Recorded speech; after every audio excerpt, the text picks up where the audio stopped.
Welcome everyone, my friends. This is Professor C.A. Rohit Shroff and I welcome you on behalf of JK Shah classes.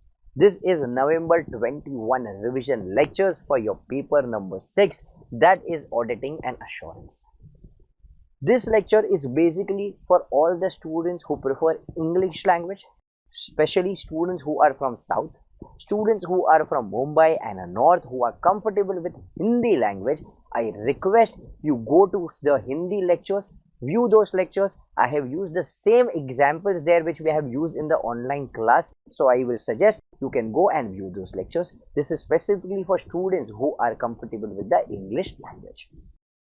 So my friends, we have already met in the Zoom live sessions where we have covered all the 13 chapters very much in detail. We have done the whole of JKSE book.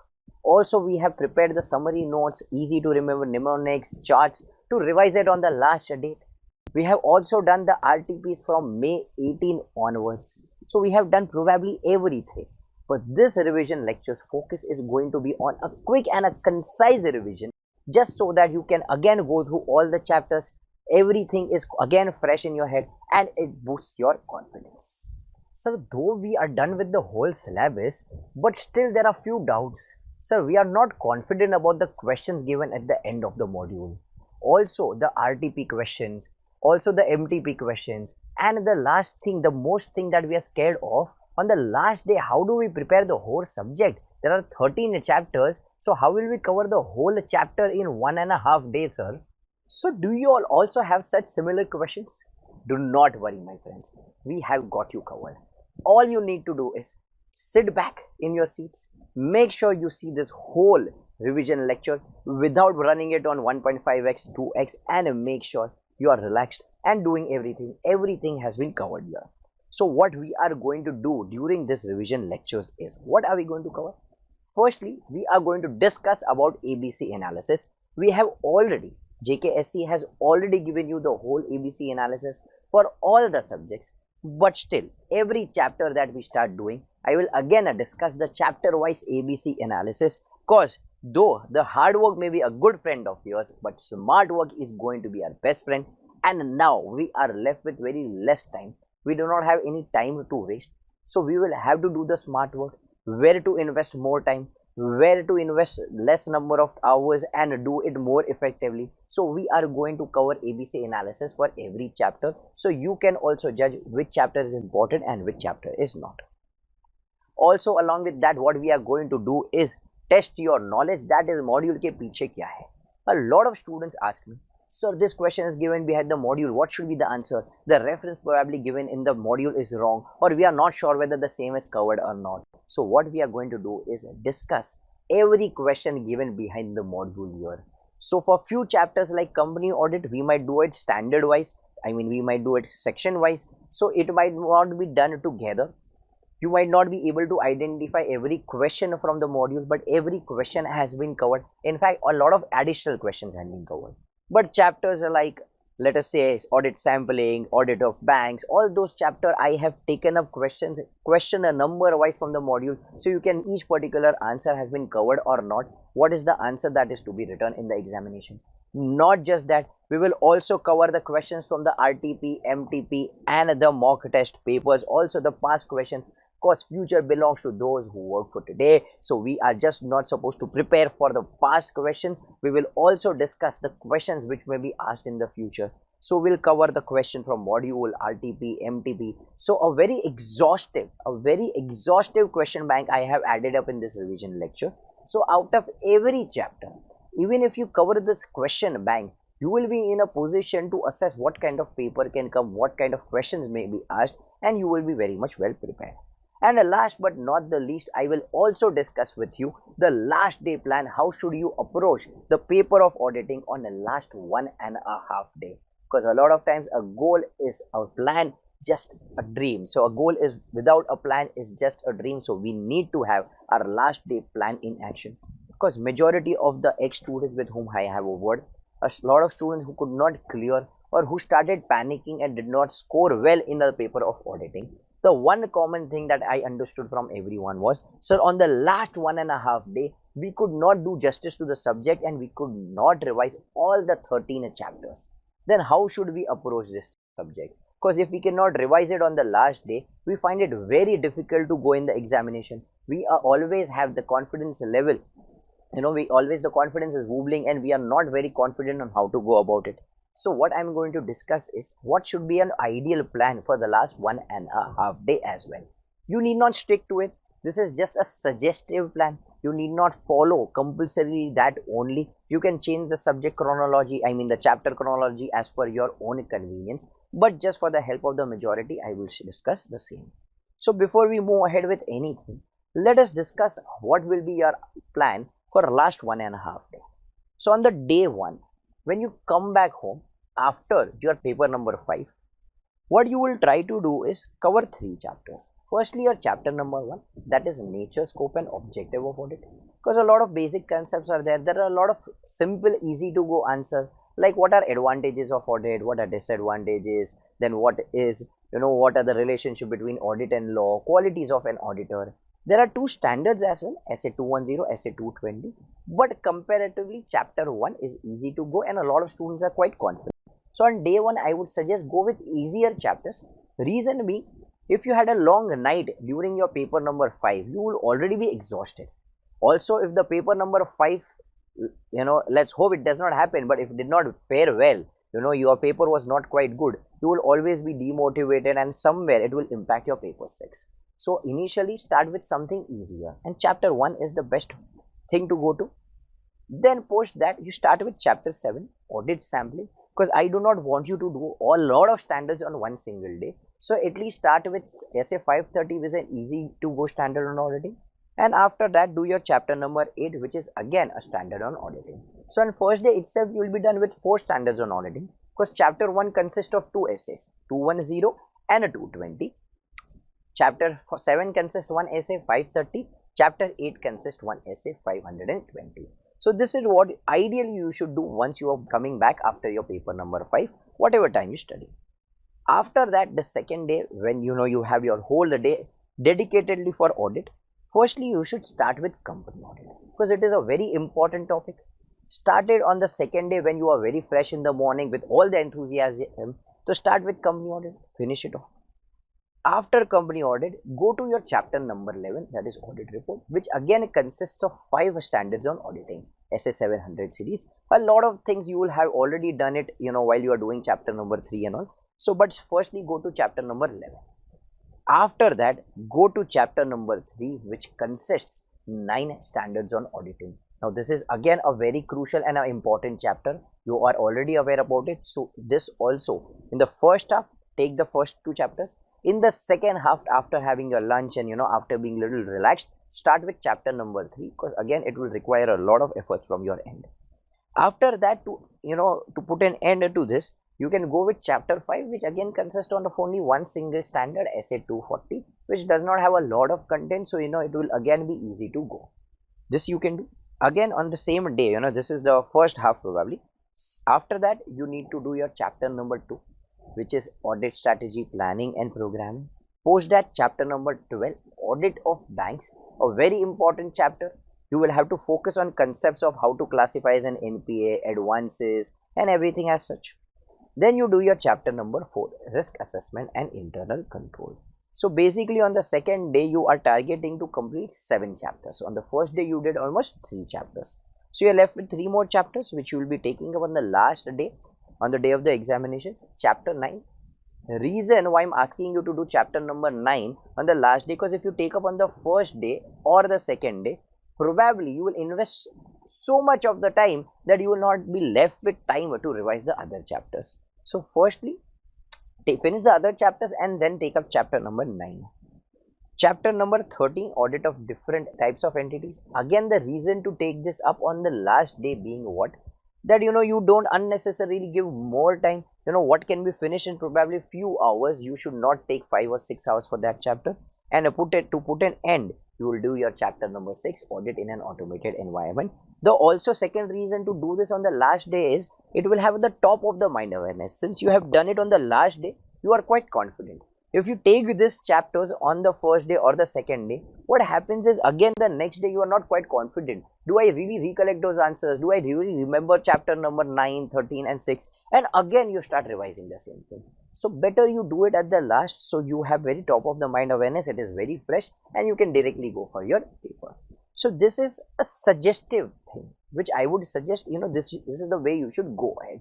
But can you change the chronology of the chapters? Yes, it is definitely upon you. There may be few students, in the worst case scenario, if you are not able to do all 13, then also your sequence might change here and there. But this is a suggestive thing. All I would suggest is try this once. Do not try this exactly on your day of examination. Try this 1.5 day ka mock once.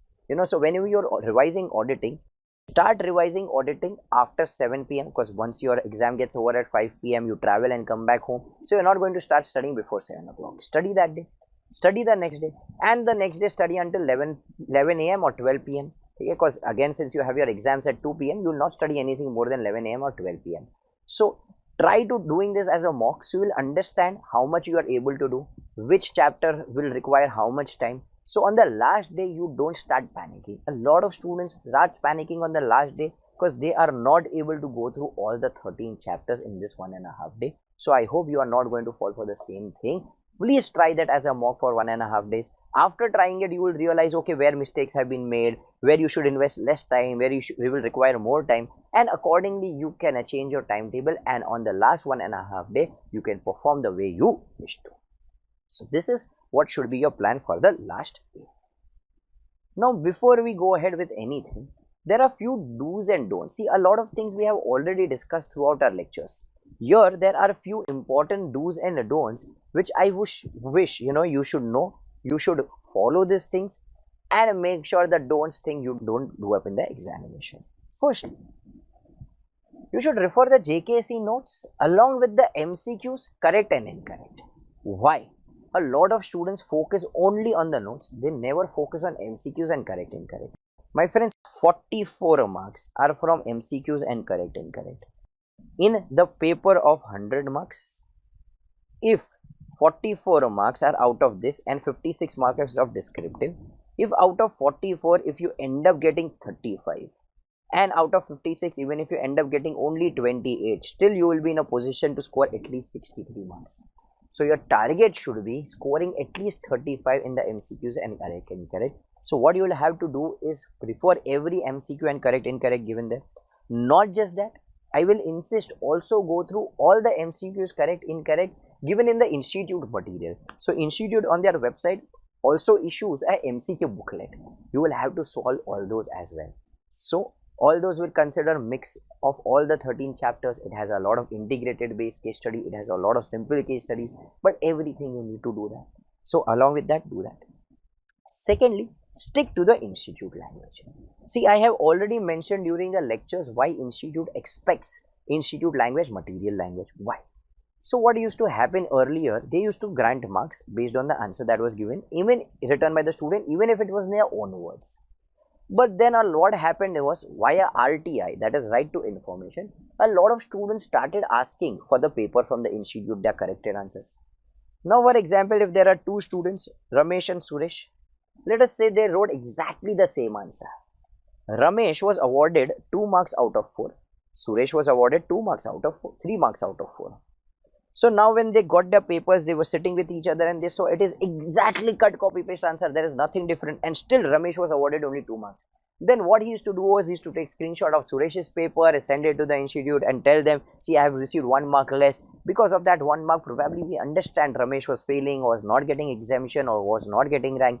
But somewhere, because of this, institute started facing troubles, and hence they said we will give marks only based on the suggested answer, and suggested answer is made from the institute material and the module, and hence they expect you to stick to that language. So when I say stick to the language, I would say at least 50% of the language in the whole answer should be the institute material language. Not more than 50% should be your own words. If you do that, obviously the marks that you are going to be rewarded with is going to diminish. Try to underline the keywords. So this we have been, our teacher has been telling us since while we were in like probably 6th standard or 8th standard, okay, underline every important word, but we really don't know what is important.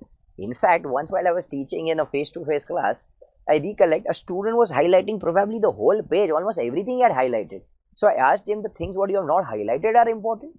So somewhere as students we always feel this is also important, that is also important, and we don't know what to underline. So for your ease, during the throughout this revision lectures, I have given things in blue and red. Blue are the normal things, red are the important terms which has to be in your paper, and you will underline those as well. So whenever you are revising things, make sure you have more stress on the red points and try to underline the same. Also, a lot of students, what they do is first they write the whole paper, and at the end of the paper they start underlining. Don't do that. At the same very moment, if you think, okay, this is the keyword, this is the important one, underline it. You always need not do it with a scale. A lot of students will sit with a scale, make it very nice, neat. Not required.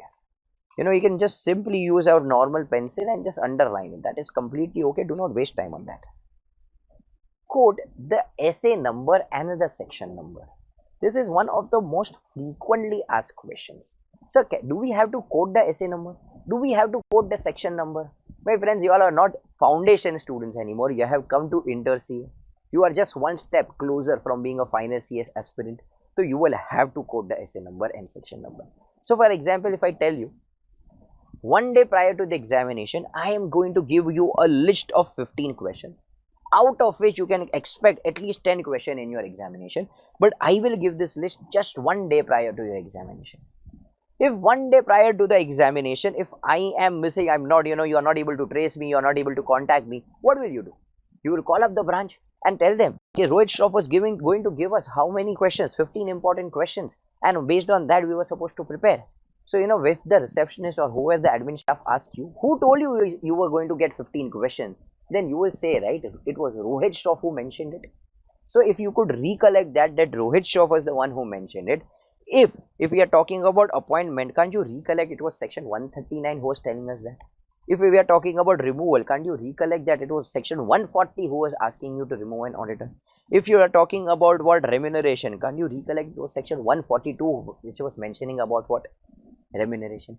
So what I am trying to say here is you will have to write the section number as well as the essay number. Please do not ask for any exceptions, or the institute to be liberal to you and grant you marks. Do not expect that. You will have to write it. Decide your sequence in advance. What do you mean by sequence in advance? I'm not asking how are you going to read. We have already covered that. But how are you going to write it in the examination? Are you going to attempt the MCQs first? Are you going to attempt the main descriptive questions first? So a lot of times students, take this decision while they're sitting in the examination hall, and unnecessarily they end up wasting 5 minutes in taking that decision whether if I should go for MCQ or whether if I should go for the descriptive. I would suggest have your own sequence set. You should know, okay, what I'm exactly going to do. My suggestion is go with MCQs first. Reason being, a lot of times when you put it at the end, when there is a shortage of time, unnecessary, you might miss out on few words, you might misinterpret it, and for easy simple MCQs may end up writing the wrong answers. Also, since it is MCQ, you will have to highlight that particular point A, B, C. A lot of times you want to put it on A, but unfortunately you highlighted B, and now you want to erase and do things like that. So when there is a time crunch, solving MCQs may get difficult. So what I will suggest is firstly go with MCQ, but it is obviously your own call, whatever you are comfortable with, but make sure you decide your sequence in advance. Do not go to the exam and then take a decision what exactly I'm going to do. Then when we write the answer, we have discussed all this, but still once again, write the whole answer in a 3-para form if it is a case study. The first para, if it is a Companies Act section, also will always mention a section. If it is standard on auditing, always mention the provisions of the standard. If it is a normal case study, then what the relevant introduction you have. If it is a case study, always the first point would be the provision. Second paragraph will always be case specific things, and the third para will be the conclusion. But however, if it is a point wise question asked where it is not a case study, then you should always have an introduction. After the introduction, you will write point wise. On an average, if there are more points, 7 to 8 points are required. But if there is a smaller answer where in the material is only 4 points, do not unnecessarily stretch it. This is not your ECO or OC examination. This is not your 11th standard examination where you will bluff points and you will write the same 4 points in 8 different ways. No. What you can do is restrict yourself to those 4 points. That is completely okay. But if the number of points are more, like what are the financial indicators for going concern? So there are a lot of points, then you can restrict yourself to probably 6, 7 or 8 points. That is okay. But make sure you write the introduction. Do not start your answer without introduction. So these were the do's. Now let us understand the don'ts as well. First thing that I need you all to promise me today is you all are going to take up no new notes after October. So whatever you want to do before October. If you do not rely on these notes, if you do not rely on any other notes, do whichever material you all want. If your friends is telling you my professor has given this note, इसी में से सवाल आएगा, take up that notes at this point of time. Do not take up anything new after October. After October is meant only and only for revision. Revise the same thing that you have done. See, revision is something repeating the same thing again. If you take up something new, this is not called as revision. So do not take up anything new. Even if someone calls you one day prior to the examination that I have importance, questions are going to come from this only, still do not believe that. Just do what you have done so far. You will not use too much of the own words. I have already discussed more than 50% should be the institute language. To an extent, if you use few words, it is okay, but if you are using too much of own words, it is going to impact your marks. Do not ask me to quantify how much marks, but definitely is going to impact your marks. Avoid the section number and the essay number if you are not confident. So a lot of times I have seen even during the last lecture at one of the batches in Mumbai, when I was discussing, a student said related party as for essay 580. Do not goof up that much, my friend. So if you are not confident about the essay number, do not write the number, write the name. And if you are not sure with the name and we are just sure with the number, then write only the number. If you are confident, obviously we are expecting you to quote the number as well as the name. But in case if you are not confident with the number, do not write it. Likewise, in case of Companies Act, if you are confident with rules, write it. If you are confident with section, yes, write it. You must write it. But in the worst case, if you are not confident, then rather than writing something wrong, do not quote the section, because somewhere it will impact your marks again. One more thing that I have seen in students, while they get their papers after, getting it from the institute when we evaluate it, students do not follow the sequence. What they do is, for example, he will write question number 2A, he will write 2C, then he will write 3B, he will write 3C, then he will write 4A, B, C, then again he will write 2B, then he will write 3A. This is the sequence that you will follow. Don't do that, unnecessary. The examiner has to go here and there to check your paper, and in that case, he might miss out on one of your question, and if the marks are not allotted to that, you will face a lot of problems. So what I suggest is, for example, if you are writing question 2, you are supposed to attempt 3. So 2A you are aware about, 2C you are not. But now let us say 2B you are not confident. Leave some space, leave half a page or leave a page how much you think will be required to write that particular answer, and then you go to question number 3. In the worst case, after completing the paper, you still are not aware about what to write in 2B. That is okay, cancel out that much side of the page. And if you're confident, come back and write it. So what I will suggest is, if you're writing question 2, all the sub questions of 2 should be together. If you're writing question 3, all the sub questions of 3 should be together. If you're writing question number 4, all the sub questions should be together. Also, one last thing. For students who do not have very good writing, they ask me, sir, will I get less marks? How do I improve my presentation? See, now you cannot change your writing over a period of 1 month or so. Try to be a little neat. So what you can do is, this is your answer 1. This is your question number 1. This is your question number 2. So with the help of a scale, at least you can draw such lines before start of the answer. And whenever the answer is done, also again draw such lines. Okay, so likewise now your new answer is starting, so you can again draw such line.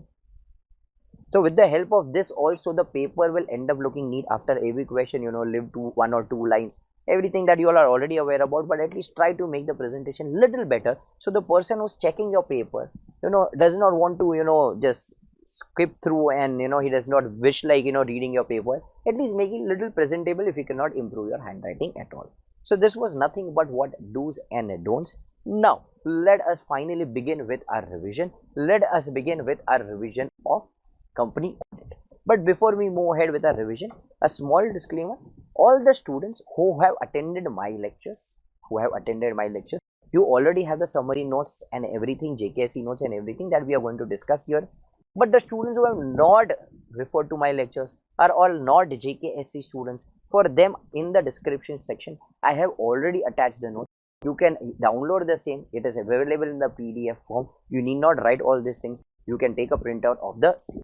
Students who are already have written it need not download and print out everything. You can refer to your own handwritten notes, and trust me, your own handwritten notes makes more impact. It will help you even more. Okay, so this is do's and don'ts. So let us begin with our chapter number 10, that is company audit.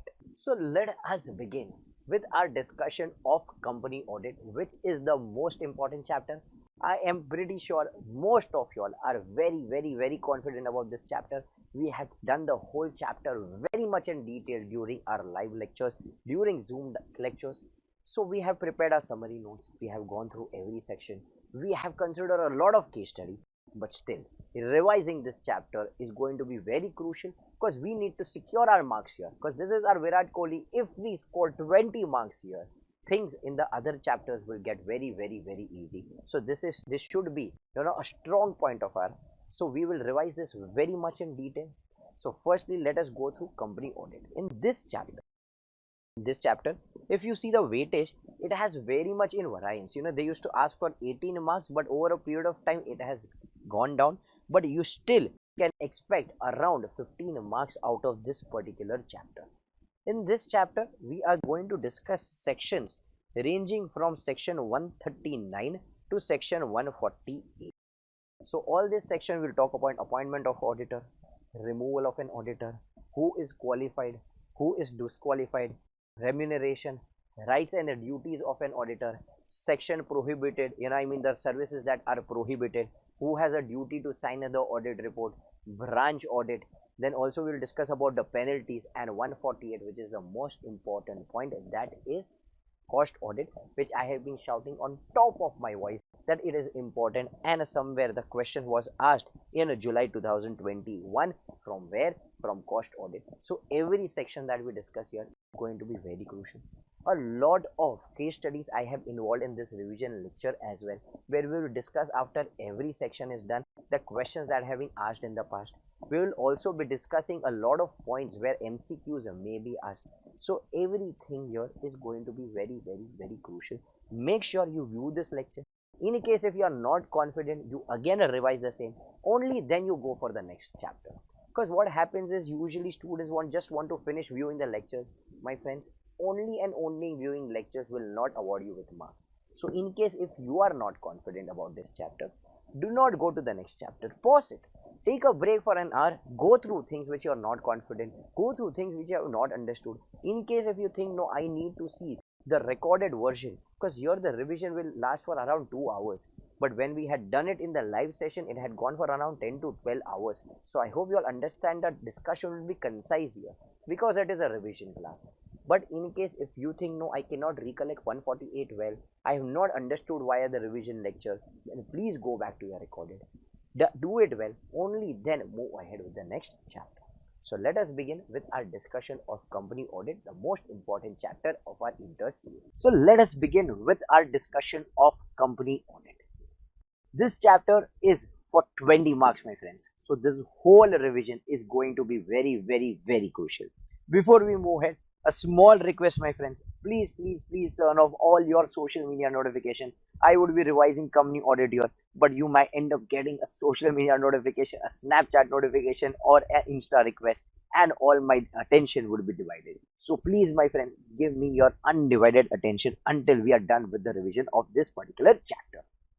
So directly starting with moving ahead with who is qualified to be an auditor and who is eligible to be an auditor.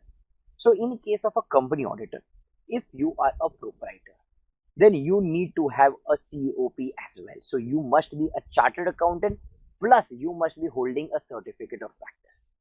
But however, if you are a partnership firm, the majority of the partners should be CA plus COP. Note, my friends, what did I say? Majority of the partners should be CA plus COP.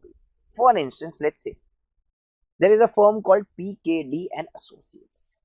There is a firm called as PKD and Associates. The partners are, let us say, CA Piyush Goyalji. Let us assume he has a certificate of practice, for assumption's sake. The other partner is Kumar Mangalam Birlaji. Let us assume he also has a certificate of practice. The third partner is whom? The third partner is Disha Patni. And Disha Patni is not a chartered accountant. All she is just because. Now tell me, can PKD and associates be eligible to be an auditor? Are they qualified to be an auditor? Yes. Because out of the three partners, two partners are CA plus COP. So if two partners are CA plus COP, then yes, they are eligible and they are qualified to be an auditor. Moving ahead with a very important question. Question number 1. Praveen, a member of ICI does not hold a certificate of practice. Is his appointment as an auditor valid?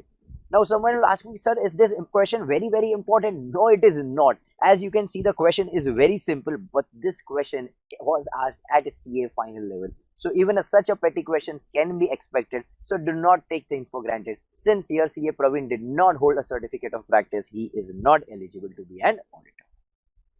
Moving ahead to the next very important section, 141.3, that is who is disqualified to be an auditor. As for section 141.3, if you are a body corporate other than LLP, you are disqualified.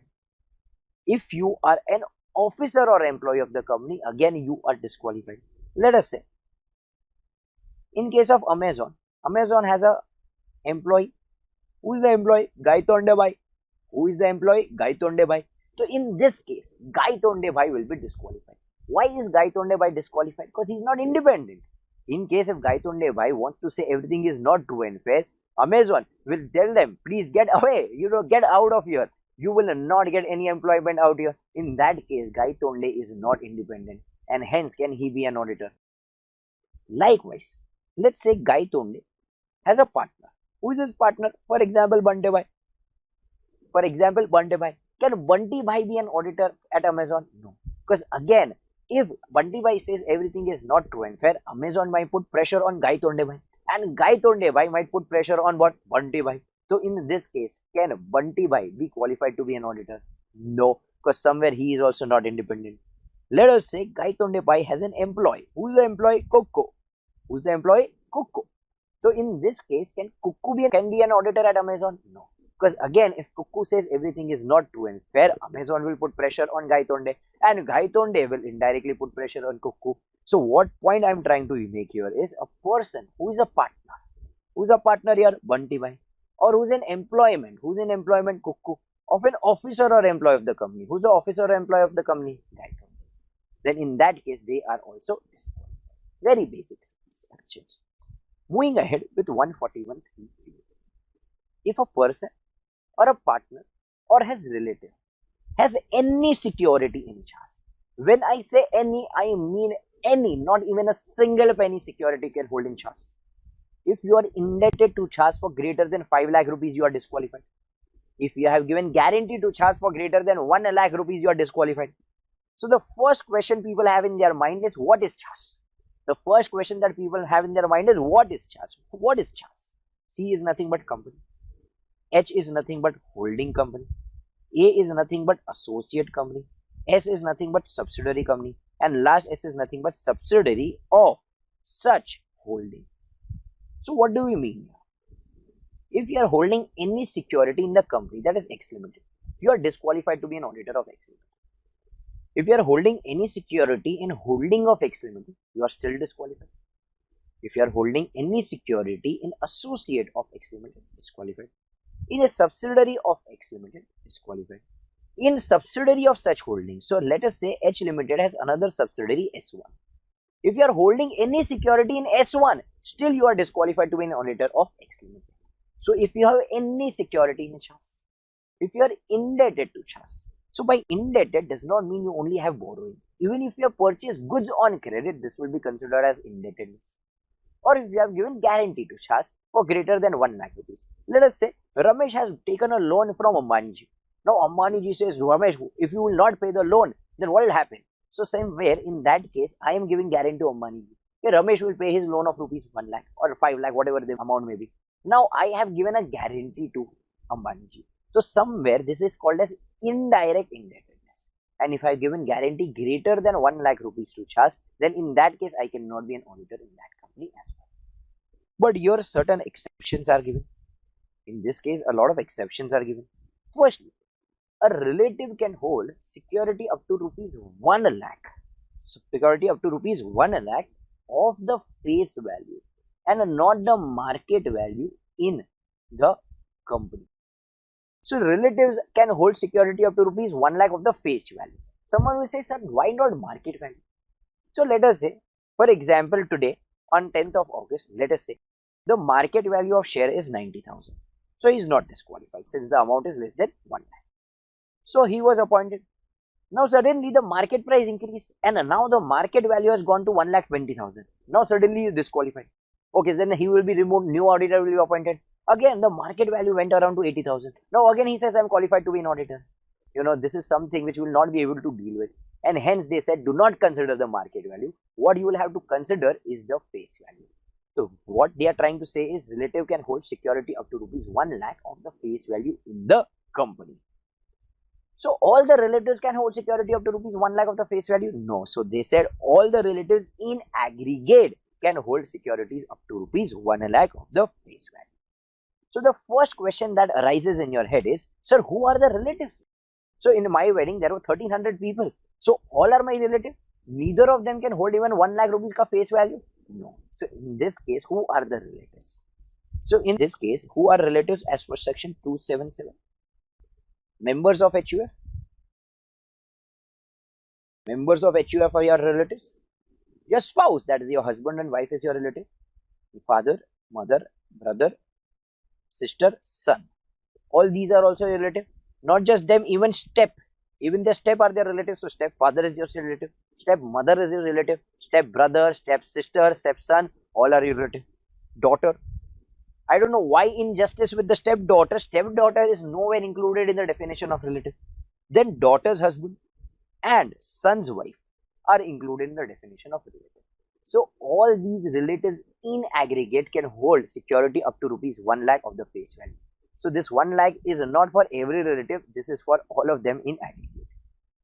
Now in case, let us say one relative ends up holding more than 1 lakh rupees of the face value, then they have been given a corrective action period for 60 days. So they have been allotted a grace period of 60 days to take the corrective action. What do you mean by corrective action? Let us say my relatives end up holding 1,20,000. So they are given 60 days to sell their shares. They are given 60 days to sell their shares and bring their holding less than 1 lakh. So we are giving 60 days as a grace period, but this 60 days of grace period is only and only for relative. This would not apply to the auditor or his partner. This would apply and only to whom? The relatives. So auditor and his partner cannot hold security even for one single day. No 3.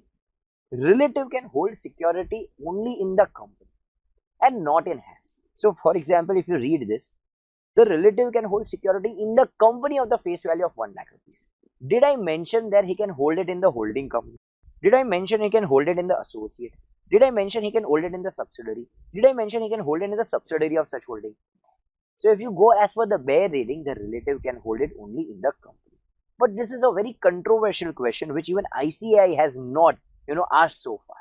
But still a lot of students will tell me, in case it is asked in my exam, then what are we supposed to do? In case if it is asked in your exam, you will also end up giving a diplomatic answer that as per the bare reading, he can hold only in the company. Now let us say the auditor is paid on a progressive basis. The auditor is paid on a progressive basis. Let us say every month he is paid 6 lakh rupees. Now will we consider the 6 lakh rupees as advance of fees? No. We will not consider this as an advance of fees because we are receiving this fees on a progressive basis. If we consider this as a loan, then in that case we will be disqualified, because if you are indebted for greater than 5 lakh rupees, then you are disqualified. So if you are receiving fees on a progressive basis, this will not lead to your disqualification. And lastly, the definition of relatives that we have discussed. Who is your relative? Members of HUF, spouse, father, mother, brother, sister, son, including the step daughter. I don't know what injustice with stepdaughter. Stepdaughter is not included in the definition relative. Son's wife and a daughter's husband. All these people are included in the definition of relatives. So this is one of the important sections out here. So let us go through the questions on this and then we'll move ahead to the next section. So let us say Mr. A, a practicing chartered accountant, is holding securities of XYZ Limited, having a face value of rupees 900. Whether Mr. A is qualified for appointment as an auditor of XYZ Limited, would your answer be different if instead of Mr. B, stepfather of Mr. A is holding the security? Now in this case, Mr. A is holding security of rupees 900. So a lot of students will say he is not disqualified since the amount is less than 1 lakh. You cannot hold any security. The exemption of rupees 1 lakh is given only and only to the relative. So in this case, you will be disqualified. But here, where your relative is holding, it is okay since the amount is less than 1 lakh. So in this case, you will not be disqualified. I hope you could crack this particular answer. Moving ahead to question number 3. A chartered accountant has been appointed as auditor of Lakshman Limited. In the AGM held on September 18, which he assignment accepted. Subsequently, in January 19, he joined B, another chartered accountant who is a manager of Lakshman Limited. So now here what happened in case of Lakshman Limited, Mr. A joined as an auditor. He was appointed as an auditor. Over a period of time, he joined Mr. B as a partner. But Mr. B is a manager of finance of Lakshman Limited. So in that case, he is an employee. And now if you are a partner of an employee, in that case, you will be disqualified. We discussed this under 141(3)(c). In this case, you are what? You are by Bunty Bhai. In this case, can Bunty Bhai be an auditor of Amazon? No, because he is a partner of employee, that is Gaitonde Bhai. So in this case, you will be disqualified. Question 4. An auditor purchased goods worth rupees 5,01,500 on credit from the company being audited by him. The company allowed him 1 month's credit, which is normally allowed to all the known customers. Are you qualified or disqualified? Definitely you are disqualified. Does not matter if the same credit is allowed to all the customers. If you are indebted to a company for greater than 5 lakh rupees, you are straight away disqualified. Question number 5. Mr. Aditya, a practicing chartered accountant, is appointed as tax consultant of ABC Limited, in which his father, Mr. Sangvi, is a managing director. So now here he is appointed as a tax consultant. He is appointed as a tax consultant where in ABC Limited, in which his father is a managing director. So now again a lot of people will say he is disqualified. My friends, here we are talking about tax consultant and not an auditor. If you are being appointed as an auditor, then 141(3) will apply. Here he is being appointed as a tax auditor, and in that case there is no issue at all. If you are an auditor, there will be an obligation to follow this. In case of tax consultant, 141(3) does not apply. Ram and Hanuman Associates, CNA practice, have been appointed as statutory auditors of Krishna Limited. For the year 1920, Mr. Hanuman holds 100 equity shares of Shiva Limited, a subsidiary of Krishna Limited. So, Ram and Hanuman Associates have been appointed where? In Krishna Limited. Krishna Limited has a subsidiary called Shiva Limited. In the Shiva Limited, Hanumanji is holding 100 equity shares. Am I disqualified? Yes, definitely. A lot of students will say, sir, the amount is not given. Does not matter. If you are holding even single penny amount of security, you are disqualified. Up to 1 lakh rupees is allowed to the relative and not to you. See, Mr. X was indebted to ABC Limited for a sum of rupees 5 lakh as on 1st of April. However, Mr. X, having come to know that he might be appointed as the auditor of the company, he squared the amount on 10th of July. Later on, he was appointed as the auditor of the company for the year ended 31st of March at the annual general meeting held on 16th of July. Subsequently, one of the shareholders complains that the appointment of Mr. X is invalid because he incurred disqualification under section 141. See, he had a loan of up to 5 lakh rupees on 1st of April. However, he squared the amount. That is, he repaid the amount on 10th of July. And he was appointed on 16th of July. So the day on which he was appointed, he was not indebted. And if he is not indebted on the date of appointment and during the year of audit, there is no disqualification. Just because I had taken a loan at some point of time in my life, I will always be disqualified. No, my friends, you will not be disqualified here. I hope you could crack this one as well. Now, Mr. Y, a practicing CA, has been appointed as an auditor of the said Limited on 12th of June 18 for the year ended 31st of March 19. Daughter of Mr. Y. Is a daughter a relative? Yes. Purchased the security on 10th of September 2018 for the face value of 45,000 and market value 90,000. Will you consider face value or the market value? Definitely the face value. Okay, 45,000. Am I disqualified? No, I can hold, relative can hold up to rupees 1 lakh of the face value, not disqualified. Okay, moving further. Husband of daughter of Mr. Y. Is a daughter's husband a relative? Yes, again a relative. Purchase securities on 10th of December 2018. Face value 90,000, market value 1,90,000. Again, we'll be considering face value. So now if we consider this an aggregate, it is 1,35,000 and hence we are disqualified because relative can hold security up to rupees 1 lakh of the face value in the company. This is for all the relatives in aggregate. So he is disqualified. Moving further in the question, all the above shares were sold on 10th of March for rupees 3 lakh. For how much it is sold, it is irrelevant. But we want to see if the same has been sold within 60 days because we have grace period of 60 days for taking the corrective action. Now 60 days will begin from which date? 10th of December, not September, because that is the day when we got disqualified. The amount exceeded 1 lakh rupees. Now if I count 60 days, so let us say December. How many days in December? 10 days have passed, so 21 days in December, 31 days in January, and 8 days in February. So by 8th of Feb, I need to sell the share. However, I have sold this on 10th of March. So have I taken the corrective action in this 60 days? No, and hence I will be disqualified. Had I sold this share in this particular 60 days, then I would have not been disqualified. So I hope you could understand 141.3. Moving ahead with 141.3. If a person has any business relationship with Chas, you would be disqualified. But however, two exceptions have been given here.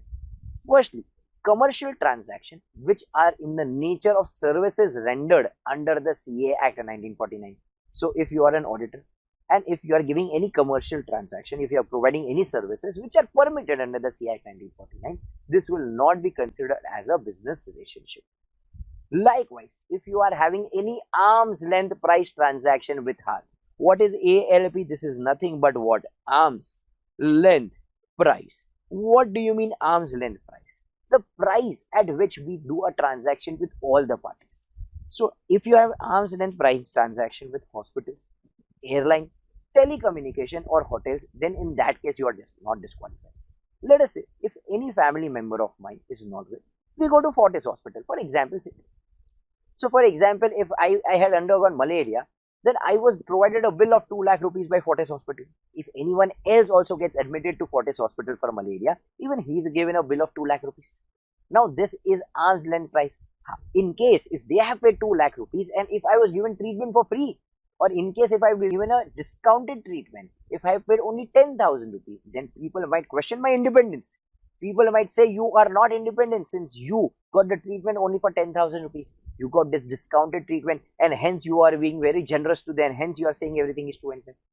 But if it is an arm's length price, no one can question my integrity. In that case, I can be an auditor there. I am not disqualified. Let us say if I am traveling by Indigo Airlines. If I travel from Mumbai to Delhi, if I am paying 10,000 rupees, others are also paying 10,000 rupees. Again, this is an arm's length price. Then in that case, I am not disqualified. Let us say I am using Vodafone. I cannot say I am using Vodafone. I try to use Vodafone because there is no network available. So let us say if I am using Vodafone and if I pay, let us say 399 a month and everyone else is also paying 399 a month, then in this case we have an arm's length price transaction. Then I am not disqualified. I can be an auditor of Vodafone. H. Hotels. So let us say whenever I travel for business purpose, I stay in JW Marriott Hotels. So in that case, I have an arm's length price transaction. If I am staying for one night in Western Group of Hotels and I am paying 10,000 rupees, and if you are also paying 10,000 rupees, this is an arm's length price transaction. However, there is an important point to note. So wherever you see this particular I, this is what? This is a vision that such a question may arise. So thoda gaur farmaiye. Kya what would it say here? Thoda gaur farmaiye. This is nothing but what? A point to note. So what is the point to note here? Let us say goods or services are bought on credit. And if it is bought for greater than 5 lakh rupees. Now let us say, in cases JW Marriott Hotels, I received a bill of rupees, let's say 6 lakh rupees for 1 quarter. But however, this transaction was arm's length price. Am I qualified or am I disqualified? A lot of people, a lot of students viewing this lecture would say, sir, you are qualified, no worries, because this is the arm's length price. My friends, you have missed the point. that the amount was 6 lakh rupees, which is greater than 5 lakh rupees. And if it is greater than 5 lakh rupees, you will be disqualified under 141(3)(d itself, because there they said if you are indebted for greater than 5 lakh rupees, you are disqualified. Now, if the amount is less than, let's say, 5 lakh rupees, if JW Marriott gave me a bill of 3 lakh rupees, now this is less than 5 lakh rupees. Now you may see whether this is at arm's length price or this is not at arm's length price. If this is on arm's length price, then in that case, no disqualification. However, if it is not at arm's length price, then you are disqualified under 141(3). I hope you understood this question as well. But before we move ahead, let us go through this particular question as well. PQ & Company is an audit firm with P and Q as partners for the financial year 18-19. The firm has been appointed as the statutory auditor of Messrs. Mango Orchids Hotel Limited. The audit firm is a regular customer of the hotel, and the partners usually stay in the same hotel at various locations in the course of traveling for their various professional assignments. Normally, the payments of such stays are settled against the quarterly bill.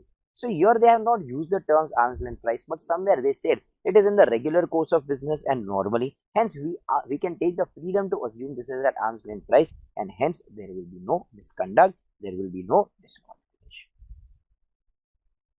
Now let us say if your relative is a director or KMP of the company. If your relative is a director or KMP of the company, in that case you are disqualified. So there are 2 points to note. It should be a relative who is a director. If you yourself are a director or KMP of the company, then you are disqualified under 141(3)(b itself, where you said an officer or an employee of the company. There we never mentioned your relative. Here we are mentioning if your relative is a director or KMP. I hope you all understand KMP, Key Management Personnel. This is a revision lecture, so I hope you all know what a KMP is, because you all have already studied law. So if your relative is a director or KMP of the company, you are disqualified. So first point to know, they are talking about the relative.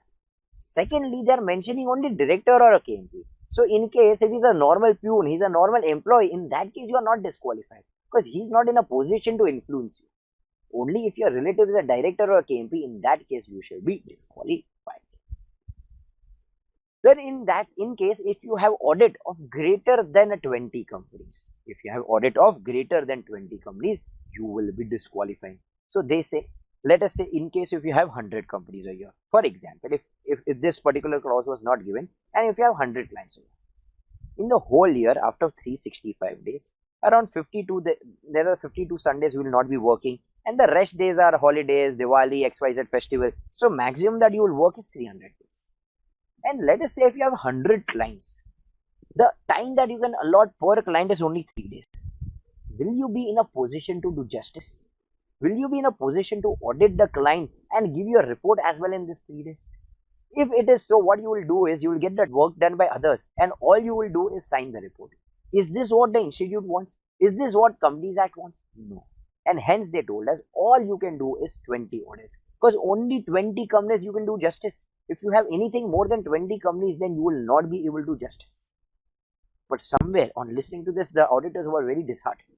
They say only 20 companies. There are a lot of small companies. There are a lot of pods involved in this. Who are pods? Private companies having paid up share capital less than 100 crores. 1% company. Dormant company. Small company. All these are small companies. They don't have a lot of turnover. They don't have a lot of profit. And hence they don't end up paying a lot of money. They don't end up paying a lot of remuneration. All they would pay is 20,000 rupees.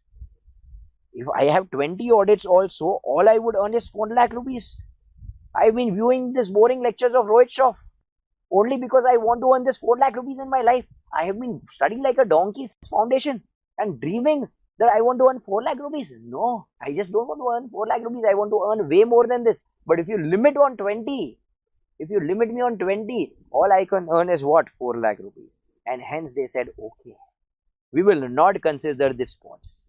We will not consider this pots. So here they are not going to consider the pots. Jokes apart, if you have a private company having paid up share capital less than 100 crores, or a 1% company, or a dormant company, or small company, this companies will not be counted in your limit of 20. But if you have a private company having paid up share capital more than 100 crores, yes, counted. Public company, yes, again counted. So apart from this pots, all the company will be counted in your limit of 20. But however, if you want to claim this exemption, you need to file your statements under section 137 and 92 of the Companies Act. Section 137 and 92 of the Companies Act is not part of your syllabus as such, but you need to make sure the returns that need to be filed under section 137 and 92 are filed if you want to claim this exemption. So let us say if there is a private company whose paid up share capital is less than the prescribed limit, or there is one person company, or there is a dormant company, or there is a small company, but however they have not filed their annual statement under section 137 and 92, then in that case they will also be counted in your limit of 20. Secondly, this limit of 20 is per partner. So let's say there are 3 partners, then the allowed number of acceptance is 60. If there are 4 partners, then 4 into 20, then they can accept 80 audits. If there are 5 partners, so 5 into 20, 100, and so on. So it depends on the number of partners that you have. Where any partner is holding office in the individual capacity or partner at various firms, assignment shall not exceed 20. So what we are trying to say is, let us say X has his own sole proprietorship, X and company. X is partner with Y, X and Y and company. X is also partner with Z, so X, Z and company. Now will Mr. X will be allowed 20 audits here, 20 audits here and 20 audits here? No, my friends, they will be allowed. Mr. X will be allowed 20 audits in aggregate. He can divide the way he wants. He can do 10 audits in X and company, 5 audits in Y and XY and company, 5 audits in XZ and company. He can internally divide the way he wants. But Mr. X can sign only 20 financial statement and 20 audit reports, nothing more than that. So he will not be allotted 20, 20, 20 at every place that he's a partner. Then in that case, this particular section will not make any sense. Then we need to check this on the date of acceptance. So let us say we accepted an appointment on 10th of August, for example. On 10th of August, where there were 2 partners. So what is the limit that they have? 40. However, they ended up accepting 41 on it. Now, as soon as they realized that they have crossed the limit, they appointed another partner, let us say on 16th of August. Now they said, since we are 3 partners, the number of firms that is allowed, the number of audits that we can do is 60. Is it correct? No. On the date of acceptance of the audit, there were only 2 partners and the limit will be 40. Now since they have accepted 41, in this case they will be disqualified. Now let us say one partner is in full-time employment elsewhere. Let us say there are 3 partners, K, B, C and company. Now let us say Mr. K is in full-time employment with Infosys. Now will he have any time to do audit? Will he able to justify it? Will he able to give him time for that audit? No, right? So in that case, Mr. K will not be considered for counting the number of audits. So in this case, we will consider only B and C. So there are 2 partners, so 2 into 20. So the number of audits that they can accept is only 40, not 60. So in a case of company audit, the limit that we have is 20 per partner. But when we go to tax audit, the number of firms that we can accept, the number of audit that we can accept is 60. So before going ahead, let us go through a few questions based on this. Can ABC and company accept appointment as an auditor in 60 private companies having paid up share capital less than 100 crore, which has not committed default in filing its financial statement under section 137 and 92 of the Companies Act? 2 registrar and 1 small company. See, all these 63 companies, 60 plus 2 plus 3 belongs to pods. So this is private company having paid up share capital less than 100 crores. So we will not be counting this in the limit of 20. 2 small companies, that is again falling into the limit of pods, we will not be counting this. 1 dormant company. So here ABC and company can accept all this 63 audit because all of them falls in what? Pods. So in this case, there is no disqualification. Next, KBC and company, a firm of chartered accountants. There are 3 partners, K, B and C. K is also in whole-time employment elsewhere. The firm is offered audit of ABC Limited and is already holding audit of 40 companies. See, now K is in whole-time employment elsewhere. Will we consider him for counting the limit of the firm? No. Here we will be considering only Mr. B and C. Now when we consider only Mr. B and C, there are 2 partners. 2 into 20 is 40. They are already having audit of 40 companies. Can they accept 1 more? In case if they accept 1 more audit, they will be disqualified. So now let us say question number 12. Mr. A signs the balance sheet of 10 small companies and 10 private companies having paid up share capital less than 100 crores. So are we going to count as 10 small companies and 10 private companies having paid up share capital less than 100 crores? No, they belong to pods. So we are not going to count this. So basically, Mr. A has signed 0 audits. Mr. B signs the balance sheet of 10 private companies having paid up share capital of less than 100 crores. So we are not going to consider this.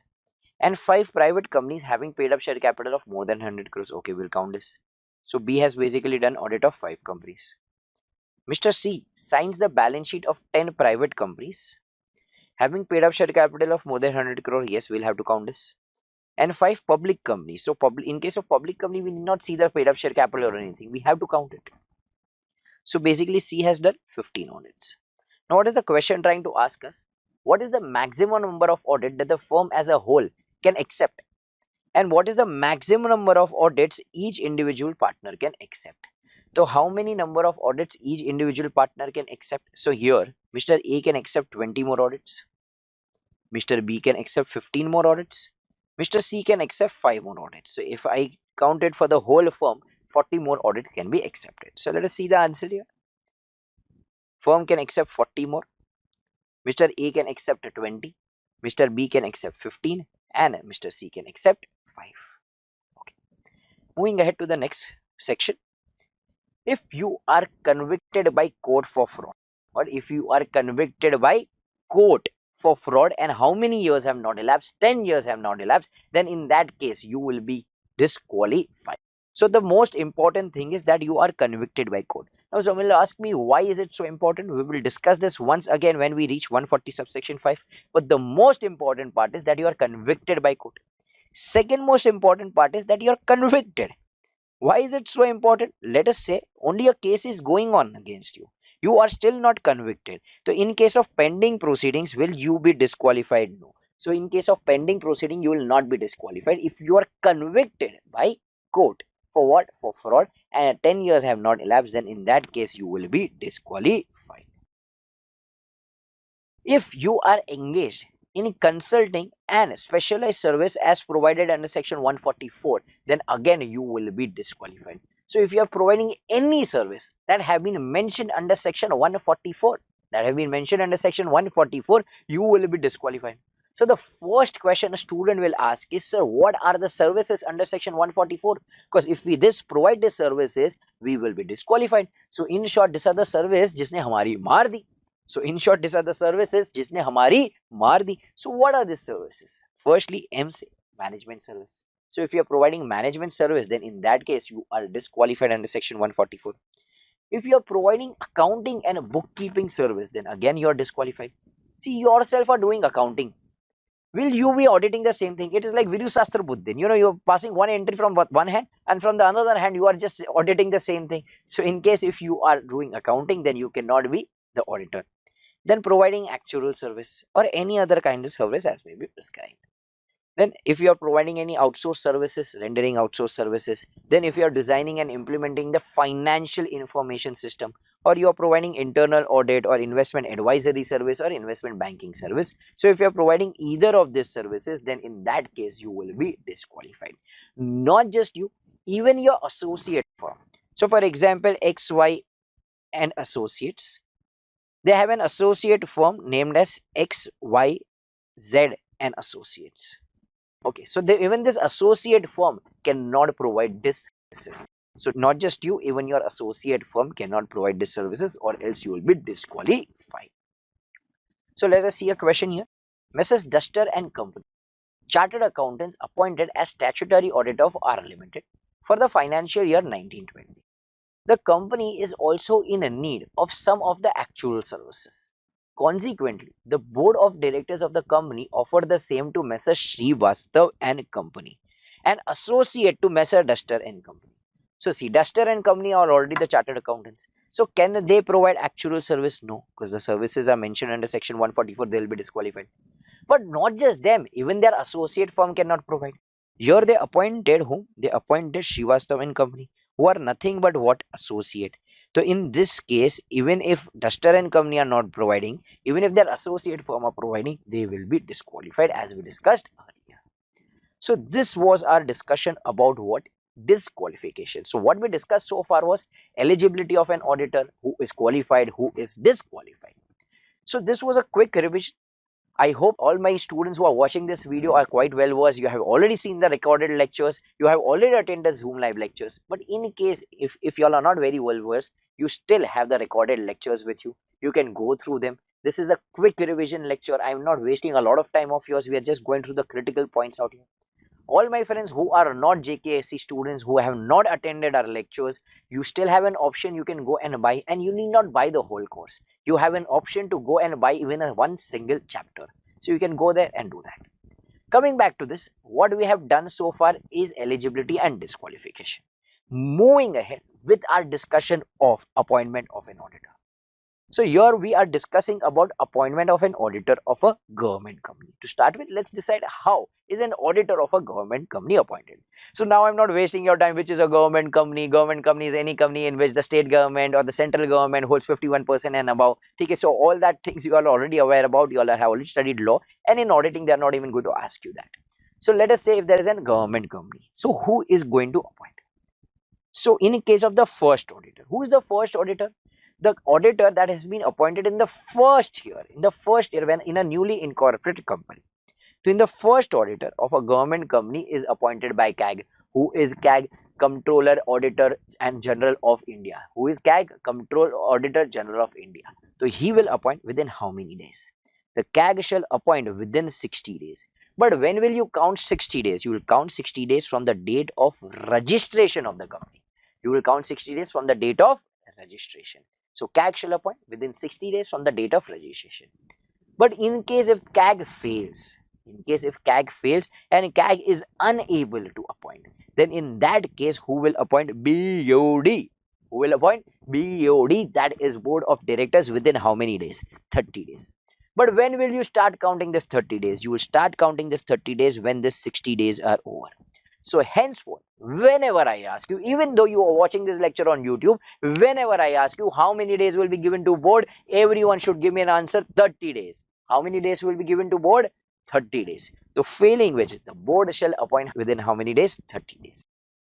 Let us say even if board is unable to appoint, if board fails, then in that case our last hope is with the shareholders. The shareholders shall appoint within 60 days.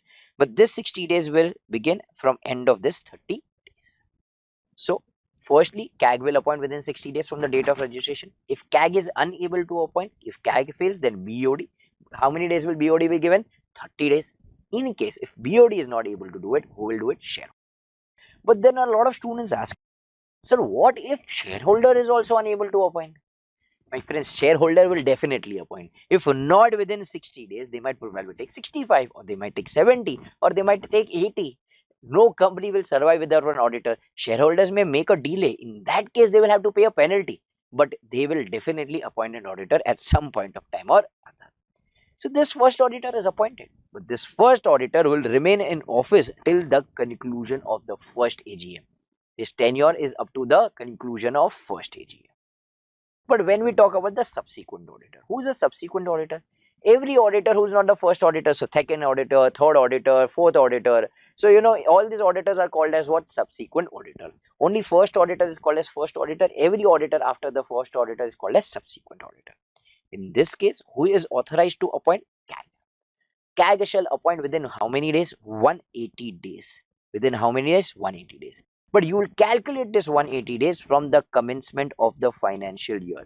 And when does the financial year commence in India? It commences from 1st of April 2000, whatever it may be. So 1st of April. So you will appoint within 180 days from the commencement of the financial year. But once this auditor is appointed, his tenure will be up to the next AGM. So do not use the words loosely. Do not end up writing first AGM. In case of first auditor, you can say first AGM. But in case of subsequent auditor, you have to say next AGM. Let us say he is appointed in the second AGM. His tenure will be up to the third. If he is appointed in the 10th AGM, his tenure will be up to the 11th, and so on and so forth. So this was appointment in case of a government company. But there are few points on which you will have to pay attention. So wherever you see this eye, this is a vision. This is something that can come in your paper. So somewhere here you will have to pay a little more attention. And what do we call this? Thoda gaur farmaiye. What do we call this? थोड़ा गौर फरमाइए. So firstly, who is CAG? As we already know, he's a Comptroller and Auditor General of India, and he has a status as good as Chief Justice of India. I hope everyone knows who's the Chief Justice of India, Supreme Court judge. So his status is as good as Chief Justice of India. Second, what I have already discussed, in case the shareholders fail to appoint a first auditor for a government company, they will have to pay a penalty. So if they fail to appoint within 60 days, then in that case, they will also have to pay a penalty. Note 3 and Note 4 I will not be discussing here. Once we are done with 139.2, we will be discussing this note. Once we are done with 139.8, we will be discussing this particular note. So moving ahead with our discussion of appointment of an auditor in case of a non-government company. So we discussed how an auditor of a government company will be appointed. Now we will be discussing how an auditor of a non-government company will be appointed. So in case of a government company, the first auditor was appointed by CAG. But in case of a non-government company, there is going to be no CAG. So who will appoint the first auditor? BOD. And whenever I ask you how many days will be allotted to board, we will always say 30 days. So here in this case, board will be given how many days? 30 days. 30 days will begin from what? The date of registration. So from the date of registration, within 30 days, BOD will appoint. In case, let us say, if board fails, then who will appoint? In case the board fails, the shareholders shall appoint. The shareholders shall appoint the auditor within the next 90 days. This 90 days will begin from the end of this 30 days. So shareholders will appoint within 90 days in an EGM. The first auditor appointed will continue to hold the office till the conclusion of the first EGM. So effectively here, the first auditor is being appointed within how many days? 120 days. But if we talk about the government company, the first auditor was appointed within how many days? 150 days. Now, in the case of the subsequent auditor, the BOD will recommend. The BOD will recommend. How does the board of directors recommend? We'll see it further. But the board will recommend, and based upon the recommendation, the shareholders shall appoint in the first AGM. But the most important, the most crucial point is that this auditor will hold the office till the 5 AGM. So his tenure here is 5 AGM and not 1 AGM. When we talk about government company, first auditor, his tenure is up to the first AGM. When we talk about the subsequent auditor of a government company, his tenure is up to the next AGM. When we talk about the first auditor of a non-government company, his tenure is up to the first AGM. But when we talk about the subsequent auditor of the non-government company, then his tenure is up to the 5 AGM. This was an important point to note. But here as well, there are few important points that you have to consider. And I told you, whenever you see this eye, this is nothing but a vision, a दूरदृष्टि, जहाँ पे हमें क्या करना होगा? गौर फरमाना होगा. So थोड़ा गौर फरमाइए. So firstly, in case, whenever the shareholders are appointing, the shareholders shall pass what? Ordinary resolution. The shareholders shall pass what? Ordinary resolution. That, if they want to appoint, no special resolution here is required. Secondly, a lot of students ask me, sir, whenever we are calling an EGM with the shareholders appoint the first auditor within 90 days, do we need to give any special days? Do we need to give any extra days for the notice period? No, the notice period is also included in this 90 days. Now, whenever a subsequent auditor is appointed, we will always file the form ADT1. See, ADT is nothing but it stands for what? Audit 1. So as a short form, it has been called as ADT1. So when the subsequent auditor is appointed, we will always file ADT1 with ROC, that is Registrar of Company. Within how many days? Within 15 days from the AGM. So from the AGM, we will file ADT1 and we will give it to ROC. Also, along with that, we will obtain a written certificate stating what? That the auditor is qualified. Firstly, you give it to us in writing that you are qualified. Secondly, that appointment is as per that is the section 139. Thirdly, appointment is within the limit. So it is not exceeding 20 companies, maximum 20 companies you are auditing. Pods may be irrespective, but apart from pod, only you are auditing 20 companies. Also, the details of the pending proceedings against him or his partner. So now why are we asking him the details of the pending proceedings? If he is convicted by court for fraud, then in that case he will be disqualified. But what if the case is still going on? What if the case is still pending? Then in that case, he cannot be called disqualified, and hence we just asking him details of all the pending proceedings against him or his partner. So this was 139, appointment of an auditor of a government company and of a non-government company. Now what we want to learn is What is the board's recommendation process? How will the board recommend in case of subsequent auditor? But before we understand that concept, we need to understand section 177 and audit committee. Before we understand what does an audit committee do, firstly let us understand who is supposed to constitute an audit committee. So let us say if you are a listed company, you need to constitute an audit committee.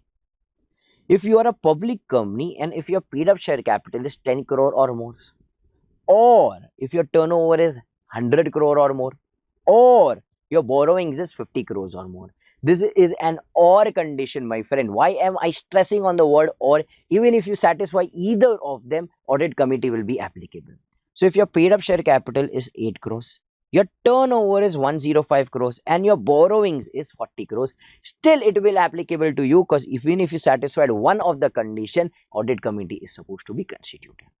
Let me give you an example here. For example, X Private Limited has a paid up share capital of 9 crores, turnover of 90 crores and borrowings of 30 crore. Is it applicable? No. Okay. Let me give you one more example. If the paid up share capital is 9 crore, turnover is 90 crores and if your borrowings are 52 crore, is it applicable? All those who answered it is applicable. 2 minutes of silence for yourself.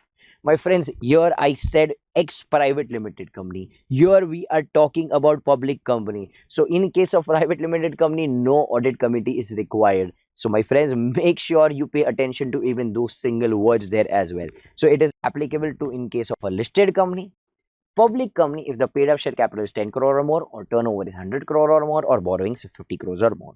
But the most important point here is Karan Johar's nepotism won't work here. Majority of the members here should be independent. That is, they should not be the members of the board. Majority of them must be independent. But once the audit committee is appointed, what are they going to do? So what is audit committee going to do is they are going to wear a sari. They are going to wear what? A sari. Firstly, from S, they are going to determine the scope of an auditor. So audit committee will decide the scope. Also, they will help in adoption and review of the accounting policies. They will review the related party transaction. They will give us approval for the related party transaction. And also, they will appoint what? Internal auditor. You can expect small 3 to 4 mark short note out here. So you will have to explain who is supposed to constitute an audit committee and also what does an audit committee do. In case of a company where audit committee is absent, in that case, all these functions will be carried out by management. In that case, all this function, that is determining the scope, adoption and review of accounting policy, reviewing related party, as well as appointing internal auditor will be done by the management. So coming to our main point of discussion, what is the manner of selection? How will the board select? How will the board recommend? Firstly, we need to ascertain whether the company is section 177 company. I hope you realize why did I discuss that particular section. So, now it is easier for us to understand. Is the company section 177 company? Yes or no? So, if I say no, then there exists no audit committee. Then in that case, the board shall appoint or recommend. Audit committee will not come into the picture. But if section 177 is applicable, firstly, the audit committee shall recommend the name of the auditor to BOD. So, firstly, audit committee will recommend. Let us say audit committee recommends that they want to appoint CA Monica. They want to appoint CA Monica. Okay. Now, there might be two scenarios that the board may agree or either the board may disagree. So, if the board agrees, then in that case, audit committee's auditor will get appointed or recommended. So, in this case, what we shall do is we shall appoint CA Monica itself. Okay, we shall recommend CA Monica. But if the board disagrees, board will have to state its reasons. They will give their reasons to whom? They shall give its reasons to the audit committee. And also at the same time give their own recommendation. So we'll state to the audit committee why they do not like CA Monica, why they don't really wish to appoint or recommend CA Monica's name, and they shall give their own recommendation. Now board says we do not wish to appoint CA Monica, now we wish to appoint CA Monaco. So now there might be two circumstances. So the board recommended CA Monaco's name, but now either the audit committee may agree or either the audit committee may disagree. If audit committee agrees, very good. The board's recommendation, that is board's auditor gets appointed or recommended. So in this case, who will be appointed or recommended? CA Monaco. But if audit committee disagrees, If the audit committee disagrees, my friends, even in this scenario, the board's auditor gets appointed or recommended. Even in this case, we will send CA Monaco's name to the shareholders. In this case, the board will have to state its reasons in writing to the shareholders for disagreement. So in this case, they will have to explain it to the shareholders why they do disagree with the audit committee, why they are not willing to appoint CA Monica, why is audit committee not willing to appoint CA Monaco, and they will have to give all these reasons this time in writing to the shareholders. So at the end, in this scenario, if you see closely, every time it is the board who is in the commanding authority. Here also board decided, here also in a way board decided, here also if you see where the board agrees, only then audit committee's auditor gets appointed or recommended. So this was nothing but what? The manner of selection. How is the auditor selected? How is the auditor recommended? And how then after that the shareholders will appoint him in the meeting. Moving ahead with a very important section, 139.2, external rotation. Now before we move ahead with what exactly external rotation is, let us understand external rotation is applicable to whom. So let us say if you are a listed company, external rotation is applicable to you irrespective of your paid up share capital, borrowing. External rotation shall be applicable to you. If you are a public company and if your paid up share capital is 10 crore or more, or your borrowings is 50 crores or more, then in that case it shall be applicable to you. If you are a private company, my friends, here we are discussing private company as well. In 177 it was not applicable to a private company. If your paid up share capital is 50 crores or more, or if your borrowings is 50 crores or more, then in that case it will be applicable to you. So here this borrowing wala point I have covered here as well as here. So if you are a listed company, it will be applicable. If you are a public company, if your paid up share capital is 10 crore or more, or if your borrowings is 50 crores or more. If you are a private company and if your paid up share capital is 50 crore or more, or borrowings is 50 crores or more, then it shall be applicable to you. Then who are excluded from this? If you are a one-person company, you will be excluded. And if you are a small company, in that case, you will also be excluded irrespective of your paid up share capital or irrespective of your borrowings. Now, we know it is applicable to whom. Now, let us understand what exactly is this external rotation.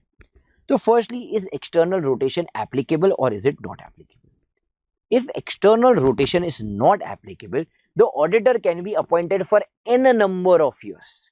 When I say n number of years, we will not appoint auditor for 200 years, 100 years or 50 years or even for 10 years at a go. What we will do is we will appoint an auditor for 5 years. Because as per what 139.1, the tenure is only up to 5 years in case of subsequent auditor. But once this tenure is over, can the same auditor be reappointed for a period of 5 more years? Yes. In case if that 5 years is over, can the same auditor be reappointed for 5 more years? Yes. After that again for 5 more years? Yes. And hence we say he can be appointed for n number of years. But at a point of time he can be reappointed for 5 years. After that again 5 years. After that again 5 years. But this can go on and on. So he can be appointed for n number of years. But however, where external rotation is applicable, auditor including the network firms cannot be reappointed for a period of 5 years after the term allowed. So we'll come to who are the network firms once we understand this. But auditor including the network firms cannot be reappointed for a period of 5 years. So they will have to take a break of 5 years. They will have to take a break of 5 years after the term allowed. So the first question that comes to your mind is, sir, what is the term allowed? So let us say if you are a proprietor, then the term allowed to you is one term of 5 years.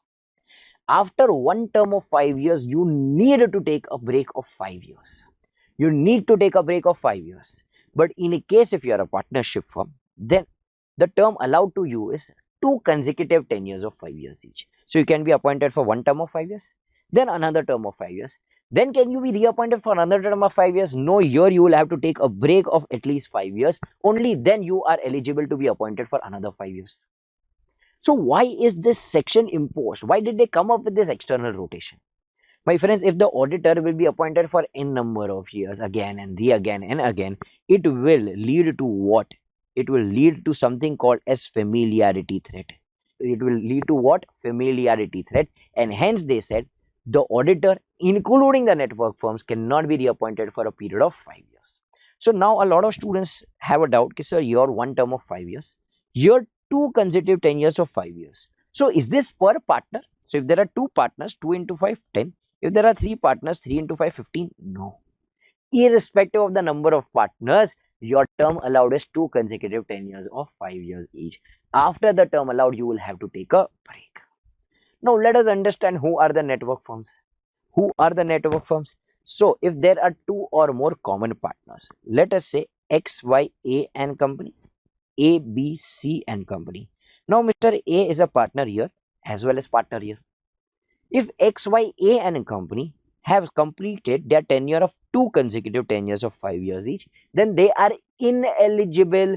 Please mark my words. What am I using? Ineligible. Now I cannot say they are disqualified, because disqualification was given under section 141(3). Here we are not discussing disqualification. So here I will say they are ineligible. Okay. So if XYA and company is ineligible, then in that case ABC and company will also become ineligible. Because if that is not the case, then Mr. A will do auditing here for 2 consecutive 10 years of 5 years each, that is for 10 years. Again, he will do for 2 consecutive 10 years of 5 years each, that is 10 years for year.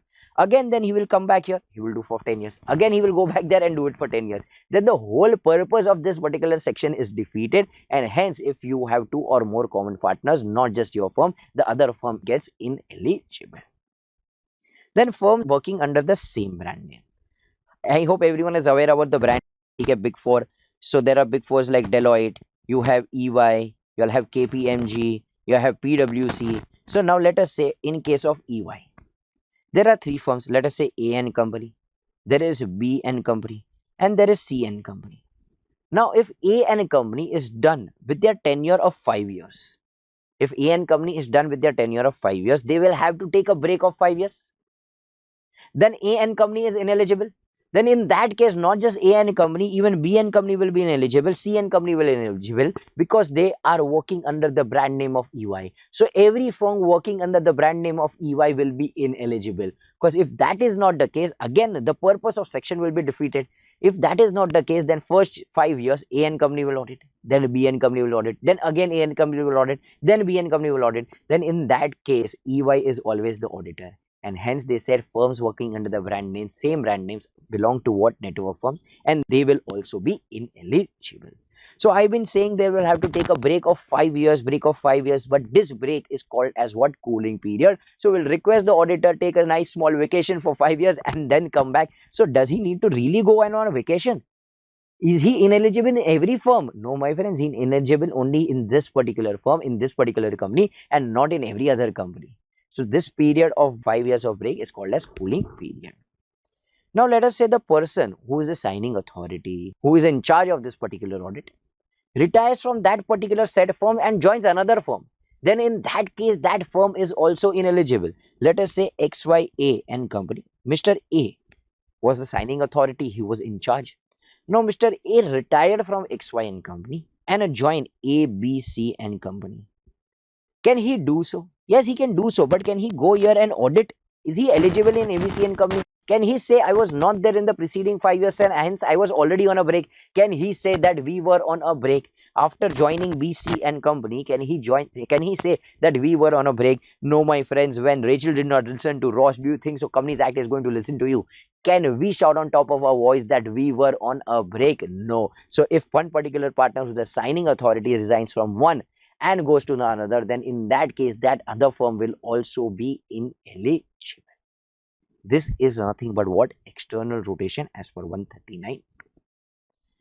But this section came into force from 1st of April 2014, because it is Companies Act 2013. It came in 2013, but it became applicable from 1/4/2014. So we were supposed to actually comply with this from 1/4/2014, but however, Companies Act was lenient enough and requested us to comply with this particular provisions within the next 3 years. So we were given a grace period of 3 years to comply with the provisions of 139(2). We have discussed a lot of cases here. Okay, so all those students who have seen the recorded lecture, have attended the Zoom lecture, you still have access to the video lectures. You can go through those particular lectures once again and see it. And in case if there is a student who is not a JKC student, you still have an option to go out on online.jkshahclasses.com, and you need not buy the whole course. You can also buy one single chapter in case you are not very well versed with the same. Okay. Moving ahead with 139.3, that is internal rotation. Similar to external rotation, but here the whole firm is not changed. The members, the engagement team may be changed. So let us say if the firm has A, B, C, D, E and company. So there are 5 partners. So member may resolve that the first year only Mr. A will be auditor, he will sign. Second year Mr. B will, third year C, fourth year D, fifth year E. Or they may say the first A may do for 2 years, B may do for 2 years, C may do for 2 years.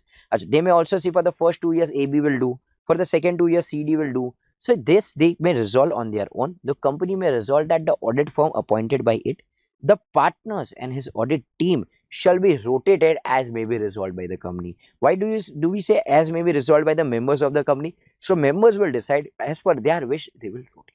So this is internal rotation. Here the firm is not being rotated. The partner in the engagement team, the audit team in the firm itself, there is a rotation. So hence it is called as what? Internal rotation. Now what is casual vacancy? So in case of casual vacancy, the auditor is first appointed, but due to any reason his office is vacated. This is called as what? Casual vacancy. Now what will his office be vacated? He might have resigned from that particular audit engagement, or in case if he is disqualified. So for any reason his office may be vacated. Now how are we going to fill this particular casual vacancy? So let us say casual vacancy may be in case of a non-government company and also in case of a government company. So in case of a non-government company, we will have to firstly classify whether the reason is due to resignation or whether it is due to any other reason. If it is due to resignation, things might be very suspicious. There might be a scenario where the management has imposed limitation on scope of audit, and just because management imposed limitation on scope of audit, that is the only reason why we resign from the audit. So if there is a limitation on scope of audit, somewhere it is not correct on the part of the management, and hence we want to probably look into it. So we have divided reasons into two, whether it is due to resignation and whether it is due to any other reason. If the reason is anything apart from resignation, we are not worried. But when it is due to resignation, we are worried, we are suspicious. And hence when it is due to resignation, we will ask the board. And whenever I ask you how many days will be given to board, we will always give board 30 days. How many days will be given to board? 30 days. But in this case, after the board appoints the auditor, we want to take an approval of the members within the next 3 months. So we'll ask the board, please you fill the vacancy within the 30 days. But then once you have filled the vacancy, also take an approval of the members within the next 3 months. If it is due to any other reason, any reason apart from what? Resignation, then in that case again board will fill, and board will always be given how many days? 30 days. But here no approval from the members is needed. In this case, no approval from the members is needed because here we are not suspicious anymore. In case of a government company, who will appoint? CAG will appoint within how many days? 30 days. In case if CAG fails to appoint, then in that case, who will appoint? BOD, and how many days will be given to board? 30 days. But in this case, what is the tenure? The tenure in either of the cases, that is in case of a non-government company or a government company, when an auditor is appointed in case of casual vacancy, his tenure will be up to the next AGM. His tenure will be only be up to the next AGM, and in the next AGM, the new auditor will be appointed. Moving ahead with 139.9, that is reappointment of a retiring auditor. What is a reappointment of a retiring auditor? Let us say Mr. X, let us say X and company have completed their tenure of 5 years. They were appointed for 5 years. So now since they have completed their tenure of 5 years, they will be called as a retiring auditor. X and company will be called as what? Retiring auditor. Now in this section we need to see, can X and company be reappointed? Can X and company be reappointed? Yes, provided 139.2 is not applicable. See, if 139.2 is applicable, then external rotation will apply. He will have to take a cooling period, a break of 5 years. But if 139.2 is not applicable, then the retiring auditor may be reappointed, provided the following conditions are satisfied. Firstly, he is not disqualified. If X and company is disqualified, then he cannot be reappointed. Obviously, he cannot be reappointed. Or he has given us his return unwillingness for reappointment. So has already informed us, please do not reappoint me for the next tenure for XYZ reasons. Maybe he is not willing to continue his practice, maybe he has some more audits. For XYZ reason, he has given us a written unwillingness. When he has given us written unwillingness, can we force him to do audit? No. Or we have not received a special notice. Or we have not received a special notice from the members stating that the retiring auditor shall not be reappointed. Stating what? That the retiring auditor shall not be reappointed. Or specifically stating that some other auditor shall be appointed in place of the retiring auditor. So in the special notice, they have mentioned that X and company shall not be reappointed. Or they have specifically stated that Y and company shall be appointed. So it is quite clear that X and company shall not be appointed. So in the following cases, the retiring auditor can be appointed. But in case if he is disqualified, he cannot be reappointed. If he has given us written unwillingness, he cannot be reappointed. And if we have received a special notice, in that case, he shall not be reappointed. Who can give special notice under section 115? All the shareholders who have at least 1% of the voting power or have at least 5 lakh rupees paid up capital, only they can give us a special notice. Need not write it here. Again, we will have a discussion here on this particular point of special notice. As per 139(10), that is continuance in the office of the auditor. So if at any particular AGM, if the retiring auditor is not reappointed or no new other auditor is appointed in his place, then in that case the retiring auditor shall continue to hold the office. So let us say X and company is the retiring auditor, they are not reappointed. Even Y and company or no other firm is appointed in their place, then in that case X and company will continue to hold the office. So this was our discussion of section 139. So here we are done with our discussion of all other subsections of 139, that is from 139.1 to 139.11. Now let us go through few questions based on section 139 and then we will move ahead to removal of an auditor. KM Private Limited, engaged in manufacturing business of silk shirt, is a newly incorporated company dated 1st of September. On 28th September, the members of KM Private Limited themselves appointed C.A. Raj, a renowned practitioner, as the first auditor of the company. Opposing that board is not authorized to appoint the auditor, you are required to comment on the action of the members.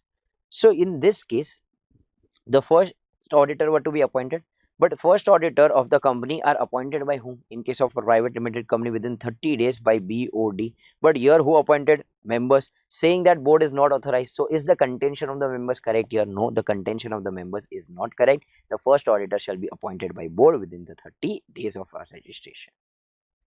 The first auditor of Messrs. Healthy Wealthy Limited, a government company, was appointed by board of directors. In case of a government company, who appoints the first auditor? BOD? No. CAG appoints the first auditor within 60 days of date of registration. So here the action of the company was incorrect. At the AGM of ICI Limited, X was appointed as the statutory auditor.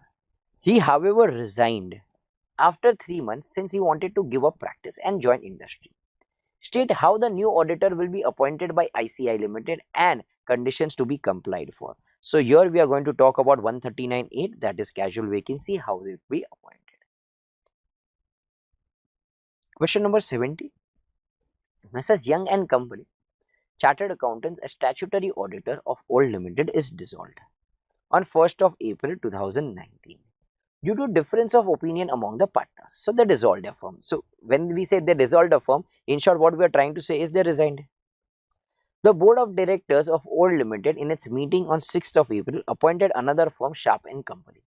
So when they resign, this is a case of what? Casual vacancy. And if it is a case of casual vacancy, then who shall appoint? Firstly, the BOD within how many days? 30 days. And they should take an approval of the members within the next 3 months. But the tenure of the auditor appointed in case of casual vacancy is only up to the next AGM, and here he is appointed for 1 year. Is this correct? So appointment was by board of directors was correct, but they cannot be appointed for 1 year. They can be appointed only up to the conclusion of the next AGM. Since he was appointed for 1 year, this was a wrong thing. X Limited is an unlisted public company. Its balance sheet shows a paid up share capital of 7.5 crores. Public deposits of rupees 70 crores. The company appointed Messrs. ABC and Company, a firm, as the statutory auditor in its annual general meeting held at September 19 for 11 years. So here they are in a way talking about 139(2). So firstly, we need to see applicability as an unlisted public company. It will be applicable if your paid up share capital is 10 crore or more. Is it 10 crore or more? No. Or if your borrowings is 50 crore or more. Now public deposits is 70 crore, which is as good as what? Borrowings. So is it applicable? Yes. And if external rotation is applicable, the auditor, including the network firms, will have to take a break of 5 years after the term allowed. And what is the term allowed? One term of 5 years and two consecutive 10 years of 5 years each in case of a partnership firm. But here they are appointed for 11 years, which is incorrect. They can maximum be appointed for two consecutive 10 years of 5 years each. Now C. Ashwin was appointed as auditor of Bristol Limited for the year 1920. Since he declined to accept the appointment, the board of directors appointed C.A. John as the auditor in place of C.A. Ashwin, and the appointment was accepted by C.A. John. Now see here what happened was C.A. Ashwin was appointed, but however he declined it. Now when he declined it, is C.A. Ashwin appointed at all? And if C. Ashwin is not appointed, can this be considered as casual vacancy? No, because my opening statement in case of casual vacancy, if you cannot recollect, go back and just hear it once again. In case of casual vacancy, the auditor is appointed and later on his office is vacated. In this case, Ashwin was not at all appointed. Can we consider this as a casual vacancy? So can the board fill this particular casual vacancy? No, my friends. Again, the shareholders will have to come and shareholders will appoint the auditor. This cannot be considered as a casual vacancy. Now CAX is a partner in ABC, AB Limited and MN Associates simultaneously. Messrs. AB and Associate has completely its tenure of 10 years as an auditor in XYZ Limited.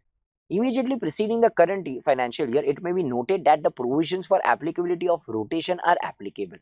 Now the company wants to appoint MN Associate as auditor for 5 years. Whether MN Associate is allowed? No. Since Mr. X was a partner at AB also and MN also, and since AB has completed their tenure, MN can also be not appointed. They are ineligible.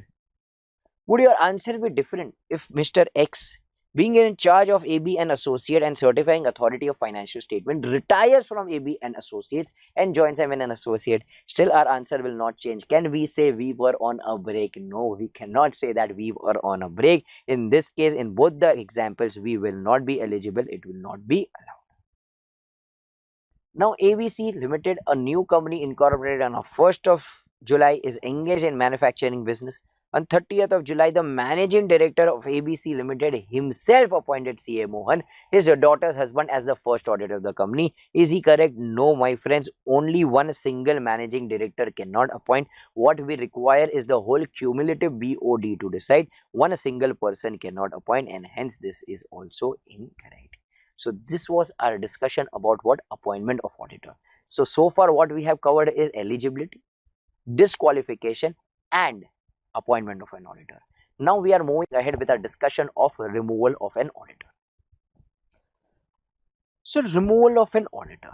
Firstly, we are going to discuss removal of an auditor before the expiry of his tenure. After that, we will discuss removal of an auditor after the expiry of his tenure. So what do you mean before expiry of his tenure? So in case of the first auditor of a government company, his tenure is up to the first AGM.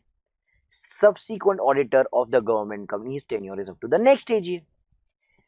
First auditor of a non-government company, his tenure is up to the first AGM. Subsequent auditor of a non-government company, his tenure is up to the 5 AGM. Of auditor appointed in the casual vacancy, his tenure is up to the next AGM. So any auditor is removed before the expiry of his tenure, then firstly we need to do what? We need to call a board meeting and pass a board resolution that we want to remove an auditor before the expiry of his tenure. Once we do that, we will have to file the form ADT2 within 30 days with the central government and seek what? Prior approval. See, removing an auditor before the expiry of his tenure is not an easy task. We'll have to take an approval from the central government that we want to remove an auditor. Only then you can do so, because removing somewhere, what will happen is, in case if the auditor is very close to detecting fraud and you want to remove him, so this section may be misused, and hence we are supposed to take an approval of the central government before removing it. So we need to file ADT2, give it to central government within 30 days for the prior approval. Once we receive the approval, we need to call an EGM within the 60 days. From the approval of the central government, within 60 days, we'll call an EGM. And in this EGM, the shareholders shall pass a special resolution. My friends, when we were appointing an auditor, we were passing an ordinary resolution. But now when we are removing an auditor before the expiry of his tenure, we need a special resolution. But whenever you are removing an auditor, he shall always be given a right of being heard. He cannot be removed without giving him a right of being heard.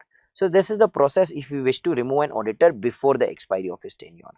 But in case if you want to remove an auditor after the expiry of his tenure, then in that case, we must receive a special notice. We must receive what? A special notice. A special notice stating that the existing auditor shall not be reappointed, or specifically stating that other auditor shall be appointed in his place. We have discussed this similar point under 139.9.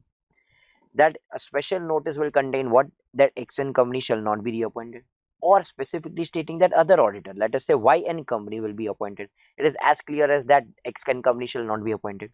Then in this case, the auditor can be removed. Then in this case, we will have to send the special notice. We shall send a special notice to the auditor and seek his reply. Auditor has a right that he can give his what? Return explanation, and we need to circulate this return explanation to all the members. But in case if we are not able to circulate, then auditor has a right where he can read out this representation at the AGM. Okay, so this is what removal of an auditor after the expiry of his tenure.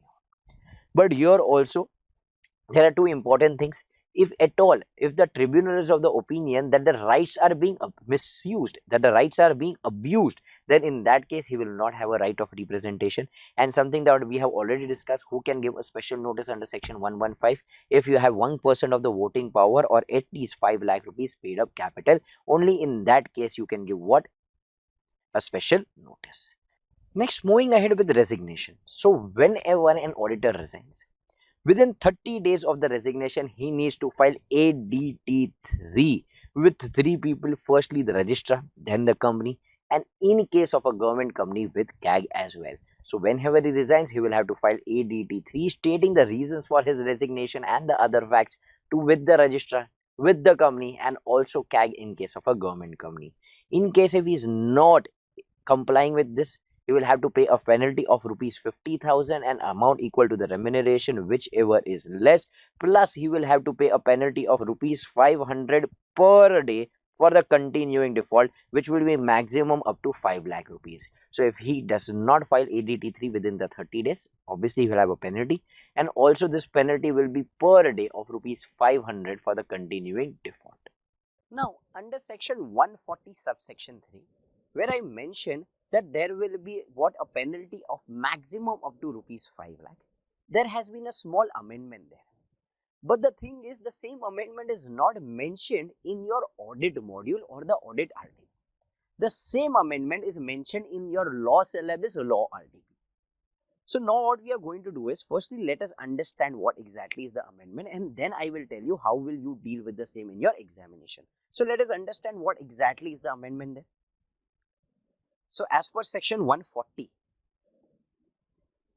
Companies Act 140 subsection 3, the words 5 lakh rupees to be substituted with 2 lakh rupees. So what they are trying to say is that maximum penalty will be up to rupees 2 lakhs and not 5 lakh rupees. So let me read out the old provision. If the auditor does not comply with the aforesaid provision, he shall be liable with a penalty of 50,000, an amount equal to the remuneration of the auditor whichever is less, and in case of continuing default, failure, with a further penalty of rupees 500 for each day after the first year. Okay, so after the first, so here what they are trying to say is maximum now what we'll have to pay is 2 lakh rupees and not 5 lakh rupees. Okay, but now the same amendment has not been given in your audit book. So what will you do is, firstly you will write the answer as per the old provision that we have studied in audit book, and then you will write alternatively as per the new amendment. The maximum penalty will be up to rupees 2 lakh. Why am I asking you to write both the answers? In case if you end up writing the new limit, that is 2 lakh rupees, which is right as well. But since the same has not been changed in audit and the answer is based on the old suggested, the old module that we have for now, then you might end up getting it wrong. So what you will preferably do is you will write both the things because the same has not been mentioned in our audit module. I hope you have understood this and rectify the same in the books that you already have and the notes that we have already written. So let us move ahead with our further discussion here. So this was in case of a resignation of an auditor. Moving ahead with the last section of removal of an auditor, that is removal of an auditor by a tribunal. So if the tribunal is satisfied that the auditor is acting in a fraudulent manner, and if the application is made by whom? By tribunal themselves, that is suo motu, or an application made by the central government or any other concerned person, then in that case the tribunal may order direct the company to change its auditor. So in case if the auditor is acted in what? A fraudulent manner, then in that case the tribunal may order direct the company to change its auditor. How? Either suo motu or on application made by central government or by any concerned person. In this case, the auditor will be removed for 5 years. Then in that case, the auditor is not eligible to be appointed as an auditor, not just in this company, any company, for a period of 5 years from the date of passing of the order, and shall be liable for action under section 447. So in this case, auditor will not be ineligible only for this company, but for every other company for a period of how many years? 5 years. And if the application is made by central government, and if the tribunal is satisfied, then within 15 days that auditor will be removed and the new auditor will be appointed by the central government. The new auditor will be appointed by central government. This was removal of an auditor in case the auditor is acting in a fraudulent manner. Before we move ahead, let us go through the few questions of this section 140, that is removal of an auditor. PQR Company Limited removed their first auditor by passing a resolution in a meeting of the board of directors for his removal without obtaining prior approval from the central government. Is this correct? No, we need to obtain the central government's approval if we are removing him before the expiry of his tenure. Donald was appointed as an auditor of PS Limited at the remuneration of Rs 30,000. However, after 4 months of his continuing service, he could not continue to hold his office as the auditor, as his wife got a government job at a distant place and he needs to shift along with her at a new place. Thus, he resigned from the company and he did not perform his responsibilities relating to the filing of the statement to the company and the register, indicating the reasons and the other fact as may be relevant with regards to his resignation. How much fine is he punishable with? So here in this case, since he did not file ADT3 with the, he did not comply with this provision, so his penalty will be Rs 500 per day, which may maximum go up to 5 lakhs, or his remuneration, that is 30,000. Okay. Moving ahead to section 142, that is remuneration of an auditor. The remuneration of an auditor in case of the first auditor is decided by the BOD, and in case of subsequent auditor is decided by the shareholders in the general meeting. It is quite obvious the first auditor are appointed by BOD, so they will decide their remuneration. Subsequent auditors are appointed by shareholders, so they will decide. But remuneration includes all the expenses incurred in connection with the audit of the company. So every expense that they have incurred will be included there. But however, if they have provided any other services, those fees will not be included here. So it does not include any remuneration paid to him for any other services rendered by him. So let us say he has given his tax consultancy as well. Will that tax consultancy included in the audit remuneration? No. So Companies Act 2013, that is Schedule 3 of the Companies Act 2013, ask us a classification. The amount paid to the auditor, they ask us a classification to be divided into 6 broad categories. How much amount we have paid him to as an auditor? How much amount has been paid for taxation matter? How much amount has been paid for company law matters? How much amount have been paid for other services? How much amount has been paid for reimbursement and expenses? So here we are supposed to classify this into these 6 broad categories and provide. This is the classification as provided by the Schedule 3 of the Companies Act 2013. Moving ahead with the rights of an auditor. So there are various rights of an auditor. So here what I have done is, I have written all the rights of an auditor on one single page. So in case if you are asked as an MCQ, which of the following is right of an auditor and which of the following is not, you can easily recollect which were the rights of an auditor. So as per 143.1, right to access books of accounts, records and documents of the company at all times, including branch and subsidiary at any point of time. So even if he is not a branch auditor, even if he is not auditing the subsidiary, he still has access to the books of accounts and other documents. Also, as per 143(1), we have right to inquire from any employee or officer of the company. Not just them, even the third party having business relationship with the company. So we have unrestricted access to them. We can have an unrestricted communication with them. As per 142, as we already know, we have a right to receive remuneration. We are definitely not going to work without it. As per 140 subsection 1 and 140 subsection 4, we have a right of being heard at the AGM at which we are removed. So a lot of students get confused, sir, why is 141 and 140 subsection 4 a right of an auditor? Because it talks about the removal of an auditor. We just revised it a while back. My friends, in the case of removal before expiry of his tenure or even after expiry of his tenure, in both the cases he had a right of being heard. So this is a right of an auditor, and hence it is written under the rights of an auditor. As per section 146, we also have a right to receive all the notices and communication for the general meeting. So if they are sending a notice to the shareholders or bankers or anyone, we also have the right to receive those notices. We just don't have the right to receive the notices, we also have the right to attend those meetings. If I cannot go, can I send a proxy? You all know who is a proxy better than me. You have used it more than me. So if I cannot go, I can send someone on my behalf. And lastly, as per 177(7), a right to attend audit committee meeting where accounts are discussed. So where our audit committee is discussing accounts, in that meeting also I can go and attend that particular meeting. This is my right.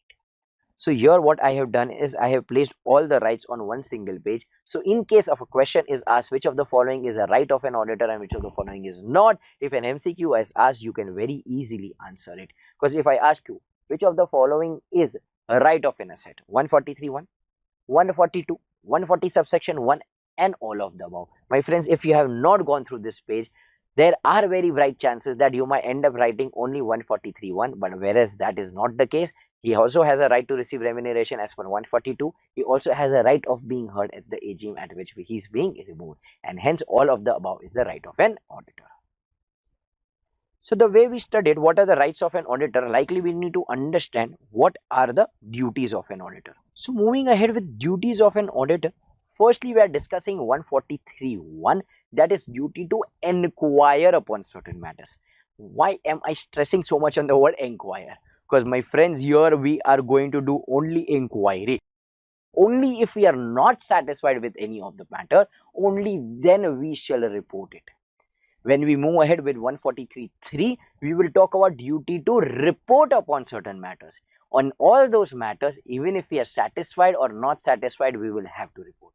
Here, we are just obligated to inquire. Only if we are not satisfied with those matters, only then we shall report. On what matters are we supposed to inquire? We are supposed to inquire upon LTDIs. Firstly, loans and advances. So whether loans and advances have been properly secured, and whether the terms and conditions are prejudicial to the interest of the members. So if we have given any loans and advances, whether we have taken any asset, whether we have taken any securities against, whether the terms and conditions are prejudicial. So in case if I had given a loan to someone else, I would have charged 10% rate of interest, but here I have charged only 6% rate of interest. So somewhere this is not in the interest of the members, this is prejudicial to their interest. Then I need to inquire about this. In case of transaction, I need to inquire whether the transaction are represented by mere book entries.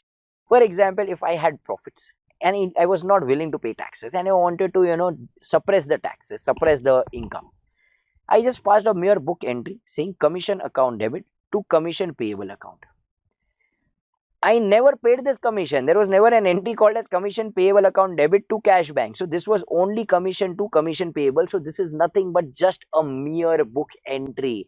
I deflated the profits. I suppressed the profit by passing a mere book entry. So I need to inquire whether all the transactions in the books of accounts are genuine or whether they are mere book entries. We also need to see whether the transactions are prejudicial to the interest of the members, whether all the transactions that have occurred are beneficial for the members of the company. Then whether any deposits have been shown as loans and advances by the company. So why will someone show deposit as loans and advances? A lot of time if we show loans, income tax department is going to ask us whether you have received any interest on this loans. If you have received interest, then you will have to pay taxes.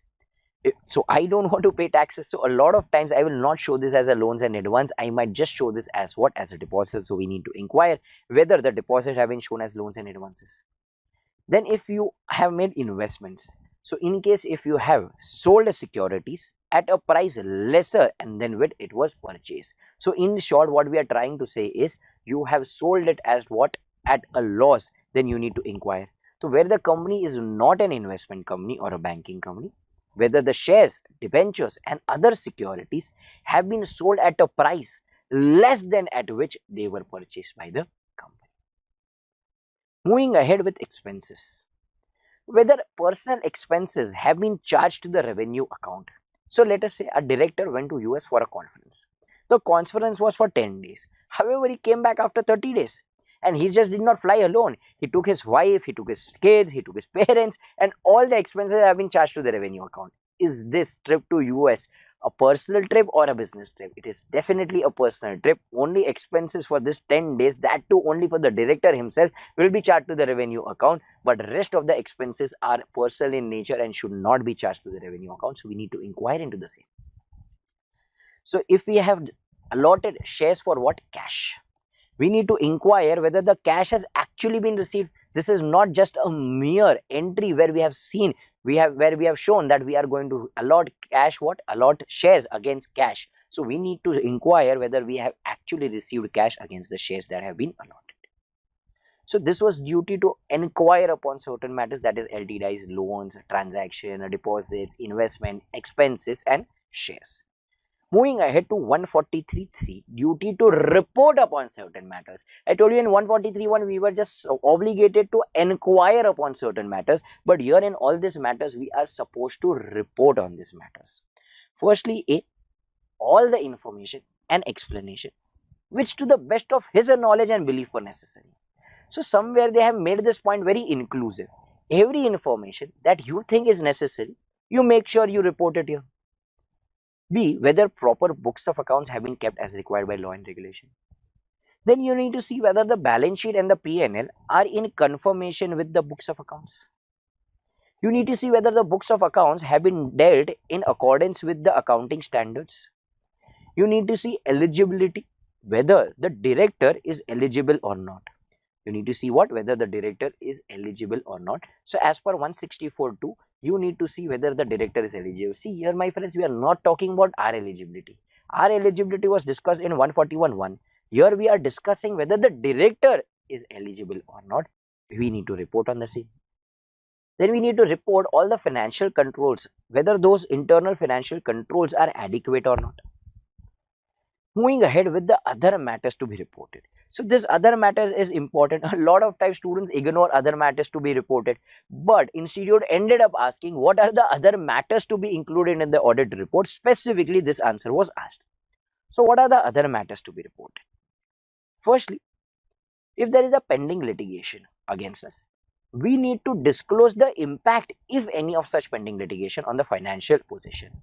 So in short, what they are trying to tell us is, if there is any contingent liability, make sure you have disclosed those contingent liability. Whether provision has been made as required under any law or AS for material foreseeable losses. Let us say if there is a shipping company. That shipping company has spilled a lot of oil in the water. So there is a litigation going against us. We are not sure whether we will lose this case or whether we will win this case.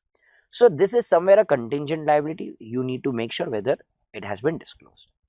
But now let us say it is more probable that we are going to lose the case. Somewhere we know we have spilled this oil and we are supposed to pay this liability. Then in this case, we will have to make a provision as per AS4 and AS29. So then see whether the provision as required by the relevant AS has been made or not. Thirdly, whether there has been any delay in transferring the amounts required to be transferred to the Investor Education Protection Fund. So if we could not pay the dividend to the shareholder because that shareholder was missing, his bank account details were not there, so we will keep that amount in a separate bank account. After the specified number of years, if no investor comes to us to asking that money, then we need to transfer that amount in the Investor Education Protection Fund. our responsibility as an auditor here is only to inquire, only to report whether there is any delay in transferring such funds to the investor education protection fund. So these are the other matters that we need to report upon. So basically, if you see, it was A, whether all the information that we think it is necessary, B, whether proper books of accounts have been kept, whether books of accounts are in confirmation, that is the P&L is confirmation with the books of account, whether it is done as per the AS, whether relevant accounting standard, then whether the director is eligible, then we saw whether the internal financial controls are adequate, and then we discuss about the other matters. In other matters, we saw three matters: wherever contingent liabilities to be disclosed, whether the same has been disclosed, whenever the provision is to be made, whether the same has been made, and whether there is any delay in transferring the funds to the investor education protection fund. There was one more point which is not relevant here anymore. We need to report, we need to give the requisite disclosure in the financial statement as to holding and dealing in the specified bank notes during the period of 8th November to 30th December. Which was this period? This was the period of what? Demonetization. And what is the specified note? Those 500 rupees note and 1000 rupees note. But the point is not relevant anymore because that period has passed. 8th November to 30th December 2016 has long been passed. So no reporting is required on this anymore. Also, as per 143.2, we need to report over the financial statement to the members. It is our responsibility. In case if we are giving a qualified opinion, we also need to give the reasons for the qualification. In case of an auditor of a government company, we also need to give a report to the CAG. Now, as per 143.6, CAG has a power to conduct what? Supplementary audit. So, if within 60 days from the receipt of the audit report, CAG thinks he requires a supplementary audit, that is additional audit, then in that case, CAG may order such person or any other person in this behalf to conduct that audit and give him the information that he needs. Also, as per 143.9, we need to comply with the auditing standard. This is our duty. And as per 143.11, we need to report upon any other matter as may be prescribed by the central government. So we are still left with one important duty, that is 143.12, that is the duty of an auditor to report fraud. But before we move ahead with that, let us go through a few questions that have been asked on this. Now, director of T Limited draws an advance of US dollar 200 per day in connection with the foreign trip undertaken on behalf of the company. On his return, he files a declaration stating that the entire advance was expended without supporting or evidence. T Limited books the entire expense on the basis of such declaration. As an auditor of the company, how would you deal with this? So here what has happened is that we gave how much? $200 per day, and he has not given any supporting document or anything. So somewhere a personal expense may be charged to the revenue, and hence we need to inquire. So 143.1, we need to talk about what? LT dies. Here we are talking about E, that is whether the personal expense have been charged to the revenue account. The auditor of X Limited did not report upon the matters specified under 143.1 of the Companies Act on which he inquired into, because of the reason that he was satisfied. But the management of the company wanted the auditor to report on those matters so that the members can also be aware of the true position of the company. Comment as to whether the auditor is required to report the matters specified under the Act he inquired into and whether the contention of management is sustainable. My friends, as per 143.1, I have been shouting on top of my voice, it is only duty to inquire upon certain matters. Only if we are not satisfied, we are supposed to report. Here, the contention of the management is incorrect. Just if we are satisfied, in that case, there is no duty of the auditor to report under 143. So this was our discussion about what rights and duties of an auditor. Moving ahead to a very crucial and a very important discussion, that is a duty of an auditor report fraud to the central government. Now let us say a CA Gabbar identified a fraud. As soon as he identifies a fraud, he shall report it immediately. But when we say immediately, we mean maximum within 2 days. He should report it immediately to the audit committee and the board of directors and seek their reply. So as soon as he identifies a fraud, maximum within 2 days, he will go to audit committee and seek a reply. So there may be two scenarios. Either the audit committee and board may reply, or either the audit committee and the board may not reply. Let us consider the positive aspect first. If they reply, then in that case, CA Gabbar, that is the chartered accountant, should go to the central government within 15 days and give what? 3 things. Firstly, the report. also their reply on this particular report, and auditors comment on this reply, and auditors comment on what? This reply.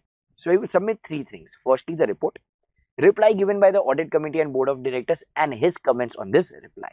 But the most important thing is, how are we going to count this 15 days? Here we are going to count 15 days from the date of reply. So we will count the 15 days from the day when we receive a reply. Now let us say on 1st of January we identify fraud. So we asked audit committee or board to give us a reply. Let us say they gave us a reply on 15th of January itself. Then in this case we will count 15 days from 15th of January itself. We will not wait for end of 45 days. When will end of 45 days be? On 14th of February. If we count 45 days from 1st of January, it will end on 14th of February. So do we need to wait until 14th of February and after that we'll count 15 days and go to the CG? No. As soon as you receive the reply from the audit committee or board, go to CG within 15 days. But what if the reply is not received? If the reply is not received, in this case, Gabbar will still go to the central government within 15 days, and this time what he will give is the report, but this time it is not possible for him to give the reply nor the comments, and hence he will give the fact of non-receipt of reply. He will tell central government, we did not receive a reply, and hence I cannot give you the reply nor the comments on that. But again, the important thing here is we will count this 15 days, this time from end of 45 days. So this time we will have to count 15 days from 14th of February because we received no reply. So we'll have to wait until the prescribed time limit of 45 days and then go to the central government. So no question so far has been asked on these points, but definitely the questions can be framed on this. So we have been telling you, go to the central government, report them, but who is central government? Are we going to go to Modi ji? Are we going to go to Amit Shah? No, here we are going to go to the Secretary Ministry of Corporate Affairs. And how are we going to tell them? Via WhatsApp, via Instagram, via Snapchat? No, we are going to tell them by RPAD. What is RPAD? RPAD is nothing but registered post acknowledgement due. So in case of registered post acknowledgement due, or they can use a speed post, and at the same time for confirmation they may use an email. A normal post will not be allowed. You will have to use RPAD or speed post. What is the logic behind this? Why RPAD or speed post? Because when you send via RPAD or speed post, the postman, whenever he delivers to you, he will take your signature. So the third party who is sending this particular post has an acknowledgement that it has been sent to you, you have received the same, and hence you will send this only in a sealed cover by RPAD or by speed post. For a follow-up you can use an email, but only and only email may not work. For all these things you will have to use your ADT4. This responsibility have cast not only on the shoulder of chartered accountants, but this responsibility is also on the shoulder of CS and a CMA. So in case if a CS identifies a fraud, he will go to the audit committee and seek a reply. He will take the report and go to the central government. In case a CMA identifies a fraud, he will comply with the procedures of 143(12). In case if they do not comply with the procedures, they will have to pay a penalty which may be minimum of 1 lakh rupees, but it may extend up to 25 lakh rupees. It may extend up to what? 25 lakh rupees. Now here, the penalties that I mentioned, 1 lakh, it goes to 25 lakh. There has been an amendment in this. So let us go to the module and let us see what are the new limits prescribed by them. So now here, this is an amendment given in the audit book as well, not just in the law book. This has been given in audit book as well. So the way we wrote answer in 140 subsection 3, we wrote both the answers, the old as well as the new. In this case, you need not do that because this has been given in your audit book as well. Now, when you go to the RTP or when you go to the recent amendments, they have reprinted the whole of chapter number 10. My friends, you need not refer the whole of chapter 10 because not everything is amendment here. Hardly there are very few amendments.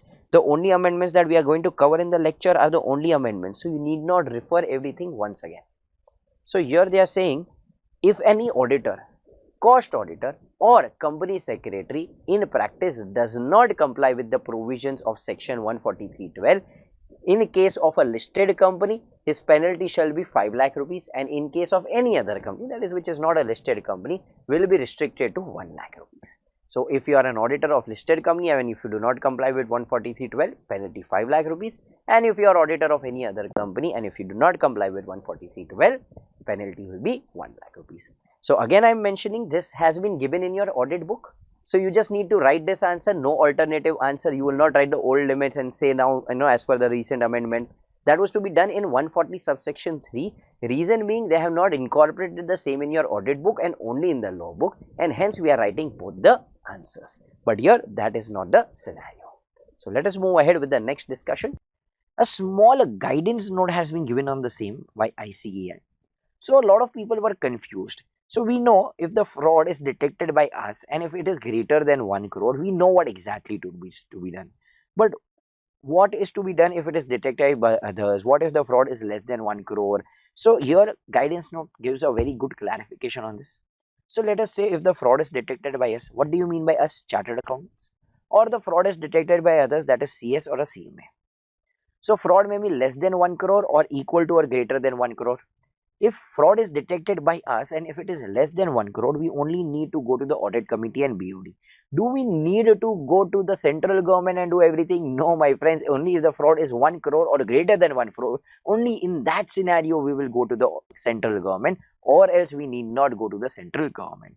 But in this case, ICI is reminding us, please do not forget Karo. Please do not forget Karo. So here we will definitely have to write about what? Karo. Because in case of Karo 2016, we'll have to report a fraud has been committed.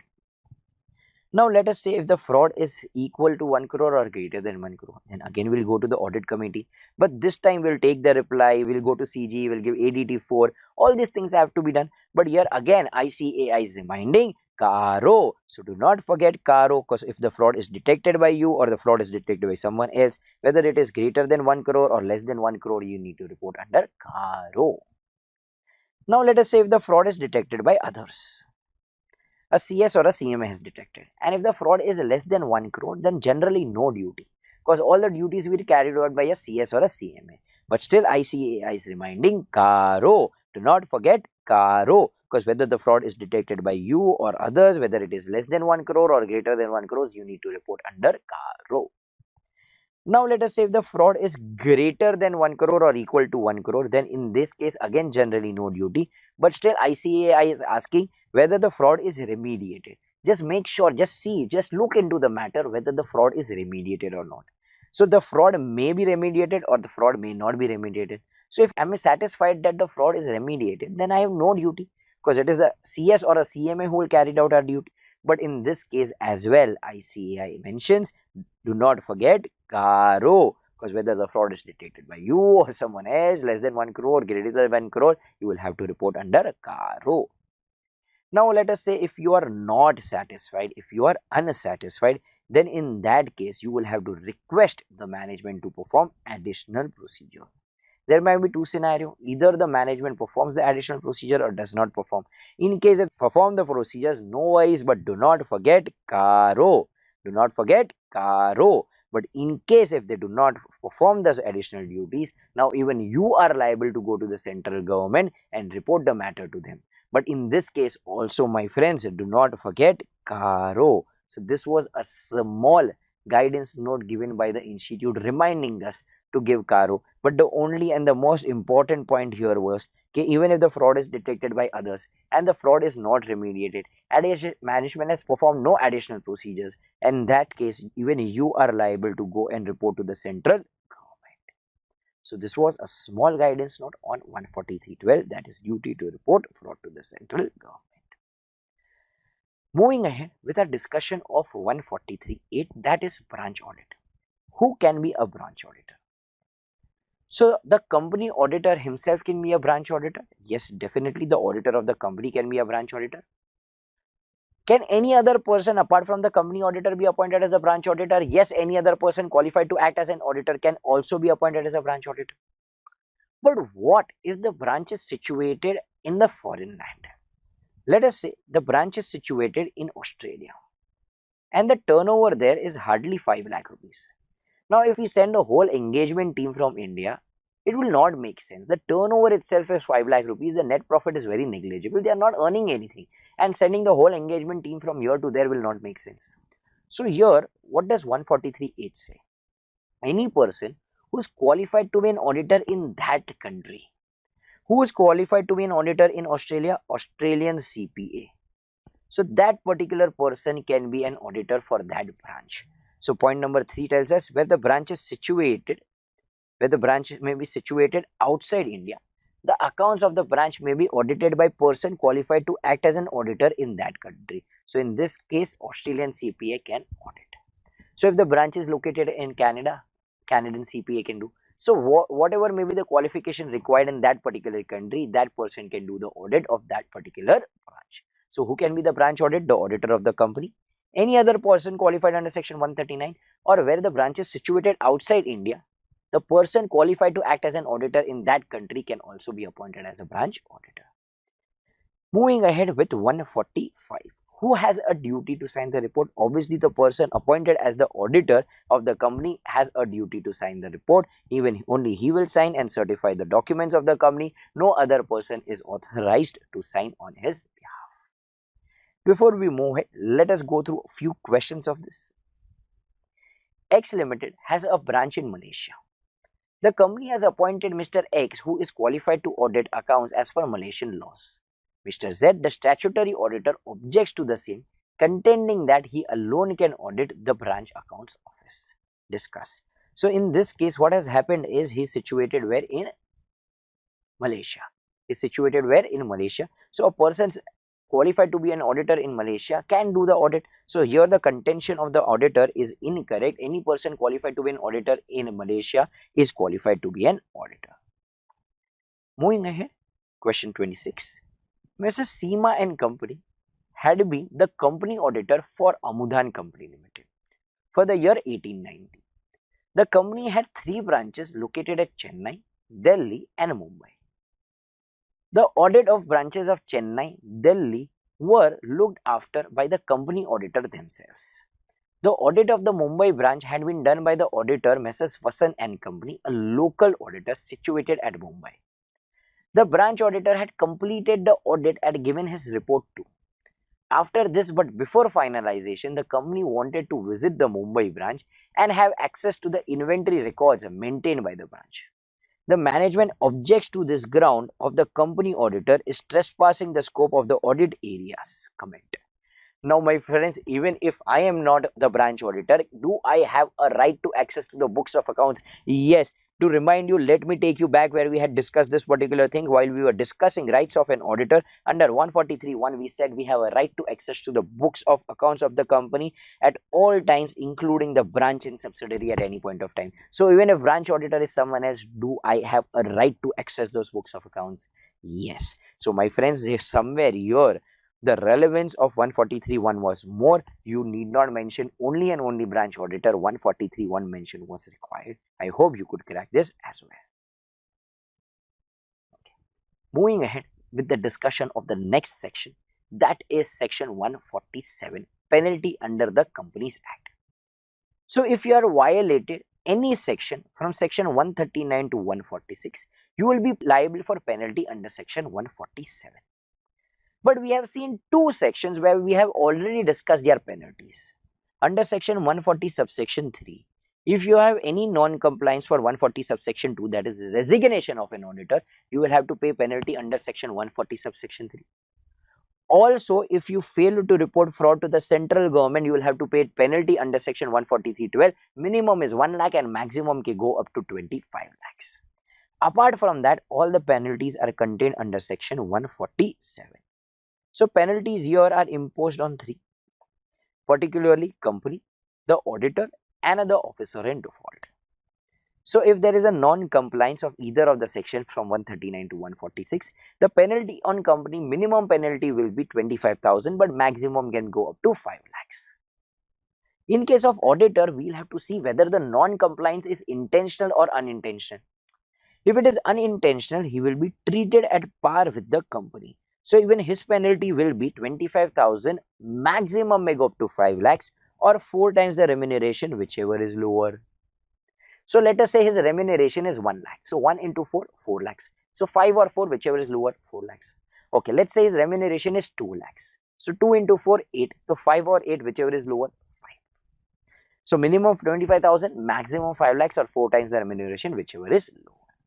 In case if it is intentional, minimum penalty will be 50,000 rupees, whereas maximum penalty will be 25 lakhs or 8 times the remuneration, whichever is lower, along with imprisonment. He will also have to go to jail.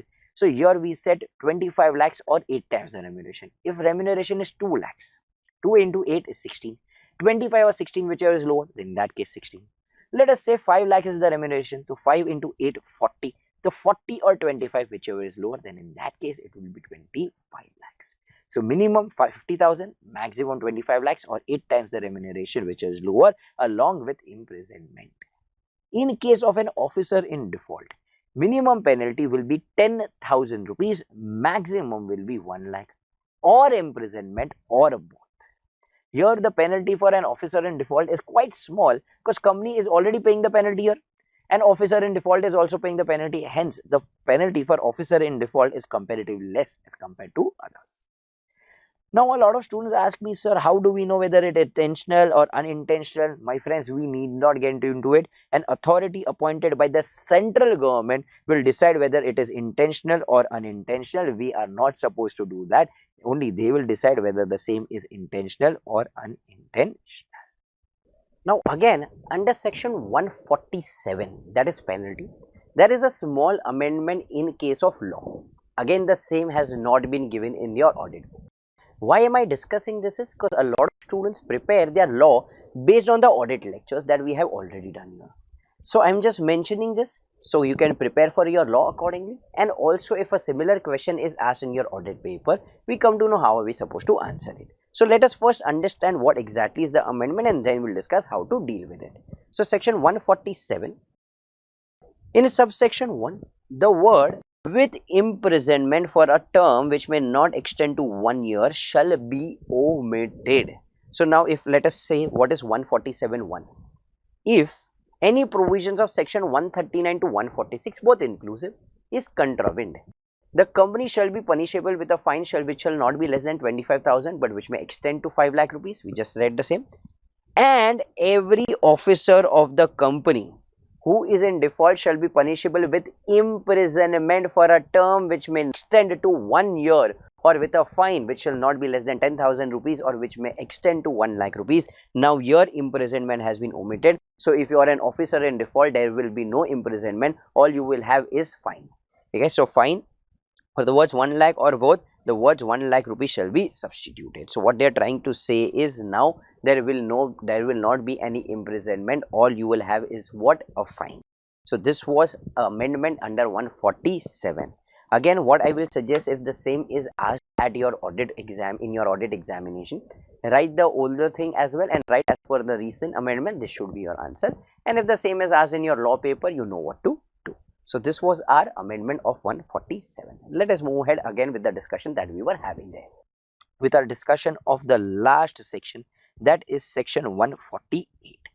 That is section 148. That is cost audit. So in 148, we'll have to understand two things.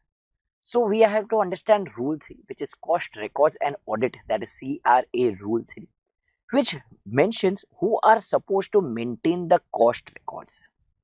When we go to rule 4, we'll talk about who is supposed to get cost audit done.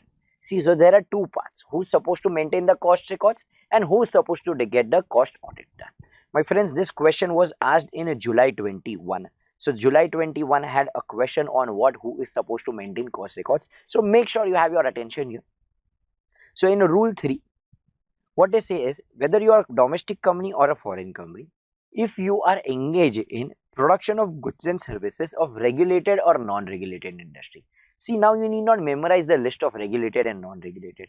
But if you are providing goods and services of regulated and non-regulated industry, and if your overall turnover is 35 crores or more, then in that case you are supposed to maintain the cost records. I hope you all understand what is your cost records. Everything that you do in costing, you need to maintain your cost records, except for small and micro enterprise as per the MSMED Act. So if you are a small or a micro enterprise, irrespective of your turnover, even if your turnover is greater than 35 crores, still you are excluded because you are covered under an exception. So if you are dealing in regulated and a non-regulated, and if your overall turnover is 35 crores or more, then in that case you need to maintain the cost records. Here the exception is what? Micro and small enterprise as per the MSMED Act. Moving ahead with who is supposed to get the cost audit done. So if you are dealing in regulated goods and if your overall turnover is 50 crores and if your individual turnover is 25 crores, then in that case cost audit is applicable to you. So overall means regulated plus non-regulated plus others. So if your overall turnover is 50 crores and individual turnover, that is individual turnover of regulated, is 25 crores, then in that case it is applicable to you. Whereas if you are dealing with non-regulated goods and services and if your overall turnover is 100 crores and your individual turnover is 35 crores, then it is applicable to you. Once again, if your overall turnover is 50 crores in case of regulated and individual turnovers of 25 crores, applicable to you. If you are dealing with non-regulated goods, if your overall turnover is 100 crores and your individual turnover of non-regulated goods is 35 crores, then it is applicable to you.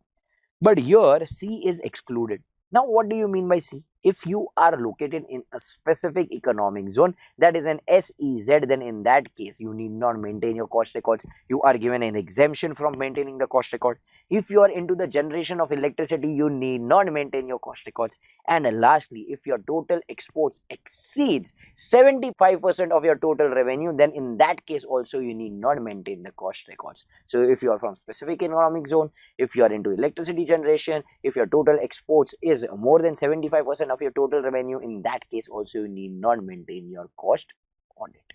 You are excluded. So this is to whom the cost audit is applicable. Also, there are few other provisions that we need to understand about it. You need like ADT 1, 2, 3 and 4. Here also you need to maintain your records. In CRA 1, you will maintain the cost records.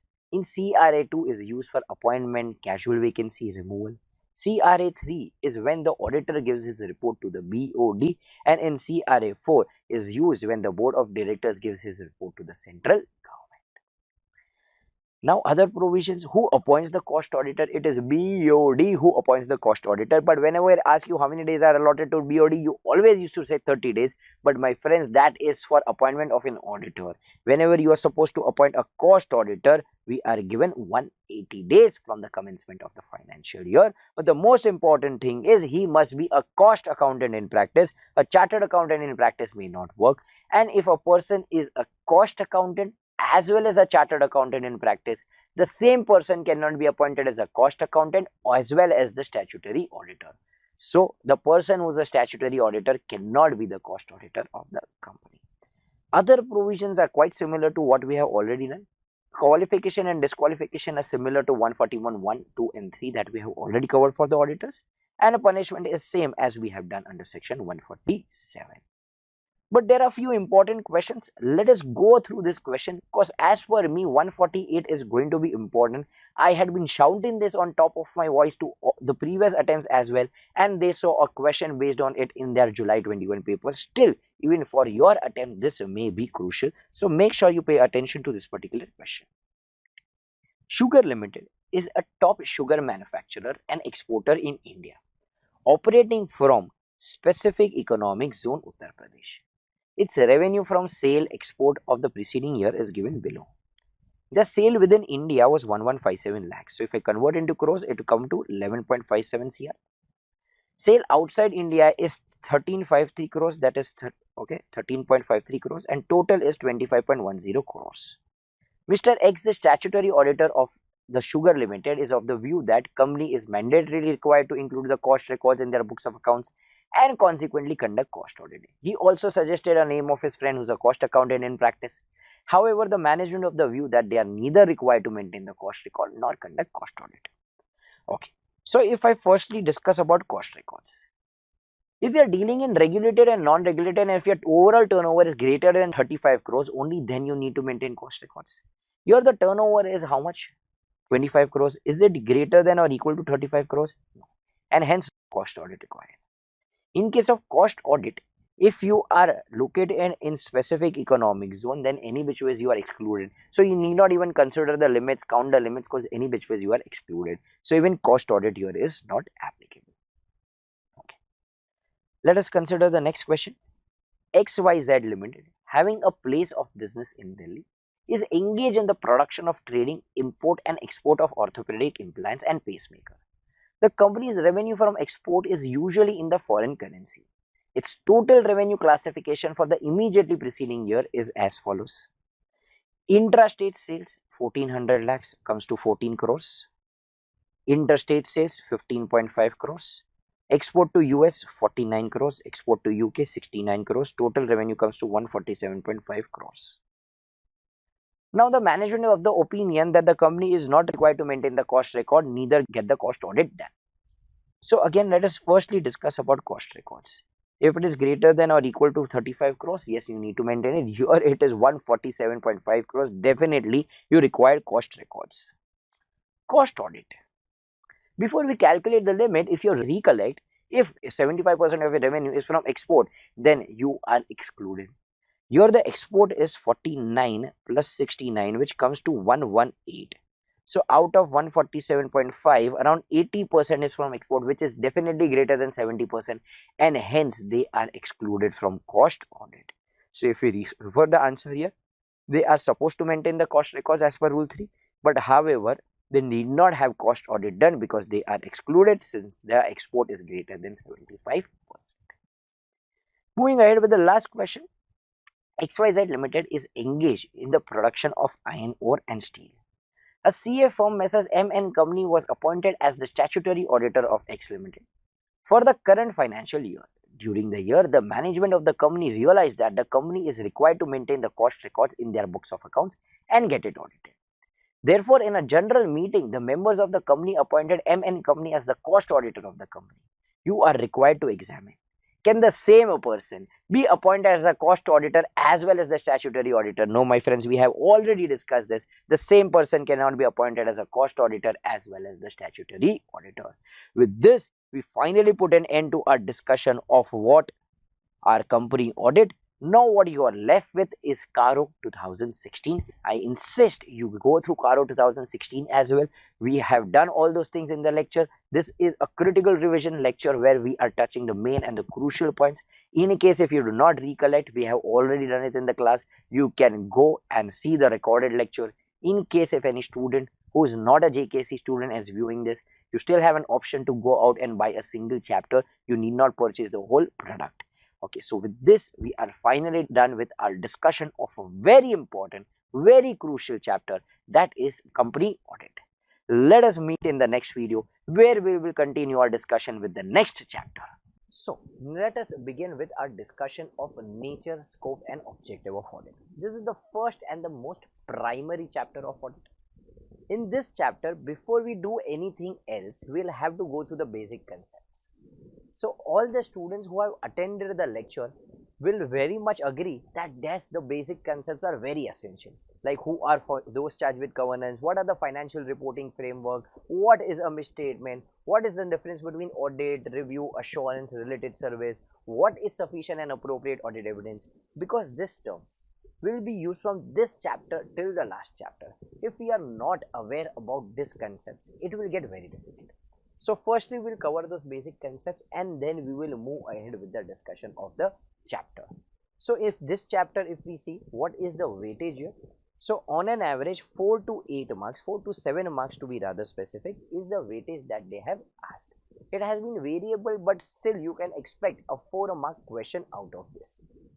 So there are the various concepts, but in this particular chapter, mainly 2 standards on auditing are involved. Firstly, SA210 and secondly SA220, which will require a lot of critical revision, a lot of critical evaluation, because the chances of asking those standards are more. But still, you cannot ignore a lot of questions such as what are the advantages of auditing, what are the relation of between auditing and law, what are the features, what are the qualities of an auditor. So there are a lot of basic questions also which you need to cover here. But in this revision lecture, are we going to cover every single point out there? No.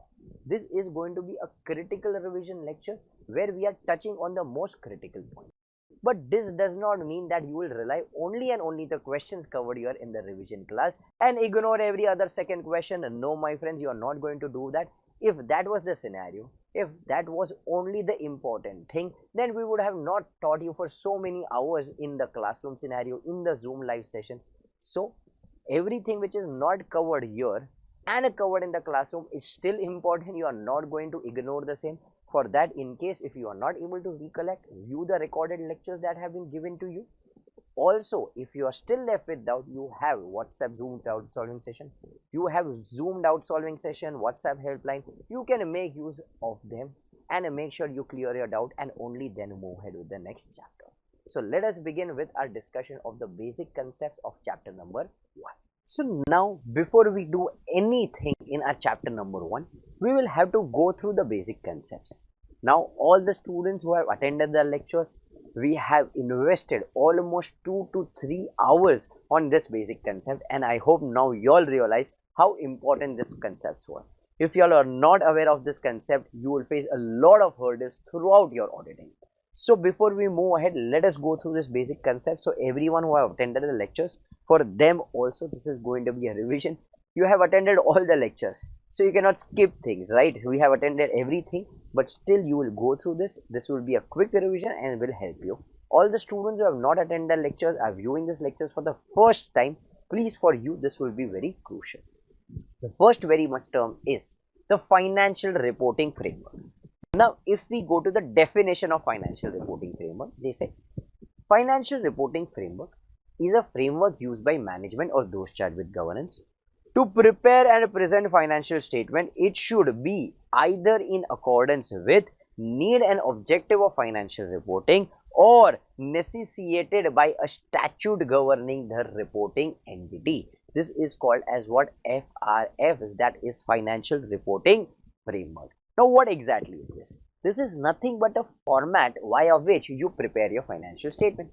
So while you are kids, I mean when you are in FYJC, SYJC, you used to prepare your PNL and balance sheet in this T format.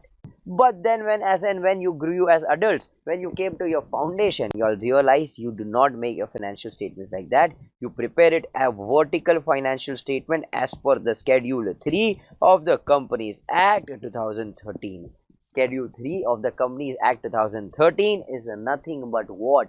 A financial reporting framework. So it is a framework used by management or TCWG. Who are TCWG? We will discuss in the next basic concept. But it is used to prepare and present the financial statement. How it should be? It should be in either in accordance with need and objective of financial reporting or necessitated by the statute. Let us firstly understand the second point. It is necessitated by the statute governing the reporting entity. Now let us say if there is any statute, let us say Companies Act, it is a statute. So we'll have to follow that. Banking Regulation Act 1949 is a statute. We'll have to follow that, every banking company. Insurance company, they have IRDA, that is Insurance Regulatory and Development Authority Act. Electricity, they also have their own Electricity Supply Act. So if there is any statute governing the reporting entity, then obviously it should be in accordance with that statute. Statute is nothing but what? Law.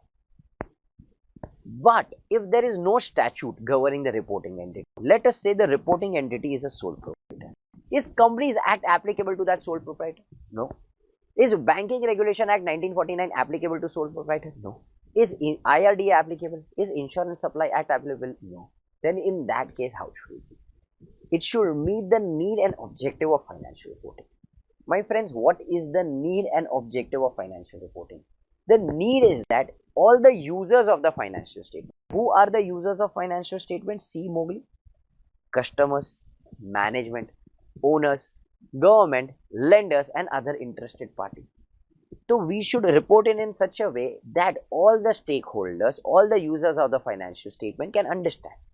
Now let us say in your financial statement, all you did was give the total of what was your income, total of what was your expense, total of your net profit, total of your asset, total of your liability.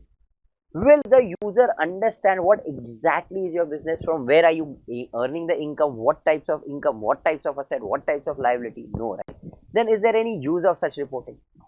So if any statute is not applicable, it should be as per the need and objective of financial reporting.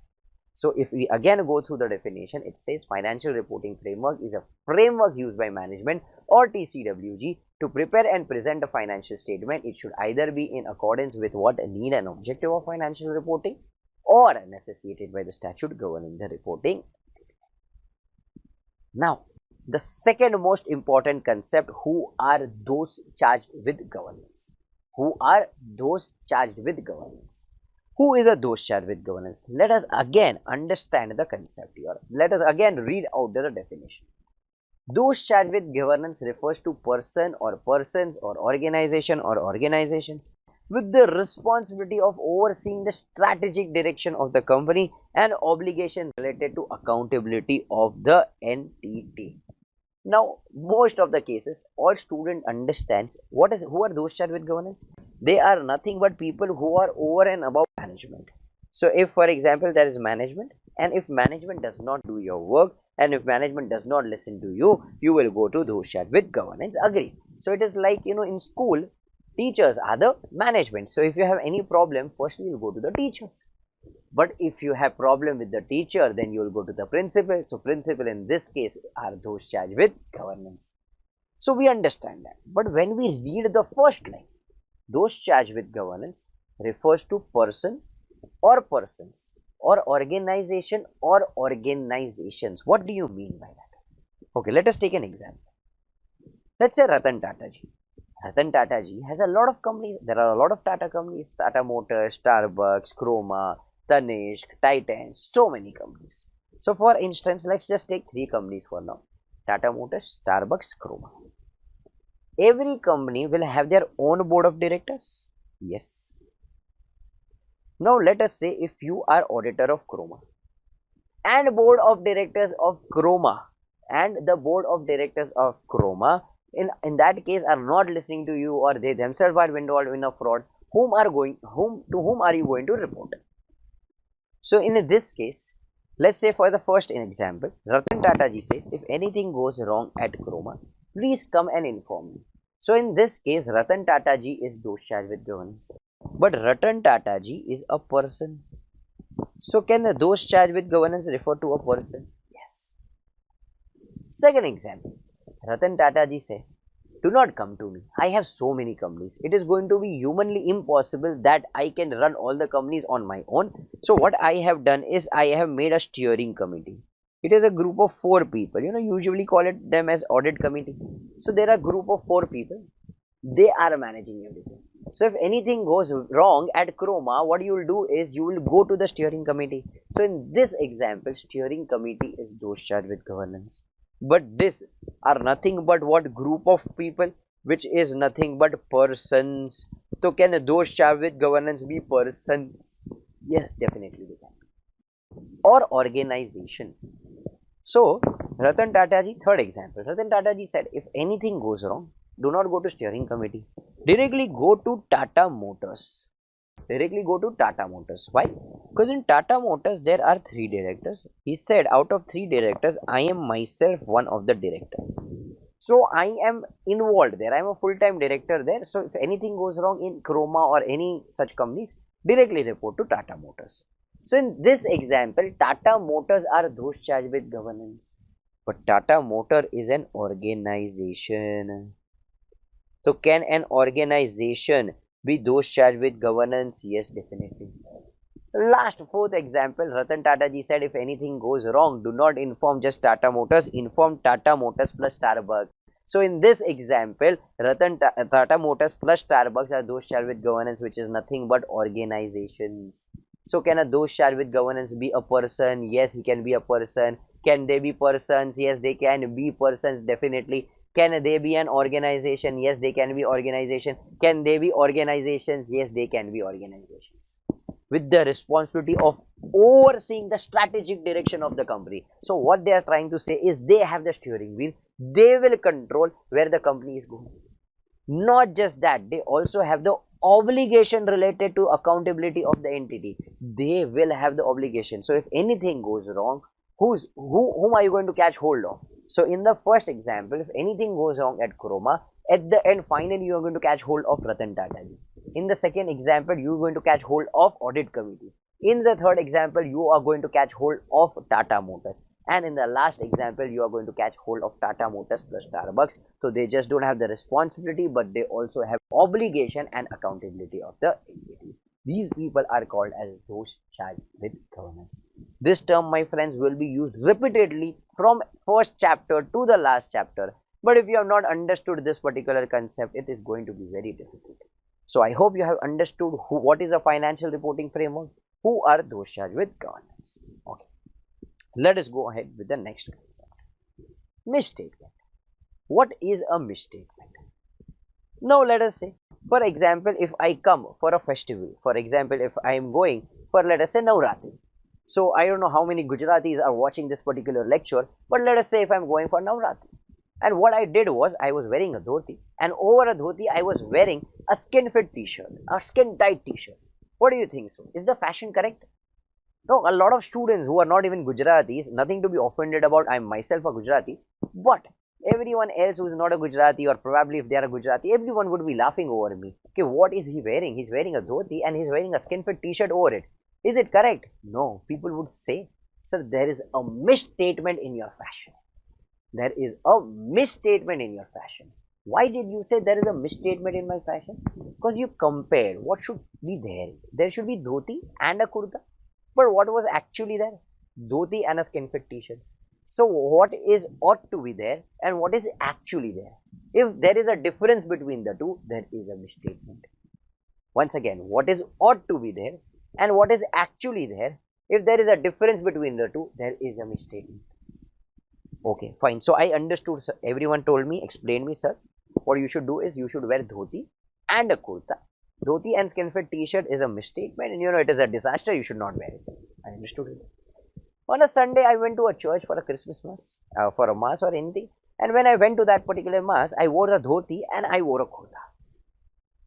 Now again, people were looking me, with rolling eyes. What is he wearing? So I thought, my students taught me I should wear a dhoti and a kurta.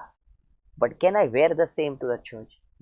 Again, you will say there is a misstatement in your fashion. You will say there is one more PK part 2 has come up here. You cannot wear a dhoti and a kurta to a church. What you should be wearing is a blazer or a formal. Again, you will say there is a misstatement in fashion. Why did you say there is a misstatement? You compared what is ought to be there. What is ought to be there? The formals or a blazer. And what is actually done? Dhoti and kurta. If there is a difference between the two, there is a misstatement. So likewise, in financial statement as well, if there is a difference in amount, classification, presentation, disclosure, which is required by the financial reporting framework and which is actually reported by the entity, there is a misstatement. What is required, if there is a difference between what is required between the financial reporting framework and reported by the entity, it is called as a misstatement. The misstatement can be in amount. Yes, definitely it can be an amount. For example, we had fixed asset worth rupees, let us say 10 crores. Depreciation rate that was to be charged was, let us say, 15%. However, we ended up charging only 10%. So depreciation that we have recorded in the books of accounts is as per 10%, so 1 crore. But it should have been what? 1.5 crores. So this is a misstatement in amount, what is required by the financial reporting framework and what is actually reported by the entity. Likewise, in classification, presentation. So for example, in case of classification, let us say I have taken a loan of 10 crore rupees, repayable in 10 years. There are a few students smiling there, laughing there. Who's going to give him 10 crores? This is just an example. So let us say I borrow a loan of 10 crore rupees, which is repayable in 10 equal installments, then 10 years. Will I classify this liability as a current liability or as a non-current liability? Will I classify this 10 crores as current or non-current? I am pretty sure a lot of them answered non-current. No, my friends. I will divide this 10 crore into 1 crore, which is a current liability, and 9 crore as a non-current liability. If you recollect your Schedule 3 of the Companies Act, it said whatever is to be paid within the next 12 months should be classified as current, and whatever is to be paid after 12 months should be classified as non-current. So in this particular case, you will have to classify 1 crore as current liability, 9 crores as non-current liability, and the accountant was like you. He never paid attention when Schedule 3 was being taught to him. He classified the whole 10 crores as a non-current liability. This will be a misstatement due to classification and not due to amount. Likewise, in disclosure, as per AS1, if you are following the fundamental assumption, you need not disclose it. But if you are not complying with the fundamental assumption, you need to disclose it. Okay, firstly, let me tell you what are the fundamental assumptions. I should not take it for granted that you will know it. So, fundamental assumptions are what? Accrual, consistency, and a going concern. Now, let us say if going concern assumption is inappropriate, the company is not going to continue for a foreseeable future. In that case, we will have to account everything on realizable value and also disclose in the notes to accounts. Yes, you will have to disclose it. Now, let us say you accounted everything on realizable value, but you never disclosed the same. This will be a misstatement due to disclosure, because financial reporting framework said if the going concern is inappropriate, disclose the same. But however, entity did not disclose, and hence there is a difference, and hence there is a misstatement. So misstatement is nothing but difference in amount, classification, presentation, disclosure, which is required by the financial reporting framework and which is actually reported by the entity. Moving ahead to the next important basic concept, audit risk.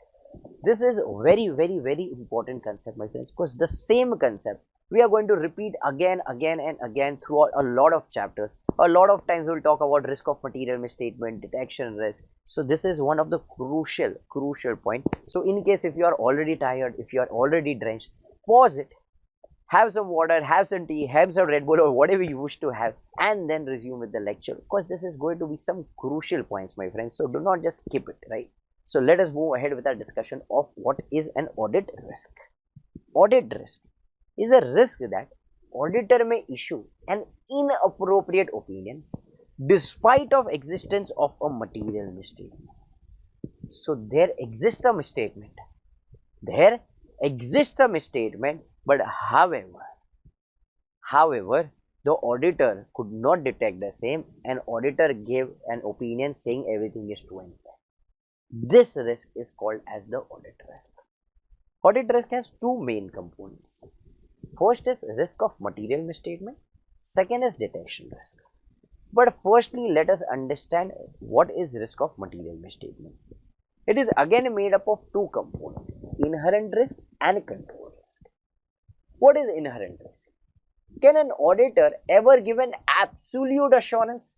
Can I say, mother swear everything is correct, nothing is wrong? Can I swear, can I take an oath that everything is true and fair? Absolutely no, my friends. We can never give 100% assurance. We can never give absolute assurance. Why? Because a lot of times the financial reporting as such that it is based on estimates. Our financial reporting a lot of time is based on estimates. Let me give you a very basic example, depreciation.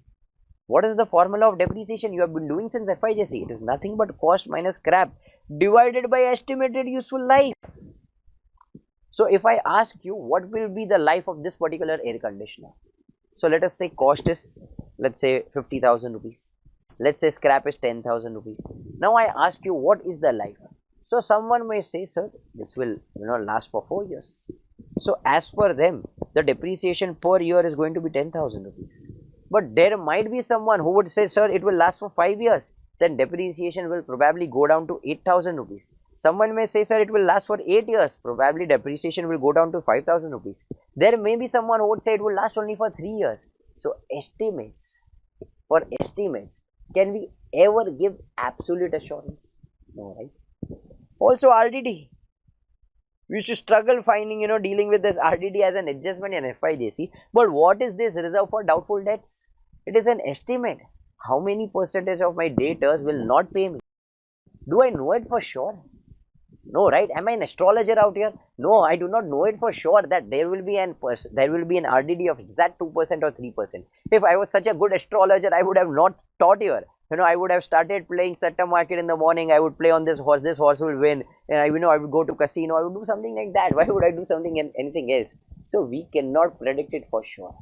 So when our accounts itself are based on estimates, can we ever give an absolute assurance? Also, we never do 100% checking. We always do test checking. So for example, let us say there is Big Bazaar. Big Bazaar has 200 centers. At every center, let us say they have 1000 sales voucher every day. So in all, they have 2 lakh sales voucher per day in the year. They have 365 days. Is it going to be humanly possible that we vouch for every single voucher? No, right? We are never going to vouch for everything for two reasons. Firstly, there is always a time constraint. We are not saying, take 2 years, 3 years, and then give us the audit report. The year ends on 31st of March and we are supposed to give us a report on 30th of September maximum. So we do not have all the time in the world. There is a time constraint. So we can never do 100% check. Also, we need to do cost benefit analysis. Does it make any sense to check all the 2 lakh sales vouchers, which is per day? My friends, if you wish to check 2 lakh vouchers per day, we'll probably need a team of 40 people. Considering, everyone can check 5,000 vouchers a day. Now, if there are 40 chartered accountants charging on an average 1 lakh per month, 40 lakh rupees, my friends, per month. For the whole year, it will go to 4.8 crore rupees. That too only for sales. Is there anyone who's going to end up paying 20 crore rupees, 15 crore rupees as audit fees? No. In case if you find such a client, you just text me, leave me a message. I will definitely join you as well.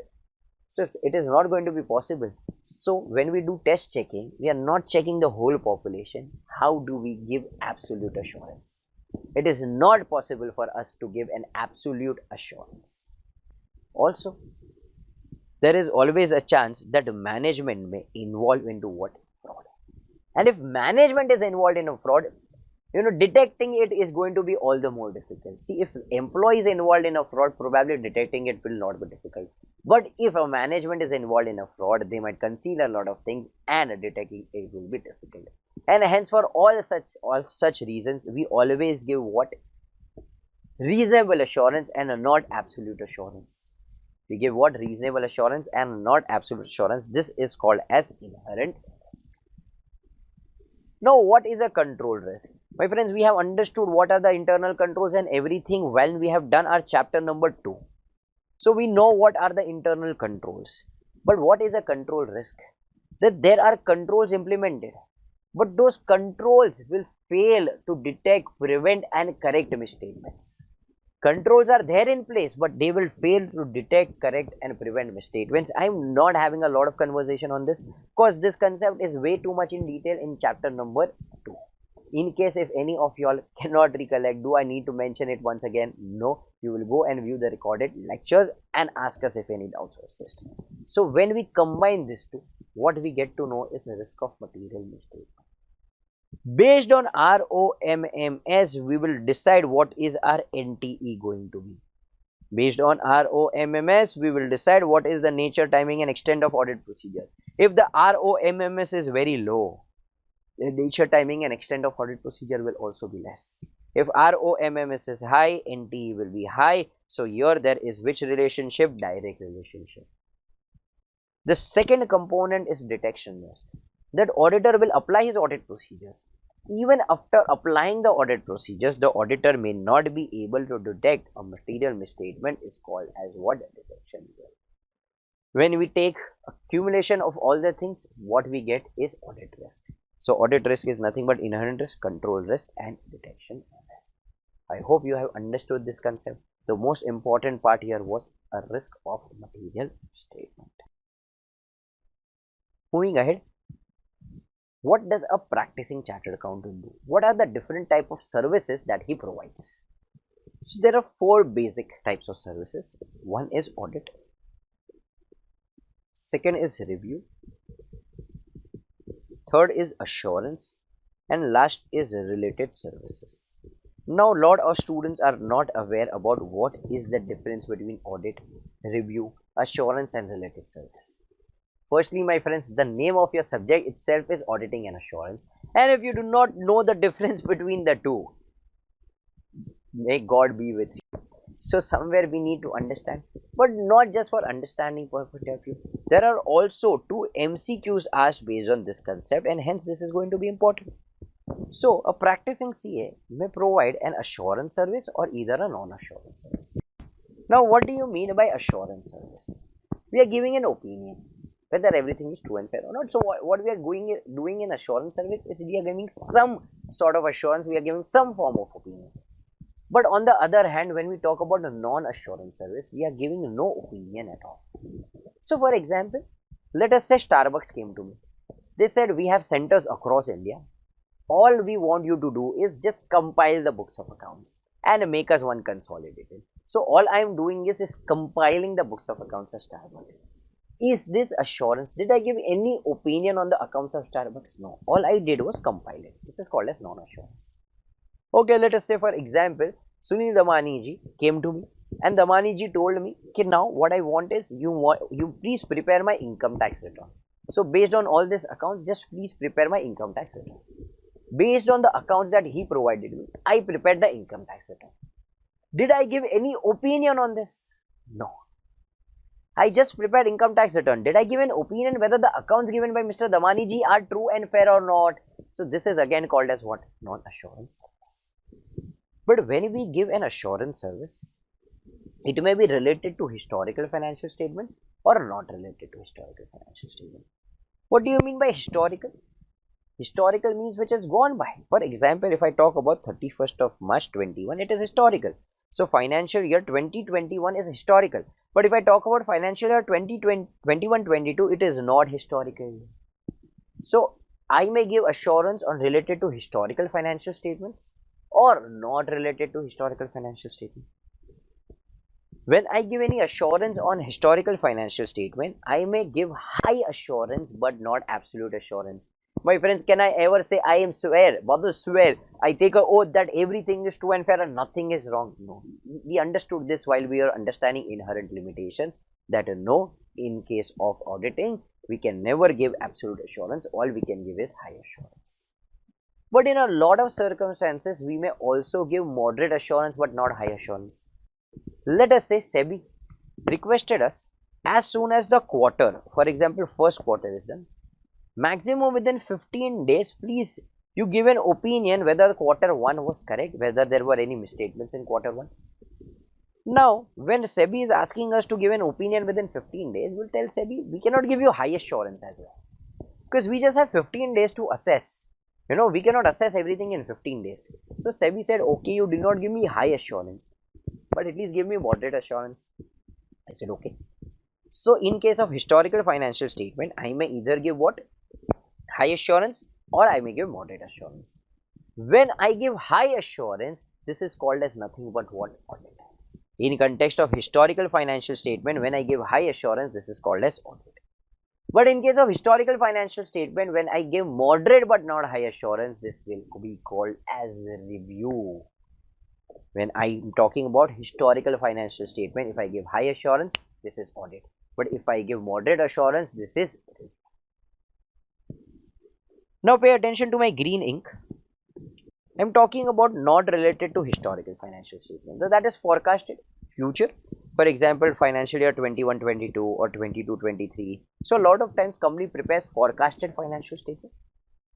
And when the financial statements are forecasted financial statement, can I even give high assurance? Never.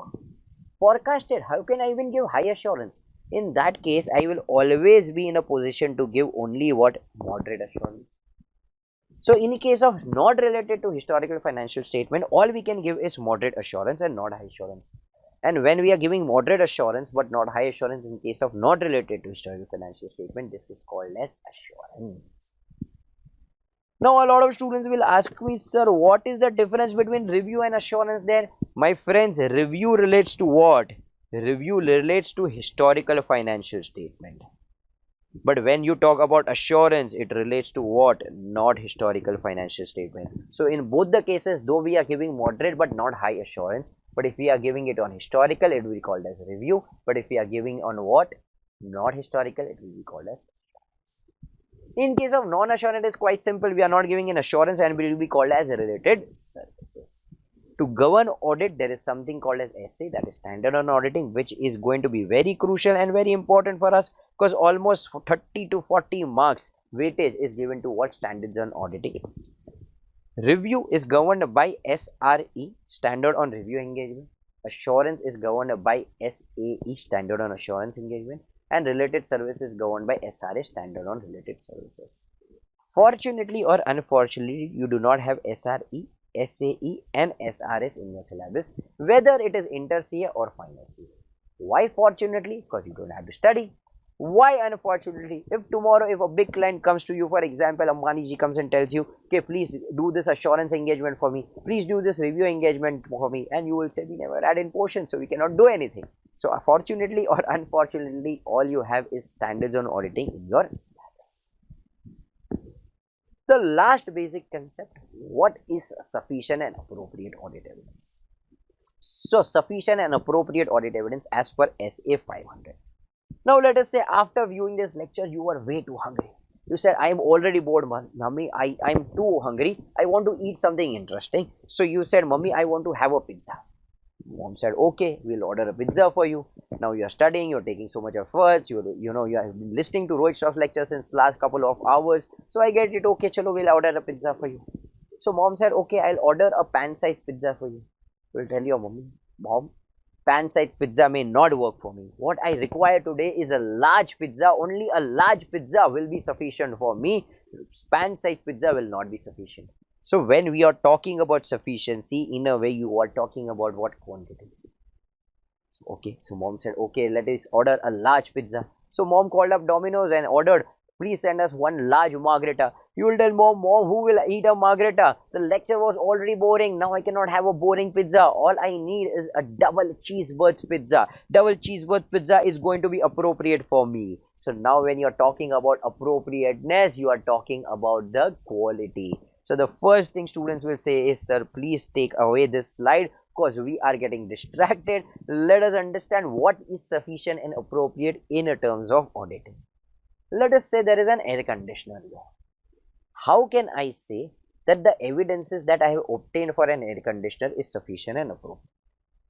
Let us understand what are the evidences that is available with me. Invoice, I can have an invoice. I can have an installment voucher. I hope you all understand what is an installment voucher. In case of an air conditioner, what you get is, firstly, the air conditioner is delivered and then a couple of days later an installment fellow will come and he will install the same. So I can get an installment voucher. Thirdly, you can see the bank statements, you have paid the amount. And lastly, physical verification, you can verify it yourself. Now, firstly, let us take one example. I went for auditing, I got the invoice. But there was no installment voucher. They said while this premises was made, that point of time only Pune was sitting there. And he had this installment voucher. But unfortunately, due to COVID scenarios, even he has gone back to his village. Now there is no hope that we will get this installment voucher. So please, auditor, do not have any hope that we will be in a position to give you this installment voucher. So I said, okay, we don't have that.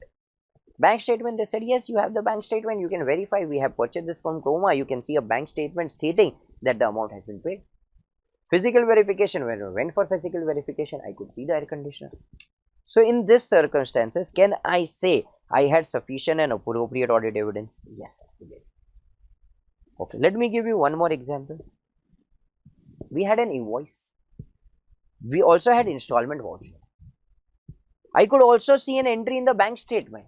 But when I went for physical verification, I could never see the air conditioner. When I asked them, management said, we have given this for servicing. I was shocked. Air conditioner is an asset for which there is always on-site maintenance. The maintenance fellow will come here. We will never sell air conditioners. Still the management said, no, we have some more defaults and hence we used to sell and XYZ things. When I went for physical verification after 3 months, again, same reason. Again, next quarter, same reason. In the whole year, I could never see the air conditioner myself. So I had invoice, I did have installment voucher, I did have bank statement. You may call it sufficient, but this was not appropriate and hence this is not signed. It might be a scenario that they have purchased, actually they have purchased an air conditioner, but the same has been placed in the director's bedroom. That is a person, expenses have been charged to the revenue account. So here though we have invoice, installment voucher and bank statement, but just because you could not do physical verification, you will say you do not have sufficient and appropriate audit evidence. We will discuss the same in detail when we go to SA 500 as well. These were the basic concepts which we are going to use throughout the lectures from first lecture to the last lecture, and hence what I did was I covered these basic concepts. And now let us move ahead with our discussion of our chapter number 1. So let us begin finally with our chapter, that is nature, scope and objectives of audit. So firstly, if we understand what is the meaning of audit. Audit is nothing but, as per ICI, it is an independent examination. What do you mean by independent? Now let us say, for example, Mukesh Ambani ji, in his company Reliance Industry, appoints his son, let us say CA Akash Ambani. For example sake, let us consider he is also a chartered accountant. So Mukesh Ambani is asking his son Akash Ambani to do the audit of Reliance Industry. Can he do so? No, he will not be independent. Because if everything is not true and fair, will he say that everything is not true and fair? And if that is the case, Mukesh Ambani will kick him out of the antenna from the top floor. So in this case, is Akash Ambani going to say that everything is not true and fair? So Akash Ambani cannot do an audit. Okay, let us take an example. One more example. In case of Amazon, they have an employee called Guy Tonde. Now can Guy Tonde be the auditor?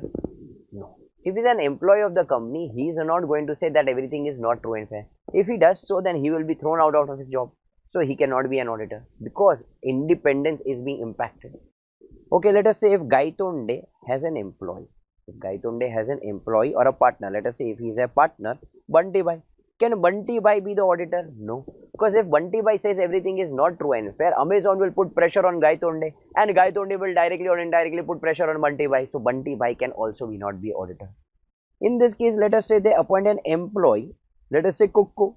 Can Kukku be an auditor? No. Because if Kukku says everything is not true and fair, Amazon will put a pressure on Guy Tonde, and Guy Tonde will indirectly put pressure on Kukku. So what we are trying to say is, first we needed independent examination of financial information. So what do we mean by financial information? P&L, balance sheet, cash flow. So we need evaluation of what? Financial information of any entity, whether profit oriented or not. So if there is an NGO or an NPO, even they will have to get their accounts audited. And irrespective of its size or legal form, when such an examination is conducted with a view to expressing an opinion thereon. If you remember our first lecture of auditing, all the students who has attended the lectures, live lectures on Zoom, for this definition itself, to analyze every single point and every single line, we took roughly around 20 to 25 minutes. But today we are in a position to revise it hardly in 2.5 minutes, just because we have invested so much of time in those live lectures. So I hope every one of you recollects this particular definition. Now, how have they asked this particular question in the examination? So they wrote the whole meeting, and after that they said, explain how the person conducting this task should care to ensure that financial statement would not mislead. So in this case, what we will have to do is we will have to analyze the definition and explain every single line. What is independence? What do you mean by financial statement? So you'll have to analyze every single line. The answer for the same is already given in your GKSE book. You can refer your page number 1 where we have discussed the second important concept is what is inherent limitation. My friends, do we ever give absolute assurance? No, we are never going to give absolute assurance. All we can give is a reasonable assurance and not absolute assurance. The auditor is not expected to and cannot reduce the auditors to zero. This is because of what? The inherent limitation. What are the inherent limitations? We have already discussed this in a basic concept, but still let us go through this particular answer. Financial reporting. Our financial reporting is based on estimates. And when the same is based on estimates, can we ever give absolute assurance that everything is true and fair? No, we cannot do that. Also, the audit procedure. In case of audit procedure, we always apply test check. Do we check 100% of the population? It is humanly not possible due to the time constraint, due to the cost benefit analysis. So we do test check. And when we are just performing test check, can we say absolutely everything is true and fair? No. Thirdly, timeliness. We are not given years and years to perform audit procedures. We are given limited time. The financial year ends on 31st of March and maximum by 30th of September we are supposed to give an opinion on this. So we need to have a time bound approach, and when we have that time bound approach, it is not possible to perform 100% checking. A lot of other matters such as fraud. If the management is themselves involved in a fraud, it is going to be very difficult to identify that fraud. See, it is easier to identify an error, but it is going to be very difficult to detect a fraud if management themselves is involved in a fraud, because they are in a position to override the controls that they themselves have developed. Hence, what we are trying to say here is it is going to be very difficult. So these are the inherent limitations of an audit. Now, what are the questions asked based on this? MNO Limited requested the auditor CAP to provide for assurance in respect of its 10 branches scattered in Delhi and confirm that the statements are free from material misstatement due to fraud or error. So now here we will have to write what about the inherent limitation. One more question. DEFN Company Chartered Accountants successfully carried out the audit of Shree Garments for the financial year 15. After the completion of the audit, there were found material misstatements due to fraud in the financial statement which were not noticed and reported by the auditor. Management alleges that it is a failure on the part of the auditor. Now tell me, can we ever give an absolute assurance? If we have carried out audit in accordance with the standards on auditing, and if there exists any error or fraud, then we are not obligated. It is not our duty, because there is an inherent limitation and we can never issue an absolute assurance. Third important concept, independence of auditor. My friends, there are a lot of other concepts as well as in this chapter. As I have repeated so many times across this revision lecture, we are taking up crucial points, but does not mean that the other points are irrelevant and you need not prepare the same. You need to prepare every other point also that we have discussed in the class. The notes have been given for the same. Here we are touching the most crucial and the important parts, but other parts are important as well. If you do only and only this important notes, it is going to be suicidal, my friends. If only this was sufficient, would we take efforts to teach you everything else as well? So please do not rely only and only on this revision lectures. Now, what do we mean by this? Independence cannot be defined. It is a state of mind. So what happens is, after a point of time we cannot define independence. So you can say you cannot do audit of relatives and things like that. But what if you are doing audit of your girlfriend's company? Can girlfriend be defined in the act of law? No, right? It cannot be defined under any act. So if you are performing audit of your girlfriend's company or your girlfriend's father's company, that is your future father-in-law, if everything is not true and fair, are you going to come out and tell the world everything is not true and fair? Definitely no, right? So independence is difficult to define. It is a state of mind. However, to put in simple words, it means that auditor's judgment should not be influenced in any situation. So if anyone can put an influence on your judgment, then you are not independent. So in case of Mukesh Ambani and Akash Ambani, Mukesh Ambani ji was in a position to influence the decision of Akash Ambani, and hence Akash Ambani was not independent. In case of Amazon, Gaitonde's decision could be influenced by Amazon. In case of Bunty Bhai, in case of Kukku also, their decision could have been influenced, and hence they will not be independent.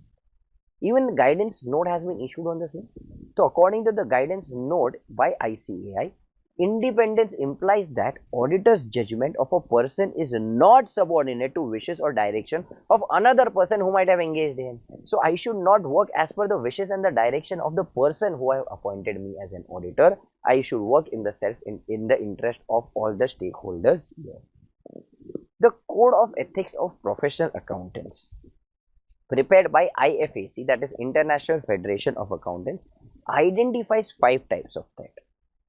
First threat is called as the self-interest threat. Let us say if I have given a loan of rupees, let us say 10 lakhs, any amount it may be, to Reliance Industry. Now if I am auditor of Reliance Industry, and if anything goes wrong, will I tell the world everything is not true and fair? No, because I am worried. Because if Reliance Industries will incur loss, Reliance will not be in a position to repay my loan. So I have my own self-interest there. Let us say I had shares in DMart, Avenue Supermarkets, of shares worth rupees, let us say 20 lakh rupees. Now if I have shares there And if I'm auditing DMart, so let me, if there is any misstatement, will I tell the world? No, right? Because if I tell the world, the DMart share prices will crash, and if they crash, I will also lose my 20 lakh rupees. This is called as self-interest threat. The second threat is self-review threat. Let us say I gave them a tax consultancy, and based on my consultancy, they made a provision, a tax provision of, let us say, 40 lakh rupees. But while I was performing my audit procedures, I realized that tax liability of 40 lakh rupees is incorrect. All we need to pay is 22 lakh rupees. Now, if I go and tell them that tax provision is incorrect, probably they will not rely on our tax consultancy. Our services will come into question. They will raise a finger on our services. So somewhere this is a self-review threat where I feel they will review my services. They will not trust my service anymore. This is called a self-review threat. Advocacy threat. So I have advocated on behalf of the client. I have said everything is correct. They are not doing any misdeed. There is no misdeeds in the company. Moving ahead, if I am the auditor and if I come to know there are some misdeeds, there is some fraud and error in the company, and if I go and tell the world there are frauds in the company, then people will again raise finger on me and tell me, you are the one who are advocating, you are the one who are telling the whole world that there are no misstatements, there are no errors and fraud, and now you are telling us, yes, there is an error. Then people might not believe in me. This is called as advocacy threat. Familiarity threat. I know the client since last 20 years, last 30 years. Now we are as good as families. We sit together. I spend time more at his workplace rather than with my family. I have been at his workplace for 10 hours a day. So somewhere this is called as what? Familiarity threat. This is called as what? Familiarity threat. And the last is intimidation threat. The auditor is scared that he might be removed in case he ends up giving an unmodified opinion that everything is not true and fair. Then in that case he may be removed from the engagement. This is called as what? Intimidation threat. So these are the 5 types of threat. But now this is an important concept that you need to take into consideration, that is safeguards to independence. What they are trying to say is there will always be threat to independence, but you should try to eliminate them or put safeguards. So for the public to have confidence in the quality of the work, it is essential that auditors should always be and appear to be independent. So for example, if Akash Ambani is auditing Reliance Industry, and if he says everything is true and fair, though he has done his work diligently, with all the integrity, with all the objectivity, will we rely on him?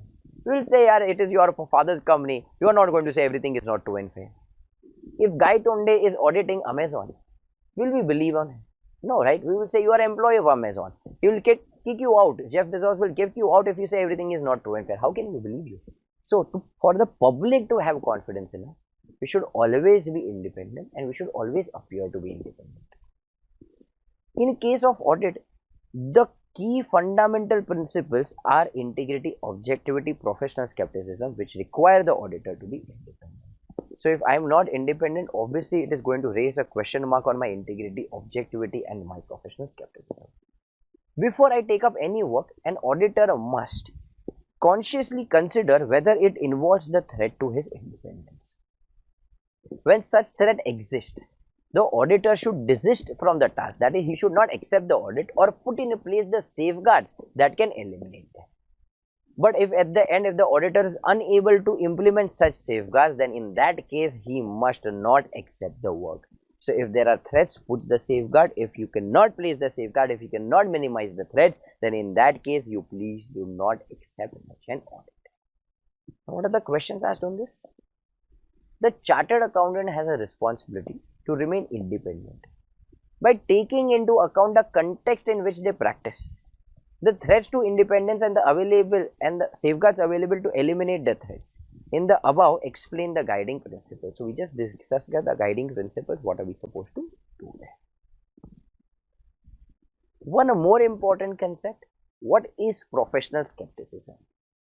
So professional skepticism refers to an attitude of questioning mind. We should always be alert. See, we will never say that client is always honest. We will never believe that clients are always dishonest. See, we are not supposed to be people of, investigating mind. We are watchdogs. We are not bloodhound. So we should always be of questioning mind and we should always be alert that there may be some misstatement and that may occur due to fraud or error. Moving ahead with the most important concept of this particular chapter, that is SA210 and agreeing to the terms of audit engagement. This was the first standard on auditing that we started discussing in our Zoom live sessions. This was the first standard that came up in what chapter number 1, that is SA210, agreeing to the terms of audit engagement. So now what is agreeing to the terms of audit engagement? So firstly, there will be an inquiry. So the client will inquire from the firm. Then the firm will send a proposal. Once they send a proposal, they will meet and discuss the terms of audit engagement. Then in that case, the auditor will send the letter of engagement and the client will send the letter of appointment. This is a very crucial and an important thing. We have discussed MCQ based on this, that the auditor will give the letter of engagement and not the client. But when we are discussing the terms of engagement, we will tell the client, there are two preconditions which you will have to accept. So firstly, accept these two preconditions, only then we will move ahead with our discussion. So there are going to be how many preconditions? Two preconditions. Firstly, determine whether the financial reporting framework is acceptable or not. Because if the financial reporting framework is not acceptable, what am I going to audit? I have nothing to audit. So in this case, firstly, I need to see whether the financial reporting framework is acceptable, or else I will have to say nothing is true and fair, because we are not complying with financial reporting framework at all. Second, management, it is your responsibility that you will prepare the financial statement. So for preparation of financial statement is the responsibility of the management and not the auditor. Auditor, all he is going to do is going to assess the financial statement and give a report on the same, whether it is true and fair. But it is the responsibility of the management that they will prepare the financial statement. Management, it is your responsibility that you will set up the internal control, you will design the internal control, you will implement the internal control, you will maintain the internal control. All I will do is assess the internal control and based on that the ROMMS, but you are responsible for implementing the same. Thirdly, you will provide with the auditor with access to information, access to additional information, and unrestricted access to persons within the entity. So whenever I want to ask any person within the entity, may he be an employee, the management, or anyone, I have an unrestricted access. I need not come to you management for further permissions. I have an unrestricted access to them. So firstly, let me know whether you agree with these two preconditions, because if you don't agree with these two preconditions, I am not going to accept the audit. These are the preconditions, these are the must. I am not going to negotiate on this. If you do not agree with the same, please let me not accept this audit. What are going to be the contents of the engagement letter? What are you going to write as per SA210? So what you will write is 4. Firstly, identification of the applicable financial reporting framework for the preparation of financial statement. So which financial reporting framework is applicable, which is acceptable? Further, what is going to be the objective and scope of the audit of the financial statement? Thirdly, we will give a reference to the expected form and content of any reports to be issued by the auditor, and a statement that there may be circumstances in which the report may differ from its expected form and content. So firstly, we said from F, what is the financial reporting framework? O, what is the objective? We'll give them a reference to the expected form and content. Okay, this is going to be a report, this is the content that we are going to give it in. But we will also let them know that there may be circumstances in which the report may differ from its expected form. So usually we'll tell them the form as given in SA 700. So we'll have to tell them, okay, if we modify our opinion as per 705, or if we give emphasis of matter paragraph or other matter paragraph, we will have to modify the opinion. Also, if there is any change in the regulatory requirement, we may have to deviate from the same. Then we will write about the auditor's responsibility and we will also write about the management's responsibility. So whenever it is asked what is you going to include as per SA210 in the engagement letter, you will always include forum. That is whether a financial reporting framework is acceptable, secondly objective and scope, reference to the expected form and content, auditor's responsibility and the management's responsibility. Now, agreeing to the terms of audit engagement when there is a limitation on scope. So see, limitation on scope may be due to three possibilities. Circumstances which are beyond the control of the entity. Now let us say our stock was lying in Afghanistan. Now it is not humanly possible for me to go down to Afghanistan and have a physical verification of inventory. Not just that, even our management personnel is not there. He has fled away from that particular country. So now it is beyond the control of the entity that we can go and do a physical verification there. Secondly, it is due to the nature and timing of the audit procedure. Let us say our predecessor auditor passed away. He passed away, let us say on when? Let us say 5th of April. Now he was appointed for the 31st March year ended 21. So he was appointed for the financial year 2021. He passed away on 5th of April 21. Now this will lead to casual vacancy. I was appointed within next 30 days by BOD and approvals taken within next 3 months. But now I am left with very less time. I need to give my report maximum by 30th September. So there is going to be a time constraint on me. Now this is again beyond the control of the entity. But the last one which we are concerned with, if there is a limitation on scope which is imposed by the management. So our point of discussion is going to be this limitation on scope which is imposed by the management. So now let us say if there is a limitation on scope imposed by the management and TCWG, auditor will have to evaluate what are the possible effects of this limitation on scope. If I end up concluding that because of this LOSA, that is limitation on scope of audit, it will result in auditor disclaiming an opinion because I am not able to obtain sign and the matter is material as well as pervasive, then in this case I may have to disclaim my opinion. Then why to accept such an audit? In that case, what SA 210 tells you? Do not accept such an audit appointment unless it is required by law and regulation to do so. So if the management and TCWG imposes LOSA, auditor shall evaluate the possible effects. If LOSA will result in auditor disclaiming an opinion, then the auditor shall not accept such an appointment unless it is required by law and regulation to do so. Secondly, now what if the limitation is imposed during the course of audit? So initially we accepted the terms and condition, everything well fine. But during the course of audit, management requests you to change the terms of engagement. So firstly, what you will do is you will inquire about the reasons. What are the reasons, management? Why are you requesting us to change the terms of an engagement? The reason may be valid or reason may be invalid. So for example, we were appointed at Geo. So when we were appointed, there were around 180 centers. But they came up with 20 new centers, so now they have total 200 centers. So in the terms of engagement, it has been included that we will be given access to 180 centers and will perform my audit procedures there. But now there are 200 centers. So now they are requesting us to perform audit procedures on those 20 new centers as well. And proportionally, they will increase our audit fees as well. So the reason here is very valid. So I will accept such a change. But I should accept such a change only and only in writing.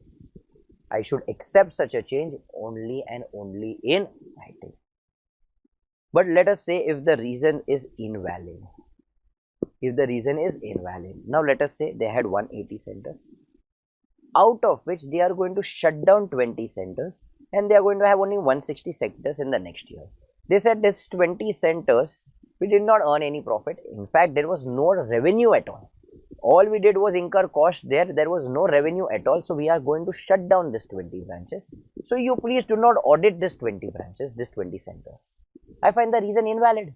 I would say for this particular year, all of this 20 centers were operational. So I will perform my audit procedures on this 180 centers. So but they are insisting no. You perform your audit procedure only on this 160 centers. Now I do not find this logical. They are paying me the whole fees for 180 centers. Then why they are not allowing me to go to this 20 centers? Somewhere there is a chance that they are committing fraud in this 20 centers only. So I find the reason invalid. And if I find the reason invalid, I will not accept such a change. Do not accept such a change. But if the management and those charged with governance do not allow you to continue with the original engagement, they are not allowing you to continue with what original terms of engagement, then my friend, in that case, this will again lead to LOSA or ROSA, limitation on scope of audit or restriction on scope of audit. So they are not allowing me to continue with the original terms of engagement. That is, they are not allowing me to go to all 180 centers. They are allowing me to go only to 160 centers. This is a limitation on scope of audit or restriction on scope of audit. And my friends, whenever there is a ROSA, will we ever break the ROSA? No, we will withdraw. We will withdraw after fulfilling legal obligations. What do you mean by fulfilling legal obligation? I will have to fill ADT 3-year within 30 days of the resignation. I hope you all recollect, we had studied the same, we have revised the same already in our company's act. So if the reason is valid, accept such a change only and only in writing.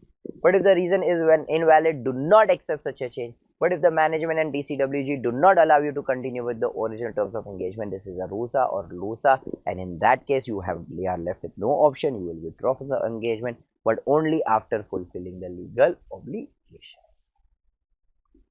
Moving ahead with SA210's last part. In case of recurring audit, do we need to send this particular thing again and again? So for example, if there is a recurring audit, I was there in the previous year, do I need to again send this terms of engagement? No. But in a case of morons, I will have to send this engagement letter once again. What do you mean by morons? Firstly, M, the entity misunderstands the objective and scope. So somewhere I think this year, though I continued with audit, we concluded, we gave an audit report, but entity at various levels was misunderstanding the objective and scope. We had a lot of, difference of opinions. So I thought, let me again send the terms of engagement. Let me clarify all these things. So in that case, I can say there is a significant change in ownership. I was the auditor of Big Bazaar. Previously, it was owned by Kishore Biyani ji, but now it is purchased by Mukesh Ambani ji. So when I was initially appointed, I discussed all my terms of engagement and everything with Kishore Biyani ji. But now who is the owner here? Mukesh Ambani ji. So I need to again send what? Terms of engagement and inform Mukesh Ambani ji as well. There is a change in the legal or the regulatory requirements. So if there is any change in law or anything which requires this, we'll definitely have to do this. There is a change in the reporting requirement. For example, there was CARO 2016. Now let us say there is CARO 2020. For your exam, my friends, still 16 is applicable. So do not get confused. But if in the practical life, if we see practical world, CARO 20 is applicable. So reporting requirement change, we will require more information from their end. So in this case, I may have to send a new engagement letter. And there is a change in the nature and the size of the entity's business. So if I think so, there is a change in what the nature and the size. The organization has grown. While I started auditing, the organization was hardly 50 crores, but now the valuation has gone to 99,000 crores. You know what example I'm talking about. So if somewhere the nature and size of the organization has changed drastically, substantially, then again I might have to send this engagement letter. And lastly, if there is a recent change of the senior management. Earlier X, Y and Z were the directors, but now A, B and Z are the directors. So now A and B are not aware about any terms of engagement. So I might probably have to send again the terms of engagement. So this was a question where we need to answer in which circumstances, in case of recurring audit as well, we need to send the terms of engagement once again. So with this, we are done with our discussion of what SA210. Let us see the questions that have been asked from this. Are any company, a firm of chartered accountants, have not revised the terms of engagement and obtained confirmation from the client for the last 5 years, despite the change in the professional environment? My friends, if there is a change in the terms of engagement, professional environment, so this is answer of recurring audit, that is morons, we'll have to resend the terms of engagement. An auditor who before the completion of the engagement is requested to change the engagement to one which provides lower level of assurance should consider the appropriateness of doing so. So here obviously we again need to talk about what change in the terms of engagement. If it gives what lower level of assurance, we will not accept the reasons if the reasons are invalid. So with this, we are done with our revision of what our chapter number 1. My friends, there are several other points like including SA 220, advantages of auditing, a lot of other points which are important from exam point of view as well. But here I have touched the most critical and the important points. But again, Doing only and only this is not going to suffice. If you think so, you just do the revision notes and the revision lectures and you will be done through auditing. My friends, that is not going to be possible. So please make sure you read your other notes as well, and if you cannot recollect anything, view the recorded lectures. And still if you are left with doubt, we are still there to help you. Get in touch with on the Zoom sessions, get in touch on the WhatsApp helpline, and make sure you clear all your doubts. Now let us see the questions based on chapter number 1. So first let us see all the questions that have been asked in the module. Once we are done with all the questions from module, we will go in the blast from the blast. That is, we will cover the questions from the RTP, MTP and things like that. So question number 1. Explain clearly the meaning of auditing. How would you as an auditor perform the audit? So we have already discussed the same. I have also given you the reference number of the GKSC book, and you also have the summary notes available. The independent audit of entity's financial statement is vital service to investors, trade payables and other participants in the economic exchange.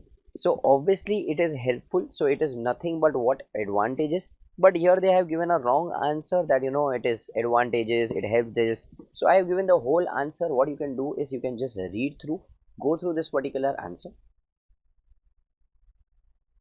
Question number 3. State the objectives of auditor as per SA 200. So we have also discussed what are the objectives, primary objectives, secondary objectives. The code of ethics for professional accountants prepared by IFAC identifies 5 types of threat and explain. So here you will have to explain the 5 types of threat that we have already studied: self-interest threat, self-review threat, and so on. There are practical and legal limitations of the auditor's ability to obtain evidence, explained with examples. So this answer also you will have to refer it from here. So let us go through this answer. So nature of the audit procedures. There are practical and legal limitations on the auditor's ability to obtain evidence. For example, there is a possibility that the management or others may not provide intentionally or unintentionally complete information that is relevant to the audit. So these are all the examples where we feel it may be not be possible for us to identify all the audit evidences and give an absolute assurance. So this point I would suggest again go through from this particular question. Question 6. In case of certain subject matters, limitation on the auditor's ability to detect material misstatements are particularly significant. Explain such assertions or subject matter. So in which cases it is high? So it is nothing but what? In cases of certain subject matters, limitation on the auditor's ability to detect a material misstatement are particularly significant. In which matters? Where there is a fraud. So if management is involved in a fraud, senior management is involved in a fraud, so identifying those misstatements may be difficult. Fraud particularly involving senior manager. The existence and completeness of related party relations and transaction. So in case of related party transaction, it is quite easier to commit a fraud. Occurrence of non-compliance with laws and regulation. There are so many laws and regulation applicable to an entity. It might not be possible that we can check the occurrence of everything. Future events or condition that may cause an entity to cease to continue as a going concern. So there is a future event which raises a question of material uncertainty. So all these are the points. Next, as per SA 220, control for an audit of the financial statement. The auditor should obtain information and considered necessary in the circumstances before accepting the engagement with the new client, when deciding whether to continue or an existing engagement, and when considering the acceptance of a new engagement with the existing client. So this answer also we have covered the same in our detailed lectures where we have met face to face. So again, these are few questions which we have not taken up in the revision, but I have given to you here in printing, which you can go through, because we have already discussed this. Like I said, in this revision lecture I am touching the most important crucial points where you require us, or a lot of other things you will have to revise it. In case if you are not in a position to recollect, please view the recorded lectures that you all already have it. An auditor who before the completion of the engagement is requested to change the engagement to one which provides a lower level of assurance, should the appropriateness of doing so. Can we do so? No. If we think so it is going to provide a lower level of assurance, we should not accept such a change in terms of engagement and we shall withdraw. So these were the questions that were asked from the module. Now let us go through the questions that have been asked in the past. An audit is an independent examination of financial information of any entity, whether profit oriented or not. and irrespective of its size or legal form when such an examination is conducted with a view to expressing an opinion thereon. Explain stating clearly how the person conducting this task should care to ensure that the financial statement would not mislead anyone. So here again we need to explain what the whole definition and the analysis. Same question we had already discussed when we started with this chapter in meaning. The relationship between auditing and a law is very close. So we have also discussed the auditing has a relationship with a lot of other things. So we have discussed the same answer in detail. So with this we are finally done with our discussion of what our chapter number 1, that is a nature, scope and objective of audit. So with this we are done with company audit. We are also done with the nature, scope and objective of audit, also the basic concepts there. Now we are slowly and steadily moving towards the standards on audit. We discussed essay 210 in our chapter number 1. Also you will have to do essay 220. Now in this chapter we are moving ahead with essay 530 audit sampling. The whole chapter consists of one single standard on auditing, but there are a lot of concepts involved in this particular chapter. If you go to the question bank, once we are done with the chapter, when we'll go to the questions from the module, from the past, RTP, the question bank is quite vast here. There are a lot of different questions asked here. So once you are done with the chapter, I will insist to have a little more focus on the question bank as well, because a lot of things you will have to memorize it out there. So let us begin with what? Chapter number 7. If you see the weightage out here, so what are the questions asked? It has been asked on an average for roughly around say 4 marks. So few attempts it has been less, few attempts it has been more, but you can expect a 4 marker question out of this. See, MCQs are not involved here. So when I talk about the weightage, I have not involved the MCQs because now we don't get the paper. The institute does not give us the MCQ question paper at home. So somewhere we have just included the analysis based on 80 marks. It will not include anything about the 20 mark MCQs that are asked. But still we get in touch with the students who give the paper. We ask them, what were the MCQs asked, what was the question asked. So based upon what they tell us, we get to know it. So we discuss with you, this was the MCQ asked, but is that 20 marks included in this paper analysis? No. Okay, so this is based purely on what 80 marks descriptive question and not on the 100 marks paper. So you can roughly expect around 4 marks question based on audit sampling. So let us begin with our standard SA 530 audit sampling. So let us begin with our discussion of audit sampling. Now what is audit sampling? Audit sampling is nothing but application of audit procedures to less than 100% of the items within a population of audit relevance such that all sampling units have a chance of selection.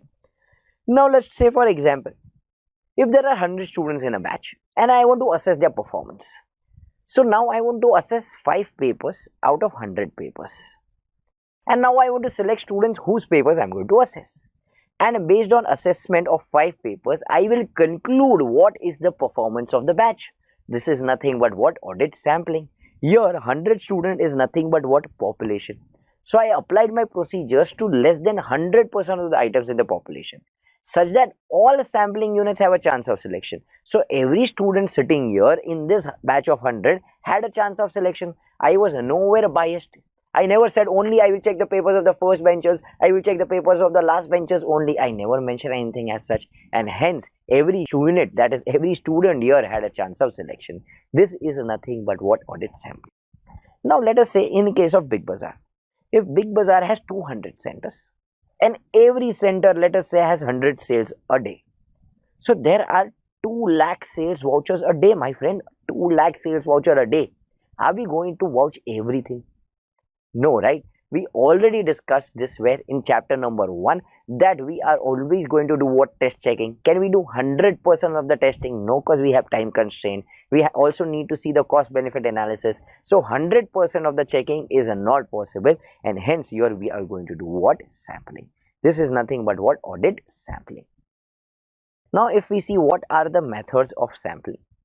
Firstly, there is random sampling. So random sampling has 2 types of method. One is simple random sampling and the second one is stratified random sampling. So now if there are 100 students in the batch, now I want to assess 5 papers.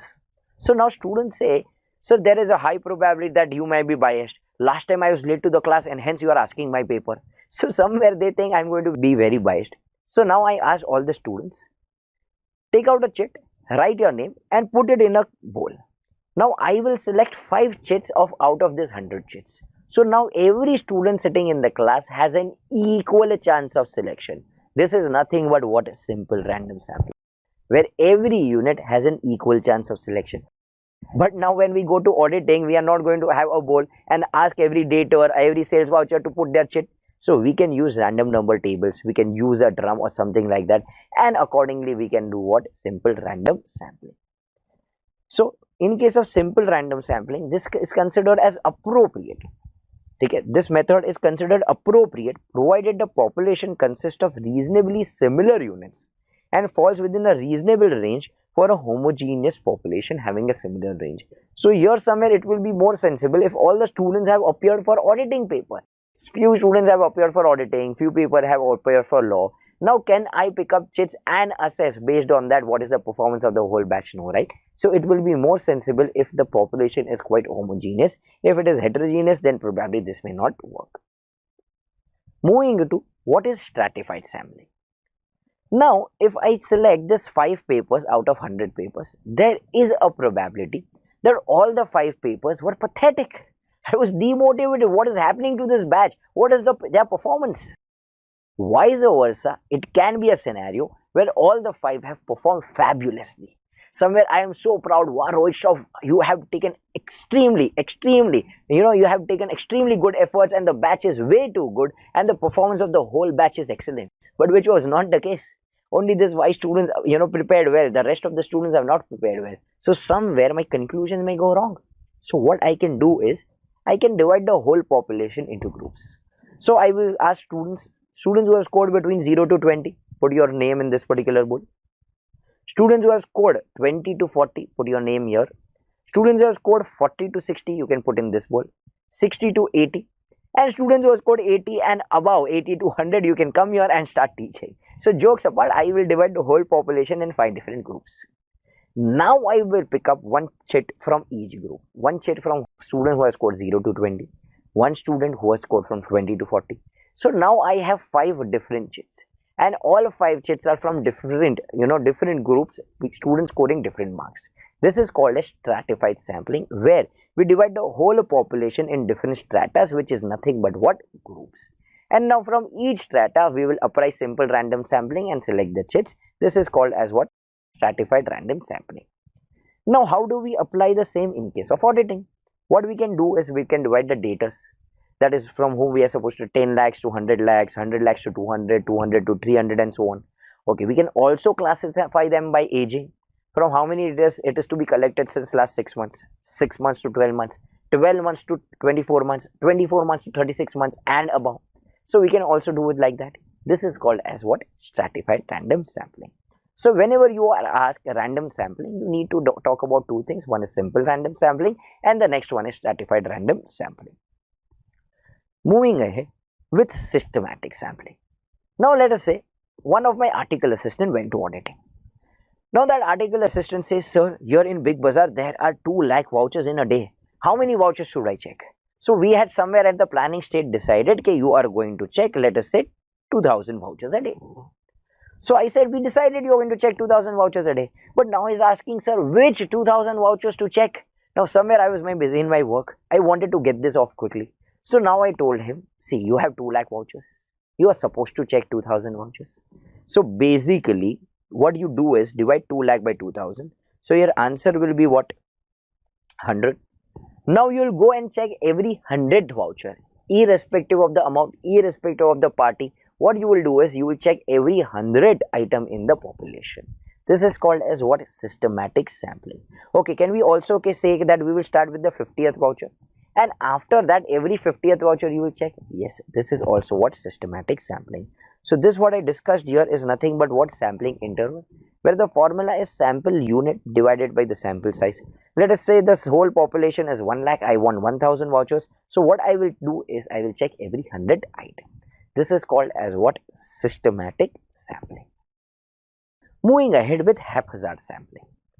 Haphazard sampling is totally unstructured way Your everything is depend upon my professional judgment. I will decide which units to select. So for example, when I come to the classroom, I know that particular student had not attended a few lectures. I want to make sure he starts performing, he starts revising things that he has missed. Okay, so I'll ask him. Okay, I know the student on the third bench is a ranker material. He might probably score rank if he's given the right guidance. So probably I'll ask him, you give me the paper. So somewhere I am picking as per my professional judgment. This is called as what? Haphazard sampling. This is called as what? Haphazard sampling. So a lot of students are really not sure. So then what is the difference between haphazard sampling and random sampling? My friends, in random sampling, every unit had an equal chance of selection. We were using random number tables. But when we come to haphazard sampling, it is based on my professional judgment. Okay, but in this case, what they are asking us is to avoid, to avoid too difficult, there should be some surprise element. We should not always say, I will check the first entry and the last entry on the page. Somewhere this will create, and in the mind of the client, that we are always checking the first and the last entry. Then in case if he wishes to do something wrong, then he will do in the entries which are not the first and the last entry. And hence we should always have some surprise element if we are using what? Haphazard sampling. Moving ahead with monetary unit sampling. This is one of the most commonly used method. It is one of the value weighted selection in which we select an amount. So for example, if I say every bill which is greater than 10,000, I'm going to check only those vouchers. So I've selected monetary amount. Every amount greater than that amount is something what we are going to audit. So it is a type of value weighted selection in which the sample size, selection and evaluation results in a conclusion in what? The monetary amount. For example, any amount about 10,000 or XYZ. Then comes block selection. So now what I do is I select the whole block of contagious items, same item, contagious item in the whole population. So for example, I select the whole January, February, March. I will check every transaction that pertains to January, February, March, irrespective of the amount, irrespective of the datas. I will check the whole of January, February, March. This is called as what? Block selection. This is called as what? Block selection. So for example, I can also do what? I can take the first 200 sales vouchers from the sales day book. Alternatively, I can take 4 blocks of 50, 50, 50 sales vouchers. This is what? Block selection. Okay, in case if I decide to take the top 10 datas, even if this top 10 datas will be example of block selection because I selected the whole block. A lot of students will tell me, sir, no, in case of top 10 datas, it is monetary unit sampling. Did I mention any amount here? That data above rupees 1 lakh, if I mention that 1 lakh rupees, it will be what? Monetary unit sampling. But when I say I'm going to select the top 10 datas, this is called as nothing but what? Block selection. Now when you go to the RTP, they ask you to write a short note on stratification. So this is something that we have already understood, but then we need to write the content. You will require this content, and hence I have given the same. Value weighted selection, where we have already discussed what is monetary unit sampling. The same we have already done, but what I will request is go through this once, so you are very well versed, you know what exactly to write in the paper. Moving ahead with the next important concept, what is a sampling risk? So there are two types of sampling risk. Also, a lot of times in MCQ, that they call this as type 1 risk and they call this as a type 2 risk. So let us say if I have assessed 5 papers out of 100, there is a probability that I may say the performance of the batch is what? Extremely good. But whereas that is not the case. Other 95 students have really screwed up. Whereas I could also say the performance of all the students is pathetic based on that 5 papers. But whereas that is not the case, other 95 students have performed extremely well. So my initial conclusions may be incorrect. This is nothing but what? Sampling risk. So in sampling risk, in case of test of controls, I hope everyone understands what is test of controls and test of details. Test of control is what? Where we are checking what? If operating effectiveness of the internal control. So in case of test of controls, that controls are more effective than they actually are. So let us say there were 10 controls in the organization. I ended up testing 3 controls and all the 3 controls were operating effectively. So my conclusion was that controls are effective.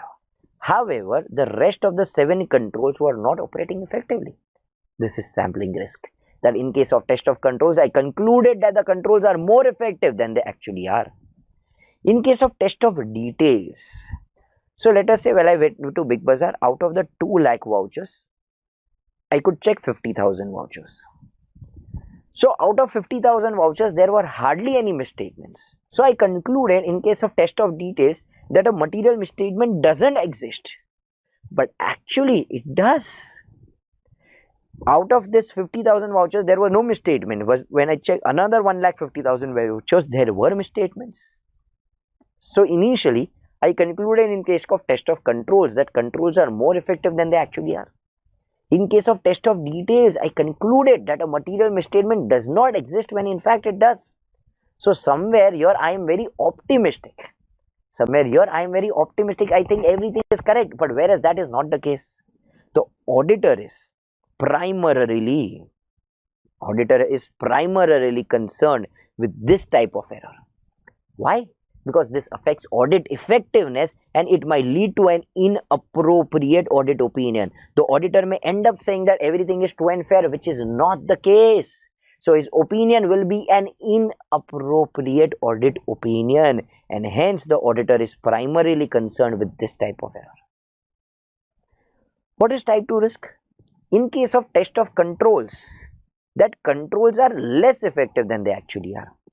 So when I tested 3 controls out of 10, I thought controls are not very effective. Out of 3 controls, 1 control was not operating effectively. So somewhere I concluded 33.33% of the controls, that is 1/3 of the controls, are not operating effectively. But when I tested the rest of the 7 controls, all the controls were fabulous. They were operating effectively. So somewhere my initial conclusion was incorrect. So in case of test of controls, I concluded that the controls are less effective than they actually are. In case of test of details, I concluded that a material misstatement exists when in fact it doesn't. So for example, when I vouch 2 lakh vouchers, out of 2 lakh vouchers, when I verified 50,000 vouchers, there were some misstatements. There were some misstatements in, let's say, 2,000 vouchers or 2,500 vouchers. So I concluded 5% of the population may have a misstatement. But when I vouched rest of 1,50,000 vouchers, there were no misstatements. So my initial conclusion was that in case of test of details, that a material misstatement exists, but actually it does not. This affects what? My audit efficiency. Because it leads to additional work just to prove that my initial conclusions were incorrect. Here I had to work even harder. Initially I decided I will test only 3 controls, but just to prove myself wrong, I had to check even more controls. Initially in test of details, I decided I will check only 50,000 vouchers, but then I had to check more vouchers just to prove myself incorrect. So your audit efficiency is being compromised, whereas in risk 1, audit effectiveness was being compromised, and hence the auditor is primarily concerned with this one.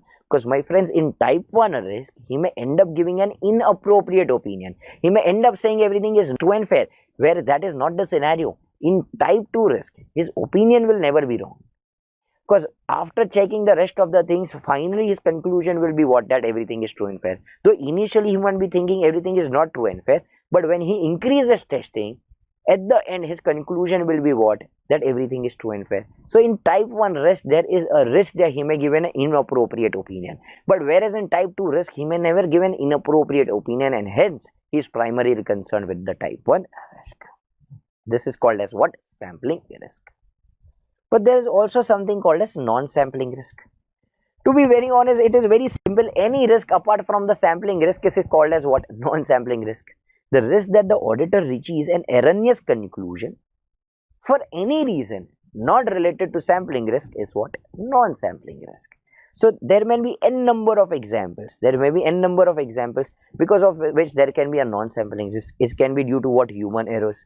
It can be due to misinterpreting the sampling results.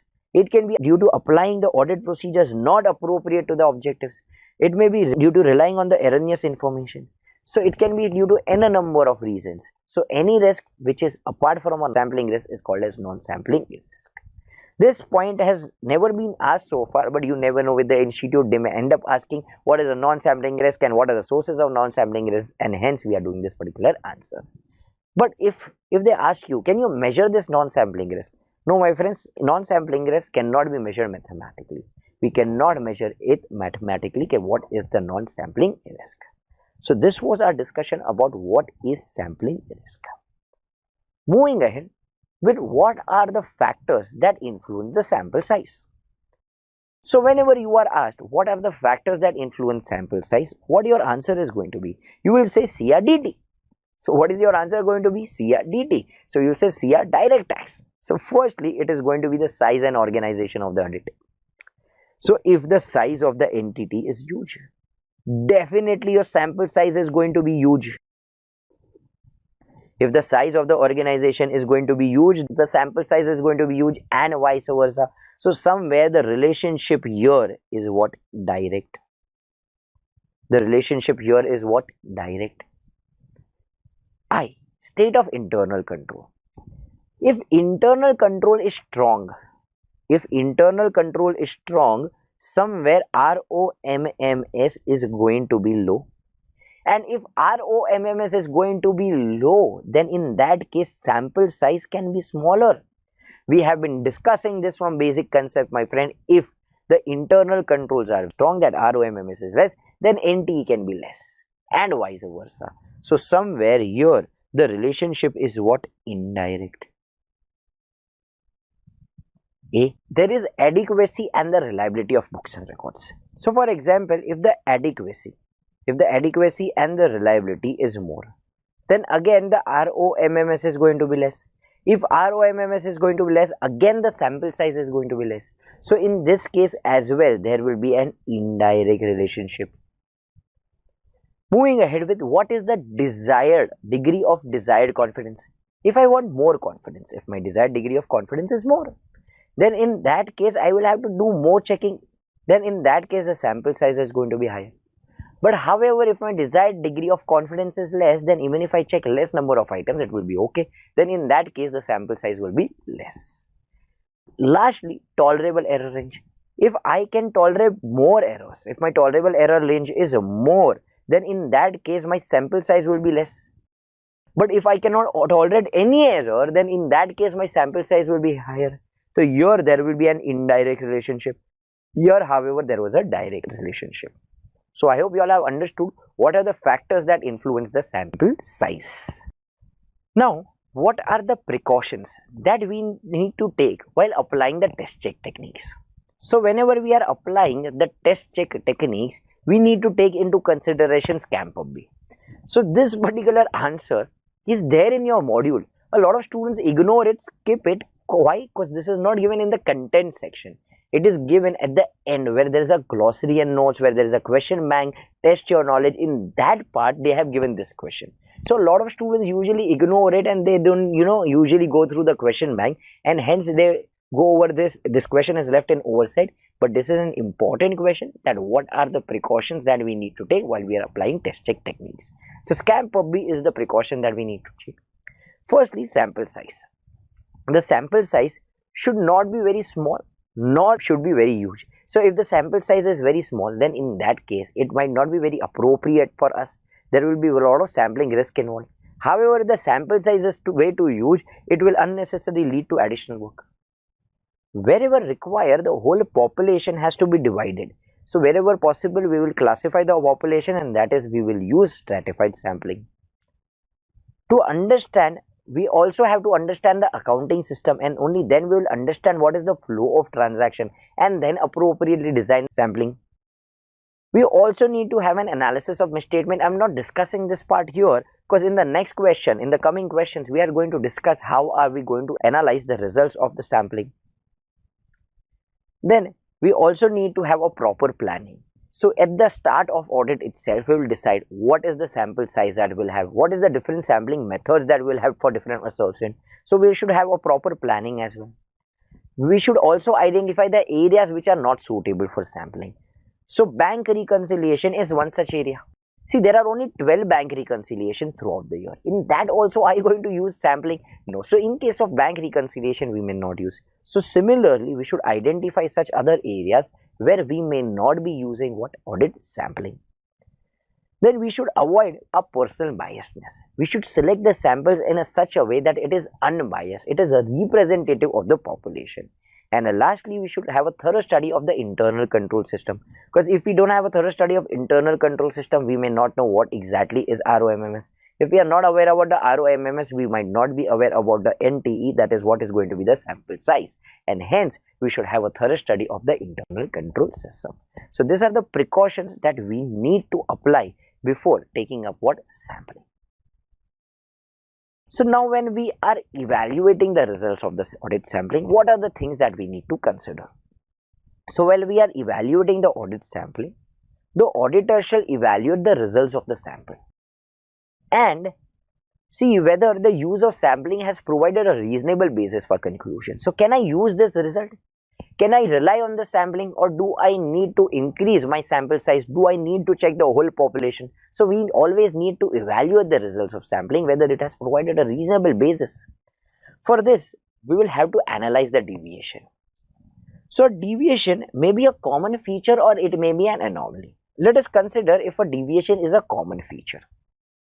So let us say every time whenever we have given a trade discount, the company ended up recording this as a cash discount. They have passed our entry in the books of accounts, which is not correct.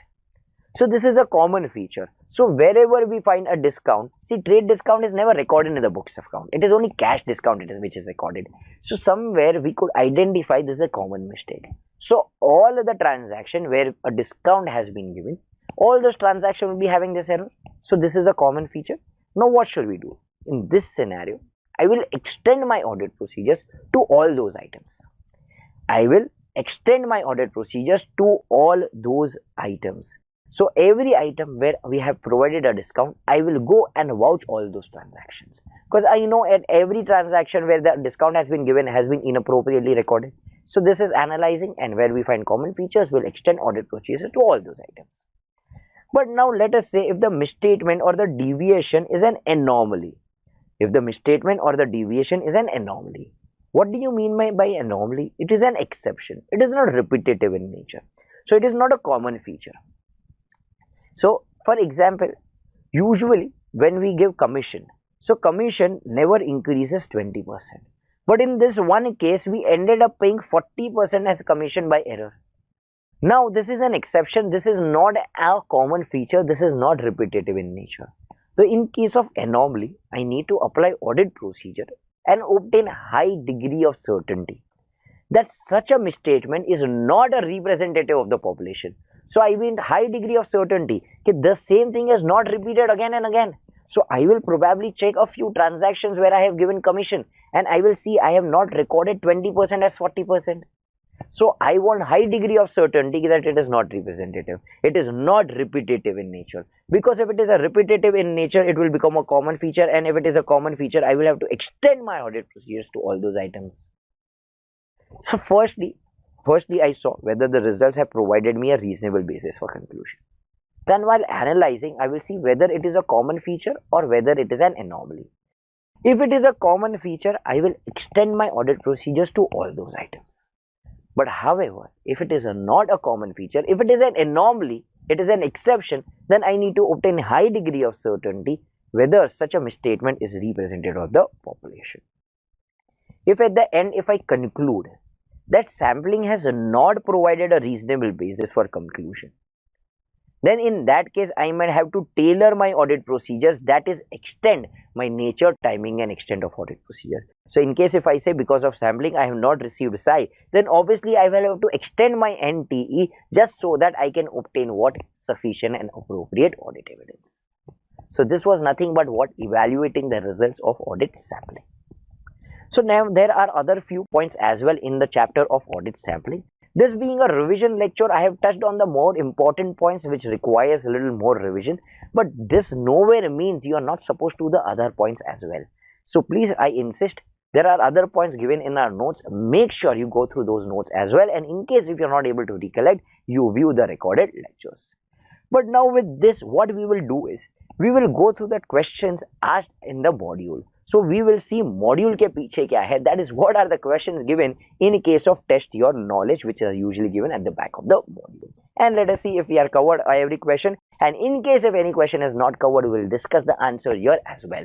So at least after this revision lecture, you are not just mentally prepared, you know exactly that this question has been covered.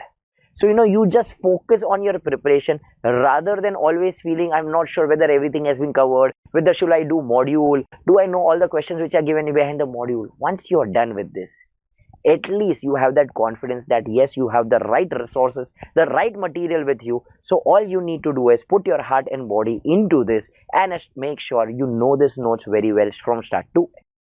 So starting with question number 1, what is the meaning of audit sampling? Also discuss the method of sampling in the light of SA 530. So we have already discussed this particular question, but here I have given you the page number as in our JKSE textbook. So you can go and refer. If you are referring this summary notes, if you have already attended my lecture, you might already have the summary notes written in your book. Also, I have shared the PDF for the same, but if you have referred the JKSE book, you can also refer this answer from the JKSE book, point number 1, that page number 207. Question number 2. With reference to the standard on auditing 530, state the requirements relating to the audit sampling, sample design, sample size and a selection of items for testing. The same answer, though we have not discussed here in revision lecture, the same answer we have discussed in our class, and also it is there a part of our JKSE textbook. You can go and refer point number 4, that page number 208. Question number 3. While planning the audit of S Limited, you want to apply sampling technique. What are the risk factors that you should keep in mind? This is nothing but what? Sampling risk. I hope you all remember there were 2 parts: sampling risk, type 1 risk, type 2 risk. In case of test of controls, that controls are more effective, then they actually have the same answer. We need to write it here. Next, write short note on what are the advantages of statistical sampling and what is the stratified sampling. So again, both the answers covered here in our JKSE book. You can refer the same.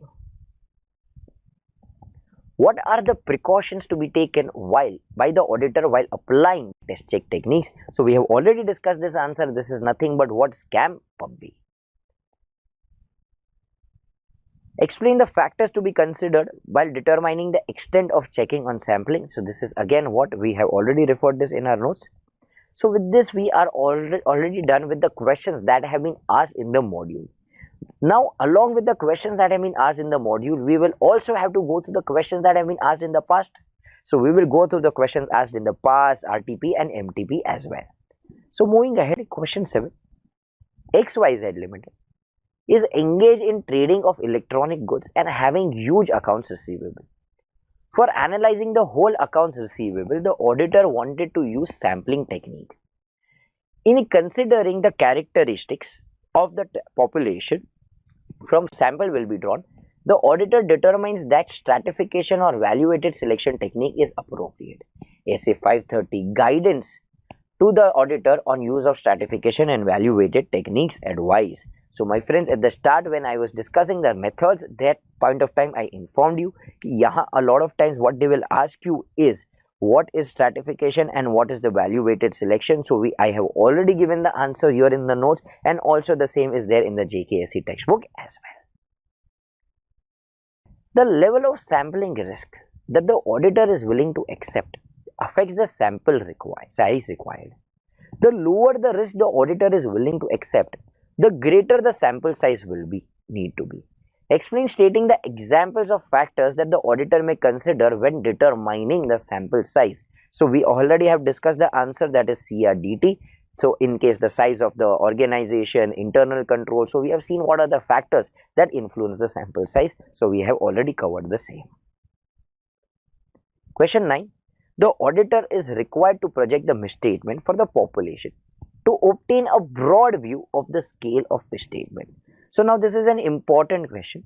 This is again what I will do is, though this is given in the textbook, I will discuss the same question once we are done with the whole question bank. I will discuss this one particular question here in revision lecture itself, because somewhere this is an important question which I want you all to see. Question number 10. The auditor shall evaluate the results of the sample and whether the use of sample has provided a reasonable basis for conclusion about the population. So again, you need to refer your point number 10 from the JKSE book. Question number 11. The sample size can be determined by the application of a statistical based formula or through exercise of professional judgment. When circumstances are similar, the effect of sample size of factors will be similar regardless statistical or non-statistical approach is chosen. Explain stating any 4 factors that auditor may consider when determining the sample size for test of controls. So here they are asking you only 4 examples which may affect. So we have already considered the factors which may affect the sample size. Out of that also they are asking you any 4 factors. So hence they are making the answer quite simple for you. Question 12. The extent of checking to be undertaken is primarily the matter of judgment of the auditor. It is in the interest of the auditor that if he decides to form his opinion on the basis of the part checking, he should adopt standards and techniques which are widely followed. Explain. So we will discuss this answer here. So it is actually nothing but what introduction. The extent of checking to be undertaken is primarily a matter of what? Obviously judgment of the auditor. There is nothing statutorily stated anywhere which specifies what is the work to be done, how is to be done, to what extent it is to be done. So it is not obligatory that the auditor must adopt sampling. Is it anywhere obligatory stated that we must use SA 530 and always use audit sampling? No. He can also do 100% checking. Yes. Now what he is to do is to express his opinion and become bound by that. So his primary responsibility is to express an opinion whether everything is true and fair or not. Now to ensure good and reasonable standard of work, he should adopt the standards and techniques that can lead him to an informed professional opinion. On a consideration of this fact, it can be said that it is in the interest of the auditor if he decides to form his opinion on the basis of checking, he should adopt standards and techniques which are widely followed and have been recognized. Since statistical theory of sampling is based on a scientific law, it can be relied upon to a great extent than an arbitrary technique which lacks basis and acceptability. And hence in this case what we can use is we can use statistical sampling is what they are trying to say. Question number 13, which was nothing but question number 10, which I early read it out, but I said I want to discuss this particular point here. So let us understand this question here. The auditor is required to project misstatements for the population to obtain a broad view of the scale of misstatements explained. So obviously we are supposed to what? Project. The auditor is required to project the misstatements for the population to obtain a broad view of the scale of misstatements. But when a misstatement has been identified, established as an anomaly, it is excluded when projected misstatements. So since it is an anomaly, since it is an exception, it is not repetitive in nature. So we need not project the same. But however, if that particular anomaly is still uncorrected, then we need to add that anomaly with non-anomalous misstatements. So let us say non-anomalous misstatements amounts to X. Now I also need to add the anomaly that is Y, and only then we can have the total projections of the misstatement. Also, we should project this only in case of what? Test of details. So for test of details, the auditor shall project the misstatements found in the sample to the population. But whereas in case of test of controls, no explicit projection is required, because in that case sample deviation itself is the projected deviation. So if I have tested 3 controls out of 10 and if I say deviation is 5%, this is not just the sample deviation, this is the deviation of the whole population. My conclusion will be there will be 5% deviation in the whole population, and hence in case of test of controls no explicit projection is required. Here you can expect an MCQ as well. So this was our discussion of what? Audit sampling. So here we have discussed a lot of points, but like I mentioned at the earlier stages, there are a few points which are there in the JKSE book which we have covered in detail in our lectures. So you will have to go through that as well. You cannot rely only and only on this revision notes and say if I only do this I will score marks. No my friends, you will have to do those notes as well. And once you are done with everything, go through the questions once again, see if you are able to answer, if you are able to identify what answers are to be written. This I put an end to our discussion of audit sampling. If you have any doubts, any questions, make sure you reach out to us. You have WhatsApp helplines, you also have zoomed out solving sessions. You can get in touch with us and make sure you clear out all your queries, because you may forget your query. ICAI will definitely not forget, and ICAI will present that particular question to you in your examination paper, and that time you will regret. If I had cleared out this query of mine, 5 marks would have been in my pocket. I am sure you don't want to lead a life with a regret. So make sure if you are left out with any query, do reach out to us and ensure you are done with all your queries and very well prepared for your examination. So this was our discussion of audit sampling. Let us move ahead with our discussion of the next chapter. So with this, we are done with chapter number 7, SA 530, Audit Sampling. I am your Professor C.A. Rohit Shroff, as you all know me. Let us move ahead with our chapter number 8, that is Analytical Procedure. So like chapter number 7 was an individual standard on auditing chapter, which contained only SA 530. This chapter will also contain only one single individual standard, that is SA 520, that is Analytical Procedure. A lot of students find it difficult to understand this particular chapter, just probably because they have not understood it well, just because they have not understood the examples well. So here what you will have to focus on initially is on understanding the examples, the terminologies that have been used in the examination answer, in the things that have been given in the module. And I tell you, my friends, if you do that, the chapter is very easy to go, very simple, because not a lot of questions, not a lot of different possibilities that they can frame a very difficult questions. So somewhere the chapter overall is going to be easy and manageable if you understand the concepts. Also ICAI, recognizing that a lot of students are not able to understand the concept behind this, have added a lot of examples in the new module that have come up since May 21. So we are going to talk about those examples, a lot of other examples which are also not included in the module, and make sure this whole chapter is very easy to go. So if we consider the weightage of this particular chapter, so again roughly around you can expect 4 marks, 5 marks questions out of this, but then there have been attempts where there have been no questions out of this particular standard. So let us begin with our discussion of SA 520, that is Analytical Procedures. So let us begin with our discussion of chapter number 8, that is Analytical Procedure. So what exactly is analytical procedure? So it is evaluation of financial information through analysis of plausible relationship among both financial and non-financial data. But it also encompasses investigation of fluctuation or relationship that are inconsistent with the other relevant information. Now before we move ahead, let me give you 2 nice examples and then we'll again correlate with this. Now let us say I want to verify whether the wages are correct or incorrect. Now I have one option. I can do test of details, I can check the register, I can check the cash book, the passbook, bank book and everything.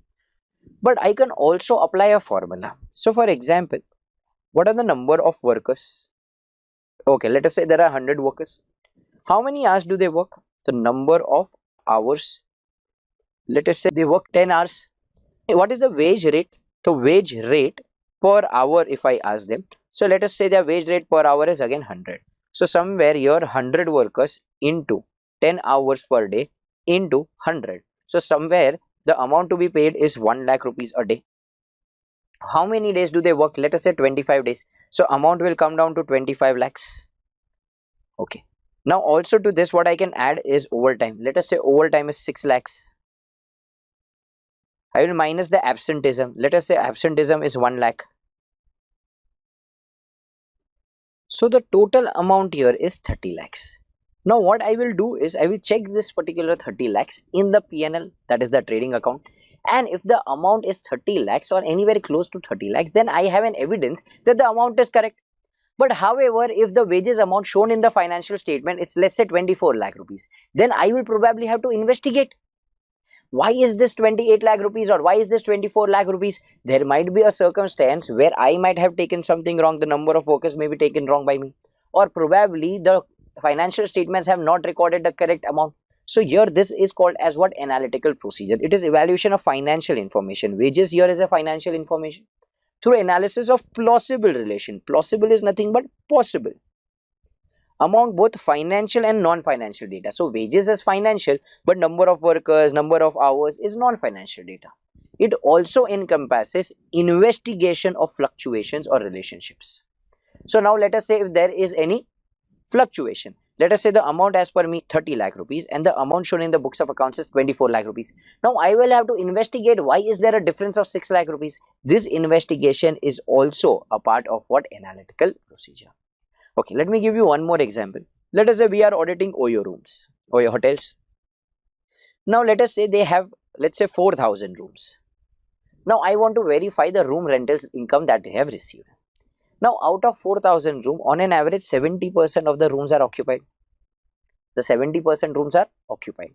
So then in this case, can I say, if I say 70%, let us say they have 10,000 rooms. So when I say 70% rooms, so can I say 7,000 rooms are occupied?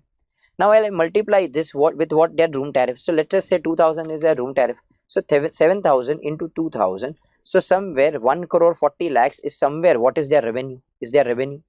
Take. Now I will multiply this into days and things like that. So I will come to know what is the total room rental that will be reflected in the P&L account. So somewhere this is called as what? Analytical procedure. The formula which I applied will help me understand whether the amount is correct and incorrect and help me find what? Sufficient and appropriate audit evidence. But is analytical procedure really needed? Can't we only rely on test of details that we are doing? Is it necessary always to have analytical procedure? So a lot of times, my friends, I have given an example out here which has been taken from the module itself. So a lot of times analytical procedure may be very helpful. Let us say if I am verifying rent, I saw the rent agreement, I saw the bank statement. Okay, I could see rent agreement says it is 50,000 per month. I could also see in the bank statement that 50,000 is being paid. But when I apply analytical procedures, then I will compare this rent payment with some other company, in the similar location. What is the rent they are paying? If I come to know on comparison that they are paying only 10,000 rupees, then I will get an evidence that this amount of rupees 50,000 is misstated. And hence what I'm trying to say is analytical procedures a lot of time may be very helpful. So we can use analytical procedures in the following major types. How can we use it? Can we compare the client data with the industry data? Yes, definitely you can. Can you compare the client data with similar prior period data? Yes. Can you compare client data with the client determined expected result? What is client determined expected result? Their budget. Can you compare client data with the auditor determined expected result? That is the budget developed by the auditor. Can you compare the client data with the expected results? Yes, you can do that. And also you can do what? Use the non-financial data. So what we are trying to say here is this is what analytical procedure. These are the various ways where you can use analytical procedures. Now analytical procedures may be used at 3 different timings. We can use this at the planning phase. Yes, for RAP and all we can use it. We can also use a testing phase, what we are going to discuss here, and we can also use the same in the completion phase. But this completion phase will be talked about when we go to CA final. So at this level we are going to discuss testing phase mainly and planning phase, which we have discussed in what? Risk assessment procedure. So why I discuss this? You can have an MCQ based on this, so you should know it can be used at 3 different stages. Now what are the factors that we need to consider while we apply substantive analytical procedure? So we need to consider Patni. So what are the factors that we need to consider when we are applying substantive analytical procedure? Patni. Firstly, predictability. So we need to see whether the things are predictable. See, if there is no predictability, if we do not know the occupancy ratio, can we evaluate what will be the room rentals of Oyo hotels? No. So somewhere what is required is predictability. If predictability is not present, then in that case it will be very difficult to apply the analytical procedure. Secondly, what is required is availability of data. Now let us say if I want to calculate what is the wages, I do not have the number of workers, I do not have how many hours they have worked, I do not know how many hours there is an overtime, I do not know what is the absenteeism, what was the late mark. Can I apply my analytical procedures there? No. So somewhere what I require is availability of data. Then what is required is the disaggregation. So for wages, I divided the whole amount into number of workers, into number of hours, into wage rate per hour and things like that. So somewhere what I'm saying is, okay, we need disaggregation. If disaggregation is not possible, applying analytical procedure may get very difficult. For example, applying analytical procedure to cash balance may not be possible. and hence a disaggregation is quite essential because you cannot disaggregate the cash balance. But in case of wages we could, in case of room rentals we could. So what we require is disaggregation. Then what is the nature of assertion? So we'll be discussing this whole nature of assertion when we go to our chapter number 9. But to tell you right for now, for which assertion it may be useful, for few assertions which are related to rights and obligation it may be useful, but for few assertion it may not be very useful. And lastly, we need to see what is the inherent risk. What is inherent risk? That is what can go wrong. So based upon the inherent risk, if the inherent risk is high, then probably we may not rely only on analytical procedure, and however if the inherent risk is less, then we may rely on the analytical procedure. So these are the factors that we need to consider. First is predictability, availability of data, disaggregation, then N, what is the nature of assertion, and lastly I, what is the inherent risk. So these were the factors to be considered for substantive analytical procedure. But what are the various techniques that we can use for substantive analytical procedure? Can we use ratio analysis? Yes, we can use ratio analysis. For example, GP ratio of the previous year was 40%. This year the GP ratio has gone to 70%. So somewhere it will give you a hint. It will create a suspicion that somewhere something might be recorded wrong.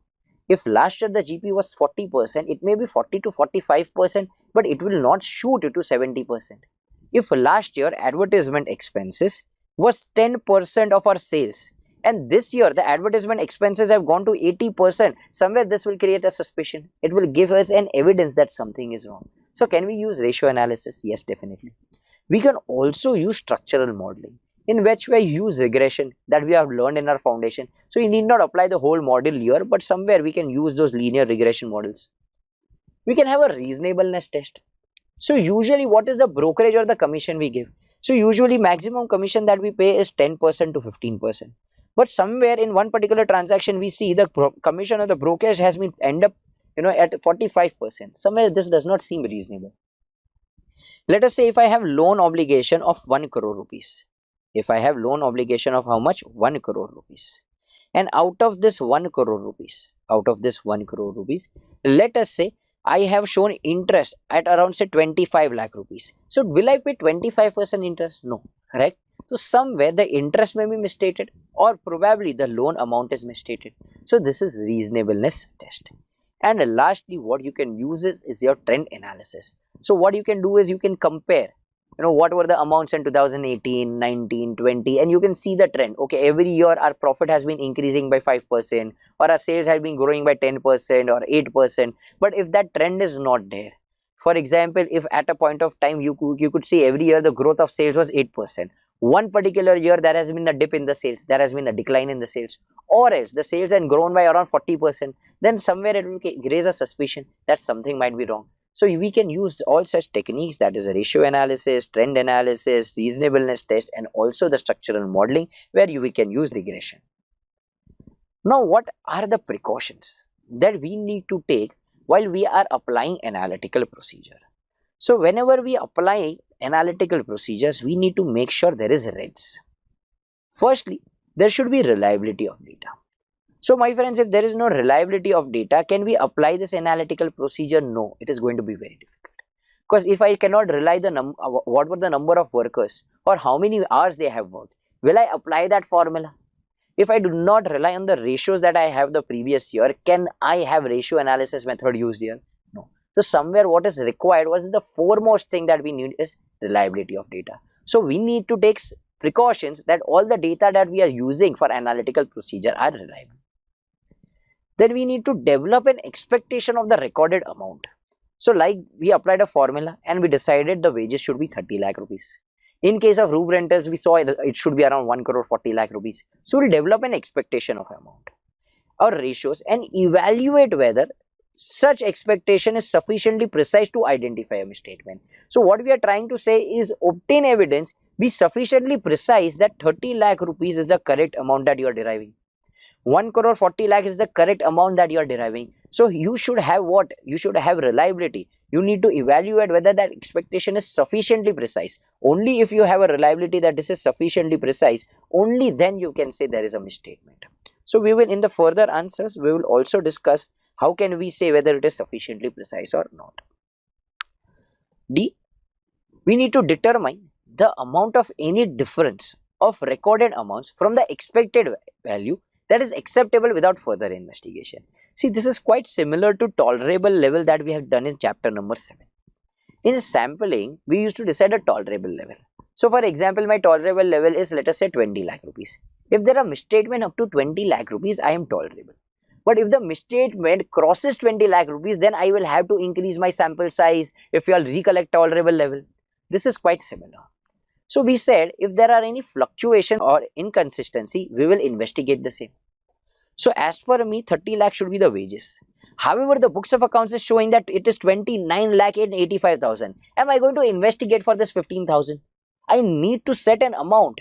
The amount of the recorded differences that can be accepted without further investigation. So I may end up saying, for example, for 25,000 or 50,000 is the amount. If the difference is up to 25 or 50,000, I am okay. But if the difference is greater than 50,000, I will probably have to investigate. So I will have to determine an amount that I can accept without any further investigation. And lastly, you need to determine a suitability of a particular substantive analytical procedure. See, my friend, one single substantive analytical procedure may not be suitable for all the assertions. So for few assertions, even analytical procedure may not be possible. But for all the assertions when analytical procedure are possible, for every assertion can you apply trend analysis, ratio analysis? What if there is a company which is a newly established company? Will you have any trend analysis? Will you have any ratio analysis? Then in that case, probably you may have to use what? Reasonableness test. So you need to see a suitability of a particular substantive analytical procedure for a given assertion, and only then you should apply the same. So these are the precautions that you need to take. Firstly, reliability of data. E. Expectation of the recorded amount or ratios and evaluate whether such expectation is sufficiently precise. D. Determine the difference of the recorded amounts. And lastly, S. Determine the suitability of a particular substantive analytical procedure. So these were the precautions that we need to take. But can we rely on this analytical procedure? What is the extent of reliance that we can place on such analytical procedure?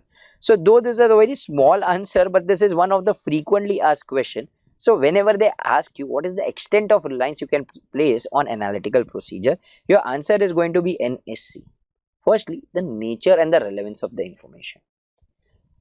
So for example, if I am using a budget, so I can compare the client data with their budgets, yes. But if their budgets are expected value, we can rely on them. But if it is their goals, so budgets have been established as results to be expected rather than goals to be achieved. See, expected value and goals are different. So for example, a student sitting here may say, sir, my expected marks in Inter CA out of 800, maybe let us say somewhere around 500 plus or 600. But if some student says, no, my goal is to get AIR1. So do you get it? Expected and a goal may be different. So if I want to compare, I will compare the client data with the expected and not with the goal. So I need to see the relevance of the information with which I am comparing. Then source of the information. Obviously, sources which are independent of the entity, sources where I have obtained directly are more reliable as compared to I have obtained indirectly. So I need to see what is the source of the information, because if the information is not reliable, then obviously we cannot place reliance on the analytical procedure. We also need to see the comparability of the information. Now let us say if Berger Paints tells us our GP ratio is 20%. We will compare their GP ratio with the Asian Paints GP ratio. For example, if Asian Paints says 22 is the percentage, then probably we can place a reliance.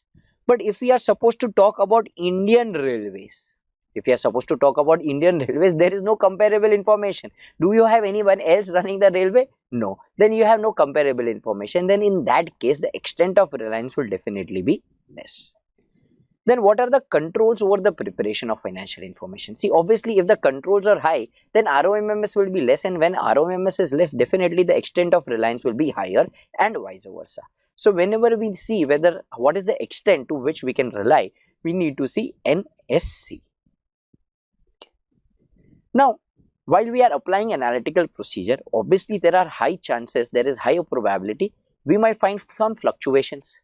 Then investigation rules fluctuation is also part of SA 520. So now let us say, as per me, the amount was 30 lakh rupees, but however, the books of accounts shows only 21 lakh rupees. Now I will have to investigate why is there a difference of this 9 lakh. Okay, there might be a case that the number of workers taken by me is very high. There might be a case that the amount is not recorded by the company. So I need to investigate why is this a difference of 9 lakh rupees. This investigation is part of what? Analytical procedure. How will I investigate? Firstly, I will go to the management and inquire. Management, why is there such a difference? So probably the management itself will tell me, no, you have taken the wrong number of workers, or probably we have not recorded this correctly. So firstly, we will go to the management and inquire. And whatever the reasons are given by the management, we will obtain audit evidence for those reasons as well. We will not blindly trust the management. So whatever are the reasons that management has given us, we will definitely obtain audit evidence for the same. So what we will do is firstly inquire. Also, if possible, we will perform other audit procedures as appropriate in the circumstance. So every circumstance, there may be some other audit procedure. So whatever is the adequate response possible, we will perform those other procedures as well and obtain an evidence. So this is what investigation of the results of analytical procedure. Now, when we apply analytical procedure in case of public sector entities, it may not be possible for us to apply analytical procedures as we apply in case of normal entities, because there is a very little direct relationship between what the revenue and the expenditure.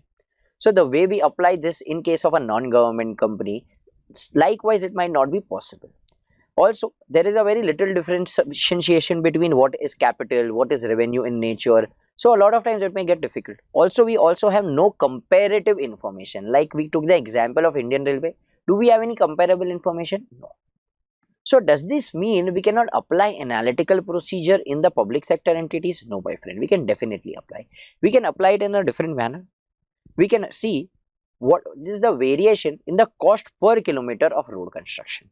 So now let us say we constructed a road in Borivali which costed us 30,000 rupees per kilometer. We constructed a road of rupees for how much? 30,000 rupees per kilometer. Now, when we constructed a road in Kolaba, it costed us rupees 1,20,000 per kilometer. Now, I agreed Kolaba is expensive than Borivali, but is it going to be that expensive that it will cost us 4 times as what we are spending in Borivali? No. Somewhere with this, we can get an hint that there is something wrong. Either the amount of Borivali is wrongly recorded, or either the amount of Kolaba is grossly recorded. So, somewhere this is the way we can use analytical procedure. We can also see the number of vehicles acquired as compared to the number of vehicles retired. Now, let us say Mumbai Traffic Police says we want to acquire new vehicles, we want to acquire new bikes. So we are going to acquire new Royal Enfields, 200 new Royal Enfields, and we are going to retire, let us say 180 old Bajaj Pulsars. So we will retire 180 old Bajaj Pulsars and we will buy 200 new Royal Enfields. But when we saw 200 new Royal Enfields were bought, but hardly, let us say around 90 Bajaj Pulsars were retired. So somewhere there is a misstatement here, somewhere it is not correct. So these are the different ways in which we can apply analytical procedure in case of what? Public sector entities as well. Now, what is the purpose of analytical procedure? Why are we actually applying this analytical procedure? See, this is one of the frequently asked questions in the module as well as the RTP. So you need to understand what is the purpose. It is a very simple thing. We want to obtain a relevant and reliable audit evidence using what? Analytical procedure. At the end, what do we want? We want psi. We want psi. So hence we are using what? Analytical procedure. Also, it is nothing but to design and perform analytical procedures near the end of the audit that assist the auditor when forming the overall conclusion. If you remember, I had explained you in case of timing of analytical procedure, it can be used at planning phase where you use RAP. It can be used at testing phase. So this is used for testing phase to obtain relevant and reliable audit evidence. Also, we said we can use it at the conclusion stage, which I said we will study the same at CA final level. So here what we are trying to say is it helps us to obtain relevant and reliable audit evidence, so that is planning and testing phase, and also helps us forming an opinion, that is the conclusion, which we will study further in the CA final. So this was the purpose of analytical procedure. Now also one more thing that you need to refer from here is evaluation of whether the expectation is sufficiently precise. So while we were doing what are the precautions to be taken, we read this answer of REDS, where we said from E, develop an expectation of the recorded amount or ratios. and evaluate whether the expectation is sufficiently precise. We said evaluate whether the expectation is what is sufficiently precise to identify a misstatement. Now, how do we determine whether it is sufficiently precise? So, this one particular answer you will have to do it from the textbook. Okay, so this is also one of the important answers that you need to go through. So, though we have not discussed it here, but what I will suggest is go through this one answer as well. How do we evaluate whether the expectation is sufficiently precise? So, this was our discussion of chapter number 8, that is analytical procedure. But before we move ahead, let us go through the questions that have been given in the module. So, let us see module ke piche kya hai. So, question number 1, define analytical procedures. We have already covered the same. I have also given the cross reference. We have done it here. Then what are the factors that determine the extent of reliance? So, extent of reliance depends upon what? NSC. It depends upon what? NSC. So, we can write the same answer which we have already discussed. The statutory auditor of MNO Limited, CA Kishore, identifies certain inconsistencies while applying analytical procedures to the financial and non-financial data of MNO Limited. What should CA Kishore do in this case with reference to SA 520? So, this is talking about what? Investigation. So, we have discussed we will do an inquiry and we will perform other procedures. While applying the substantive analytical procedure, what techniques can be used by the statutory auditor of a company to obtain a SI? So, we have also discussed what are the different techniques: ratio analysis, trend analysis. So, we can refer the same. Explain how the statutory auditor can apply analytical procedures at the planning phase. So, see, we discussed it is applied at planning phase, testing phase and conclusion. This will be studying at CA final, but testing we have already studied in this essay. So, let us also discuss how do we apply this at the planning phase. So, in planning, analytical procedures assist the auditor in understanding the client's business and in identifying areas of potential risk by indicating aspects and development in the entity's business he was previously unaware. This information will assist him in determining the NT. So, obviously, once you determine ROMMS, based on ROMS, what you can determine is your nature, timing and extent of audit procedure. Now, analytical procedure in planning the audit use both financial and non-financial information such as number of employees, square foot of selling space, volume of goods, etc. For example, analytical procedure may help the auditor during the planning stage to determine the nature, timing and extent of audit procedure that will be used to obtain audit evidence for specific account balance or class of transactions. Now, these were the questions that have been asked in the past. Let us also go through the questions which have been asked in the past, the RTP or the MTP. Ratio analysis is useful for analyzing assets and liability accounts as well as revenue and expense accounts. An individual balance sheet is difficult to predict on its own, but its relation to another account is often more predictable. Explain stating the techniques as substantive analytical procedure. So, here what do we need to explain is what are the different types of analytical procedures, what are the types, we need to explain the same answer. Substantive analytical procedures are generally applicable to large volumes of data that tend to be predictable over time. So, this one question, let us read it out from here. Substantive analytical procedures are generally more applicable to large volumes of transactions that tend to be predictable over time. So, the application of planned analytical procedure is based on what? Expectation that the relationship among the data exist and continue in the absence of the known considerations to the contrary. However, suitability of a particular analytical procedure will depend upon the auditor's assessment or how effective it will be in detecting a material misstatement that individually or in aggregate can be material. Next, question number 8. The reliability of data is influenced by the nature and the source and it's dependent on the circumstances under which it is obtained. Accordingly, explain the factors that are relevant in determining whether the data is reliable or not. So, here we again need to discuss about what reliability, extent of reliance, which is NSC. Next, routine checks cannot be dependent upon to disclose all the mistakes or manipulation that exist in the accounts. Certain other procedures have to be applied like trend analysis and ratio analysis. analyze and explain, stating clearly the meaning of analytical procedure. So here we need to again explain what analytical procedure and the methods, which we have already discussed. Give examples of analytical procedures having considerations of comparison. So again, in the introduction part, we have to consider this. We can compare with the prior information, we can compare with the budgets, client determined budgets, entity determined budgets. So you can refer this answer. Question number 11. If the analytical procedures performed in accordance with 520 identify fluctuation or relation that are inconsistent with the other relevant information or that differ from the expected values by a significant amount, explain how would the auditor investigate such differences. So here you are supposed to discuss about how do we investigate it. So in case of investigation, we have already discussed what we will do. We will do an inquiry and perform other procedures. The relationships between the individual financial statements items traditionally considered in the audit of business entities may not always be relevant in the audit of governments or other non-business public sector entities analyzed. So now you need to explain how do we use analytical procedure in case of what non-public sector entities. Then analytical procedures use comparison or relations to assess whether the account balance or other data appear to be reasonable. Explain, stating the purpose of analytical procedures. So last answer we also discussed what is the purpose. So here you will refer to the purpose.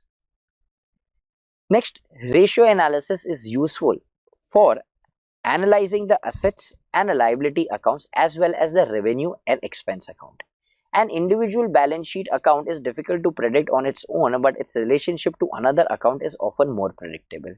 Explain clearly the techniques available. So here we'll again have to write all the techniques those are available. Explain the commonly used techniques. So again here we are supposed to write about what the commonly used techniques with the comparison of the current data with the prior period data or with the trend in two more. So here we'll not explain all the techniques, or here all we will explain is the trend analysis, because they have specifically said the current data prior period balance or with the trend of two or more prior period balances. Question 16. When designing and performing substantive analytical procedure either alone or in combination with test of details as substantive procedures in accordance with 330, the auditor shall determine the suitability of a particular substantive analytical procedure for a given assertion. Taking account of the assessed risk of material misstatement and the test of details, if any, of this assertion, explain the relevant point in this context. So here we are supposed to explain how do we use this analytical procedure, so which we have already discussed. Question number 70. Discuss the audit procedure to be considered by an auditor while performing analytical procedure to obtain audit evidence as to the overall reasonableness of purchase and quantity. So now here they are asking for purchase and quantity. What are the things you will do? So you can use consumption analysis. So auditors should scrutinize the raw material consumed per manufacturing. So you know what is the manufacturing that we are doing as compared to that how much raw material we are consuming. We can also compare this with what the previous year. Also along with this we can have a stock composition analysis, that is how much stock is raw material, how much is work in progress, what is the finished goods. We should also do what a ratio analysis, and we should always have a what quantitative reconciliation of the closing stock with the opening stock. So with this we are finally done with our discussion of what chapter number 8, that is analytical procedures. So moving ahead with our chapter number 11, that is audit report.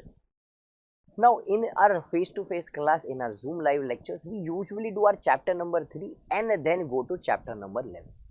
But all those students who have attended with me, you must have realized during chapter 3 as well, we had to understand a lot of concept from chapter 11. That is, what is the audit report? What type of reports are they? There are modified report, qualified report, adverse opinion, disclaimer of opinion. Then when do we have an emphasis of matter paragraph? When do we have other matter paragraph? What is a key audit matter? So there are a lot of discussions which impact our discussion in chapter number 3 as well. But while we were doing face-to-face lectures on Zoom live, it was difficult, directly to jump on chapter number 11, because it may get very difficult for you to understand.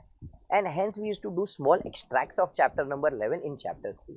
But now since this is revision lecture, I am sure you all are aware about what is there in chapter 3. So firstly, let us understand how do we give a report. What are different types of opinion? Let us understand when do we give emphasis, when do we give a key audit matter, and other matter paragraph, and then we will go to a discussion of the next very important chapter, that is chapter number 3. So in this chapter, what are we going to cover is, we are going to cover SA 700, we are going to cover SA 701, the audit matter, SA 705, modification to the opinion, SA 706, emphasis of matter and other matter paragraph, SA 710, corresponding figure and comparative financial statement. So the whole chapter deals with how many standards on auditing? 5 standards on auditing. But the most crucial part of this chapter is not just going to be only standards. The most crucial part here is going to be the question bank. So please, my friends, when we discuss the question bank, do not skip ahead.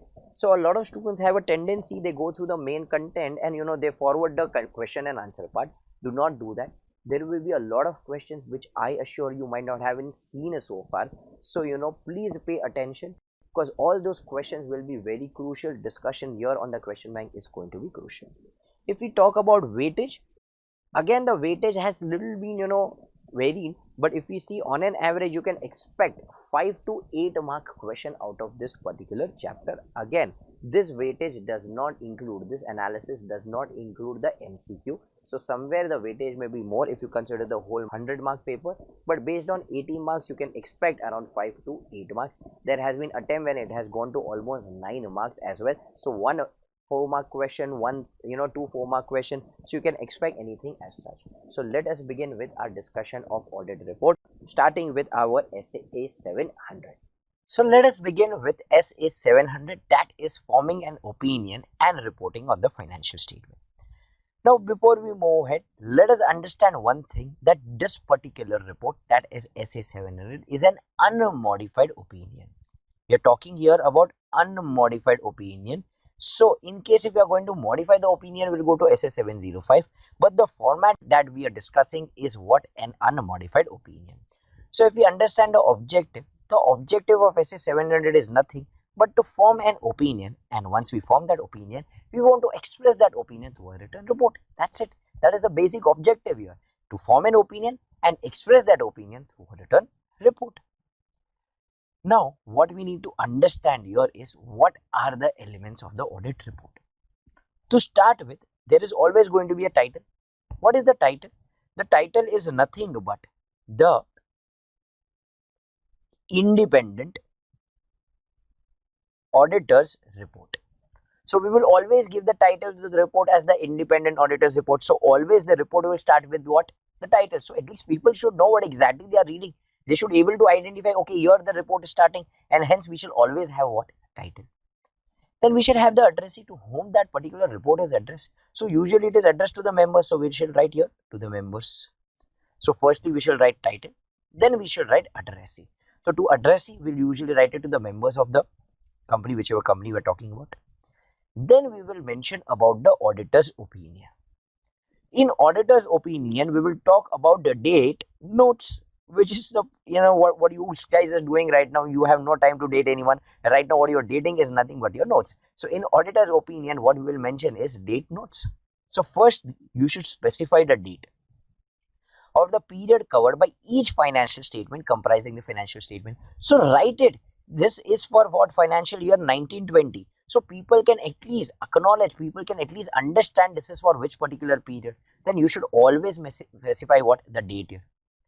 Then you should state that the accounts are audited. People should understand that they are reading the audited financial statement. So we should clearly specify in our report that we have audited the financial statement. We should also identify the title of each statement comprising the financial statement. So what are the titles of the financial statement, such as balance sheet, P&L, cash flow? In case of a non-profit organization, we will also have to mention income and expenditure account. So we need to identify each statement comprising the financial statement. You also need to identify the entity whose financial statements are audited. So in case if we are audited, the financial statement of Infosys, mention it is audited financial statement of Infosys. Let people understand whose audit report they are reading. Also refer to the notes, including the summary of significant accounting policies.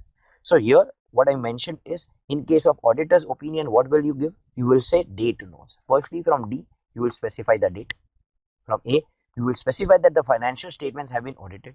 Then from T, you will state that identity of the title of each statement comprising the financial statement.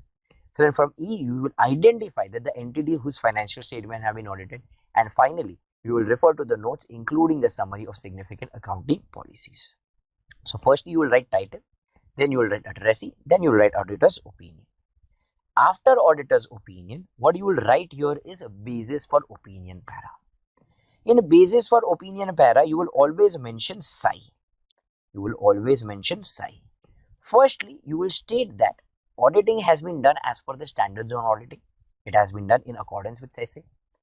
Secondly, you will state that we have psi, that is, we have sufficient and appropriate audit evidence to base our opinion on. So then we will state that the auditor believes that the audit evidence he has obtained is sufficient and appropriate audit evidence on which they can conclude things. So firstly, from S1, we will state that it has been done as per the standards on auditing. Secondly, from S2, we will say that we believe that the audit evidence we have obtained is sufficient and appropriate. Then we will give a cross reference to the auditor's responsibility. We will give a cross reference to the auditor's responsibility that we have already stated in the report. As and when we move further, we will see, we will be writing about the auditor's responsibility in the report. So we will give a reference to the auditor's responsibility. Then we will state that we are independent, and not just independent, we also comply with the ethical requirements as required under SA 220. So we will give a statement that the auditor is independent, and not just independent, he also complies with the relevant ethical requirement. So we started with title, that is independent audit report. Then we wrote addressee, usually to the members. Then we wrote auditor's opinion. In auditor's opinion, we will say date notes. Firstly, the date, then it has been audited, title of each financial statement, entity whose accounts have been audited, and refer to the notes. In a basis for opinion, we'll talk about psi, that it has been done in accordance with standards on auditing. S2, we have sufficient and appropriate audit evidence. We'll say auditor's responsibility, we give a reference to them, and we'll say we are independent, also we comply with the ethical requirements. After the basis for opinion paragraph, we will give the going concern paragraph, which we have discussed in SA 570. So here we will have to talk about what going concern. After going concern para, we will talk about key audit matter. I am not discussing this here, I am not even revising it here because it is a part of this chapter itself. So as and when we move ahead, we will also be discussing what SA 701, that is key audit matter. Then management responsibility. So in management responsibility, we will clearly state that management, you are responsible for the preparation of the financial statement in accordance with the AFRF, and not just that, also for the preparation of the internal control. So management, you are going to prepare the financial statement in accordance with the AFRF, and also have what internal controls as you think appropriate, and make sure that the financial statements are free from what error or fraud. This is your primary responsibility. Not just that, even you are supposed to assess whether the going concern assumption is appropriate or not, and if the same is not appropriate, you need to disclose the facts here. So management, you have two responsibilities. Firstly, prepare financial statement in accordance with the AFRF and internal control to enable the preparation of financial statements which are free from error or fraud. Secondly, to assess the entity's ability to continue as a going concern. Kya entity's ability to continue what as a going concern? Okay, and make sure if the going concern is not appropriate, we need to disclose the same. Here, we shall also add a note. We shall also add a note stating that it is those charged with governance who has an oversight over this process. Those charged with governance has an oversight over this whole financial reporting process. So unless management and TCWG are the same, we will have to give this note as well, that TCWG has an oversight of this financial reporting process. Once we have written management responsibility, obviously we will have to write about what? The auditor's responsibility. So here we will write about what are the auditor's responsibility in case of financial statement. So our primary responsibility is to obtain a reasonable assurance that the financial statement are true and fair. And based on that, we want to issue a report to conclude things. So we want to obtain a reasonable assurance and issue an audit report. Secondly, we will clearly state in the auditor's responsibility that we give a reasonable assurance, which is a high level of assurance. It is not a guarantee. I am not giving a guarantee that the financial statement will contain no misstatements, whether due to error or fraud. All I can give you is high level of assurance. Can I give you a guarantee that if the audit is conducted in accordance with SA, it will definitely detect all the material misstatement, whether due to fraud or error? No, my friends. So firstly, I said I want to obtain a reasonable assurance that the financial statements as a whole are free from material misstatement, whether due to error or fraud. And then I want to issue an audit report. But here I will also state that reasonable assurance is high level of assurance, and it is not a guarantee that there will be no misstatements in the financial statements. Thirdly, I will describe about the materiality. I will give a description of what is material. They may be individually and aggregate be material. And also, if description of materiality is given in the AFRF, then we will describe the description of the materiality as well. So if you go to Banking Regulation Act, so in case of banking regulation, in case of banking company, they have described what is materiality. So when we discuss banking company, when we are revising, we will have a word about it. But firstly, we need to explain what is materiality. We need to explain they may individually or in aggregate may be material, and if the AFRF gives any description about materiality, we need to give the same as well. Also, the auditor's responsibility section should further state that auditor will exercise professional judgment and he will maintain professional skepticism. So you will have what? Professional judgment and maintain professional skepticism. The auditor's responsibility shall also state, he should state what? RIA go. He should also state RIA go. Firstly, that it is his responsibility to identify ROMMS. So to identify and assess ROMMS is his responsibility. Then obtaining an understanding of the internal control system again is his responsibility. To evaluate the appropriateness of the accounting policy is again his responsibility. To conclude the appropriateness of the management use of going concern is his responsibility. And to evaluate whether the overall presentation structure is accordance with as per the financial reporting framework is again his responsibility. So described by an audit by stating the auditor's responsibility are nothing but RIAGO. Also describe the auditor's responsibility in case of a group audit. So in case there is a group audit, we will also have a description added about that by responsibility. So far in auditor's responsibility, we said we want to obtain a reasonable assurance and issue an opinion. Then we will say reasonable assurance is high level of assurance. It is not a guarantee. Then we will describe what is materiality. It may be individually or in aggregate, may influence the decisions of the users. In case if AFRF gives any definition, any description of materiality, we may give the same. Also, we will state that we will carry out our work in accordance with what? Professional judgment and professional skepticism. Then auditors' responsibility are also in areas of RIAGO, that is assessment of ROMMS, then internal control, then evaluating what accounting policies are correct, going concern is correct, and the overall structure presentation is correct. And in case if there is a group audit, we also need to give a description in responsibilities in case of a group audit. Also, the auditor's responsibility for the audit of financial statement section of the auditor's report shall state that wherever required, I will communicate it with those charged with governance. What will be communicated with those charged with governance? Firstly, the planned scope, timing of the audit, significant findings during the audit, and significant deficiencies in the internal control in the audit. So the point number 1 and 2 are contained in essay 260, which is not in your syllabus.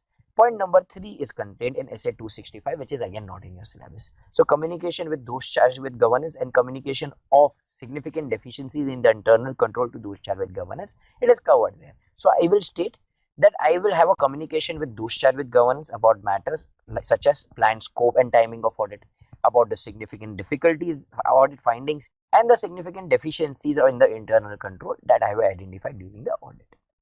Secondly, in case of listed entities, state that the auditor provides those charged with governance a statement that auditor has complied with the ethical requirements regarding independence and communicate with them all the relation or other matters that may sought to have bearing on the independence and if there any safeguards he has applied. So we will say in case of a listed company, whether we have complied with their ethical requirements and if there in case there is any threat to my independence when any safeguards have been applied. Also, I will mention that as per SA 701, if there are any matter which are of most significance and which are communicated to TCWG, I will communicate the same as well. So this point will be taken care of when we go to SA 701 as well. So this were the responsibilities of an auditor. So we started with title, then we mentioned addressing, then we gave auditor's opinion, then we gave basis for opinion paragraph. After that, we give going concern paragraph, key audit matter, management responsibility, auditor's responsibility. Now we are moving ahead with the next thing, which is called as other reporting responsibility. So if apart from standards on auditing, if the auditor has any other responsibility as per any law and regulation, he shall mention the same in the other reporting responsibility. So in addition to the auditor's responsibility in SA, the other reporting responsibility shall be addressed in this particular section. Okay. Moving ahead with the signature. Moving ahead with what? The signature of an auditor. So now for signature, he will sign in his personal name. So report will be signed in the person if the auditor, the engagement partner. In case of a partnership firm, he will again sign it in the personal name, and he will also mention the name of the audit firm. But along with this, they will have to give the membership number of the partner or the partnership firm as well. But when we talk about the place, this is the most important part where a question or at least an MCQ can be asked. So what is the place that you will mention in the auditor's report? Will this be the place of the auditor's office? Will this be the place of the head office of the client? No. The place will be the place where the audit report is signed. The audit report shall name a specific location, which is ordinarily the city where the audit report is signed. So in case if you have not studied this particular point, I am pretty sure you will go up in the exam to somewhere which is the place that you need to write, the place, the city where the report is signed.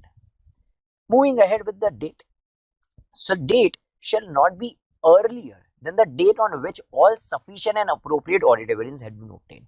See, this is quite logical. If you don't want to have SI, are you going to give your opinion? So what we require first is sufficient and appropriate audit opinion evidence. Once we have obtained sufficient and appropriate audit evidence, only then we will give the report, and hence the date should not be earlier than the date on which we have obtained SI. So with this, we are done with our discussion of SA 700, that is auditor's opinion in case of an unmodified para. Now we will move ahead with our discussion of SA 705, where we will discuss how are we going to modify our opinion. So in SA 705 talks about modifications to the opinion in the independent auditor's report. So in SA 700, we discussed how do we give an unmodified opinion. But here we are going to discuss how will we modify the opinion. So when we give an opinion, there are two types of report. One is unmodified opinion and one is modified. So when we talk about unmodified, we are referring to SA 700, which we have already discussed. But when we modify, there are two options. We modify without modifying the opinion, or we modify by modifying the opinion. What do you mean by modified without modifying the opinion?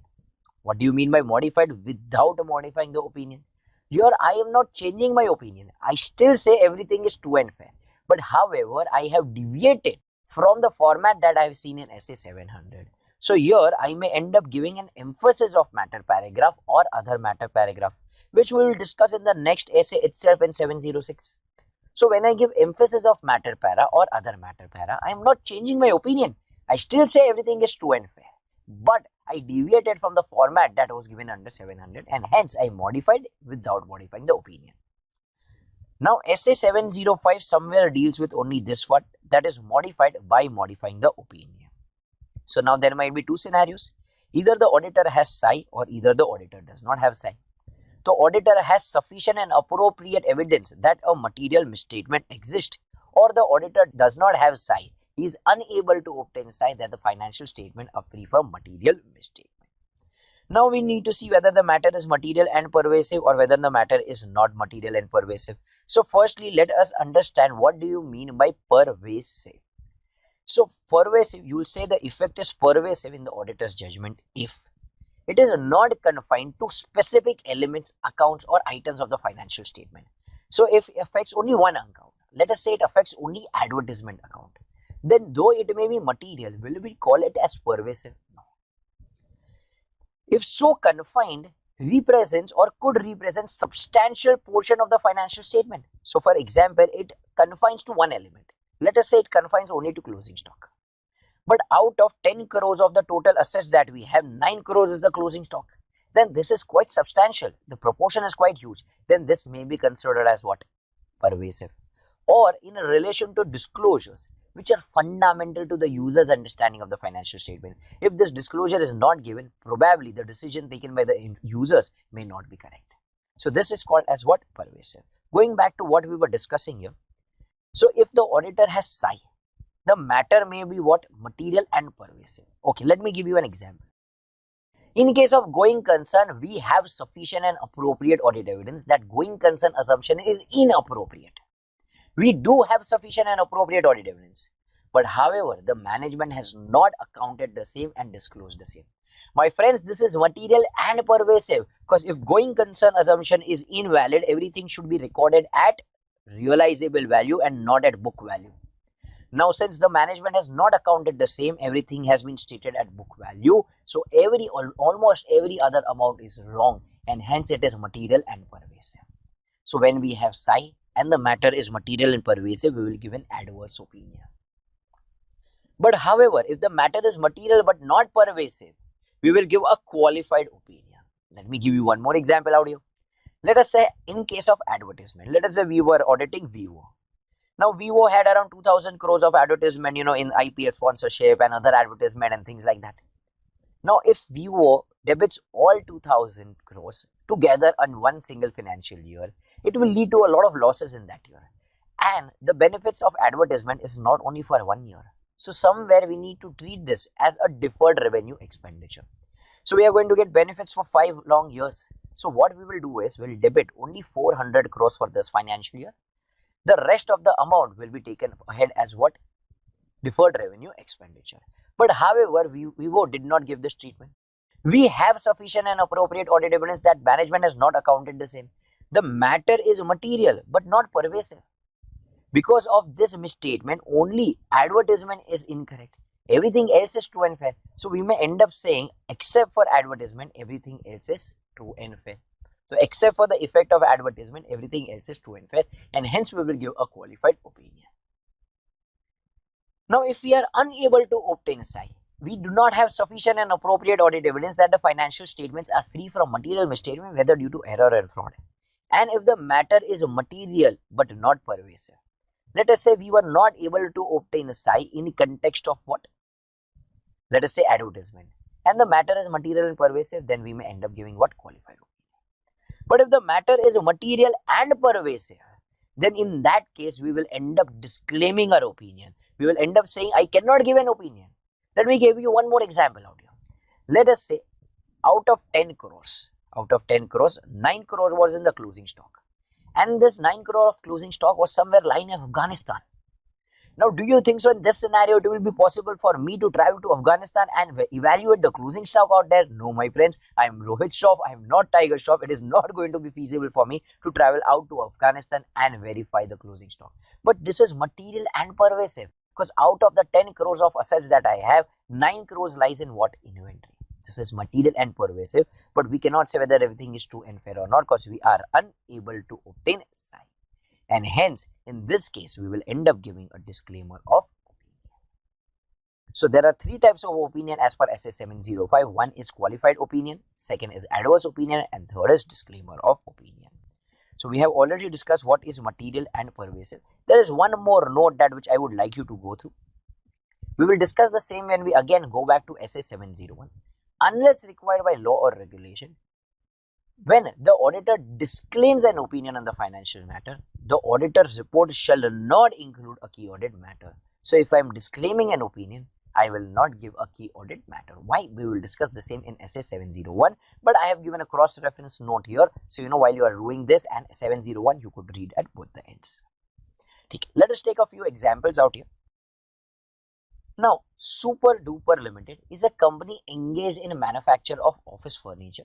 Messrs. Young, Old and Associates are the statutory auditors of the company for the financial year 2021. During the year under audit, the engagement partner C.A. Young noticed that the company has not bifurcated its loans into the long term and short term. C.A. Young understands that such a misstatement is not pervasive, though the same is material. So, they say the same is not pervasive, but the same is material. Now, explain type of opinion that the auditor should give. Now, which type of opinion will you give here? We will end up giving a qualified opinion because the matter is material but not pervasive. Let us take one more example here. Messrs. Raj and Associates are the statutory auditors of Polex Limited engaged in manufacture of premium watches for financial year 2021. During the course of audit, CA Taj, the engagement partner, found that the stock and data of the company constituting about 80% of the total assets of the company are not realizable. Further, the cashier of the company had committed a fraud during the year under audit. Both the facts are not reflected in the financial statement for the year ended 31st of March 21. The situation of the financial statement is material and pervasive, and thus the financial statement represents a distorted view of the state of affairs. Explain the reporting requirement. Which opinion will we give here? We will end up giving an adverse opinion. We'll end up giving what? Adverse opinion, because the matter was material and pervasive. Let us take one more question. Delightful Limited is a company engaged in the production of smiley balls during the financial year 2021. The company transferred its account to computerized system, that is SAP, from manual system of accounts. Since the employees of the company were not well versed with the SAP system, there were many errors in the accounting during the transition period. As such, the statutory auditors of the company were not able to extract the correct data for the reports from the system. Such data was not available manually also. Further, the employees and the management of the company were not supportive in providing the requisite information in the audit. Explain which type of opinion will you give. Now, since we do not have psi and the matter is material and pervasive, we will end up giving what? A disclaimer of opinion para. We'll end up giving what? A disclaimer of opinion, because we do not have psi. So, this was our discussion of SA 705. So, moving ahead with our discussion of SA 706. Emphasis of matter paragraph and other matter paragraph in the independent auditor's report. So, moving ahead with the discussion of the emphasis of matter paragraph. So, if a short note is asked on the same, how are you going to write it and how are you going to approach it? So, firstly, we shall state where is this paragraph placed. So, include it immediately after the opinion para. So, if you remember the format, firstly we will write the title, then we should write the addressee, then we should write the auditor's opinion. Here, after the auditor's opinion, we can write emphasis of matter paragraph. So, include it immediately where? After the opinion paragraph in the independent auditor's report. What header will you use? You will use the header emphasis of matter paragraph or any other appropriate heading. So, use the header emphasis of matter or other appropriate heading. But do you use any other appropriate heading? No. So, just for the sake of writing in the exams, we will write other appropriate heading, but we always use the header called as emphasis of matter paragraph. Then we should always include a clear reference to the matter being emphasized. So, for example, if I am referring to note number 3, if I am referring to note number 3 in the books of accounts, in the notes to accounts, then I will give a clear reference that I am emphasizing the matter disclosed in note number 3. So, user can directly go to note number 3 and read it out what exactly is the auditor trying to say here. Then indicate that the auditor's opinion is not modified in respect of the matters being emphasized. So, though I gave a modified opinion, so though I gave an emphasis of matter paragraph, am I modifying my opinion? No, my friends, I am not modifying my opinion. All I did is give an emphasis of matter paragraph.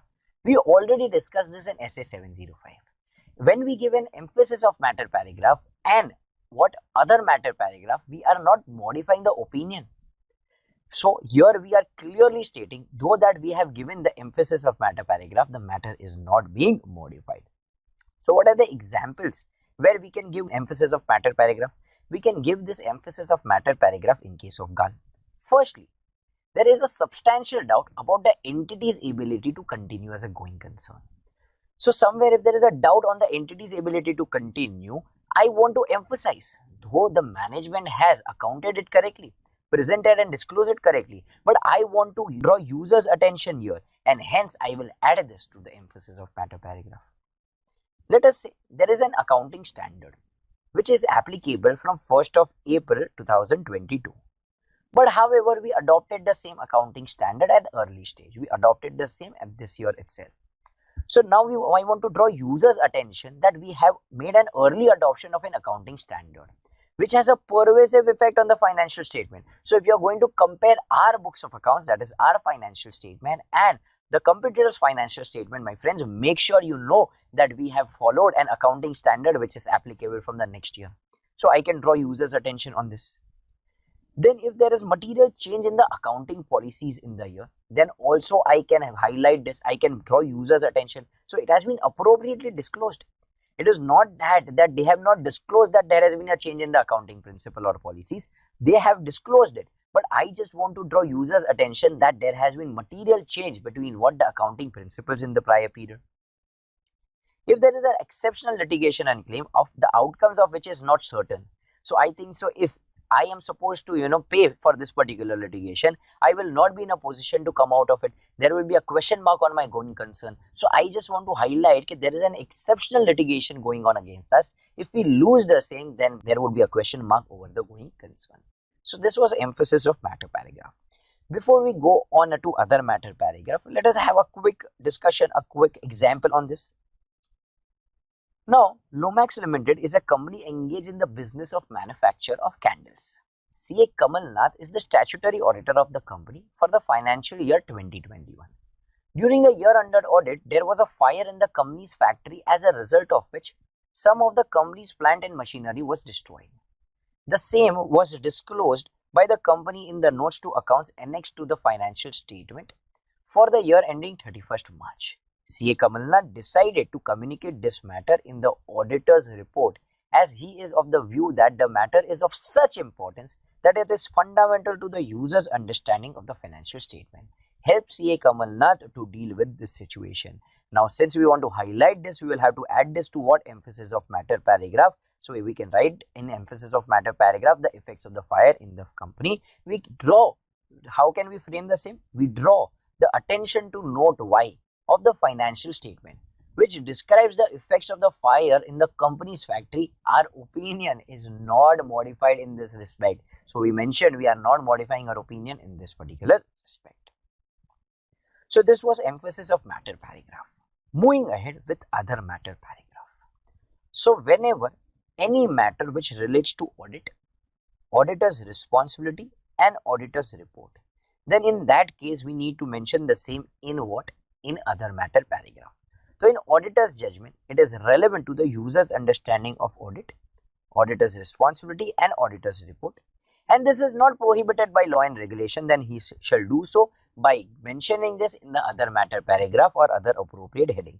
But here again, though they have written other appropriate heading, we will always mention the same in the heading called as other matter paragraph. Where will we give this paragraph? So if there is an emphasis of matter paragraph, we will insert this paragraph after emphasis of matter paragraph. But can there be a circumstance when there is no emphasis of matter paragraph? Yes. Then in that case, we shall include it after the opinion paragraph. So for example, there is an addressee, title, addressee, auditor's opinion. If there is an emphasis of matter paragraph, after emphasis of matter paragraph, you should write other matter paragraph. But if there is no emphasis of matter paragraph, then after the auditor's opinion itself, you will state the other matter paragraph. Now, what are the examples? So, the examples that we will write here is nothing but rally. So, firstly from R, reasons why the auditor is unable to resign from the engagement even though there is a limitation on scope. So, we have studied this in SA 210. If there is a LOSA imposed by the management, so if there is a limitation on scope imposed by the management, we will withdraw from the engagement. But however, in case of a listed company, SEBI requests us, if you have reviewed for quarter 1, if you have done the review of quarter 2 and quarter 3, then you will have to do the review of quarter 3, and not just that, you will have to do the audit for the whole financial year. Now you cannot resign. So in case, even if there is a limitation on scope of audit, you cannot resign. This was told to us by SEBI. So here in this case, I will have to write this in the other matter, that even if there is a limitation on scope, I am unable to resign. Then let us say if another set of financial statements are prepared by the entity in accordance with another general purpose framework, and the auditor has issued a report on those financial statements as well. Let us say there is a Deutsche Bank. Deutsche Bank has an Indian subsidiary. Now that Indian subsidiaries accounts have been done as per Ind AS. But for the purpose of consolidation with the holding company, the same have been done as per the German GAAP as well. So the books of accounts have been kept as per the Ind AS and also as per the German GAAP. Now I have given my audit report on both the financial statement. Then in that case, I will mention the same in my other matter paragraph. I will mention the same in my other matter paragraph that two financial statements have been prepared in accordance with another general purpose framework, and I have issued my opinion on both the financial statements. Okay. If there is a law and regulation which requires us to elaborate on the matters, then in that case also we shall give a other matter para. And lastly, auditor's report is solely intended for the intended users. So if there is a specific purpose framework where we have made the financial statement only and only for the intended users. Let us say I have made it only for the banks. So now only the banks are going to understand this financial statement. It may not be useful for the other users of the financial statement. Then in that case, I may mention the same in my other matter para. So this was what the examples were where you can use other matter. But are this an exhaustive examples? Is this an exhaustive list? No, my friends. This is just an illustrative list which you can write in the examination. But there are n number of cases where you can use what other matter paragraph. So you'll always can use an other matter paragraph unless it is prohibited by law and regulation, or you have mentioned what a key audit matter paragraph as per SA 701, which we will discuss ahead. So with this, we are also done with our discussion of what SA 706. So far we have understood SA 700, we have understood 705 and a 706. Now let us move ahead with our discussion of SA 701, that is key audit matter. SA 701, that is communicating a key audit matter. So we have been waiting for this SA since quite a long time. We always said we'll discuss this in SA 701, and now is the time where we'll discuss what a key audit matter is. Now for any matter to be qualified as a key audit matter has to satisfy two things. Firstly, that matter as per the auditor's professional judgment has to be of most significance, and the same matter we have communicated to TCWG. So when you put a tick mark on these two boxes that it is of most significance and the same matter is communicated to those charged with governance, only in that case this matter will qualify to be a key audit matter. Is this key audit matter applicable to everyone? No, my friends. It is applicable to listed entities. Any auditor who is not auditing listed entities, then he can do it voluntary if he wishes to. But it is mandatory for listed entities, voluntary if the auditor otherwise decides to communicate by a key audit matter. So in this particular para, we are going to communicate all the matters which we feel are of most significance. So where auditors' efforts were required, which we think are fundamental to the user's understanding, and the same were also communicated to those charged with governance. The most important answer in this particular essay is, what is the purpose of communicating a key audit matter? So why are we communicating a key audit matter? Just so that we can enhance the communicative value. We can somewhere have more transparency. We want to inform the users about all those particular transactions, everything which was most significant for us during the audit. So to enhance the communicative value. Also, because of key audit matter, we give a lot of additional information, which definitely assist the users in understanding those matters. It will assist them in understanding why they were of most significance in the audit of the financial statement, and hence it gives them what additional information. Thirdly, communicating key audit matter may also assist the intended user in understanding the entity and the areas of significant judgment. So there are a lot of areas where management will have to take a lot of judgments. So while we communicate key audit matters, it will also help the users to understand. So there are three purposes. Firstly, it enhances the communicative value and the transparency. Secondly, it helps us give what additional information. And thirdly, what we are trying to say is it helps users understand where significant judgments have been made. This is called as what purpose of communicating key audit matter. But what are the factors to be considered for determining a key audit matter? Which area will be considered of most significance? Which area will be considered as a key audit matter? So areas where ROMMS is high. So when we understand the entity in its environment via SA 315, we will understand which are the areas where risk of material misstatement is high. So the areas where risk of material misstatement is high can be considered an area of most significance and hence a key audit matter. Then wherever the auditor has taken significant judgments, those areas can be what? Key audit matters. Where a lot of accounting estimates have been identified, can be key audit matters. The effect of the audit of significant events or transaction that occurred during the period. For example, COVID-19 can be considered one such significant event which has a lot of material impact on the current period financial statement. So out of this, whichever transaction, whichever thing we find it material, we find it is of most significance, they will be considered as what? Key audit matter. So areas where ROMM is high. Secondly, significant auditor's judgment. Thirdly, the effect of the audit of significant events. And lastly, which were of most significance. The factors to be considered for what? Determining the key audit matter. But however, communicating key audit matter in the auditor's report is not a substitute for disclosures in the financial statement that AFRF requires the management to make. So if there are few disclosures which we need to make as per AFRF, can I substitute those disclosures by just giving a key audit matter? No, my friends. If the disclosures are required, we will have to give those disclosures. If those disclosures are not given, then in that case, we may have to modify opinion. So let's say there is a modification required in the opinion, but I did not modify the opinion. I ended up giving only a key audit matter. Can I substitute modification or expressing a modified opinion with a key audit matter? No. So it is not a substitute for the auditor expressing what? Modified opinion.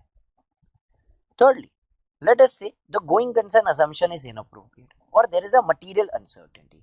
Then I need to disclose the same. Can I substitute the same by just giving a key audit matter? No, so it is not a substitute for reporting in accordance with SS 570 when there is a material uncertainty relating to events or conditions that may cast significant doubt on the entity's ability to continue as a going concern.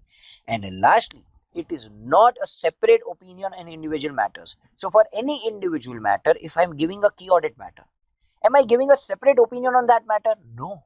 I'm not giving a separate opinion. I'm just saying it was of most significance and hence I have given this in a key audit matter. So this is again a very important question, a frequently asked question which you may expect in your examination, that communicating key audit matter in the auditor's report is not a substitute for the disclosures which are required, not a substitute for auditor expressing a modified opinion, a substitute for reporting in accordance with SF 570, and lastly a separate opinion on individual matters.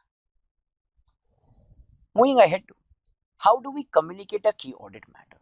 The way we have discussed in SS 706, how will we communicate emphasis of matter paragraph? How will you communicate a other matter paragraph? Likely we need to understand how will we communicate a key audit matter. So whenever we give a key audit matter, the heading will always be what? Key audit matter. What will be the introductory language? What will be the opening para? In the opening para, in the introductory language, we will always say key audit matters are those matters that in the auditor's professional judgment were of most significance in the audit of the financial statement. So we'll mention these are those matters which were of most significance as per us. These matters were addressed in the context of audit of the financial statement as a whole and informing the opinion, and the auditor does not provide a separate opinion on this matter. So I will clearly mention that these matters have been addressed. Though they are of most significance, I am not modifying my opinion here. I am not giving a separate opinion on these matters. All I am doing is just informing you that these were most significant matters. So this will be the introductory language that we will write. Post that, we will give a description of each key audit matter. We will give a description of each key audit matter in the key audit matter section of the auditor's report, where we will describe why the matter was considered to be one of the most significant. So all those students who have already attended my live lectures in Zoom, we have already discussed reports of HDFC Bank, we have already discussed the reports of DMart. In that case, we have already read there are few key audit matters that they have reported. So in that case, we will always have to mention why this matter is considered to be of most significance, and not just that, against it you will have to show how the matter was addressed. Because if you just end up showing why this matter of is most significance and you do not tell the users that you have addressed the matter, it will leave them with suspicion. It will leave them with worry okay, this were of most significance, it will leave them with a question mark. What exactly has the auditor done about it? And hence, whenever you give any key audit matter, you explain them why was this matter considered to be of most significance, and also along with that, tell them how have you addressed the same matter.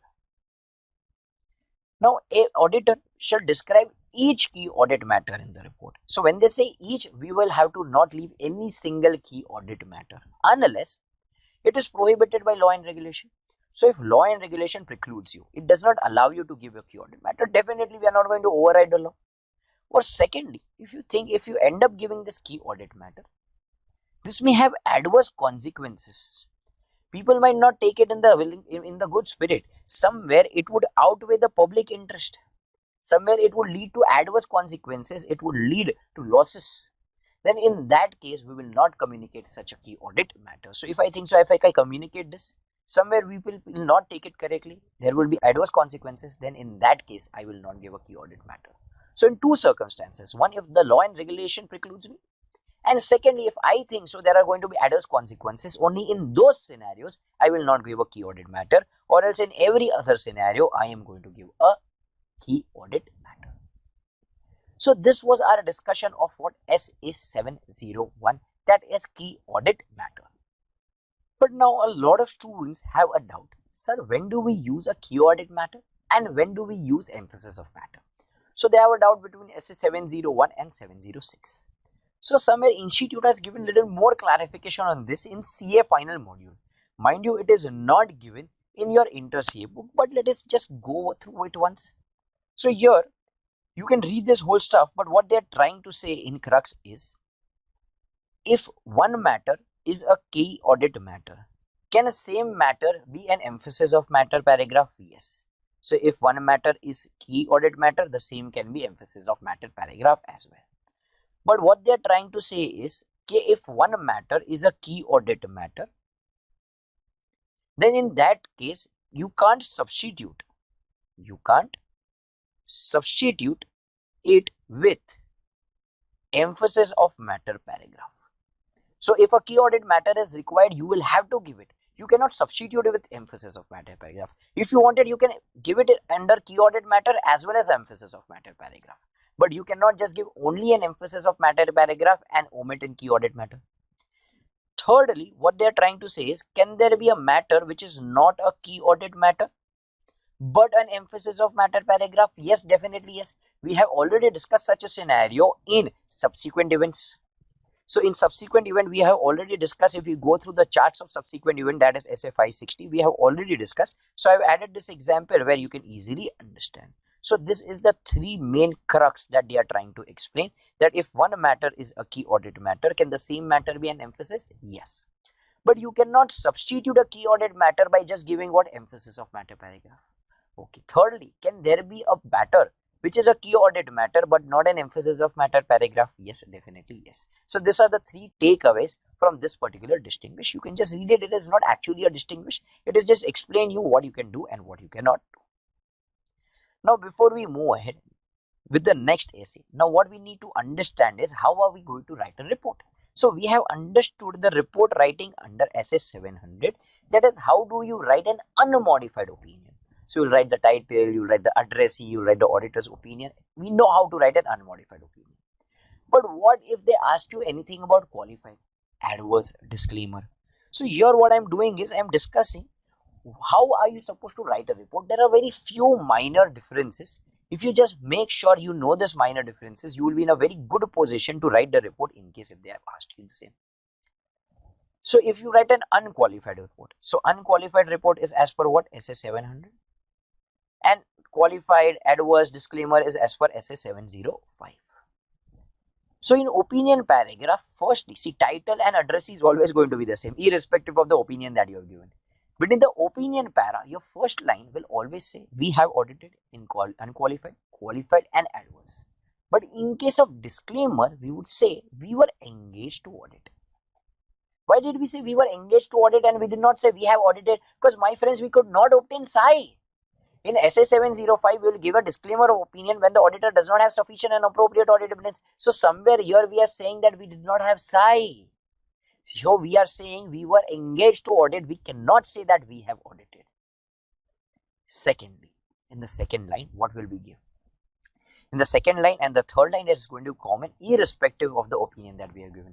We'll say which comprises the balance sheet, P&L, blah, blah, blah, and financial statement. So what we have already studied. Third line, in our opinion and best to our information and according to the explanation given to us. Now the fourth line, we again have to take care here. When we say unqualified opinion, we will say gives true and fair view of the financial position. But when we give a qualified opinion, we will say except for the effects or the possible effects of the matter described in the basis for qualified opinion, the financial statements are true and fair. So if I have psi, that advertisement has not been treated well, it was a deferred revenue expenditure, but however deferred revenue expenditure has not been treated, then I know advertisement is not correct. So I would say except for the effect of advertisement, everything else is true and fair. I will quantify that amount. But now let us say I was not able to obtain psi for advertisement. Again, my opinion will be qualified because the matter is material but not pervasive. But this time I will not be able to quantify. So I would give except for the possible effect. So I will give an estimated amount. Okay, this can be the estimated amount that will be misstated. Because I do not have exact amount because I do not have psi. So I would say except for the effects. So this I would say when I have psi. This I would say when I do not have psi. Except for the effects of the possible effects of the matter described in the basis for qualified opinion, the financial statements are true and fair. When we go to the adverse opinion, we'll say because of the significance of the matter described in the basis for adverse opinion para, the financial statements are not true and fair. Here we are saying it is not true and fair. See my friends, here we said it is true and fair. Here also we said it is true and fair. But in adverse, we are saying we have psi and we know it is material and pervasive and hence it is not true and fair. But when we go to disclaimer of opinion, we would again say because of the significance of the matter described in the basis of disclaimer of opinion, the auditor does not express an opinion. So here we are saying I'm not giving an opinion. The matter is material and pervasive and I do not have psi. How can I say whether everything is true and fair or it is not true and fair? So auditor does not give an opinion. So if you see it, these are the minute changes that you need to make in your audit report. So if you are asked to write about disclaimer, these are the things that you will write. If you are asked to write adverse, these are the things you will write. So I have given a distinguish of what is the starting opening line and closing line that you need to write. Then basis for opinion, we have already discussed this. But in the last line, we believe that the audit evidence that we have obtained is sufficient and appropriate. See, all these things we have discussed in SS 700. Who cannot recollect, again, once go back to SS 700, you will recollect this. So in the last line, we will say we believe that the audit evidence we have obtained is sufficient and appropriate to join a basis. So if I am giving an unqualified opinion, I would say we believe that the audit evidence we have obtained is sufficient and appropriate to provide a basis for our opinion. So if I am giving unqualified opinion, I can just mention opinion. I need not say unqualified. In case of qualified, we are saying we believe that the audit evidence we have obtained is sufficient and appropriate to provide a basis for our qualified opinion. So in short, again, we are saying we have psi. Even in third scenario, in case of adverse opinion, we will say we believe that the audit evidence we have obtained is sufficient and appropriate to provide a basis for adverse opinion. But when we go to disclaimer, we will say because of the matter described in the disclaimer opinion, we were not able to obtain psi to provide a basis for our opinion. So we are saying we were not able to obtain psi and hence we are not giving any opinion. So this will be our last line when we write what basis for opinion paragraph. See, rest of the things are going to be the same. See, your title is going to be the same. Address is going to be the same. Auditor's opinion, we saw the first line and the last line. Basis for auditor's opinion, we saw the first line, the last line. The rest of the things are going to be the same. No, like, going concern paragraph, you know what to write. Whether it is adverse, disclaimer or whatever opinion. Key audit matter is going to be the same.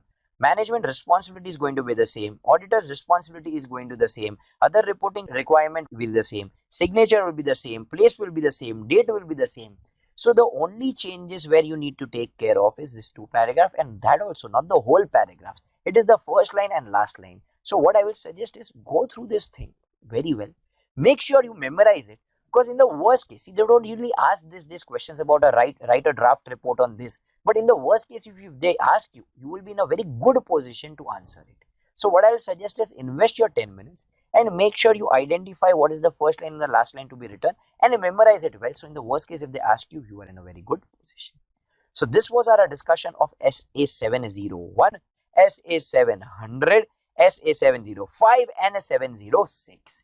Let us move ahead with the last standard of this particular chapter, that is SA710. So moving ahead with our final essay of this particular chapter, that is SA710, comparative information and corresponding figure. The objective here is very simple. We just want to make sure that it is in accordance, the comparative information and the corresponding figure is in accordance with the AFRF, and we want to report whether it is in accordance with AFRF or not. So firstly, let us understand what is a corresponding figure, what are comparative financial statement, and then we'll move ahead to what are our responsibilities. So what is a corresponding figure? So let us say the figures for 2019 are given. Then correspondingly, we also give the figures of 2018 just so that users can compare. So this 2018 figure is called as nothing but what? Corresponding figure. So corresponding figure is nothing but comparative information where the amounts and other disclosure for the preceding period are included as a part of the current period financial statement and are intended to be read in relation to the amounts and other disclosure relating to the current period. These corresponding figures are not presented as complete set of financial statement capable of standing alone, but are integral part of the current period financial statement. So this is comparative information where amounts and disclosure of the preceding period. So 2018 figures are preceding periods which are included in the current period financial statements. But do you want to read 2018 figures alone? No, right? So they cannot be a standalone financial statement. They are always integral part of the current period figure. This is nothing but what? Corresponding figure. Now then, what is comparative financial statement? Now let us say Future Group and Reliance Retail. Let us say there is a merger between them. For example, so SEBI asked both of them to provide comparative financial statement from 16, 17, 18, 19 and 20. Now they are preparing comparative financial statement for the past 5 years. So when they prepare this, this is called as comparative financial statement. But when I have figures of 2020 and I'm giving a previous year figure of 2019, then this will be called as what? Corresponding figure. So I hope you have understood what is the difference between a corresponding figure and a comparative financial statement. So obviously you will have to go through the procedures which has been given in the notes. Make sure you read it, revise it. Like we said, this is critical revision lecture where I'm touching the most important points. This does not mean the points that we are not covering here are not important. You definitely need to do it. So going to the next point. What if there is a misstatement, if there is a qualification in the previous year's report? So the previous year report contains a qualification. So there are two possibilities. The matter giving rise to the modification is resolved or the matter giving rise to the modification is not resolved. Let us talk about the first one. When the auditor's report on the prior period as previously issued included a modified opinion and the matter giving rise to the modification is resolved and properly accounted and disclosed in accordance with the AFRF, then the auditor need not refer to the modification. In that case, I will not refer to the modification. Why will I refer? The matter is resolved. I have nothing to talk about the past, right? So I will not refer to those modifications. But however, if the matter is still not resolved, then in that case, the auditor will have to modify the opinion. The auditor will have to modify the auditor's opinion on current period financial statement. So now a lot of students will say, sir, there is no misstatement in the current period. Then why are you modifying your report on the current period financial statement? My friends, there is a misstatement still unresolved in the prior period. So somewhere it is still there in the corresponding figure, it is still there in the comparative financial statement, and hence I will have to modify my opinion even on the current period financial statement. So simple, if it is resolved, I need not refer to those modification, but if it is not resolved, I will have to refer to those modification. So this was an important discussion. Now moving ahead to reporting. When the comparative financial statement are presented, the auditor's opinion shall refer to each period for which the financial statements are presented. So it will be not for all the periods. I mean, it will not be for one single period. It will refer to all the periods mentioned in there. Secondly, if the auditor obtains audit evidence that a material misstatement exists in the prior period financial statement, on which unmodified opinion is given. So in the prior period, the auditor gave an unmodified opinion. Now, but we have audit evidence. Now we have audit evidence that a material misstatement exists. Then what should we do? Then in that case, we shall verify whether that misstatement has been dealt with in accordance with the AFRF. We should verify whether it has been dealt with in AFRF. If the same has not been dealt with in AFRF, then I will have to modify opinion. So either I will give a qualified opinion or an adverse opinion. Because in this case we have psi, and when we have psi, if the matter is material but not pervasive, then we'll give qualified opinion. And if the matter is, if it is material and pervasive, then we'll give an adverse opinion. But if the prior period financial statements were audited by a predecessor auditor, what do you mean by predecessor auditor? Some other auditor. Then we can mention the same in other matter paragraph. What will be mentioned in the other matter paragraph? That the financial statement for the prior period were audited by a predecessor auditor. Then what is the type of opinion that he has given? In case if he has given an unmodified opinion, then no reasons to be given. But if he has given a modified opinion, we shall also mention the reasons thereof. Also, we will mention the date of the auditor's report. So, in a case, if the report was given by the predecessor auditor, we will mention three things. Firstly, that it was audited by a predecessor auditor. Secondly, the type of opinion. If he has given a modified opinion, we will give the reasons also. And we will also mention the date of that report. But now, what if the prior period financial statements were not audited? Now, I cannot say it was audited by a predecessor auditor because they were not audited. So again, in this case, I can mention the same in the other matter paragraph and inform that the prior period financial statements were not audited. But does this mean that I am relieved of all my responsibilities?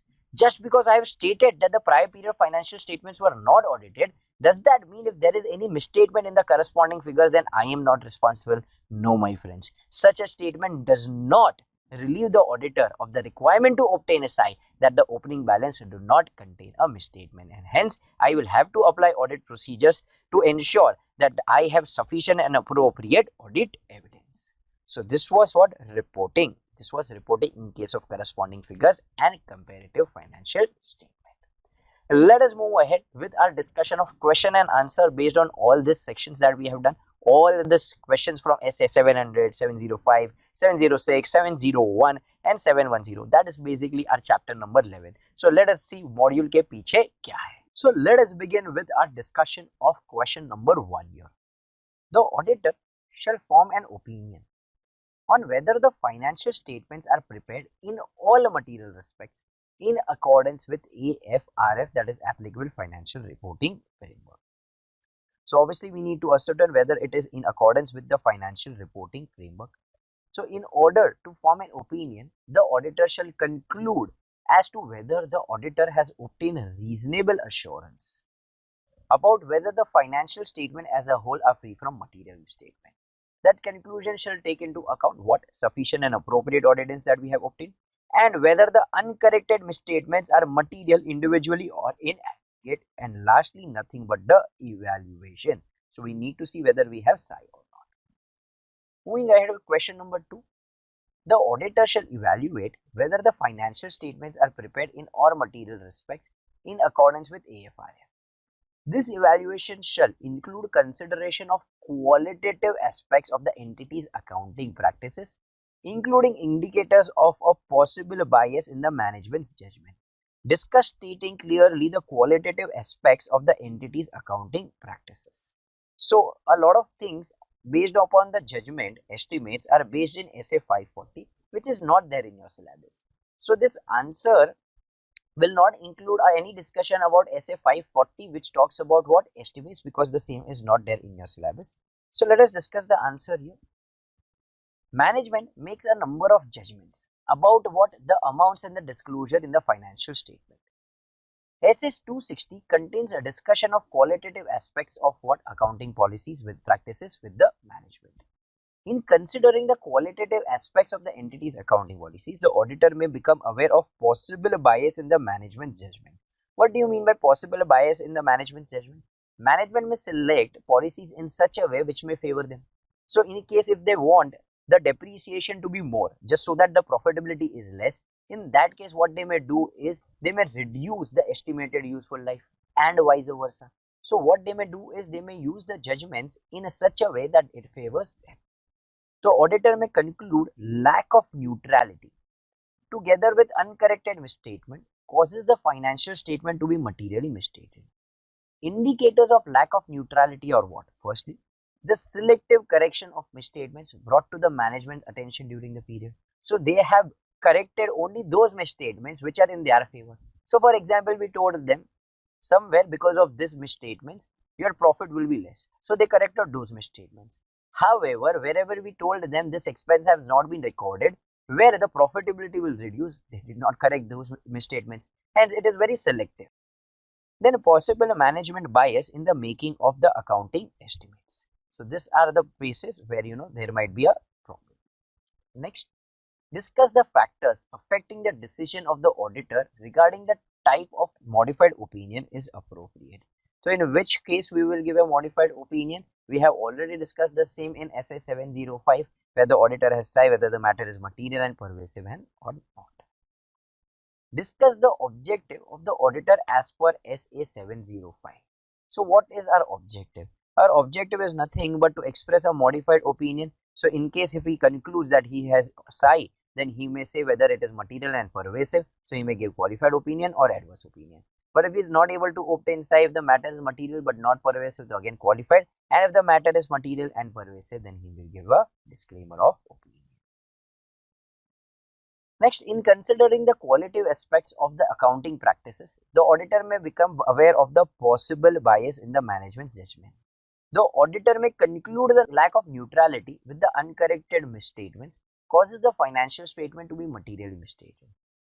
Explain and analyze the indicators of lack of neutrality with examples wherever required. So now we need to explain where there may be a lack of neutrality. For example, selective correction of misstatements brought to the management's attention, which we have already discussed in the previous answer. Then, what are the examples? For example, correcting the misstatements with the effect of increasing reported earnings. Like I already explained you, in a case if we want the earnings to be more and I want depreciation to be less, then in that case what I will do is I will choose a estimate, because of which I will get those reported earnings. Combination of several deficiencies affecting the same significant account or disclosures. So there are a lot of small deficiencies, but eventually they are affecting the same account or the disclosure. The evaluation which requires involvement of judgment of the audit executives and possible bias in the making of the accounting estimates. Moving ahead with question number 6.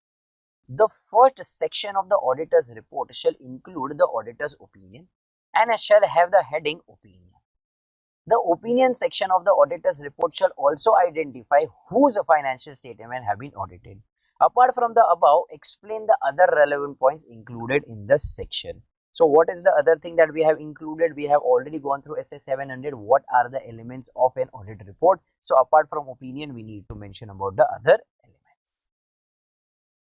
Define emphasis of matter paragraph and how it should be disclosed in the independent auditor's report. So how will the same be disclosed? We have already discussed the same while we were doing SA 706. Question 8. An auditor is required to make specific evaluations while forming an opinion on the audit report. What are those evaluations? So while we form an opinion, what should we do is the auditor shall evaluate whether the financial statement adequately disclose the significant accounting policies, whether the accounting policies are consistent with the AFRF and where appropriate, whether appropriate or not. Then the accounting estimates which are made by the management are reasonable. Information presented in the financial statement is relevant, reliable, comparable and understandable. The financial statement provides adequate disclosure to enable the intended users to understand the effect of the material transaction and events on the information conveyed in the financial statement. Hence, what we are trying to say is the intended users can take a decision based on this financial statement. The terminology used in the financial statement of each item of the financial statement is appropriate. So, every terminology that we have used is appropriate. The auditor's report shall include a section with the heading responsibilities of management for the financial statement, Essay 200 explains the premise relating to the responsibility. So we have already discussed what do we need to write in the responsibility of the management. We have discussed this whole format of what unmodified opinion. Question number 10. Communicating a key audit matter is not a substitute for disclosure in the financial statement. Rather, communicating key audit matter in the auditor's report is in the context of auditor having formed an opinion in the financial statement as a whole. So the same answer we have already done, that key audit matter is not a substitute for the same answer, we need to write it here. Next, the auditor's report shall include a section directly following the opinion section with the heading basis for opinion. Explain what is included in the basis for opinion. So what will we include? We will include psi. So we need to write the same answer here, which we have already done. Give a brief description of the management responsibility to mention in the statutory auditor's report. So again, a repetitive question which we have already covered. What do we need to add there? Distinguish between adverse opinion and a qualified opinion. Also draft an opinion paragraph of both the types. So while we were studying report writing, we have already done how do we write a qualified opinion or an adverse opinion, and we know the difference between the two as well. Question 14. What is meant by emphasis of matter paragraph and how it should be disclosed in the independent auditor's report? Again, a repetitive question which we have covered while we were doing essay 706. So these were all the questions which were given in the module. But now let us have a blast from the past. Let us see which questions have been asked in the past which were not covered in the module. So firstly, when corresponding figures are presented, the auditor's opinion shall not refer to the corresponding figures except in some circumstances. Explain those circumstances. So we have already discussed this. We have the same answer given on page 5.2, point number 5.1 on your page 349. So we have already discussed this in essay 710. So all those students who have not attended our lectures live on Zoom, who are not GKSC students, my friends, you still have an option. You may end up buying, you can buy one single chapter as well. You need not buy the whole product. You need not buy the whole full course or a crash course. You can buy one chapter as well. The auditor's report shall include a section directly following the opinion section with the heading basis for opinion. Explain what is included in the basis for opinion section. We have already discussed what do we include in the basis for opinion. The nature of the comparative information that is presented in the entity's financial statement depends on the requirements of the AFRF. There are two different broad approaches to the auditor's reporting responsibility in respect of such comparative information. Corresponding figures and comparative financial statement. Explain clearly stating the essential audit reporting differences between these approaches. Also define both the things. Firstly, let us understand what is the difference of reporting, and both the definitions we have already covered. So the nature of comparative information that is presented in an entity's financial statement depends on the requirement of AFRF. There are two different approaches. One is corresponding figure and second one is comparative financial statement. The approach to be adopted is often specified by law and regulation that may also be specified in terms of engagement. The essential difference between the two: for corresponding figures, the auditor's opinion on the financial statement refers to the current period only, whereas for comparative financial statement, auditor's opinion is for every period out there. So that is the basic thin line of difference here. For corresponding, our opinion is only for the current period, but whereas if we talk about comparative, it is for the each period. The definitions, I'm not writing it here, we have already discussed the definition in the notes. Question 18. Explain clearly the purpose of communicating the key audit matter. So we have already discussed this question. What is the purpose? So we need to write the same answer here. With this, we finally put an end to our discussion of chapter number 11, that is audit report. This has a large question bank, a very vast question bank. So a lot of standards also involved here. What I would request is, before going ahead with the next chapter, if you are not very well versed with this, put a pause to this particular video, revise things and come back and then move ahead with the other chapter. So let us move ahead with the next chapter. So moving ahead with the most important chapter. Why am I saying the most important chapter? What are we going to cover in this particular chapter? That is audit documentation and evidence. we are going to talk about 9 standards on auditing. We are going to talk about SA 500, that is audit evidence. Please make sure you recollect the name of the standards as well. We are going to talk about SA 501, additional consideration to that contained in SA 500. We are going to talk about SA 500, external confirmation. We are going to talk about SA 510, where we are verifying the opening balances. We are going to talk about 550, where we talk about the related parties. We are going to cover SA 560, where we talk about the subsequent events. We are going to talk about SA 570, where we are going to discuss the going concern. We are going to discuss SA 580, which talks about the return representation. And lastly, we are going to talk about SA 230, which is about documentation. So there are 9 standards on auditing, plus there is going to be one concept of true and fair. So totally in all, we are going to discuss 10 different topics. My friends, in case of SA 530, that is chapter 7, it just has one single standard in the whole chapter. When we go to chapter 8, analytical procedure, we just had one single chapter essay of SA 520. But when we come to chapter 3, we have 9 standards. Even if we consider the prior chapter, that is chapter 11, we just had 5 standards. But here we have how many standards? 9 standards. So I hope you can understand how important this chapter is going to be. And over a period of time, they have started focusing on standards and auditing more. Reason being, when you go for internship, institute expects that you are very well versed with the standards on auditing. So when you go for audit, you are in a position to help your engagement team, and hence standards on auditing are going to be very crucial in our preparation.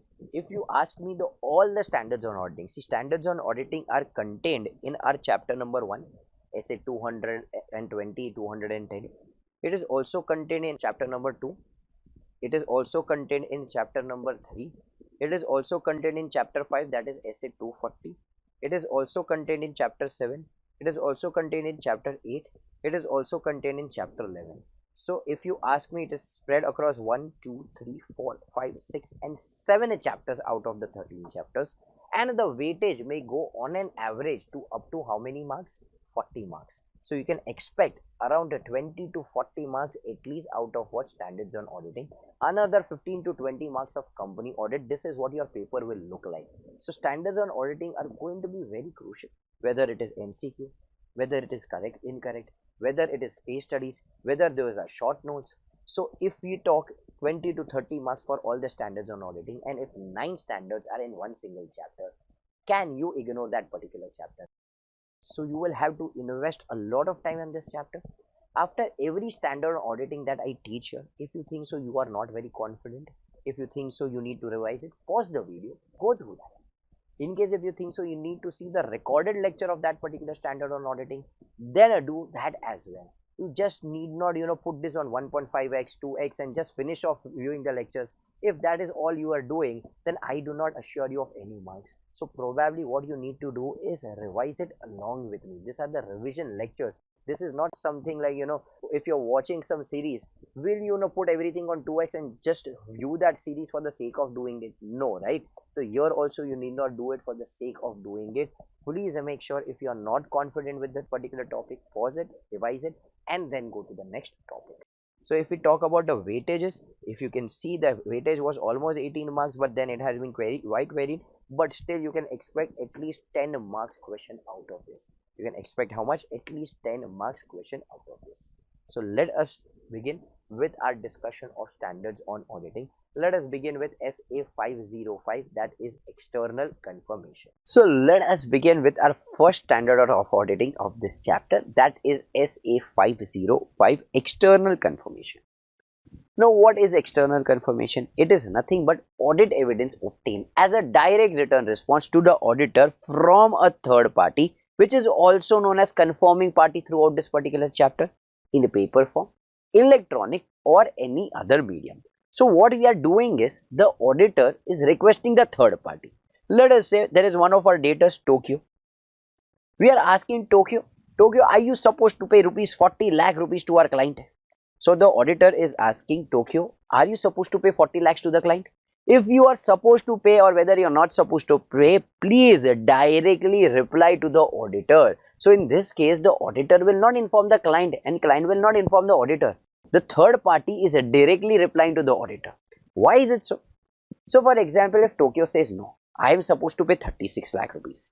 I was given a discount of, let us say, 10% in the last year, which is not recorded. So I was given a discount of 10%. So they informs the client that we are supposed to pay 36 lakh rupees. But client is somewhere aware about this. Client knew they had inflated the sales in the previous year by not recording this trade discount. Will client come and tell us? No. Client will probably forge the signature of the third party, and hence for that particular reason we requested the third party to reply directly to the auditor. This is called as external confirmation. My friends, we always have more reliance when the audit evidence is obtained directly by the auditor as compared to indirectly, and hence we are asking the third party to respond directly to the auditor. So again, going back to the meaning, audit evidence obtained as a direct written response to the auditor from a third party, which is known as confirming party, in paper form, electronic or any other medium. But when we say any other medium, will oral medium will be okay? No, oral medium will not be okay, because probably Tokyo may say yes, I was supposed to pay 40 lakh rupees. But then when we found out a discrepancy, she would not agree. I never told you I am supposed to pay 40 lakh rupees. She will say I told you I am supposed to pay 36 lakh rupees. Do you have any proof? No. And hence oral will never be okay. Now, Nairobi has a question. Here we are asking for a direct return response. We are asking for what? A direct return response. So in what situations can we ask external confirmations? So no worries Nairobi, we have got you covered. In all these situations we can ask for what? A external confirmation. In which situation? Bills back. Firstly, from B, bank balance. So I want to confirm what is the bank balance of the client. Though the client has obviously given me the bank statement, but I want to still confirm. So can I ask the bank manager to confirm me the balance? Yes. If I have purchased the investment but I have not taken the delivery, still in this case also I can ask for what? An external confirmation. Let us say in COVID scenarios, I purchased gold. Take a friend of mine who's into jewelry. He told me, Rohit, gold prices are going to surge because of XYZ reason, and I believed in him. And I purchased 1 kg of gold, for example, again. So now when I purchased 1 kg of gold during the first lockdown, things were pretty bad out there. People were not meeting each other. Even if someone is to come 2 feet closer to you, people will go home and have a bath. So at that point of time when I purchased from him, he told me, Rohit, I'll give you this particular 1 kg of gold and come to your place and deliver it. I told him, do not do that. I have paid you the amount. You have given me an invoice. I trust you keep this gold with you. Whenever the lockdown is lifted, when things come back to normalcy, I will come to your place, I will come to your shop and take this gold. So on 31st of March, was this gold with me? No. So my auditor was skeptical. He was not really sure in what case I will purchase the investment but I have not taken the delivery, and hence he just wanted to confirm. Can he do so? Yes, he can send an external confirmation to them. Then a loan from lenders. Can we take a loan from lender? Yes. But so now what we are doing is we are asking the lenders to please confirm whether you have given this X amount to the client. Long outstanding share application money. So we have taken share application money, but we have never asked for the first call, second call, third call, and we have never, allotted the shares. So somewhere the auditor wants to confirm. Can he do so? Yes. Stock is held by the third party. So in a lot of scenarios, stock will be held by the third party. For example, the stock has been given on sale on approval. For example, the stock has been given on consignment basis. In that case also stock will not be with the third party. A lot of times we may place it in the Amazon warehouse. A lot of time if we have not paid the bank loan, the bank may take it. A lot of time if we are not paid income tax department may seize it. So a lot of times the stock is not with us and the stock is lying with the third party. I want to confirm with the third party if the amount of stock shown in the balance sheet is correct. So can I obtain an external confirmation from there? Yes.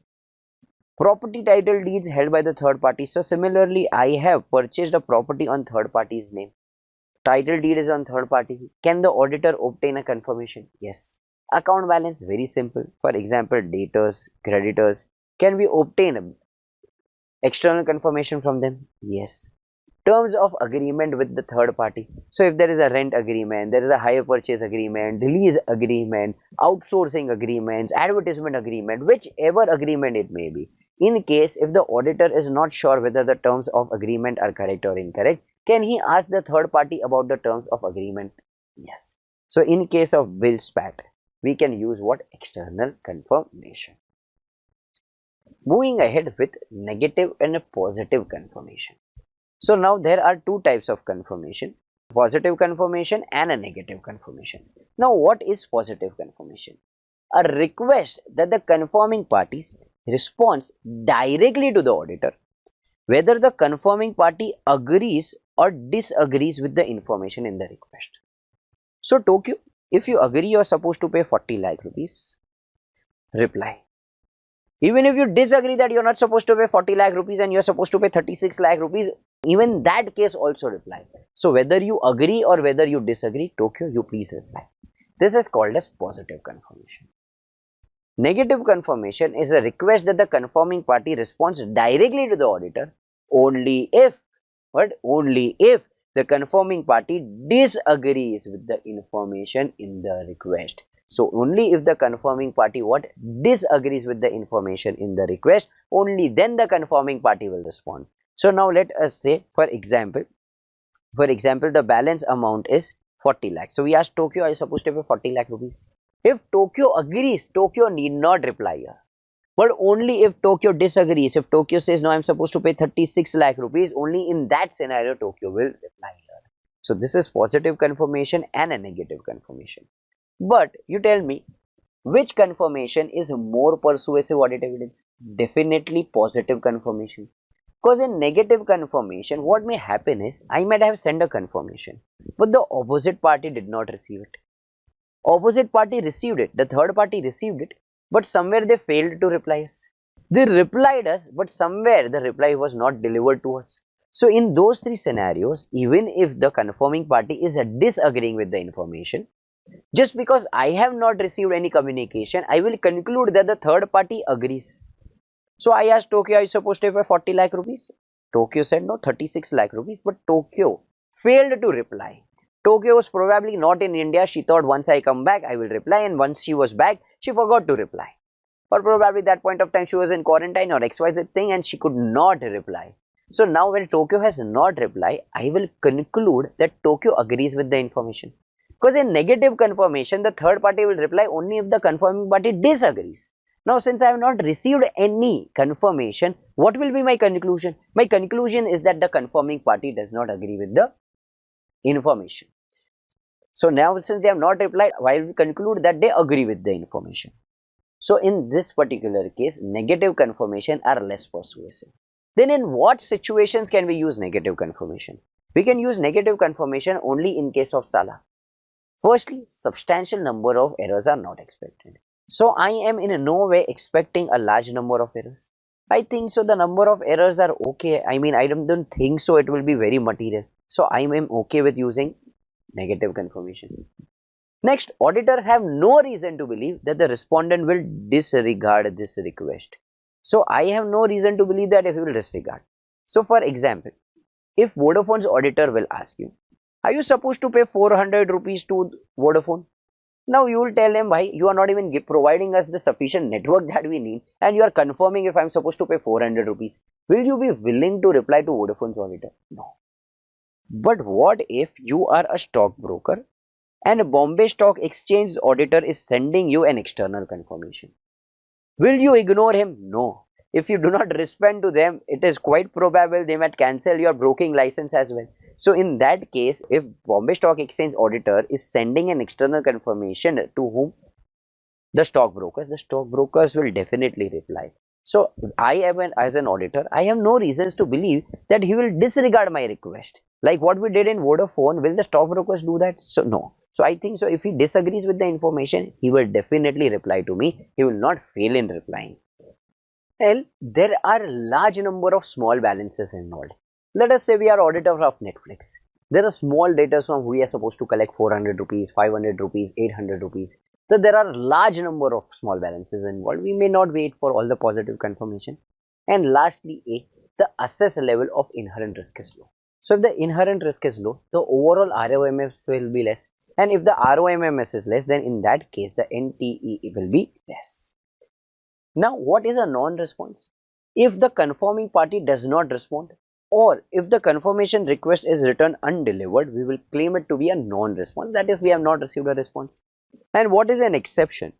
Where a response indicates a difference between the information requested to be confirmed or contained in the entity's record. So for example, if we ask, are you supposed to pay 40 lakh rupees, and if they replied no, we are supposed to pay 36 lakh rupees, this will be called as what? Exception.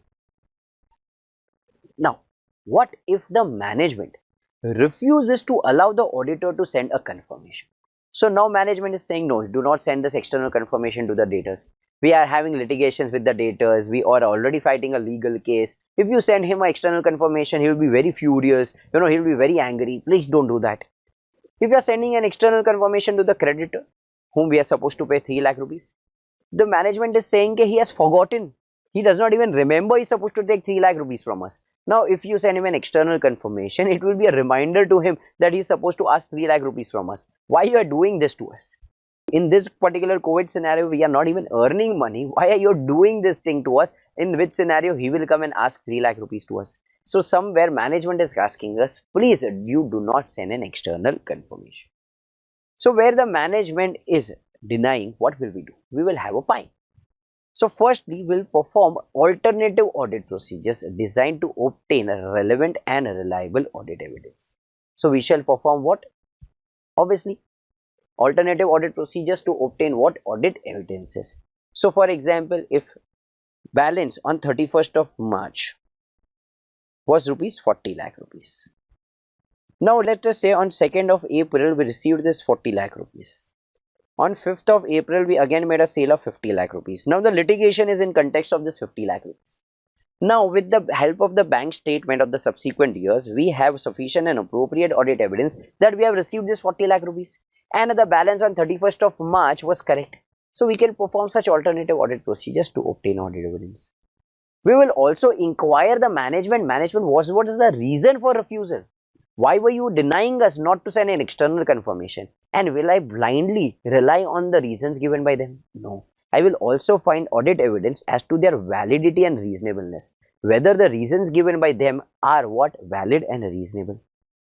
I will also evaluate the implication of the management's refusal on the risk assessment of material misstatement. So if the management is refusing, I am having a suspicion. I am really worried. Why is management refusing? There might be something which is fishy. And hence, what I am trying to do is, I am trying to re-evaluate what is the risk of material misstatement, including the risk of fraud. So what I am doing is, I am having a fine. Now let us say if I at the end say the reason given by the management are what? Unreasonable. Also, I am not able to obtain relevant and reliable audit evidence from the alternative procedures. Then in that case, I will have to modify my opinion as per 705. But before modifying the opinion, I will first communicate with those charged with governance. So what will I do is, I will have a pie. If I think the reasons are unreasonable, I am not able to obtain relevant and reliable audit evidence, I will communicate with TCWG, and at the end, I shall modify my opinion as per 705. Now, also, what are the factors that we need to consider while designing an confirmation request? So we need to keep in mind alarm. We need to see whether for which particular assertions are we using this. So assertions and everything we have discussed in detail where in chapter number 9. So for which assertion is it? Whether it is for occurrence, whether it is for measurement, whether it is for completeness. So we need to see for which assertion is it. Then we'll also see the layout and the presentation of the confirmation request, in which way are we going to send it. Then we'll see the ability and willingness of the intended confirming party to confirm. So let us say if the confirming party is least bothered, he is not very much willing to reply, then we'll frame the external confirmation in such a way that the confirming party will confirm it. Then what is the identified risk of material misstatement? If we think so that risk of material misstatement is high, if the risk of material misstatement is high, then we will take more caution while preparing this confirmation request. Then what is the mode of communication? So let us say if it is in paper form, the way we prepare our external confirmation will be different. If it is in an electronic form, it will be in a different manner. Then we will also see whether we have a management's authorization, because if there is a management's authorization, then from the third party to respond, then it will be more reliable as compared to confirmation where there is no management authorization. So these are the factors that we need to consider while we are designing an external confirmation. Now, what factors will create doubt over the reliability of the external confirmation? So Mudit will create a doubt over the external confirmation. So for example, the management's intervention in the confirmation sent by the third party. So for example, the management is unnecessarily interfering. Management is coming and asking us, what did the debtor reply? Achha, what did the creditor reply? So unnecessarily they are intervening. So somewhere this create a suspicion whether the confirmation received is correct or incorrect. If there is an unauthorized confirmation, so let us say the confirmation was to be answered by the head accountant from Infosys. But however, it has not been answered from the head accountant. Someone beneath him has signed it. So now somewhere again I am not very sure whether this is a fraud or not. So somewhere when unauthorized confirmation have been received, it will create a doubt over the reliability. There is a delayed response from the third party. So now I'm very worried, why are they not responding on time? They are delaying, so somewhere probably the confirmation that they are giving may be misrepresented. Incomplete information is given by the third party, they are giving half information. And I have a doubt over the reliability of the integrity of the third party. Now let us say the confirming party is Vijay Mallya. If he is confirming, yes, I am supposed to pay this amount of rupees, will you agree? Will you rely on the confirmation given by him? No. So in all these cases, we have doubt over what the reliability of the external confirmation. So let us move ahead with the question and answers here. First question, write a short note on situation where external confirmation can be used. We have already done this. We will use it where? In case of bills paid. Moving ahead, question number 2, write short notes on reliability of audit evidence. We have already discussed this question here as well. So almost every question that we are doing here, we have already discussed. The management of S Limited requests you not to seek confirmation from its debtors. As the auditor of S Limited, what can be the appropriate response? So in this case, if the management refuses, what will we do? We will have a PI, we will perform alternative audit procedures, we will inquire, we will evaluate if it is unreasonable, and if we are not able to obtain a PSI, then in that case, I may have to modify my opinion and communicate to TCWG. Question 4. Messrs. A, B, C and Company LLP are appointed as auditors of Sharp Company Limited for the year 31st of March. As a part of the audit process, they wanted to use confirmation procedure as audit evidence during the course of audit. In the view of the fact that positive confirmation are not responded favorably, the firm intends to use negative confirmation. So this is nothing but the case of what, Sala? We will have to write when negative confirmations can be used, which we have already discussed. Moving ahead with question 5. When using external confirmation procedure, the auditor shall maintain control over external confirmation request, including sending, including follow-up requests when applicable to confirming party. Explain the points as to when in the external confirmation procedure the audit would require to maintain control over the external confirmation. So this answer also we have discussed. In case of positive confirmation, what are the effects of the positive confirmation? Question number 6. During the financial year 2021, the auditor of Delicious and Healthy Limited asks a trade receivable to respond directly to the auditor whether or not the amount they were required to pay Delicious and Healthy Limited was rupees 79,000. That trade receivable confirmed to the auditor of Delicious and Healthy Limited that they were required to pay rupees 79,000 to Delicious and Healthy Limited. State and explain the type of confirmation request as required by the auditor. So what is the type of confirmation request here that is required? We already know the answer, so we are supposed to write that. So with this, we are done with our discussion of SA 505. Let us move ahead with our discussion of the next standard on auditing. So moving ahead with SA 580, return representation. Now what is this return representation? If we go to the meaning, a written statement provided by the management to the auditor to confirm certain matters or to support other audit evidence. So what they are trying to say is every return statement that has been given by the management from the management to the auditor for what? To confirm certain matters. So for example, we want to confirm with the management what are the terms and agreement of the rent. Okay, we want to confirm from the management what is the inventory lying in the Gujarat Godown. Can we ask them a return statement for that? Yes.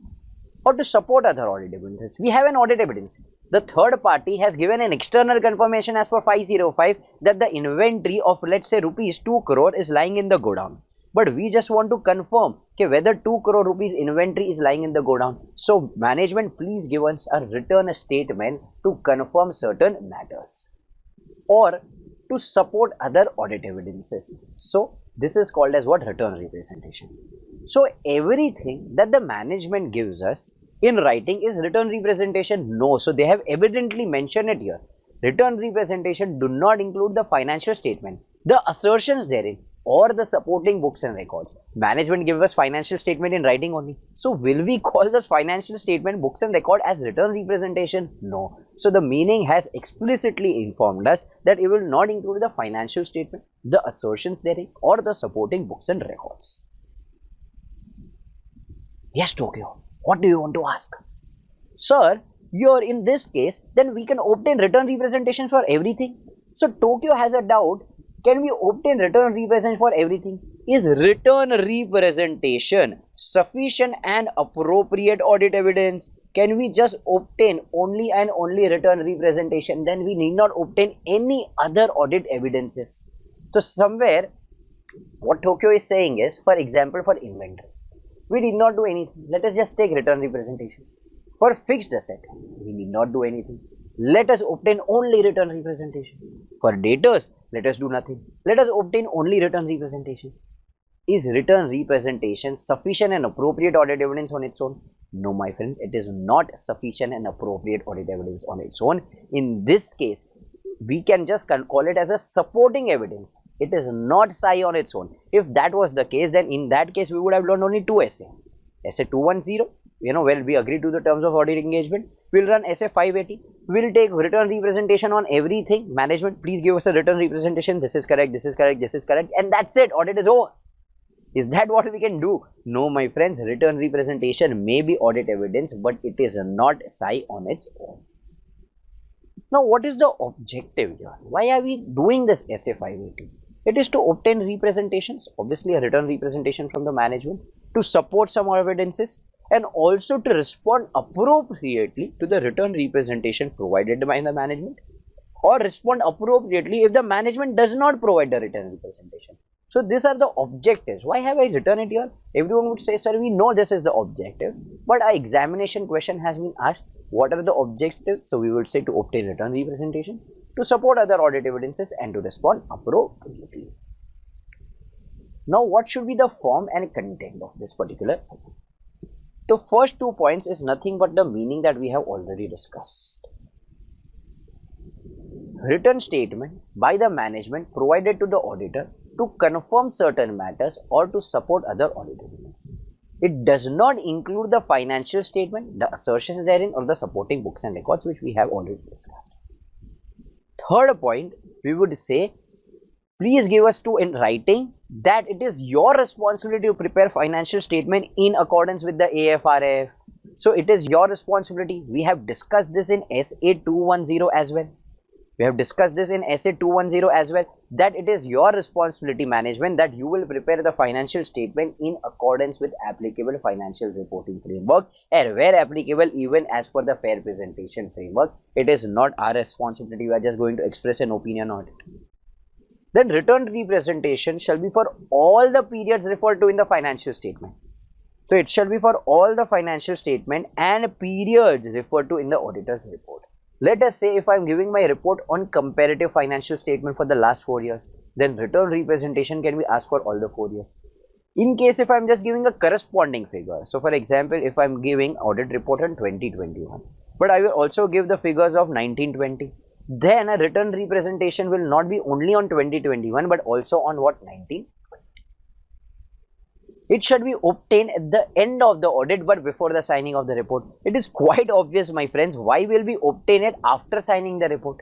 We will definitely obtain it before signing out the report, because this is an audit evidence, and we will obtain audit evidence before we give out the opinion. After giving an opinion, do we need any evidence? Hence, obviously, it will be end, but at least before signing out the report. Return representation shall be in a form of a representation letter that is addressed to the auditor. So it will be in kind of a letter. Now, where law and regulation requires a management to make a written public statement about its responsibilities, okay, and in that case, auditor thinks we also require it. So, for example, law and regulation says on this matter, you need to give a written public statement. Auditor usually also obtains written representation on the same. Then in this particular scenario, auditor will not ask for a written representation. Why? Because the management has already given a written public statement. I can take that written public statement itself as a representation letter. So this is an important point. Let me read this out for you. If law and regulation requires the management to make a written public statement about its responsibilities, and the auditor determines that such statement provides some or all of the representations required, the relevant matters covered by such statement need not be included in the representation letter. Now, what are the contents of written representation? It will be as per SA 580. It will be as required in other essays. We will be discussing a lot of other standards as well that we require written representation as per 580 and as per the professional judgment of the auditor. So contents will depend upon SA 580, other standards and the auditor as well. Now what if the management refuses to give us the written representation? In the prior essay in 505, we discussed if the management refuses us to send an external confirmation, we will have a fine. But now what if the management refuses to provide written representation? Then somewhere I will be scared. I will be scared. मुझे डर लगेगा. क्या मुझे क्या लगेगा? डर लगेगा. Why is the management not giving us written representation? Is there something fishy out here? If management is not giving us a written representation for what is the inventory lying in the godown, then somewhere I am very skeptical. I am very suspicious. Why is management not replying? Then in that case, something might be wrong there. And hence the management is not providing me. So somewhere I doubt the integrity of the management. So what will I do? Because in this case I am scared. मुझे क्या लग रहा है? डर लग रहा है. So डर से what will I do is firstly I will discuss with the management. I will ask management, please explain me why are you not giving me written representation? Is there any reason, which is an acceptable reason? I may have to take appropriate actions, including determining the possible effects on the opinion in the auditor's report. So now if the management is not providing me written representation, I do not have any other alternative audit evidences, then in that case I might have to evaluate, I might have to modify my opinion. I will have to re-evaluate the integrity of the management. My friends, in essay 220, when we decide whether to accept the audit or whether to continue the audit, we always evaluate the integrity of the management. Only if the integrity is viable, if we think no, we can place a trust on the management and TCWG, only then we accept the audit or continue with the audit engagement. But if there is a doubt over the integrity of the management, we do not accept it. But now in this case, when the management is denying, they are refusing to give us what written representation, it again creates a question mark in my head whether they are honest. It creates a doubt over their integrity. So I will have to reevaluate the integrity, and not just that, I will have to evaluate the effect this may have on the reliability of the representations and audit evidence in general. Now when management is refusing, I just don't have a doubt over their reliability. I have a doubt over the reliability of every audit evidence that I have obtained so far. So for example, let's say in this online test, I asked you to write a paper. So let us say I asked you to write 4 answers. Out of 4 answers, somewhere I caught you copying one particular answer. Now I have a doubt over your reliability. Though out of 4 answers, you might have copied just one single answer, but now when I doubt your reliability, I would say probably you might have copied the other 3 answers as well. Will I rely that you have written it on your own? So it is a similar situation out here. Now since management is not giving written representation, and when I doubt the integrity, every audit evidence that I have obtained, I would doubt their reliability. I would somewhere think they might have given me fictitious purchase vouchers, fictitious sales voucher, fictitious bank statement. I do not rely on any audit evidences that I have. And when I do not rely on audit evidence I have, I would say I do not have SI. In this case, the matter is material and pervasive. Why pervasive? Because I do not have reliability on any audit evidences that I have obtained so far. And in such a case, which opinion will be given? Disclaimer of an opinion. and hence the auditor should disclaim an opinion on the financial statement if the management does not provide written representation in accordance with 70. Now, in which cases will I have doubts over the reliability of written representation? If the auditor has concerns about the competence, integrity and ethical values of the management. So, for ease of remembering, you call it as ECID. Ethical values, competence, integrity and of the management. The auditor shall determine the effect of such concerns may on the reliability of representation. So firstly, what we are trying to say is, if I have concerns about their ECID, then probably I might not have reliability on the representation they have given us. Secondly, if the written representations are inconsistent with the other audit evidence, the auditor shall perform audit procedures to attempt to resolve the matter. So now let us say written representation given by the management tells me that the stock lying in the inventory is, let us say, 4 crore rupees. Now, as per the third party's confirmation that I have obtained, the third party tells me the inventory is 3.1 crore. So there is a difference of 90 lakh rupees here. So when there is such an inconsistency, I should perform audit procedures to resolve the same. See, not always necessary management may be wrong. There might be a probability that third party was wrong. So probably they had 4 particular go downs. The third party did not assess the fourth go down, and just based on 3 go downs they told us it is 3.1 crores. Okay, there might be a possibility that management was wrong. So what I will do is I will perform audit procedures to resolve this particular matter. But at the end, if I conclude that the written representations are not reliable, I cannot rely on this written representation, including the effect of the opinion, that I will have to evaluate what will be the effect of the opinion as per SA 705. That is, I may have to modify my opinion as well. So whenever, in which cases will I have doubt? If I have doubt over the ECID, if it is inconsistent with the other audit evidences. Now, there is one of the frequently asked question. So please mark this as an FAQ.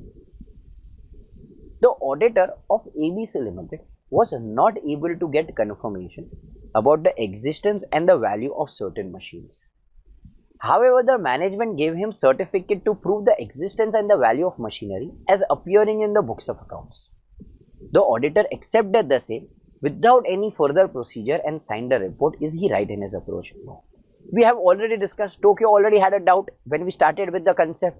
Can we obtain audit evidence for everything and perform no other audit procedures? No. Written representation, though it may be on audit evidence, it is not a sufficient and appropriate audit evidence on its own. But will you get marks for writing just these 2 lines? No. So what I have done here is I have divided the whole answer into 9 brief points. So whenever you write in the examination, do not write this point wise. Please write it paragraph wise. But for your ease of learning and understanding, I have divided it into point wise. Point 1 and 2 will talk about what SA 500. That as per SA 500, the auditor shall obtain sufficient and appropriate audit evidence. Sufficiency means quantum, appropriateness means quality. In third point, we would say, although the written representations provide necessary audit evidence, they do not provide SAI on their own about any of the matters with which they deal. So, though it provides audit evidence, does it provide sufficient and appropriate audit evidence? No. Next, it can be considered just as additional evidence. It can be considered just as what? Additional evidence. Thus, the evidences with respect to specific items shall be obtained by the auditor. Okay, so in this case, we should obtain what? Additional evidence. As the written evidence cannot be considered as a substitute for other evidences, the auditor shall also seek corroborative evidences from the other sources, whether internal or external to the entity. So what we are trying to say is, as written evidences cannot be considered as what? A substitute for the other audit evidences, the auditor shall also seek what? Corroborative, that is additional evidences. Point number 6 and point number 7 is talking about case specific. So in the present case, it is given that ABC Limited and XYZ. In point number say, we will say machinery being a material item, he should obtain a SAI. So in case question talks about inventory, here we'll write inventory. If question talks about something else, we'll write something else. Point number 8 will say, in case if he is not able to obtain corroborative evidences, he should either qualify or disclaim the opinion depending whether it is material and pervasive or not. And lastly, you will say he is not right in his approach as he violated SA 500 and SA 580 as explained. So this was a question number 1, which was the most frequently asked question. They have just changed the name of the item apart. Here they said machinery, in few questions they said inventory, in few questions they said fixed asset, and they would just change the name of the company and the amounts, but it is a frequently asked question. Question number 2. Although return representations provide necessary audit evidence, yet they do not provide sufficient and appropriate audit evidence on their own of the any matters with which they deal. So we are supposed to write the same 9 points here. Just point number 7 and 8, which were case specific, will not come here. Audit evidence is all the information used by the auditor in arriving at the conclusions on which the audit opinion is based. Return representations are necessary information that the auditor in connection with the audit of the financial statements. Accordingly, similar to the responses to inquiry, return representations are audit evidences. State clearly the objectives of the auditor regarding return representation. So we discussed what the objectives of the return representation. You will have to write the same answer here. Now, auditor of PAR in company, firm of chartered accountants, conducting the audit of AB Industries. The auditor requests the management to provide banker's certificate in support of fixed deposit, whereas the management provides only return representation on the matter. So, will we rely only on the return representation? No. Again, we will write the same 9-point answer here that we have already discussed above. So, with this, we are also done with our discussion of SA 580. If you have any doubt, koi bhi shak hai, so in that case, my friend, get connected with us on the WhatsApp health filing sessions, also the Zoom sessions that have been provided to you. So you can get in touch with us and solve your doubts. Please make sure you do not go through your examination with doubts in your head, because you may probably forget your doubts. Instead, you will never forget your doubt, and they will come up with a similar question in your examination, and all you will have is a regret. So please do not have any regrets and make sure you clear all your doubts with us. Let us move ahead with the next standard on auditing. So moving ahead with SA 500. So basically this standard we use a lot of times for quoting that we shall obtain sufficient and appropriate audit evidence.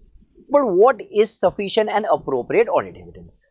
Now let us say after viewing this lecture you are damn hungry. You are pretty bored and you are damn hungry after this lecture. So you ask your mom, today I want to have a pizza. So mom is like, okay, I will order a pizza for you. Your mom said, okay, I will order a small pizza for you, medium pan size pizza. You said, no mom, I am very hungry, I need a large pizza. Large pizza is going to be sufficient for me. So when you say large, you mention somewhere about quantity. So quantity, sufficiency is nothing but what? Quantity. Okay, your mom said, okay, I will order a large margherita for you. You said, mom, no, I'm not going to have a large margherita. What I require is one large double cheeseburger pizza. That is going to be appropriate for me. So when you are talking about appropriateness, in a way you are talking about what? Quality. So sufficiency is nothing but the quantity and appropriateness is nothing but quality. But somewhere here let us talk about auditing. Here we are not supposed to talk about pizza. Now let us say we have an air conditioner, which is our fixed asset. What will be sufficient and appropriate audit evidence in this case? Now let us say there are different audit evidences available. One, invoice is available. Secondly, I might have an installment voucher. So what happens is, when you purchase an air conditioner, he will deliver it to you. Second day, a technician will come and he will install. So he will give you an installment voucher. That can also be an evidence for us. We can see the bank statement. We would have paid that particular party from whom we purchased this particular AC. We can also do physical verification if the AC is there. These are all the evidences that we obtained. Now let us say we had an invoice, but somewhere they did not have an installment voucher. When we asked the management said the time when this office was being made, only Pune was sitting here, and that Pune has also left. After the COVID scenario, he went to his village and he never came back. So now do not expect us to get that installment voucher. It is going to be impossible. I don't think so we'll get it. Okay. When I saw in the bank statement, I could see yes, the payment has been made. So I got that evidence as well. When I went for physical verification, I could see the AC as well. So in this case, can I say I have sufficient and appropriate audit evidence? Yes. Because out of 4, I have 3 evidence and it is appropriate. I could rely reasonably that the AC belongs to us. Okay. Let me give you one more example. I could get the invoice. I could also get the installment voucher. I could also see in the bank statement. But when I went for physical verification, I could not see the air conditioner. They said that it has gone for service. My friends, AC is such an asset for which there is an on-site maintenance. I mean, the technician will come to your place and do the servicing. We never send an AC for the servicing. Still, the management said no, that we had some more problems and hence we had to send it. I went it after a quarter. Still, they gave me the same scenario, same story, that it has gone for what? Servicing. So somewhere for the whole year I could never see that air conditioner. So will I say in this case I have sufficient and appropriate audit evidence? No, I will not say. Though it might be sufficient, but it is not appropriateness. There might be a scenario that the AC was purchased, but it was purchased for a director. It is in his bedroom. It is used for his personal purpose. It is never for the company. So what we are trying to say is we should have sufficient and appropriate audit evidences. So sufficient here means what? It is the quantity of the audit evidence. Quantity is affected by ROMMS, what is the size and the characteristic of the company, what is the materiality level and the population. Whereas the appropriateness is nothing but the quality. Its relevance and reliability in providing support for the conclusions that the auditor's opinion can be based upon. So what we studied here so far is what is sufficient and appropriate. Because since day one we have been using this term, we shall obtain sufficient and appropriate audit evidence. Now how do we obtain this sufficient and appropriate audit evidence? What are the methods of obtaining this evidence? So what we'll say here is ICAI observes, reperforms, recalculates. I am sure, pretty much sure you all know this, but this is a revision, so let us just go through the important points here. So via inspection we can get evidence. We can get it via confirmation, which we studied in 505. We can also get it by analytical procedure, which we have studied in SA 520, that is our chapter number 8. We can also get it via inquiry. Can we do an inquiry? Yes, definitely. Via an observation, which we did in 501.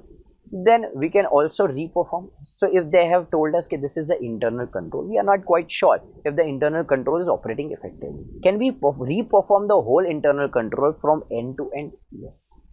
Recalculation. So for example, they have told us this is the tax liability. I will recompute it myself and verify it whether the tax liability as per me and as shown in the books of accounts is the same.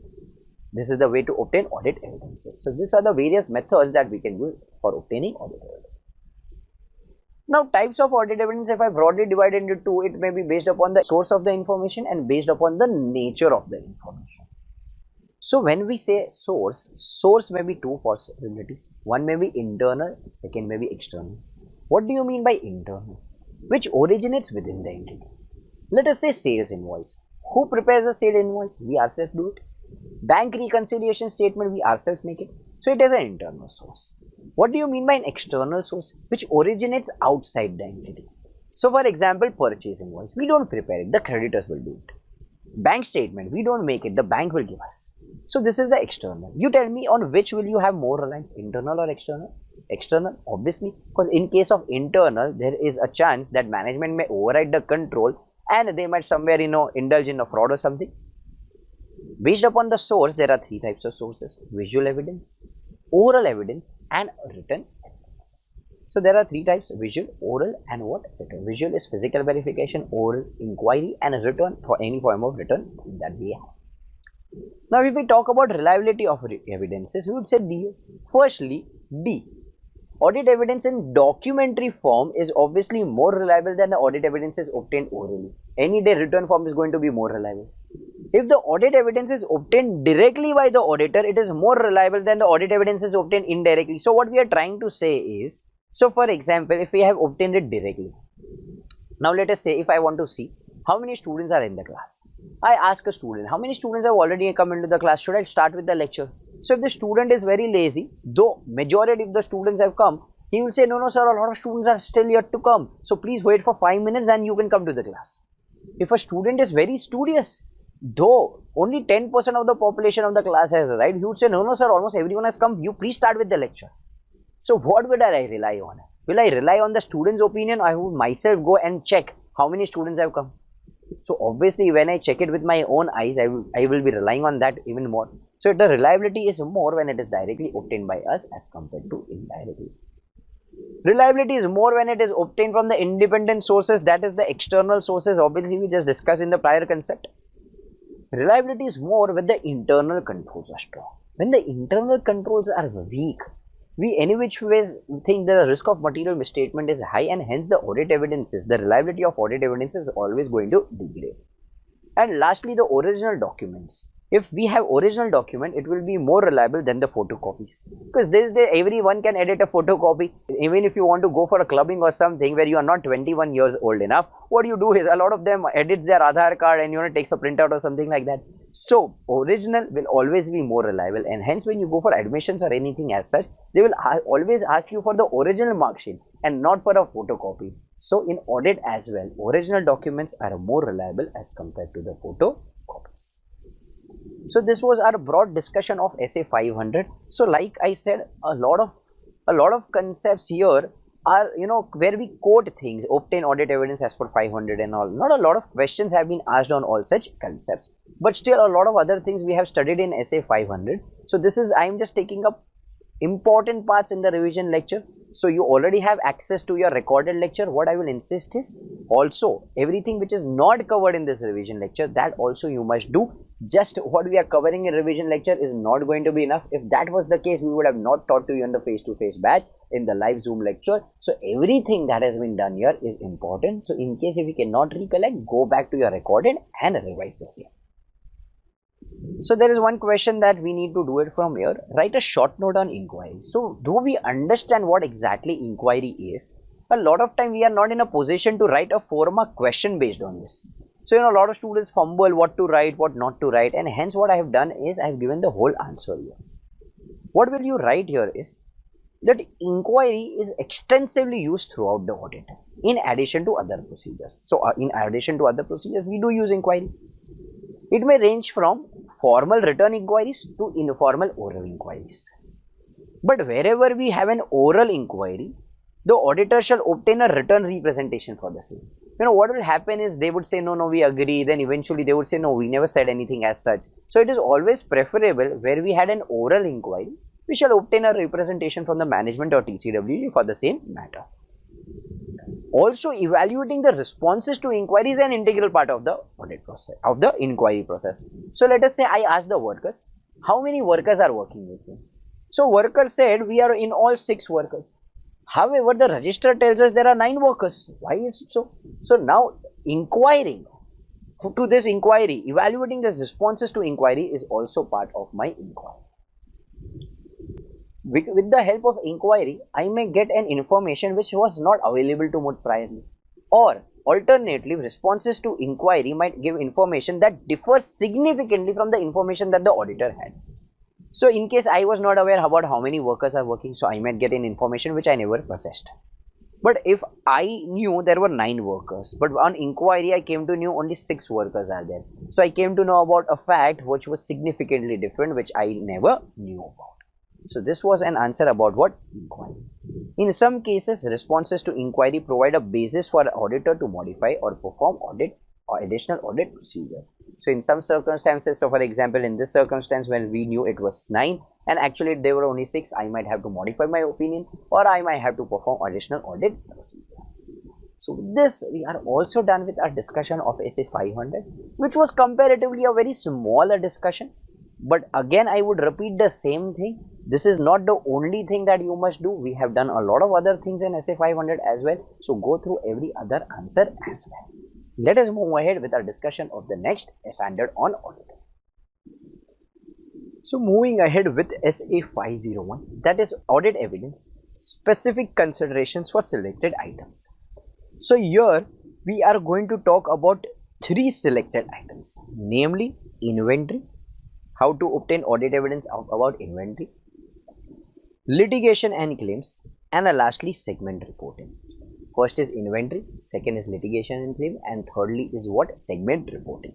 So if we want any audit evidence in context of these 3 things, we will come to SA 501.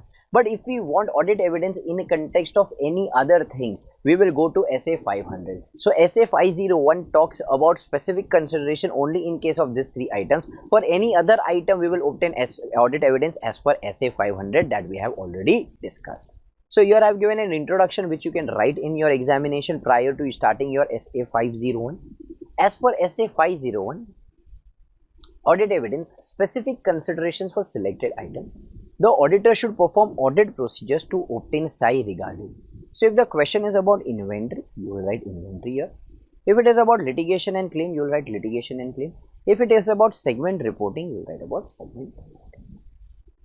SA 501 is additional guidance to that contained in SA 500 with respect to certain financial statement amounts and other disclosure. So this is in context of what?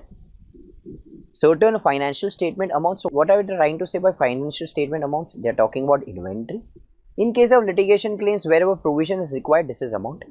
And when they say disclosure, they are talking about segment reporting. And in case of litigation and claim, whenever there are contingent liabilities to be disclosed, it is talking about disclosure. So this is the introduction that you can use.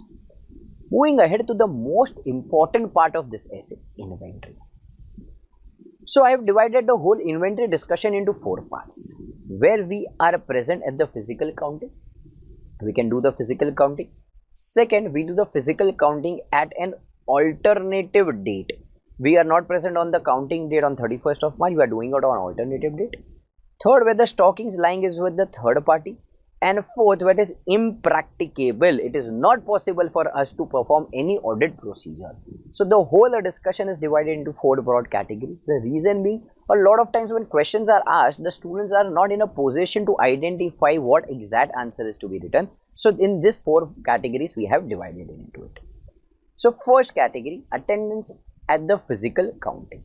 So what will we do is, firstly, we will evaluate what is the management's instructions and procedures for recording and controlling the results of the entity's physical inventory counting. So what are we trying to say here is, firstly, in this case, we'll ask management, how are you going to count it? Because see, firstly, primary responsibilities of the management, it is their responsibility to prepare and present the financial statements. So we'll ask management, how are you going to count it? So for example, we are going to Nataraj pencil. So now it is not going to be humanly possible that we count one single pencil. So I asked them, how are you going to do the counting? So they said, so in one single box of Nataraj pencil, there are 10 pencils. Okay. They said this 10 pencils, this box is put in a carton. So this carton has 10 such boxes. So if we count one carton, so basically there are 100 pencils in one such carton. I said okay. So they said if we have 100 such cartons, the number of pencils that we have is 10,000. I said okay. But somewhere I said there might be a possibility that you said if you count one carton, there are going to be 100 pencils. But there can be a box in which there are only 9 pencils and not 10 pencils. There can be a box where there are not 10 boxes in this particular carton, there may be only 8 boxes. Then how can you conclude that every carton has 100 pencils? So what I suggested is, what you can do is keep it on a weighing scale. So if this one whole box will count every individual pencil, or every 100 pencil will count, and we'll put that carton on a weighing scale. For example, if this weighing scale says this is 3 kgs. Now what we will do is we'll put every other carton on the weighing scale. If that weighing scale shows 3 kg, somewhere we will have an assurance, we'll rely that yes, there might be all 100 pencils in it. But if the weighing scale shows only 2.8 kg, somewhere we'll come to know this carton does not have all the 100 pencils, then we'll probably check it. So what we'll firstly do is we'll evaluate the management's instruction, and in case if we think so we need to give any suggestions, then we'll give those suggestions as well. Then we will observe the performance of the management's counter. We will observe, so management is counting, all we will do is we will sit there and we'll observe it. Also what we can do is after that, we will inspect the inventory. Why are we going to inspect the inventory? See, we are not just bothered with the quantity, we are also bothered with the quality. Because the inventory is valued at cost or NRV, whichever is lower. Now, if let us say if we are dealing with medicines, and the expiry date has gone by, then in that case the NRV of that product is 0. We are not going to get anything out of it. So can we value it at cost? No, right? So we also need to inspect the inventory so that we can assess the quality. And we will also perform the test counts. So what we'll do is if there are 100 such boxes, out of those boxes we'll open 5 boxes and randomly count it. Just so that what a lot of times students will tell me, sir, what in this case, if in this box of this carton of 3 kgs, what if they have put stones of 3 kgs? So what we'll do is we'll perform a test count. We'll randomly pick up any 5 boxes and we will perform a test count. This is called as what are procedures in case of physical counting. So firstly, we will evaluate the management instructions and the procedures for recording and controlling the results of the entity's physical inventory counting. We will observe the performance of the management's count procedures. We will inspect the inventory and will perform the test counts. Now what if we are not present at that particular date? Let us say on 31st of March, it is not humanly possible for us to be present at every odd client that we have. So we can count it on an alternate date. That is, we can count it on 25th of March. We can also perform a test count on, let us say, 5th of April. Then everything that we have done above, that what we discussed there, we will do that. Also, in addition to that, we will perform audit procedures to obtain audit evidence whether the changes in the inventory between the count date, what is the count date, for example 25th March, and the date of the financial statement, that is 31st March, are properly recorded. So now let us say on 25th of March the inventory was 2.1 crores. But we also need to add purchases that we have done between 25th of March and 31st of March. We also need to subtract the sales that we have done between 25th of March and 31st of March. Yes. Then we need to perform procedures to obtain evidence that these changes have been appropriately recorded. If it is not possible for me to do so, if it is not possible for me to perform such additional audit procedures, then I might have to modify my opinion as per SA 705, because in this case I do not have psi. I will have to see whether the matter is material and pervasive or whether the matter is material but not pervasive, and accordingly I may give a qualified opinion or a disclaimer of opinion. Third scenario, where the inventory is lying with the third party. So in a lot of scenarios, inventory may be with the third party. For example, I may have given books on approval, so sale on approval, it is lying with the third party. I may have given goods on consignment basis, the goods are lying with the third party. The income tax department may have taken away the goods. The bank may have taken away the goods if I have not paid my EMI. I might have kept in the Amazon warehouse if I am dealing with Amazon. So in a lot of circumstances, the inventory may be lying with the third party. So in this case, what will be my audit procedure? The auditor shall obtain psi by performing one or both of the following. Firstly, he may request a confirmation from the third party as to the quantities and the conditions of the inventory held on behalf of the entity. So I will request a confirmation. Let us say if the goods are with Amazon, I will request a confirmation. Please confirm what is the quantity and also the condition of the inventory, because we just discussed in the prior answer, we just don't want to see the quantity, we also want to see the quality. Why the quality? Because if the quality is not good, if the perishable date has gone by, the NRV will be 0. So the third party we are requesting, please confirm what is the quantity and what is the condition of that inventory lying with. Secondly, we can perform inspection or other audit procedures appropriate in the circumstances. Now, in every circumstances, there might be a different approach altogether. So, I am giving you a few examples that we can use. We can attend or arranging another auditor to attend the third party's physical counting of inventory if practicable. So, let us say if the goods are given on sale on approval, or if it is given on consignment basis, I can go and count it myself, or I can send some other auditor on my behalf. Let us say I have given goods to Shop Stop on sale on approval. Let us say I am, for example, I am Louis Vuitton. So I have given goods on approval to Shop Stop. Shop Stop say we might not be in a position to sell such expensive clothes, such expensive accessories. So I said, okay, take it on approval. Now, when the goods are given on approval, the inventory is with Shop Stop right now. Now the auditor, what the auditor can do is go to that particular showroom and count it on himself. In case if it is not possible for himself to count, he can arrange some other person on his behalf to do that. Yes. Secondly, this point we have discussed very much in detail in the class. So obtaining another auditor's report or service auditor's report on the adequacy of the third party's internal control for ensuring inventory is properly counted and adequately safeguarded. Let us say goods are lying with Amazon. We asked Amazon to send us a confirmation as per 505 what is the quantity and the condition of inventory. So Amazon said we have 5 crores of inventory and the condition is perfectly alright. But now somewhere I have a doubt whether Amazon would have counted that inventory appropriately. I have a question mark on their internal control in context of counting the inventory. So I am not sure whether the reply that has been given by Amazon is correct or not.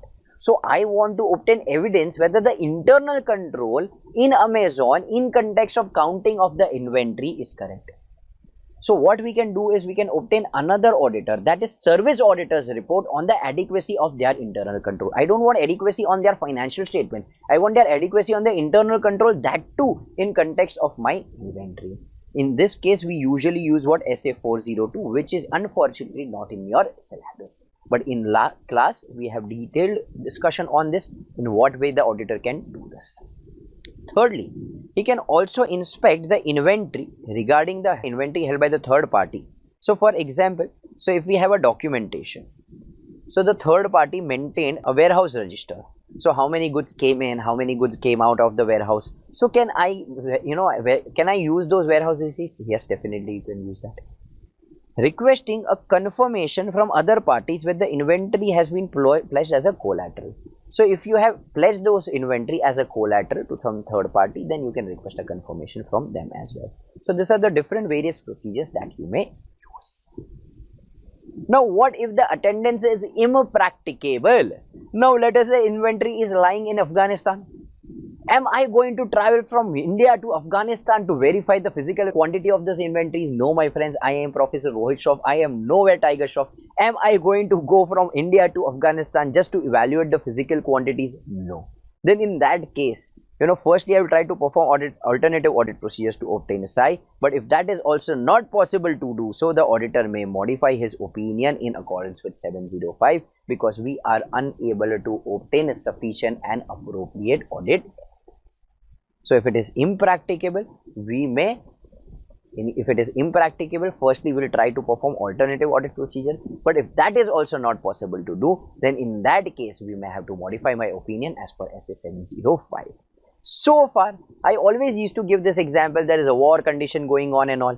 But in this year, in 2020-21, we have one more new example, that is an example of COVID-19. Due to COVID-19 scenarios, my friends, not just traveling from India to Afghanistan was difficult, even traveling from Mumbai to Ahmedabad was difficult because of the COVID scenarios. And hence, in those scenarios also, it was impracticable to attend physical verification. But for this, what are the alternative audit procedures we can apply in case of physical verification of inventory? ICAI came up with a guidance note for the member of the institute. The same guidance note have not been made applicable for you as students, but still let us go through that particular guidance note. Let us understand what did ICAI, guided the members, what alternative audit procedures they could apply, because they can any point of time frame a case study and ask you as well. So let us go through the guidance note that ICAI has given to us. So now let us go through the guidance note of physical inventory verification amid COVID-19, that is SA 501 amid COVID-19. So alternative audit procedure where it is impracticable to attend physical inventory counting. So due to various restrictions imposed, as we know, during COVID-19 outbreak, it would in certain cases be impracticable for the auditors to attend physical inventory. So like during March 2020, where things were taken quite seriously, April 2020, it was not feasible for people to travel from Mumbai to Ahmedabad. Not just because people were scared, even government was quite strict, for XYZ reason we were not allowed to travel interstate, interdistrict. So in those scenarios, it was very impracticable to contain what physical verification. So what are the alternative audit procedure? So when it is impracticable, as we have already studied that, the auditor shall perform what? Alternative audit procedure to obtain SI regarding the existence and condition of inventory. And if it is not possible to do so, we will modify our opinion as per SA 705. So far, ICAI had never given us examples of alternative audit procedure, but this time they had to give us an example of alternative audit procedure. So this guidance note is not for the students, it was given for the members in practice. So what are the alternative audit procedures here? Firstly, they said you can use the work of an internal auditor.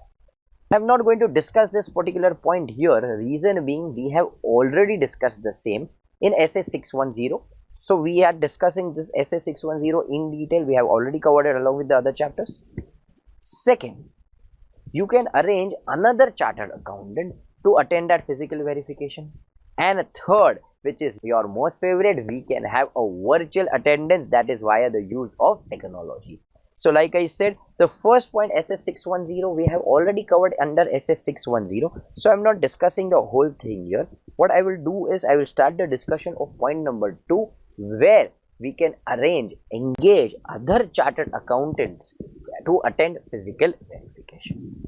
So here the auditor shall perform the following procedures. Firstly, inquiring any relationship that may create threat to the objectivity of the chartered accountants. See, whenever we are conducting an audit, we should have integrity, objectivity, and independence. So I have that integrity, objectivity, and independence. But what if the person whom I am appointing to count the physical verification on my behalf does not have objectivity? What if he is biased? So I should always inquire whether there is going to be an objectivity or no. Secondly, I should determine the nature and the extent of work that I am going to assign it to him. Thirdly, I should communicate the planned use of another chartered accountant to those charged with governance.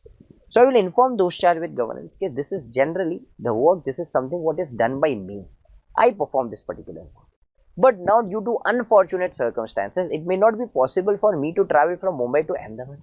And hence I am appointing another chartered accountant who will do this particular work. I will also obtain a written agreement from the entity for the use of CA.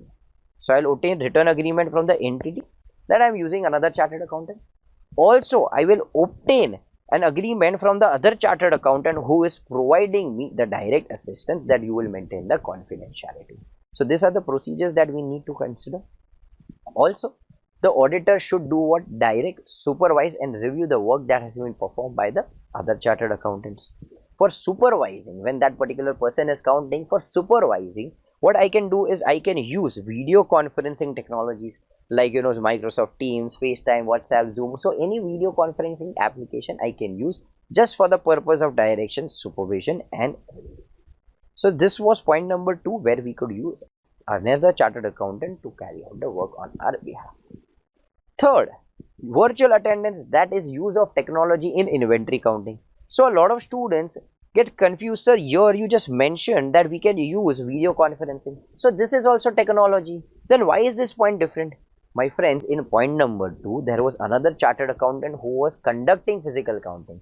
Just for the purpose of direction, supervision and review, we used what? Technology. But in this case, no one else is going on my behalf. It will only be management personnel sitting out there, and we are using only and only technology for the physical verification of inventory.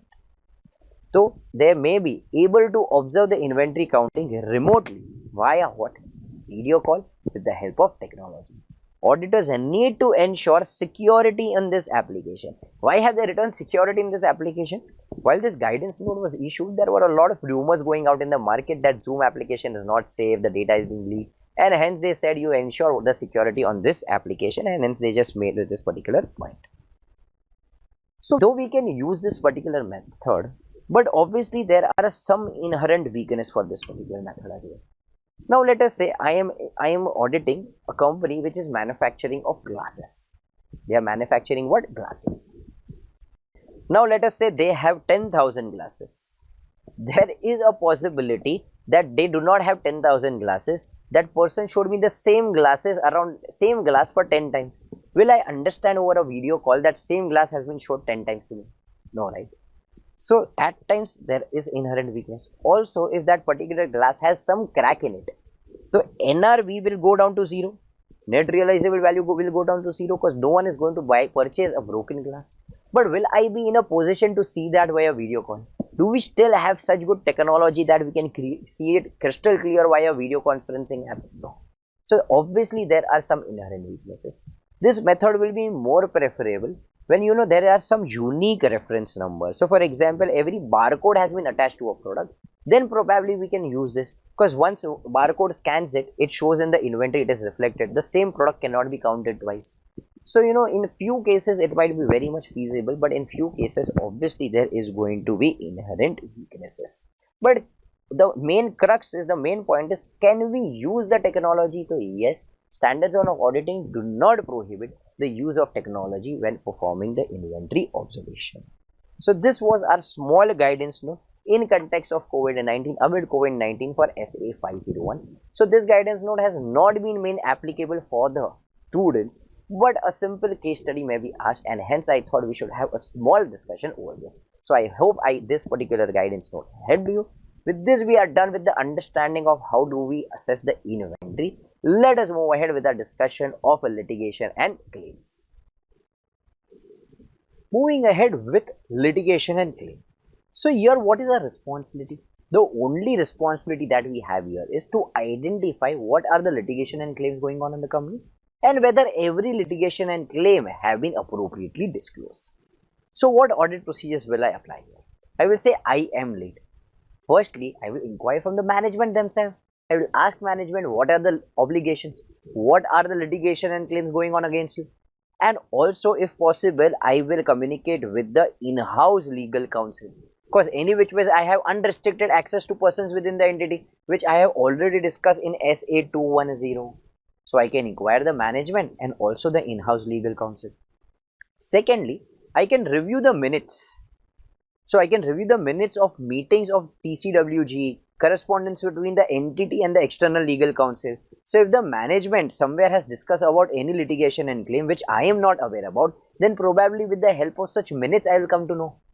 If the entity is having communication with the external legal counsel, also from all such things, I will come to know what are the litigation and claims going on against the company.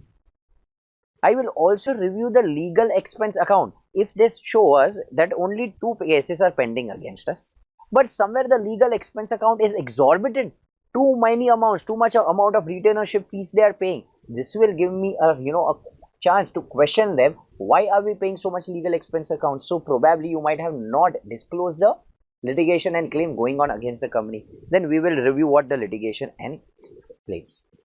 If the auditor assesses ROMMS regarding litigation and claim that have been identified, or when the audit procedures performed indicate that other material litigation and claim may exist, then in that case the auditor shall, in addition to the procedures required by other SAs, seek a direct communication with the entity's external legal counsel. So if we will have an external legal counsel, we will use SA 505. So in case I think so there is a risk of material misstatement, or in case I think there is a litigation and claim which is existing but the company has not disclosed the same, can I directly communicate with the external legal counsel? Yes, definitely I can communicate with the external legal counsel. So in case of litigation and claims, all that I am going to do is inquire the management. Secondly, read the minutes of the meetings or correspondence with the external legal counsel, review the legal expense account. Coming to the last part of this particular essay, segment reporting. Firstly, I will obtain an understanding of the methods that have been used in determining the segment information. All these points have been covered in your AS 17, but not a lot of questions are asked on this. Basically because AS 17 itself is a recommendatory standard. Now, while evaluating whether such methods are likely to result in disclosure as per the AFRF. So what do they mean by AFRF? So again, what they are trying to say is that it is as per AS 17. So we will obtain an understanding of the methods that you have used. We will also obtain an understanding, we will evaluate whether it will result in disclosure as per AFRF. Wherever it is possible, we will also test the application of such methods. And also along with this, we will perform analytical procedure as per SA 520 or other audit procedures whichever are appropriate in the circumstances. So analytical procedure, we have already discussed this in our chapter number 8. So this was our discussion about what is segment reporting. Let us move ahead with our discussion of the questions. LMN Limited supplies information Navy uniforms across the country. The company has 4 warehouses at different locations throughout the India and 5 warehouses at borders. The major stock are generally supplied from the borders. LMN Limited appointed Messrs. OPQ and Company to conduct its audit for the financial year 1920. Mr. O, a partner of Messrs. OPQ and Company, attended all the physical inventory counting conducted throughout India, but could not attend the same at borders due to some unavoidable reason.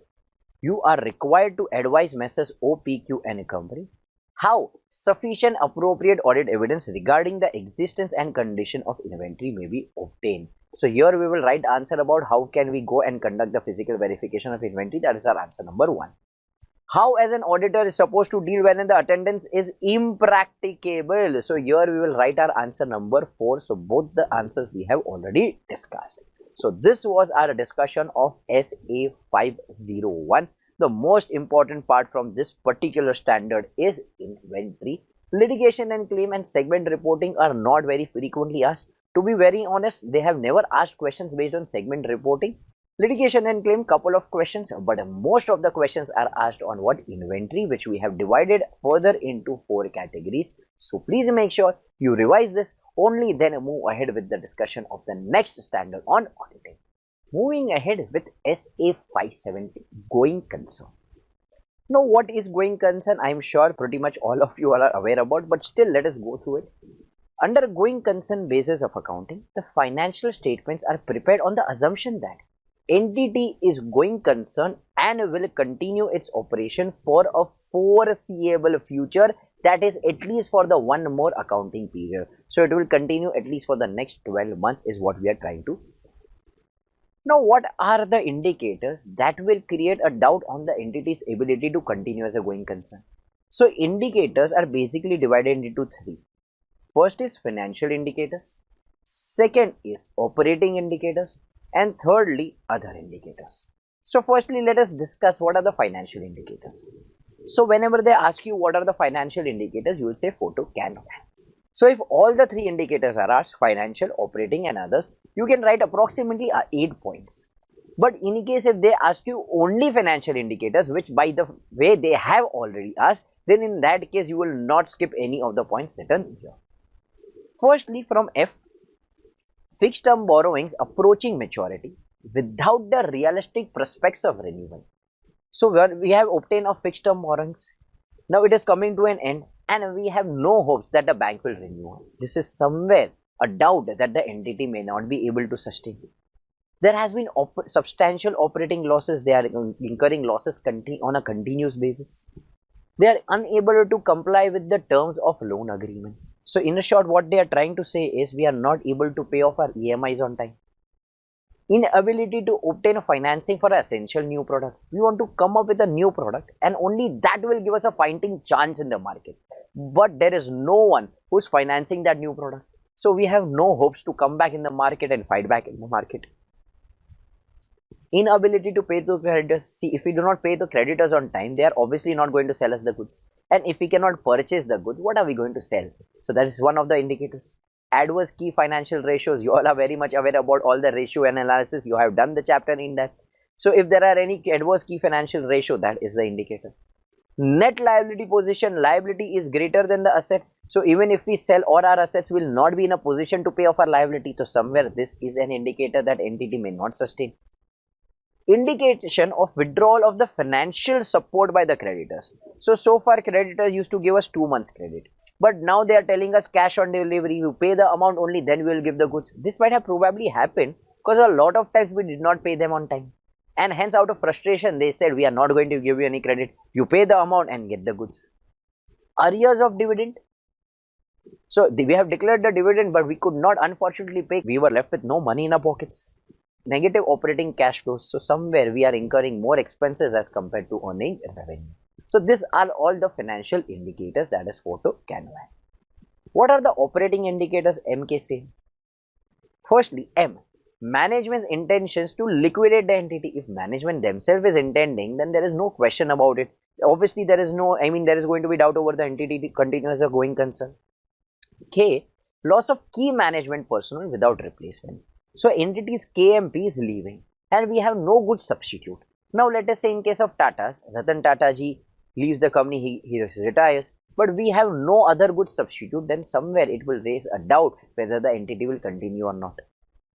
S, shortage of important supplies. Let us say we used to import a lot of raw material from Pakistan, Afghanistan, and somewhere due to the war scenarios or due to the political tensions, we are not able to import those supplies.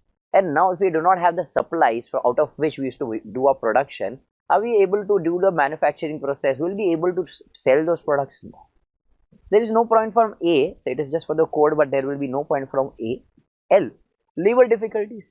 Laborers are on strike, laborers are, increasing their demands, they are asking for wage raises, they are not able to work, they want better working conditions, or XYZ scenarios. We are not able to find sufficient labor at the exact price that we want, then obviously this is an indicator that we may not be able to continue.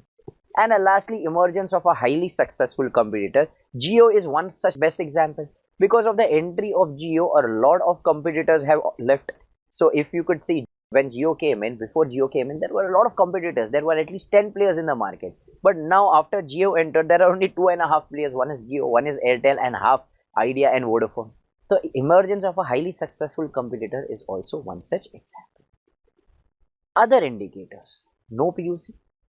So firstly, non-compliance with the statutory requirements. So if we don't comply with the laws and regulation, then obviously, they will put us behind the bars, they will shut down our company. Then obviously, this is an indicator that company may not survive. Pending legal proceedings, if successful, may result in claims that the entity is unlikely to be able to satisfy. So what we are trying to say is, for example, there is a case against us. Our revenue is hardly 3 crore rupees, but the case is worth of almost say 4 crore rupees. If we lose this particular case, we have no money in our pockets to pay this. The entity will be wiped off. Then this is one of the indicator. Uninsured or underinsured catastrophes when they occur. So for example, we have no insurance for the goods lying in the godown and a fire occurs, or we are underinsured. The goods lying in the godown is for 50 lakhs. However, we have insurance of only 10 lakhs. Then these are all the cases where there will be a chance that the entity may. Lastly, changes in law. For example, if you are operating Maharashtra and Maharashtra bans the single-use plastic, and you were producing plastic glasses, plastic straws, and now the law has changed, those are completely banned in Maharashtra, then this will lead to what? Shutting down your business. So all these are examples, the financial indicators, the operating indicators, and other indicators. My friends, they ask you this in a MCQ. They also ask you in correct, incorrect, and they also ask you as a short note that write about the indicators. So all these indicators are going to be very crucial. Make sure you memorize it and only then move ahead with the next answer, which is nothing but our Maha chart. We are going to understand what is the audit procedure. We are going to understand the whole audit procedure in one single chart here. So what are we going to do in this audit procedure? Firstly, you see whether there is any significant doubt. If there is no significant doubt, end of essay 570. We are not going to discuss anything further in essay 570. So firstly, see whether there is any financial indicator, operating indicator, other indicator. If there is some significant doubt on the entity's ability to continue as a going concern, only then we will go deep down in essay 570. But if there is no significant doubt, what will you do? Then going concern assumption is appropriate, D end. So this essay will start only and only if you have a significant doubt. So if you have a significant doubt, ask the entity, ask the management to perform a preliminary assessment. So they will perform an assessment about the entity's ability to continue for going concern. So now there might be two scenarios. Either the management performs the preliminary assessment or the management does not perform the preliminary assessment. If management performs, very good. But if the management does not perform, then I will have to go to those charged with governance. So whenever the management does not listen to me, in all those scenarios, I will go to TCWG. Now, if I go to TCWG, and if TCWG also refuses to perform preliminary assessment, then in that case, my friends, I will have to modify my opinion as per 705, or I may have to withdraw from this, because this will lead to what? LOSA, that is limitation on scope of audit, or ROSA, that is restriction on scope of audit. So firstly, if there is a doubt, I will ask the management to perform a preliminary assessment. So either they do it or either they don't do it. If they do it, very good. But if they don't do it, I will go to TCWG. If TCWG also refuses, then in that case, I will have to modify my opinion or withdraw from the engagement. But if management performs the preliminary assessment, then in that case, I will have to evaluate the management's assessment. So it should not be like for the sake of saying they said, yes, we did the preliminary assessment, everything is correct, going concern is appropriate. So I will have to firstly evaluate the management's assessment. So in the next answer, we will discuss how do we evaluate the management's assessment. But let's say if they perform the assessment, they may either come up with either of the answers. Either they may come and tell us that going concern is appropriate, or either they may come and tell us that going concern is inappropriate. If they tell us going concern is appropriate, very good. But if they tell us it is inappropriate, we will have to ask them to amend the financial statement, because if going concern is not appropriate, now the books of accounts will not be done on on the book value. It will have to be done on what? Realizable value. So if it is inappropriate, we will have to ask the management to amend the financial statement. Either the management amends or either the management does not amend. If the management amends the financial statement, then in that case we will give what? A going concern paragraph or a emphasis of matter paragraph. We'll give what? A going concern para or emphasis of a matter paragraph, because everything is correct. Okay, we'll discuss this when we go to what? 706. If the management refuses, then my friends, in that case again I may have to modify my opinion, and in this case I will give an adverse opinion. Here we will not say diplomatically modify as per 705. In this case we know it is material and pervasive, because it is affecting every second account. Everything has to be on the realizable value, but still everything has been given on what? Book value, and hence we will give an adverse opinion. So if the management performs, either they may say going concern is appropriate, or either they may say it is inappropriate. If it is appropriate, very good, but if it is inappropriate, we may have to ask the management to amend the financial statement. If they amend, very good, but we will still mention the same in going concern, here the emphasis of matter paragraph. But if they refuse, then I will have to modify my opinion as per 705, and this time I will not be diplomatic. I will end up saying that I will give an adverse opinion. But let us say if they say going concern is appropriate. Now we will have to check whether there is a material uncertainty or there is no material uncertainty. What do you mean by material uncertainty? We are not saying going concern assumption is inappropriate, but there is still some doubt. For example, there is a case on us. If we lose that case, there is a probability that the entity may not be able to continue for a foreseeable future. So what we are trying to say is we have a doubt. So either we have a doubt or we don't even have a doubt. If we don't even have a doubt, the end. Because the standard started with a significant doubt. Now if you don't even have any significant doubt, the end, you need not do anything. Going concern is appropriate, very good, move ahead. But if there is a material uncertainty, then we will ask the management to disclose that. We'll ask them to disclose that there is a material uncertainty. At least give it in the notes to accounts. There are two probabilities. Either they may do it or either they may not do it. Now students are already scared now how much more the chart is going to go ahead. Yes, it is going to go ahead. So they may either provide the disclosure or they may not provide the disclosure. If they provide it, very good. But if they refuse, then in that case the auditor will have to modify the opinion as per 705 and give a qualified opinion or adverse opinion, because this time there is a material uncertainty. So we cannot say it is material and pervasive. So we will have to be diplomatic and say qualified or adverse opinion, and state that there is a material uncertainty in context of the going concern and the financial statement does not disclose that material uncertainty. But what if the management disclose? Will I rely it completely? No. Then in that case the auditor will have to determine whether that adequately disclose the principal events or condition that may cast doubt on the entity's ability to continue as a going concern, and what are the management's plan. So if they have given the disclosure, I will see whether it has been appropriately, adequately disclosed, and also what are the management's plans.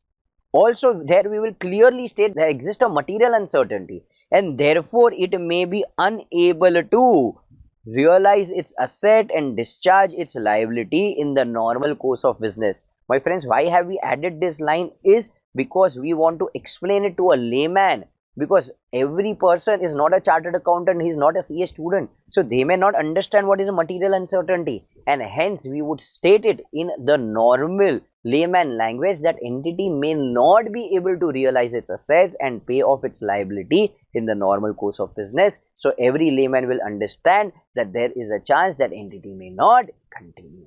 So this was our Maha chart. We started with if there is a significant doubt, then in that case we will ask the management to perform preliminary assessment. Either they do it or either they may not do it. If they do it, very good, but if they do not do it, go to the TCWG. If they also refuse, then in that case SA 705 or withdraw.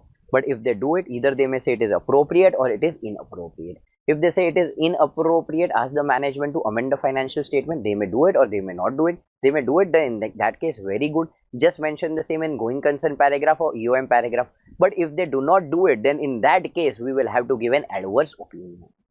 But let us say if they say going concern is appropriate, then there may be a material uncertainty or there may not be a material uncertainty. If there is no material uncertainty, the end, because the standard started with doubt and there is no doubt, nothing to be done about it. But if there is a material uncertainty, we may request to disclose the same. Management may either provide a disclosure or may not provide. If they do not provide the disclosure, then again we may have to modify the opinion as per 705, that is a qualified opinion or an adverse opinion. But if they provide a disclosure, then we will see whether it has been adequately disclosing the material events or conditions that may cast significant doubt on the entity's ability to continue as a going concern, what are the management plan, and in a layman language we will write it here that he may be unable to realize his asset and discharge its liability in the normal course of. So this was a Maha chart in which we understood all the possibilities that we can see in what SA 570, that is going concern. Moving ahead with how will we evaluate the management's assessment. So we discuss what we will do is when management performs the preliminary assessment, we will evaluate whether the assessment is correct or not. So firstly, we will see whether their assessment and our assessment is for the same period.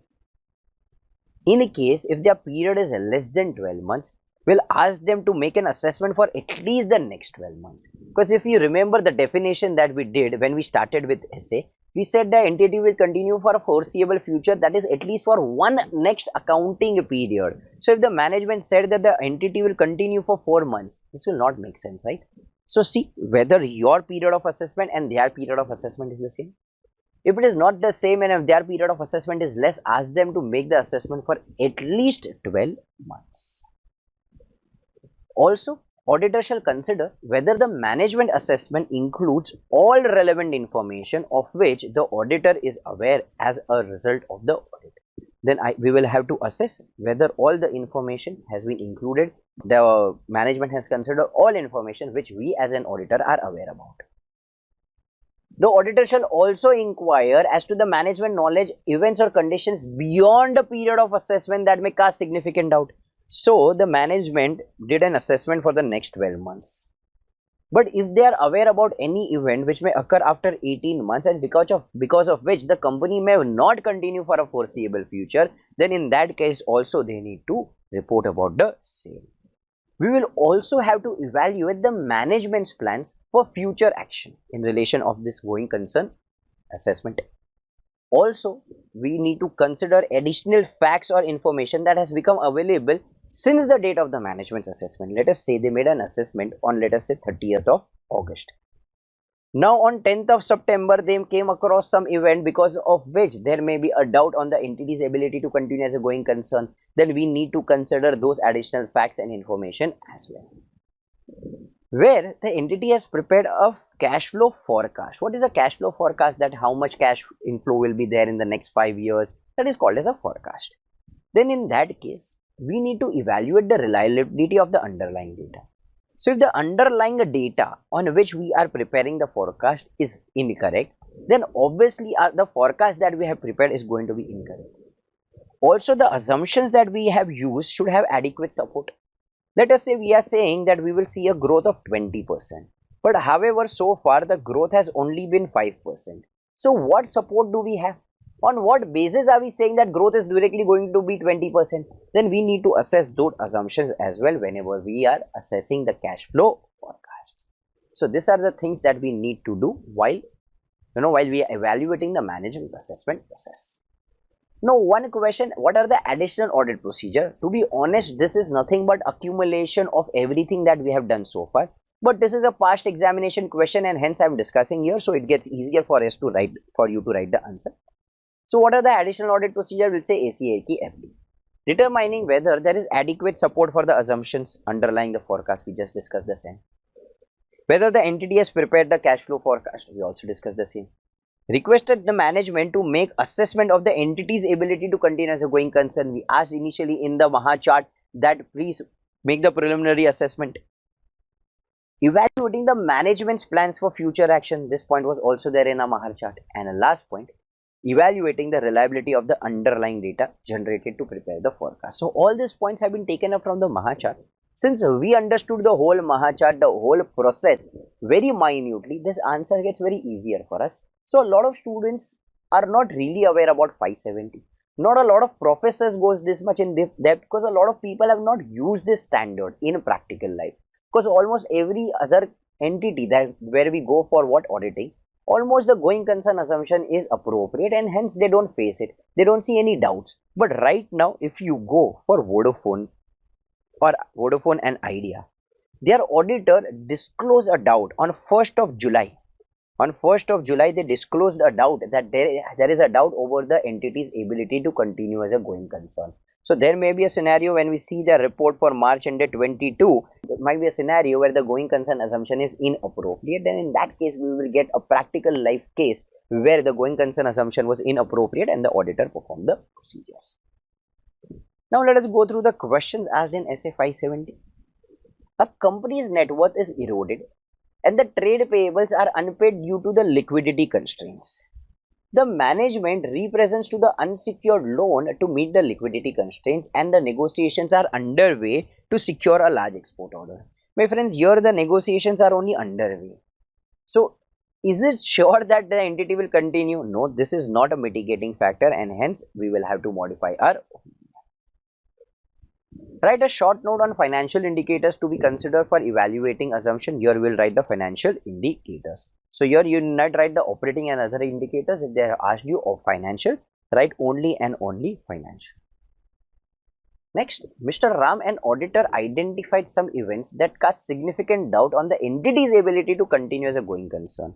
What are the additional procedure he should perform? We just discussed the answer ACAKFD. So with this, we are also done with our SA 570. Let us quickly move ahead with our discussion of the next standard on auditing. But in case if you are not very confident with the Mahachart, if you do not recollect the procedures, then please pause this video, revise the same and then go ahead with the next standard on auditing, because my friends, marks are not only for viewing the lectures, it is for what exactly you write in the paper, and for that only viewing may not help. So if you're not confident, pause it, revise it and then go ahead with the next standard on auditing. Moving ahead with SA 510, initial audit engagement. So what is initial audit engagement? Initial audit engagement are the one in which either the financial statement for the prior period were not audited or the financial statement for the prior period were audited by a predecessor auditor. So firstly, let us understand this second point.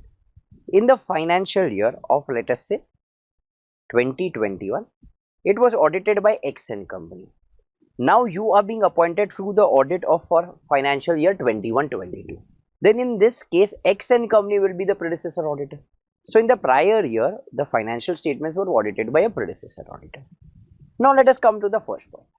The financial statement for the prior period were not audited.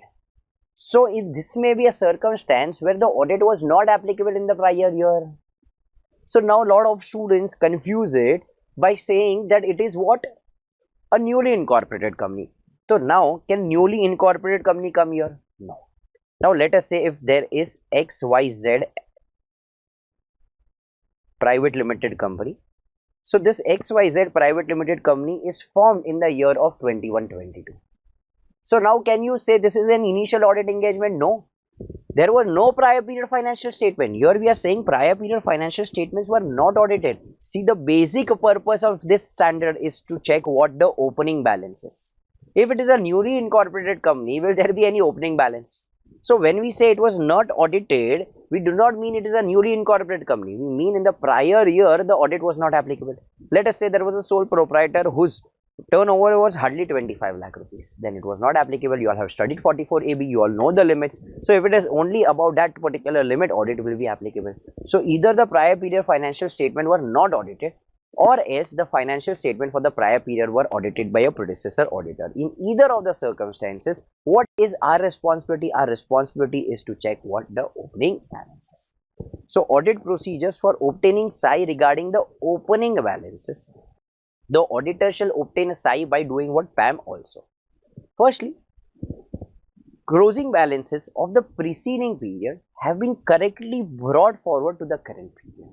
So a lot of time what happens is the closing balances are correct, but when we brought down, when the amount is whatever is carried down has to be brought forward. While we are doing this, there was an error. We made a mistake here. So hence what we need to check is whether the closing balance of the preceding period have been correctly brought forward to the current period. That will be our first step. Secondly, whether the accounting policies reflected in the opening balance have been consistently applied. See, we need to apply the accounting policies consistently. Only then there is going to be some comparability. If there is no comparability, it will get very difficult. And hence we need to apply this accounting policies consistently. How? Consistently. But we have studied the same in AS1. Can we change the accounting policy? Yes, definitely we can change the same. But if you are changing the same needs to be properly accounted and disclosed. So can we shift from SLM to WDV? Yes. But the change, the effect for that change need to be given in that particular year itself. So firstly, what we are trying to say is whether the accounting policies are consistently applied. Then secondly, what we are trying to say is if they are not consistently applied, if there is a change, whether the change has been correctly accounted and whether the change has been correctly disclosed. Next, M. Opening balances do not contain any misstatement that materially affect the current period financial statements. So we want to make sure that opening balance do not contain any misstatement that materially affects the current period financial statement. What do you mean by that? Let us say in the prior year, the turnover was 100 crores. Let us say 10 crores. There was a misstatement worth rupees 1 crore. So somewhere there was a material misstatement in the prior period financial statement. But this year our turnover has gone to 1000 crores. Now the misstatement in the opening balance still exists, but it is not materially affecting the current period financial statement because this 1 crore may not be material anymore because our turnover this year is 1000 crores. So what we need to do is we need to see whether the misstatements of the prior period materially affect the current period financial statement. Then also we need to perform one or more of the following. So there are two circumstances. If whether it is audited by a predecessor auditor or it was not audited at all, the audit was not applicable. So let us consider it was audited by another auditor. If that is the case, our work will be very simple. What we will do is we will obtain psi regarding the opening balance by producing the copies of audited financial statement including other relevant document of the prior period financial statement. So X and company have already audited the financial statement of the prior period. We will obtain the audited financial statement of the prior period. Previous year's closing balance are this year's opening balance. Very simple. We can obtain the evidences. Now, will we rely on the audit report given by X and company or will we apply audit procedure to previous year figures as well? See, what I am trying to ask is for financial year 2021, who did audit was X and company. Who gave the opinion? X and company.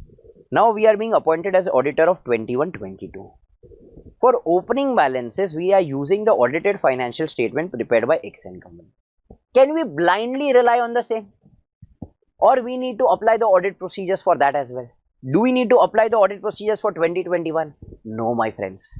We are being appointed for 21-22 in 1 year's remuneration. When we are going to perform work for 2 years?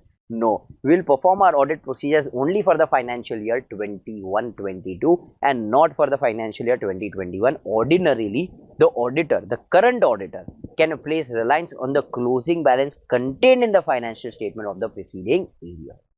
But however, while performing the audit procedures of this year, I come across some misstatements in the opening balance, then probably I will have to apply my audit procedure. So let us say I asked Tokyo how much are you supposed to pay. I used external confirmation as per 505. So as per the balance sheet, it shows 40 lakh rupees. However, Tokyo says I am supposed to pay 36 lakh rupees. Okay, I asked Nairobi how are you supposed to pay. It shows 80 lakh rupees in the balance sheet. However, Nairobi says I am supposed to pay how much? Only let us say 72 lakh rupees. I asked Helsinki how much you are supposed to pay. The balance sheet shows 50 lakh rupees. However, Helsinki answered me I am supposed to pay 45 lakh rupees only. So in all the cases, I came across that 10% is overstated. So when I asked them, they told me, okay, we were offered 10% trade discount in the preceding year, which the entity has not recorded.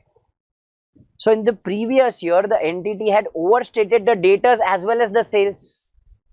Now in this case, I will have to apply my audit procedures to prior period financial statement items as well. So I will have to apply my audit procedure. But if that is not the case, if I have no reason to doubt the same, then I will place the balance. But this is the case if the audit of the financial statement was performed. But what if it is an audit for the first time? If there was no predecessor auditor, I will not have any audited financial statements. I cannot use the same. I cannot compare the closing balances with the opening balances. Now what will I do? Firstly, answer me if it was not audited. That is, financial statement for the prior period were not audited. We are auditing it for the first time. Do we need to check the opening balances? If you said no, my friends, it is a reason to worry. You all are not prepared. You all need to see this revision lectures. Yes, we will have to perform the audit procedures for the opening balance as well. We will have to obtain audit evidences whether the opening balances are correct or incorrect. So since the opening balance represents what? EAT, effects of events, accounting policies and transactions applied in the preceding period, the auditor need to obtain evidence having regard to NAM, that is nature of opening balance, accounting policy and materiality. Now see, it will not be possible for us to apply the normal audit procedures that we obtain. Now is it going to be possible that we go in the previous year and perform physical verification of inventory? No, right? So that may not be possible. But still we will have to obtain the evidences for the opening balance we just discussed about. Yes, we will have to obtain. Then in that case we will apply some other audit procedures that we may obtain what? Confirmation from the management, we may obtain external confirmation and things like that. Now if the auditor obtains evidence that the opening balance contains a misstatement that could materially affect the current period financial statement, then the auditor needs to perform additional procedures to determine whether there is an effect on the current period financial statements or not. And after applying the additional procedure, if the auditor concludes that yes, a misstatement exists in the current period financial statement, then in that case he shall communicate the same to management and where appropriate to TCWG as well. So this was our audit procedure in context of what? SA510. Now what we will have to do for reporting? Firstly, there may be two circumstances. Either we obtain psi or either we do not obtain psi. See, if we are not able to obtain psi, if the matter is material but not pervasive, qualified material and pervasive to disclaimer. Likewise, in case of we obtain a psi, material but not pervasive, qualified material and pervasive adverse. But let us say if we have psi. So let us refer to the few cases. In this case, if the auditor concludes that the opening balance contains a misstatement that materially affect the current period financial statement and the effect of misstatement is not properly accounted or adequately presented and disclosed, then auditor will have to give a qualified or adverse opinion. Because since in this case we have psi, then in that case matter may be material but not pervasive and hence we will give a qualified opinion. If the matter is material and pervasive, then we will give an adverse opinion. Very simple. Case 2. If the auditor concludes that the current period accounting policies are not consistently applied, or if there is a change, the change has not been properly accounted and disclosed in the financial statement, then again I will have to give a qualified opinion or an adverse opinion. Qualified, it is material but not pervasive, and adverse if it is material and pervasive. Now, if the predecessor's auditor's opinion regarding the prior period financial statement included a modification to the auditor's opinion that remains relevant and material to the current period financial statement, auditor will have to modify the opinion, but this time he will have to use SA710 as well. The same discussion we will have it in SA710 because it pertains to 710. I have just given a note here just because when we go to chapter 11, when we discuss 710, this gets very easier for us. So with this, we are done with our discussion of 510. Let us go through the questions that have been asked. What are initial audit engagement? We discussed the same in question number 1. What is the meaning? Messrs. Pankaj and Associates have been appointed as auditor of ABC Limited. CA Pankaj did not apply any audit procedures regarding the opening balance. He argued that since the financial statements were audited by a predecessor auditor, therefore he is required to verify them. Is Pankaj correct in his approach? So yes, in this case, he will have to verify the opening balance. Next, auditor of Messrs Tender India Private Limited were changed for the accounting year 1920. The closing inventory on 31st of March. The auditors of the company proposed to exclude from their audit program the audit of closing inventory of rupees 100 lakhs on the understanding that it pertains to the preceding year which was audited by another auditor. Can we do so? No. If it is audited by a predecessor auditor, we will here have to write about what? PAM also. So with this, we are done with our discussion of SA 510 as well, that is initial audit engagement. Let us move ahead with our discussion of the next standard on auditing. So let us begin with the next standard on auditing, that is SA 560 subsequent event. Now what is a subsequent event? The events which occur between the date of the financial statement and the date of audit report. Now what is the date of financial statement? 31st of March is the date of what? Financial statement. And by when is the audit report given? Maximum up to 30th of September. So any event which occurs between the date of the financial statement and the date of auditor's report is called as a subsequent event, which you have already learned under what? A or AS4. But it also includes facts which become known to the auditor after the date of the auditor's report. So any fact which become known to the auditor after the date of the auditor report is also included in SA 560. Now we need to obtain evidence in regard to this context, which is very easy, which you have learned in AS4. But what evidences, how will we obtain evidences? Firstly, we will inquire the management themselves. Inquiring the management and where appropriate TCWG as to whether any subsequent events which might affect the financial statement. So I need to inquire directly to whom? The management, whether there is any subsequent event, and if there is any subsequent event, definitely they will let us know. Why will they hide it? Is there anything that they will hide it here? No. So first we will directly go and inquire the management. Secondly, we can read the entity's subsequent interim financial statement. So what we will do is we will read the interim financial statement. For example, we were appointed for the March 2021. Now let us say we already have the report for April, May, June. We already have the report for quarter 1. So can we read the entity's subsequent financial statement, that is report of quarter 1, and come to know about a subsequent event? Yes, definitely we can do so. We can also read the minutes of meetings of shareholders, management, TCWG, which are held after the financial statements, that is after 31st March. There might also be some meetings of which the minutes are not yet available. In that case, we can discuss about those matters with them. What was discussed in this particular meeting, and they will tell us.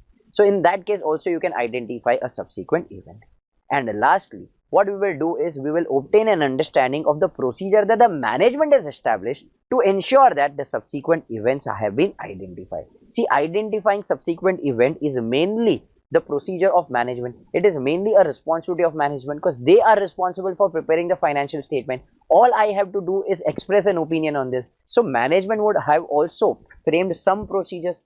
I will understand those procedures, so I can probably use the same procedures and identify the subsequent event. So this is in case of events occurring between the date of the financial statement and the date of the auditor's report. But the most important fact, the most important point that we need to discuss here in SA 560 is this: facts which become known to the auditor after the date of the auditor's report. After the date of the audit report, that is after 30th of September, after we have issued the report. So in this case, there might again be two scenarios. This fact might come to know to the auditor before issuing the AGM notice, or this fact may come to the fact of the auditor after the AGM's notice has been issued. Now let's say 31st of March is the financial statement date. 30th of September is the audit report date. So if facts which become known to the auditor between this period will go under AS4. But facts which become known to the auditor after the date of the auditor's report, now there are two possibilities: AGM notice has been given or the AGM notice has not been given. Now what impact will it make? If AGM notice has been given, then in that case we will also issue the audited financial statement and we will also issue the audit report to the third parties. But if AGM notice is not given, the financial statement and the audit report is only with the management and only with the auditor. So we still have a chance to amend the financial statement and at the same time revise our audit report. So if it is before issuing the AGM notice, we will request the management wherever possible to amend the financial statement. So management either amends or management refuses to amend. Now let us say if the management amends, do we need to revise our report? Yes, definitely we need to revise our report because they have amended the financial statement, and when financial statements are amended, definitely revision is required. Do we modify the opinion? No, my friends, everything is true and fair. There was a subsequent event. We asked the management to amend the same and they did it. Do we need a modification? No. But I want to highlight this particular fact. And whenever I wish to highlight any particular fact, will I use a highlighter in my audit report? No. I will always put that particular point in the emphasis of matter paragraph as per 706. We have studied the same in chapter number 11. So I will put a emphasis of matter paragraph. Yes. Whenever anything relates to our audit, auditor's responsibility and auditor's report, then we need to mention the same in the other matter paragraph. Yes, in this case, we have revised the audit report. So we want to tell people out there that we have revised our audit report. Make sure you are still not using the old audit report that we have issued. So will I have to give other matter paragraph? Yes.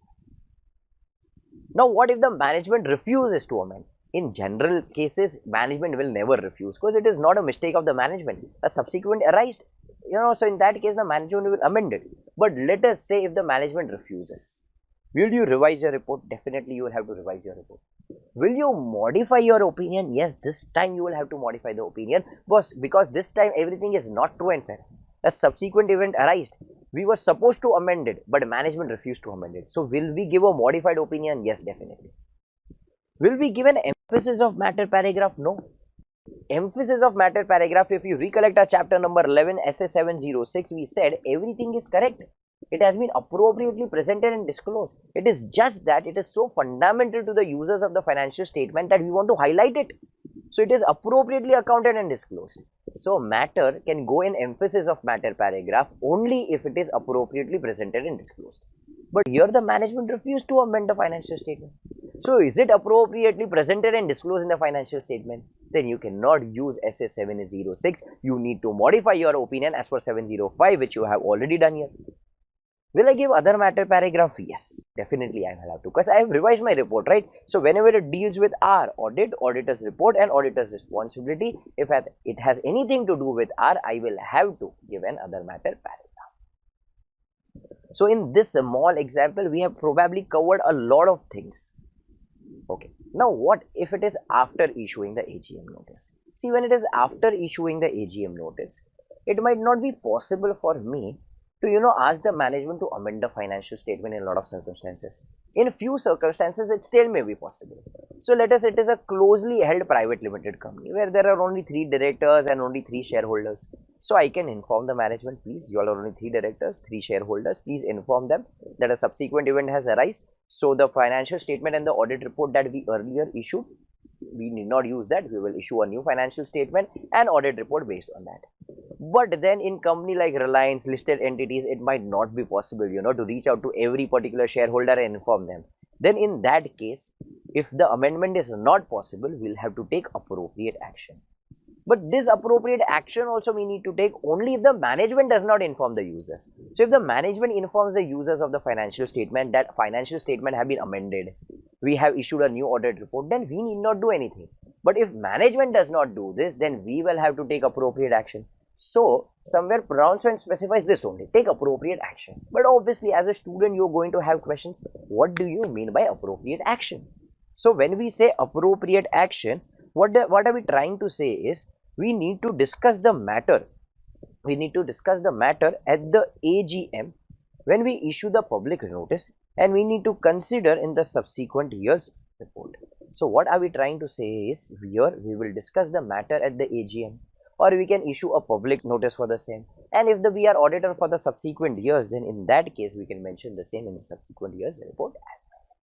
But now when they ask you, are you going to draw this particular chart? No. So then in this case you will have to write the answer here.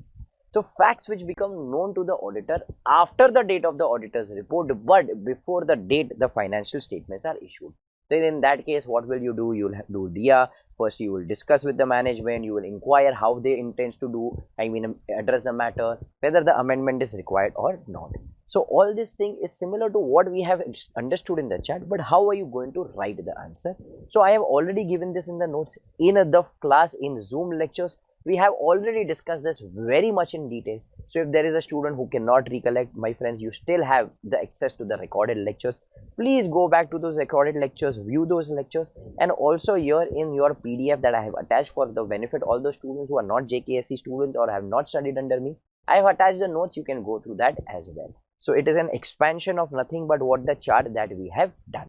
So with this, we put an end to our discussion of SA 560, that is subsequent event. Let us move ahead with our discussion of the next standard on auditing, that is SA 550, related parties. So SA 550, that is related parties. Now what do you mean by related party? A related party as defined in the AFRF. So if your applicable financial reporting framework already has a definition, you will follow that. For example, Companies Act 2013-277, we know what is the definition of related party. We will follow that.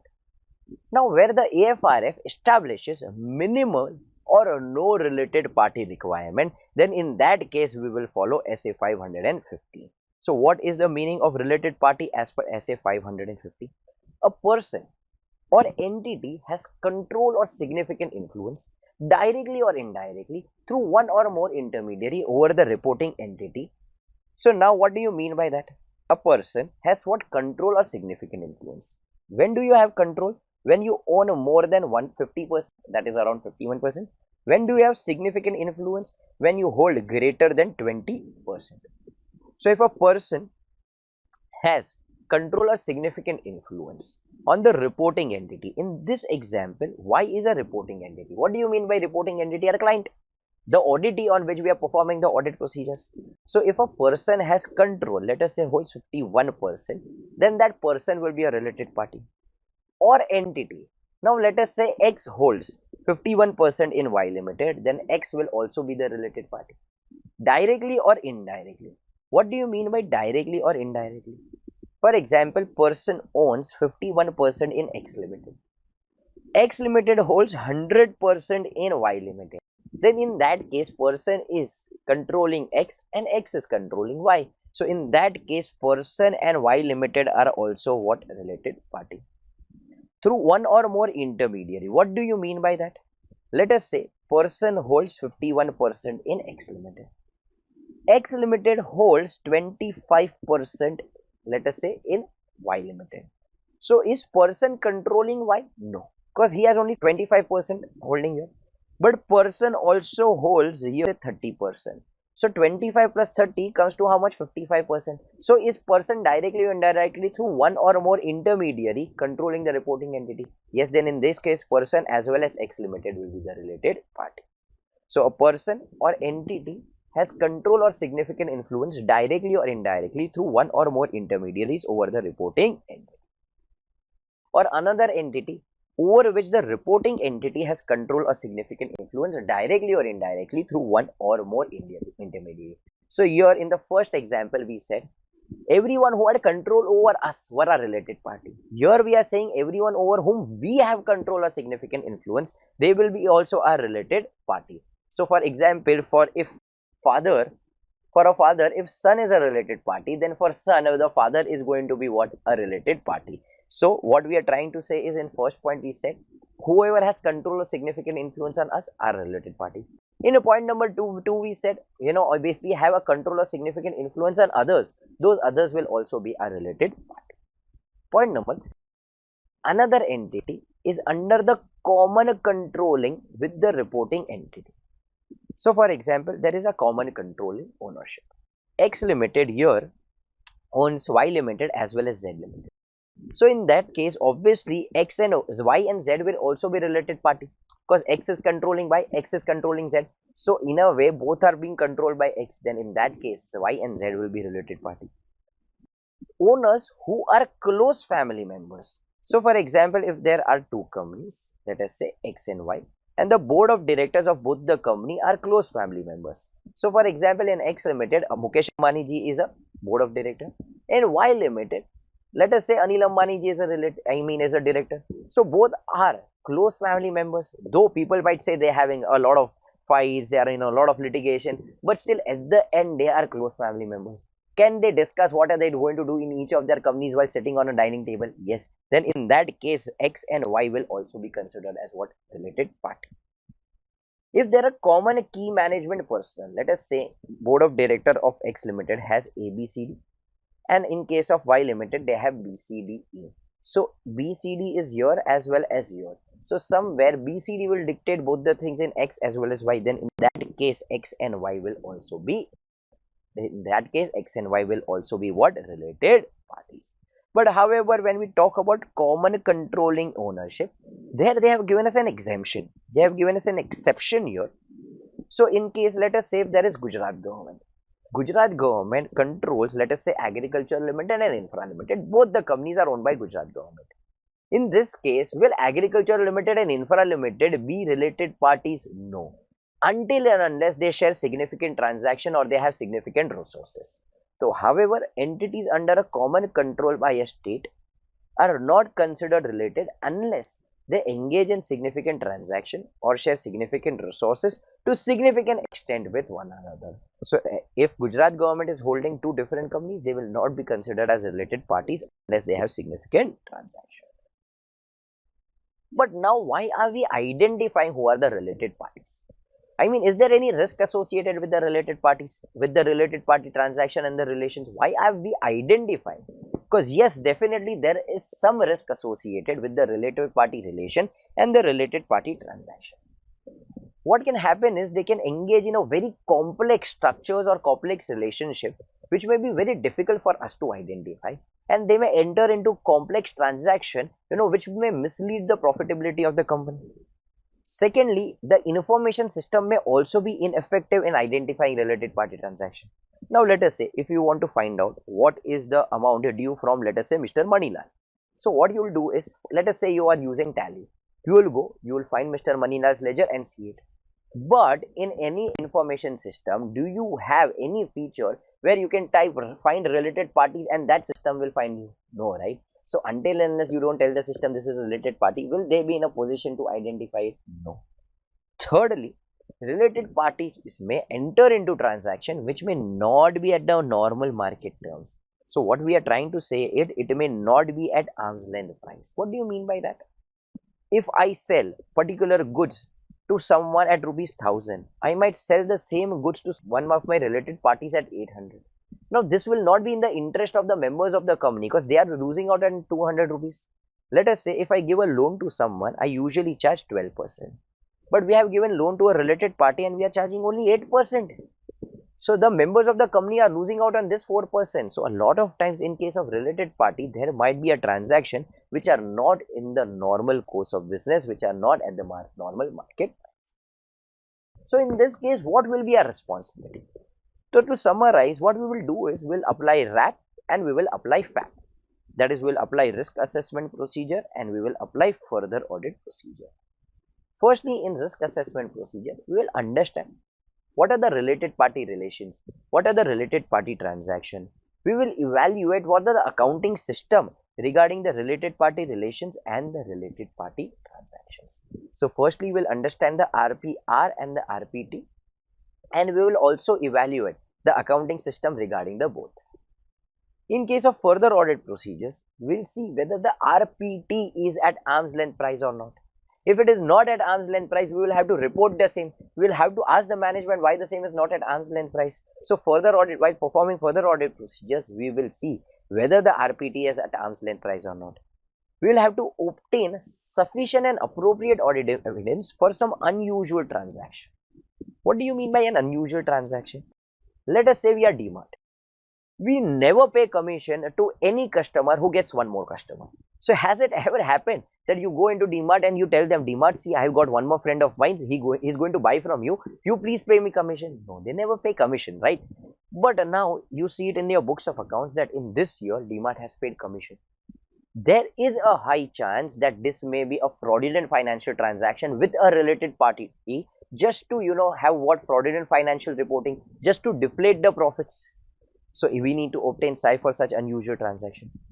Verify the RPR and RPT has been adequately disclosed. The main purpose of this standard is to check what? Whether there the RPR and the RPT, that is related party relations, and the related party transaction have been adequately disclosed.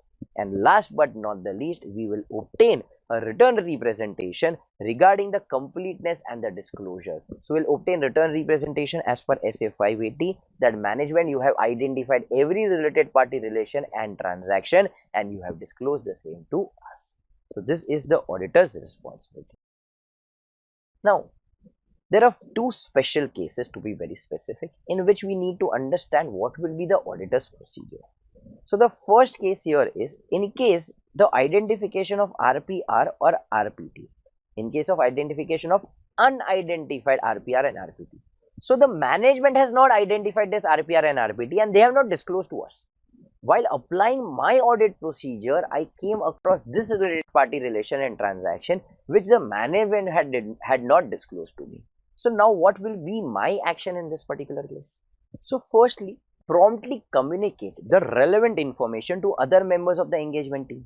So as soon as you come to know about a related party relation which was unidentified, go to the other members of your team, inform them this is a party which was not disclosed as a related party by the management. So please ensure whenever you check transaction in context of this party, they are the related party transaction. So promptly communicate to the other members of the engagement team. Wherever the financial reporting framework establishes related party requirement, request the management to identify all the transactions with a newly identified related party. So ask the management, see, we have identified he's a related party. You never disclose it to us. But now since we have identified, now it is your duty that you identify all the transactions that you have done with this new related party. And also, management, please let me know what were the reasons for your failure. Why you could not identify this related party? If I could identify he's your related party, you could not identify. So inquire what are the reasons for failure. Was there any intent of fraud lying here? So somewhere we are asking what are the reasons here. We will perform the other substantive audit procedure in the circumstances. Now we will also have to reconsider that other related parties or significant related party transaction may exist that the management has not previously identified. Now somewhere I am suspicious. I feel, see, this is one related party transaction which I could catch hold of. I could identify this is a related party which they had not disclosed. If they did not disclose one related party, there is a high probability that there may be some more related parties which they have not disclosed. So I will have to reconsider this risk and reascertain why risk of material misstatement, including the risk of fraud. If the non-disclosure by management appears to be intentional, evaluate the implications on audit. So what we are trying to say is again re-evaluate ROMMS, but this time ROMMS are due to fraud because this seems intentional to us. So this was our first case when we have identified unidentified related parties. So we'll communicate to the engagement team. We will request the management to identify all transactions with new related parties and inquire what is the reason that they failed. Perform substantive audit procedure. Reconsider the risk that other related party relations and transaction may not be identified. And lastly, if a non-disclosure by management appears to be intentional, evaluate the implications on audit. So this was our first case. Now, second case, in case of identification of RPR or RPT outside the normal course of business. Now, like I already gave an example, DMart never pays commission. Now, somewhere you see in the books of accounts that they have shown commission, and that too at exorbitant percentages, almost 20%, 25%, which people would not pay. So, what is our procedure in that case?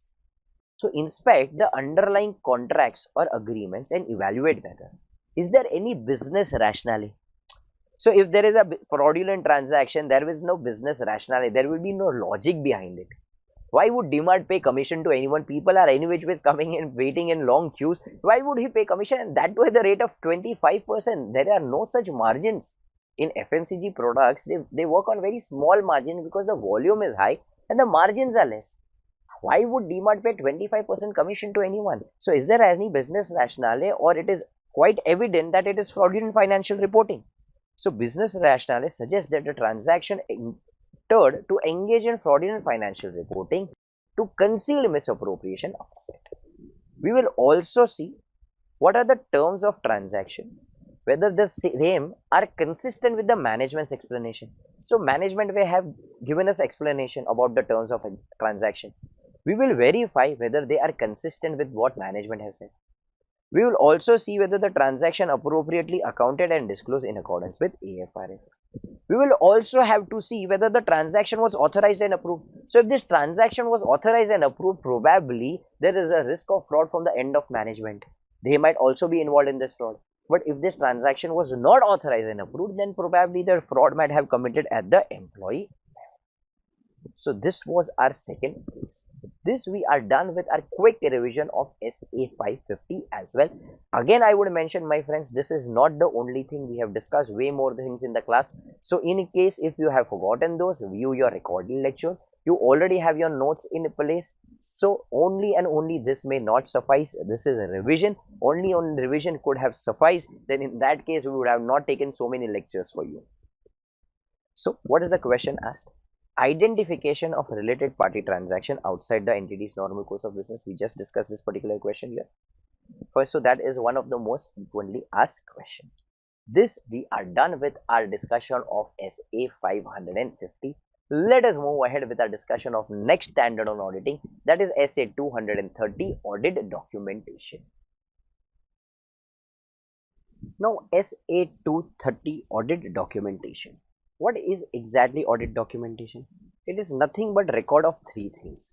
Firstly, the audit procedures that we perform, the audit evidence that we have obtained, and lastly, the conclusion that the auditor has reached. So when we record these three things, audit procedures, evidence that we have obtained, and the conclusions that we have reached, this is called as nothing but what? Audit documentation as per SA 230. Now, what are the examples of audit documentation? We have studied this in n number of other chapters already. So I have just given this here because they have asked a past examination question. Explain what is audit documentation and state 6 examples of audit documentation. So I have given all this explanation, all the examples here. Out of this, you can write any 6 out there and you'll be done with your answer. Now, what is the purpose of audit documentation? Important question. Fad 5. Firstly, it will help us for the future audit. So now let us say if the prior year the audit was done by a senior article assistant, let us say Mr. A. Now he is on his study leaves and Mr. B is going for audit work. So in that case, if B goes through the audit documentation of the prior year, he will be in a position to understand what is the different type of work that was done in the last year, what were the different type of queries that had arisen, what were the different risk and everything involved. So based on that, the future audits can be done. So it will help in the future audit. Also, enabling the engagement team to be accountable for its work. So now what are we trying to say here is, now let us say, now in my engagement team there were 3 people. Let us say Sagar, Sahil and Suresh. Now all these 3 people went for auditing. And while they completed auditing and came back, I came to know that there was some misstatements in purchases and the purchases were not thoroughly checked and verified. So I called all of them in my cabin and I asked them who did the verification of purchases. No one was ready to agree. No one told me that he did purchases. So in this case, if there is documentation, then I will know probably Sagar had done this particular work. Then in that case, only Sagar will be accountable for this work because this work was done by him. So it helps us in enabling the engagement team to be accountable for its work. Next, assisting members in the engagement team to direct and supervise the audit work. So for example, if I know Suresh is going to do the audit of advertisement, so he is going to do audit of advertisement of Vivo, but I need to explain him, I need to direct him and supervise him that see, advertisement here is going to be a deferred revenue expenditure because all the advertisement, for example, Vivo was the sponsor of IPO, all the 2000 crores cannot be put into the P&L this year, or else this year it will show enormous losses and the benefits of this expenditure are spread across the next 5 years. So we will treat them as a deferred revenue expenditure and write it over a period of 5 years. But this direction and supervision is to be given only to the person who is doing verification of advertisement. Will I call Sagar and inform him about this? No, because he is doing purchases. So I will inform only Suresh since he is involved in this work. So this is also one of the benefit, one of the purposes. It also assists us in what? Planning and performing the audit. If we want to have a quality control review and inspection, this will help us. Now, if you go to a restaurant, then you will see the Zomato ratings. How will you say the quality is good? You will say the taste, what was the service, what was the ambience based on that. If you say this particular shirt is good, how would you say? You will feel the material, you will see how good it is, and accordingly you will say. But if you want to evaluate the value of a auditor, how good was the quality? How will you evaluate? Will you see the material? No, right? Will you see the taste? Will you see the ambience? No. What matter is how has he performed his work, and from where will you get to know that? We will get to know from the audit documentation that he has prepared. So it will help us in the conduct of quality control reviews and inspection as well. A lot of time there is also external inspection. So for example, there is a peer review. An external person is coming and assessing whether the work done by us is correct or incorrect. So in that external inspection also this will be very much handy. So in all these cases, in case of FADPI, audit documentation will be very crucial to us. Now what should be the form and content of the audit documentation? So whenever someone asks you what should be the form and content, you will always say I need DRS. What will your answer be? I need DRS. Firstly, document how the auditor addressed the inconsistency to resolve the doubts as identified during the course of audit. So for example, if there were any doubts that we came across, how have we resolved those doubts? How the inconsistency have been resolved? We need to document the same. Then we need to document the nature, timing and extent of the audit procedure. But for documenting the nature, timing and extent of audit procedures, we will have to document three things. Firstly, the characteristics of the specific items or matters to be tested. So what is the characteristics of that specific item? Then who performed that audit work and the date when such work was performed. Who reviewed that audit work, to on what date it was reviewed and to which extent it was reviewed. So whenever I am documenting NTE, I will document three things. Firstly, the characteristics. Secondly, who performed the work, when it was performed. Third, who reviewed the work, when it was reviewed and to what extent it was reviewed. I will also document the discussions that I have with the management, with TCWG. All the significant matters I will document there.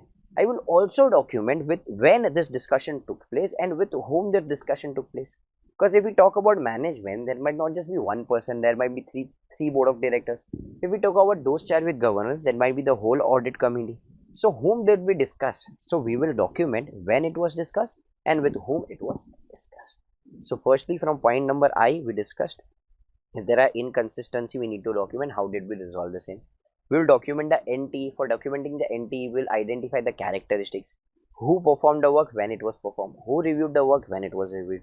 Then we said we will document the discussions with the management and TCWG. We will also document when it was discussed and with whom it was discussed. We will also document the results of the audit procedures, because this is nothing but what audit evidence for me. And based on audit evidence only, I am going to conclude whether everything is true and fair or not. Also, I will document all the significant matters arising during the audit, conclusions reached thereon, and the significant professional judgment made in reaching those conclusions. So I will have to evaluate what were the significant judgments which the management has made and accordingly take a decision. So these are the things that I will document, and hence it is called as the form and the content of documentation. Now, what are the factors that will affect the form, content and the extent of audit documentation? What are the factors that will affect what? Form, content and the extent of documentation. So whenever it is asked, you will say Neha and Neetu miss. This may seem to be a very small answer, but this is one of the frequently asked question. What are the factors and what affects the factors affecting the form, content and extent of documentation? Firstly, the nature of the audit procedures performed. So if the number of audit procedures performed, the complexity of this audit procedures performed is quite simple, then documentation may not be required. The nature and the extent of the exceptions identified. So if the number of exceptions are high, my audit documentation is going to be more. But if the exceptions, the inconsistencies are less, then documentation will be less. It will depend upon the audit methodology in the tool. The ROMMS, if ROMM is high, documentation will be more, and vice versa. Size and complexity, the bigger the size of the entity, obviously there is going to be more documentation. The significance of the audit evidence that we have obtained, the more significant audit evidence, more we will have to document the. Now if we talk about working papers, what is working paper file? It is nothing but the audit file may be defined as one or more folders or other storage media in physical or electronic form containing the records that comprise the audit documentation for specific engagement. So, a file or a storage media where we have stored all this documentation will be called as what? Working paper file. Does it need to be only in the physical form? No. In today's scenario where the documentation are increasing, size of the entity is increasing, so we can keep the same in electronic form as well. So it is not needed that we need to keep the same in physical form only. So it is nothing but what? One or more folders or storage media in physical or electronic form containing the records that comprises the audit documentation for specific engagement. There is nothing different. It is just this. I have just divided into 3 different parts so you can memorize it easily. But if we see, we can divide the working paper files into 2 different parts: permanent audit file and current audit file. So the permanent audit file is a file in which matters which don't change very often. So for example, if I talk about the memorandum of association or article of association, that will not change very often, right? So if I've taken it, it might be useful for my subsequent audits as well. I will not go to the management every year and ask for the same document again and again. Okay, if we have a lease agreement, that is our rent agreement, which is for the next 5 years or 10 years, will I go to the management and ask for the same document again and again? No. So all this will go to my permanent file.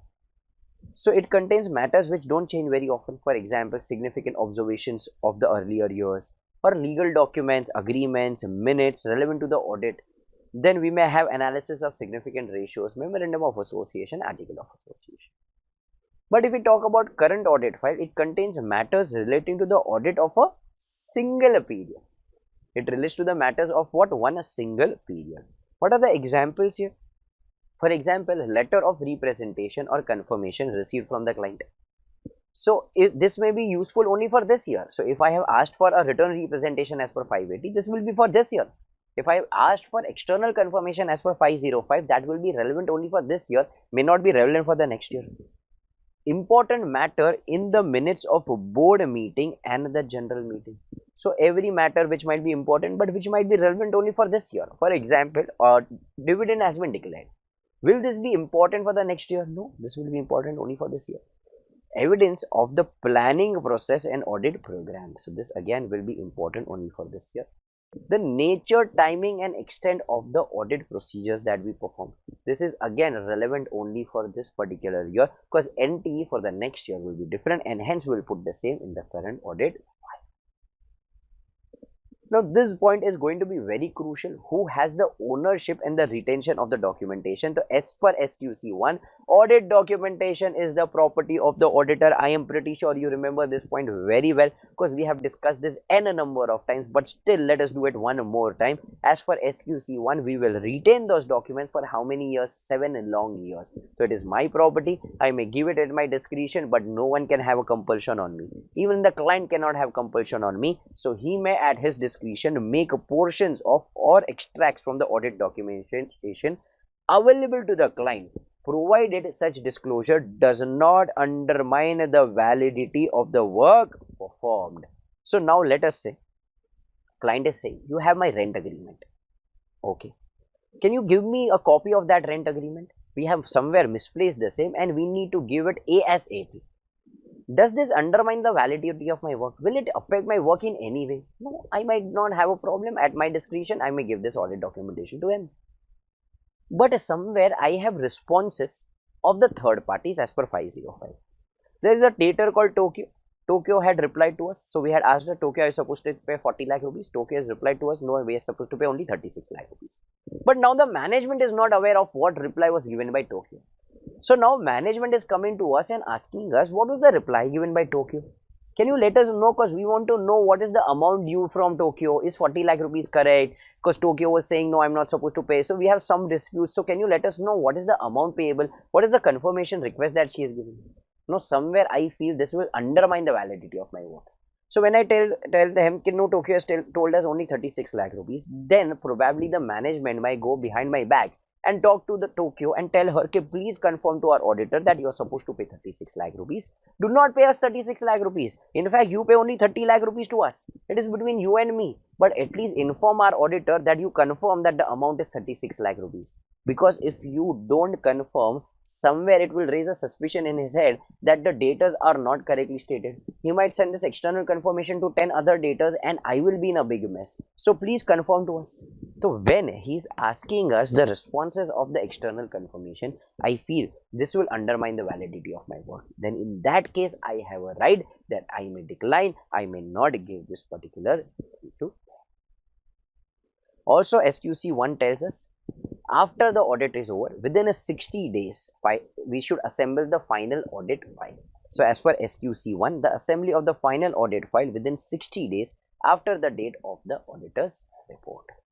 Secondly, after the assembly of the final audit has been completed, the auditor shall not delete or discard the documentation of any nature before the retention period. So in this case, we cannot do any changes till the retention period of 7 years.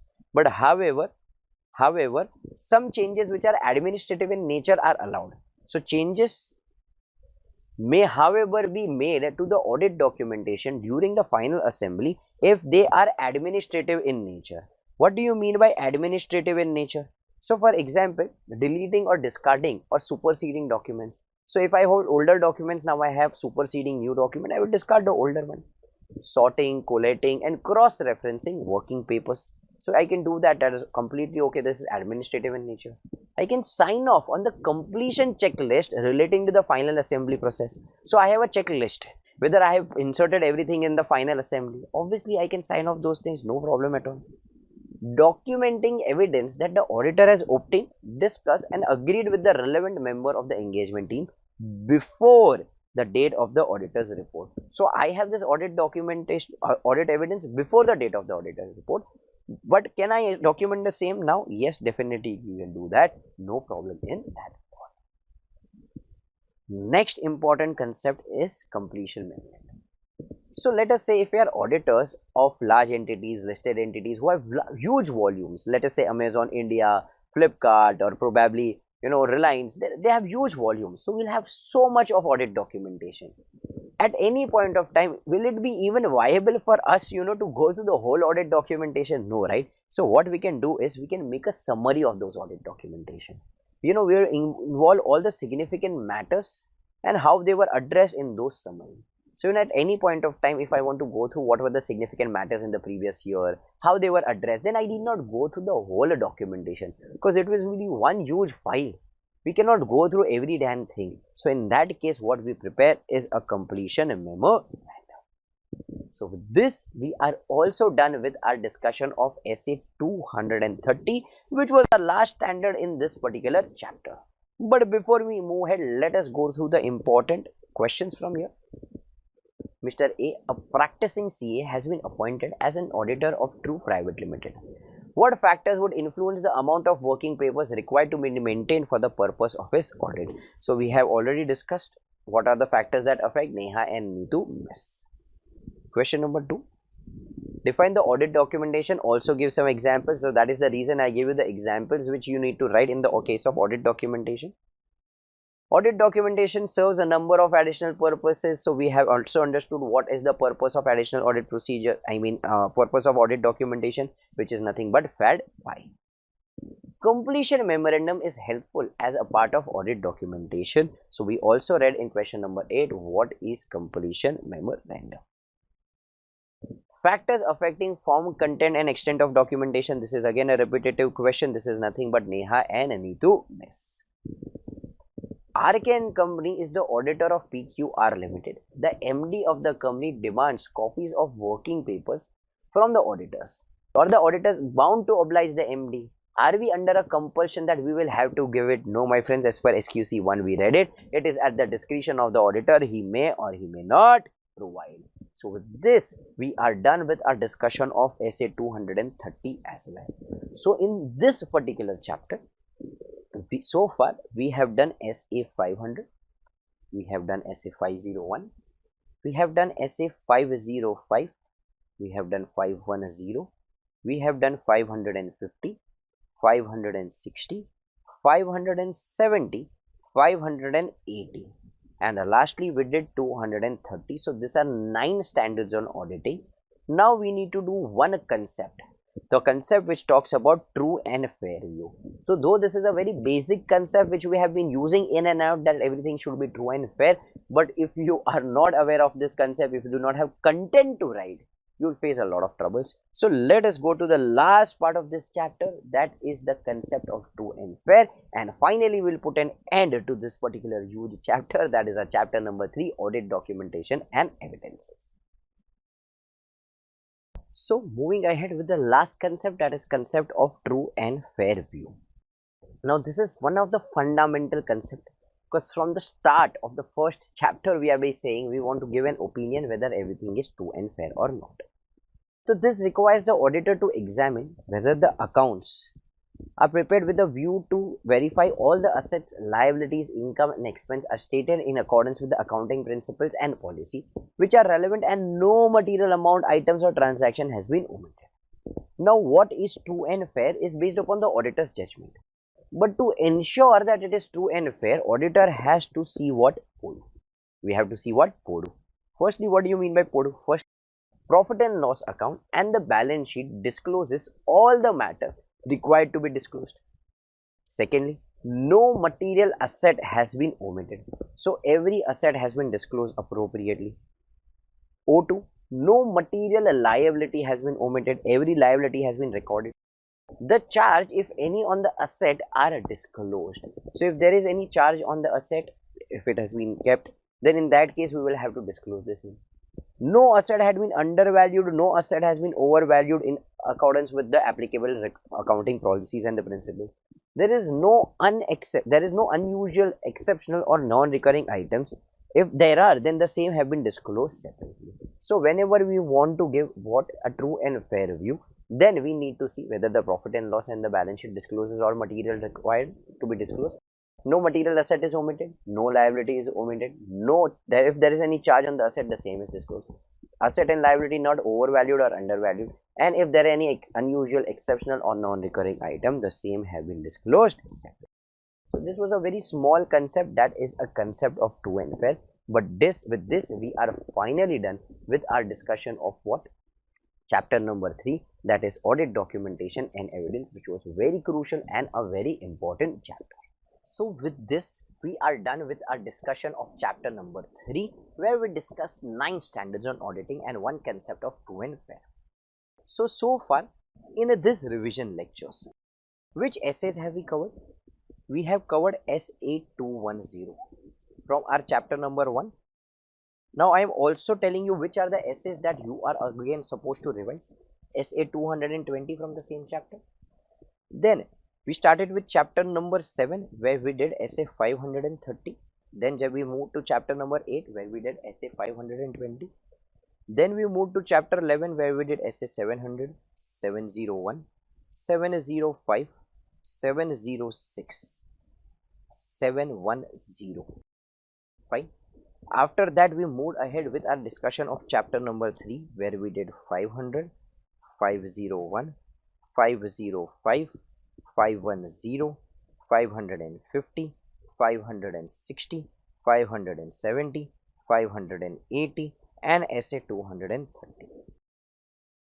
Now what you are supposed to do is, you are also supposed to do SA 250, which we have discussed. All the standards we have discussed. This may not be part of the revision lectures, but we have discussed in a detail in the classroom conditions in Zoom live session. But in case if you do not recollect, please go back to the recorded lectures and see it once.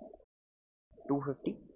Then you are supposed to do SA 300 from chapter 2 and all. 200, 315, 330.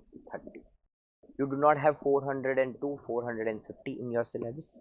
then you need to do your SA 610.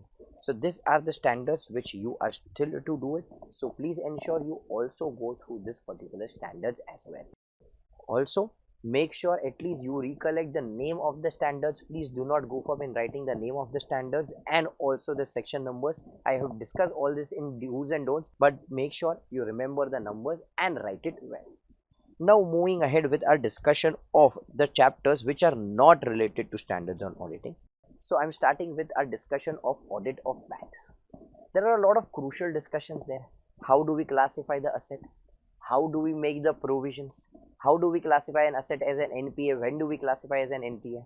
And the most frequently asked question of how do we do audit of advances? How do we evaluate the internal control? So again, this is a chapter where there is a lot of points, a lot of discussion and a huge question bank as well. So make sure you pay your attention here, because few points such as how do we classify an asset as an NPA is a crucial point where you will require some critical thinking. You will require help from the professors and to make things easier for you. A lot of things quite easy. Who will appoint, who is eligible, then how do we do audit of revenue and items. Those answer may be very easy to go, but at least for NPA, asset provisioning and everything will require some critical thinking and evaluation here.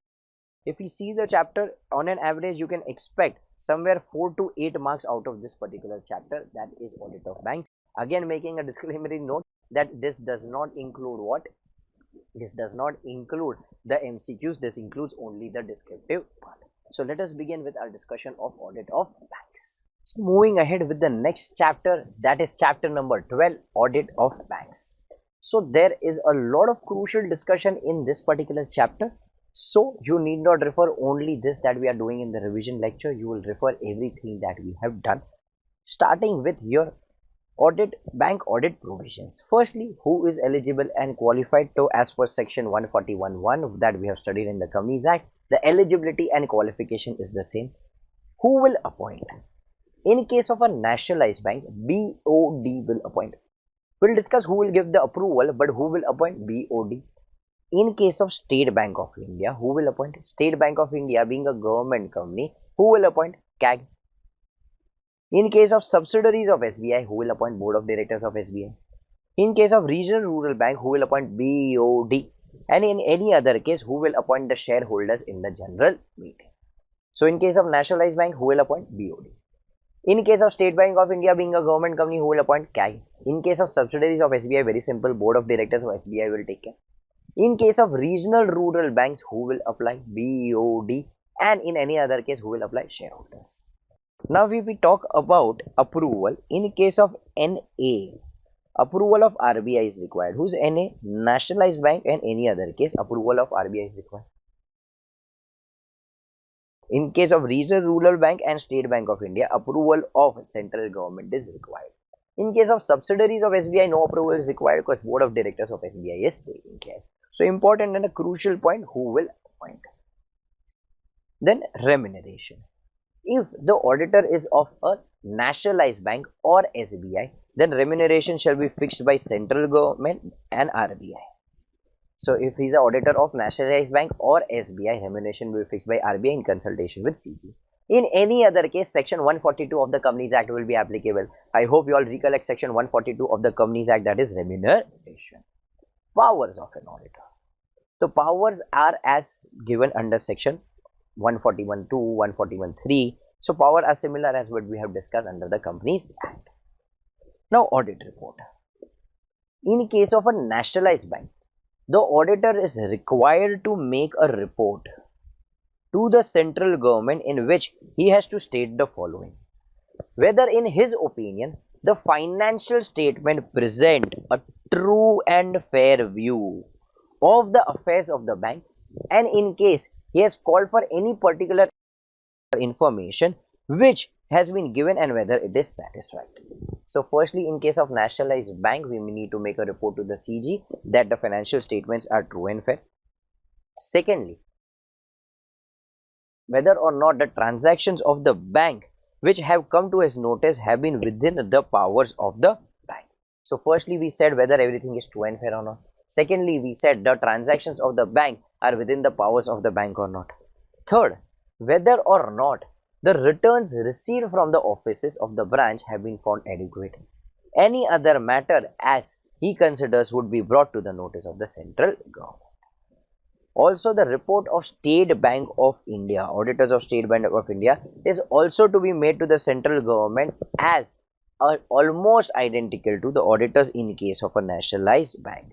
So the way you give a report in case of nationalized bank, likewise you will give if you're the auditor of State Bank of India.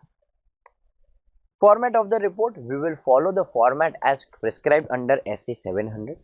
Also, the auditor should ensure that not only the information relating to the unaudited branches is given, but quantification of advances, deposit, interest income, interest expense for such unaudited branches have also been disclosed in the audit report.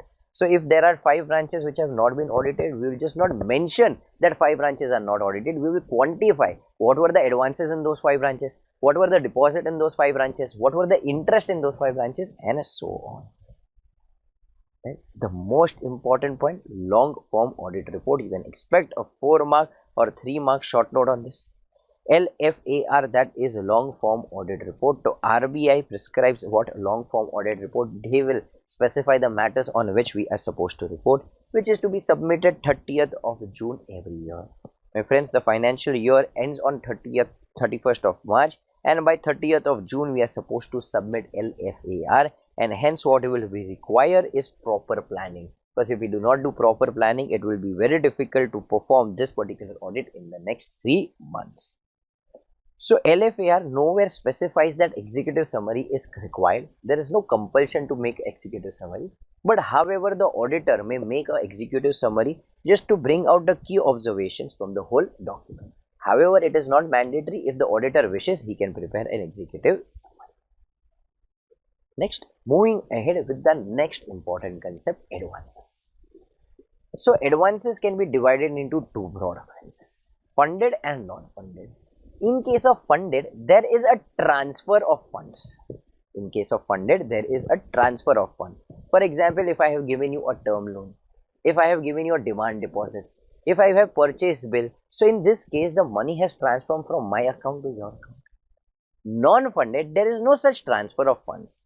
For example, I have given guarantee on your, I have given what guarantee, or I have issued letter of credit. Here, there is no transfer of fund from my account to your account. So advances can be of 2 types, funded and non-funded. Now, what are the disclosure requirements in context of the loans and advances? We can divide it nature wise, we can divide it security wise, or we can divide it location wise. So nature wise, we can tell them what are the different types of advances that we have. That is bills purchased and discounted, cash credits, overdrafts, loans payable on demand, term loans, etc. We can also disclose it security wise. How many advances have been secured by what tangible asset? How many securities advances have been backed by what government or bank guarantees? And how many of them are unsecured? So we can do it security wise. We can also do it location wise. How many advances in India? How many advances outside India? In India also, we can further divide it into how much has been given to priority sector, public sector, banks and others. We can also show how many advances have been given outside India due from banks or others, or bills purchase, syndicate loans and others. So this is the disclosure requirement. Third and the most important point, classification as per the prudential law. The advances that we have given, will classify them as standard, substandard, doubtful and a loss asset. Firstly, what do you mean by standard? In case of standard, there is no problem, absolutely no problem at all. There is, except for the business case, there is no other risk involved. We are pretty sure that we are going to get our money back. So if we have lended our money, if we have given loans and advances, there is no risk. It is pretty sure that we will get our money. This will be classified as standard. But what if that asset has remained NPA for a period not exceeding 12 months? Then it will be classified as what is substandard. How do we classify an asset as an NPA? We will be taking up the discussion in the further points to come. But if an asset has been classified as NPA for a period not exceeding 12 months, that is a period less than 12 months, then we will classify that asset as a substandard asset. However, if an asset has been in NPA for more than 12 months, then in that case you will classify the asset as a doubtful asset. So firstly, if there was no problem at all, except for the normal businesses, we will classify it as a standard. If the asset has remained NPA for a period not exceeding 12 months, we will classify this as a substandard. If an asset has remained NPA for exceeding 12 months, we will classify this as a doubtful asset. And lastly, loss asset. Loss asset is in respect of which we have identified the loss. For example, if we are given money to Vijay Mallya, we are pretty sure we are not going to get any money back, and hence it will be classified as a loss asset. So standard, substandard, doubtful and loss asset. Now in case of substandard, we will create a provision of 15% in case of the secured component. So if we have given loans and advances and if it is secured and it has been classified as substandard, we will make a provision of 15% because we prepare our books of accounts on the basis of conservatism, and hence we will create a provision. In case of unsecured exposure, there will be 10% additional provision. See, I'm not saying 10% provision, I'm saying 10% additional. So in case of secured, you are doing 15%. Additional 10% will come down to how much? 25%. So you will never say directly 25%. What you will say in case of unsecured exposures, you will create 10% additional provision. So firstly, standard. In case of substandard, we will create a provision of 15% on the secured components. In case of unsecured component, we will create an additional provision of 10%, that is total 25%. In case of doubtful assets, I am talking this in context of secured doubtful assets. If it is up to 1 year, we will create a provision of 25%. 1 year to 3 years, we will create a provision of 40%. For more than 3 years, now we have no hope, my friends. We will create a provision of 100%. But wherever if it is unsecured, then in that case we will create a provision of total 100%. Also in case of loss asset, we will create a provision of 100% because we know we are not going to receive money. So this was for substandard, doubtful and a loss. In case of standard, they do not ask us to create a provision, but they want us to classify them into SMAs, that is special mention account. So they have given us 3 SMA, SMA 0, SMA 1 and SMA 2. SMA 0s are those accounts which are just showing few stress signals. When do we know there are stress signals? When the opposite party is not in a position to pay on timely basis, not on the due dates, then somewhere there is a stress signal. When the amount has been overdue from 31 days to 60 days, we will classify the same as SMA 1, special mention account 1. When the amount has remained due for 61 days to 90 days, then we will classify it as SMA 2. When it exceeds 90 days, we know we classify them as an NPA. We will discuss the same when we discuss about NPA. But in case of standard asset, they have told us classify them into SMAs, SMA 0 showing stress signal, SMA 1 overdue from 31 to 60 days, SMA 2 61 days to 90 days. This is classification as per the prudential law. Next, security against advances. Now there are two types of security. One is called as primary security. The second one is called as collateral security. The main security that we give is called as the primary security. Whenever additional security is required, we will ask for a collateral. Now, what are the mode of creation of security? I need not explain you this very much in detail because you all have already done at the foundation level. But assuming you all have not done, we have included this in the notes and discussed it quite in detail during our Zoom sessions.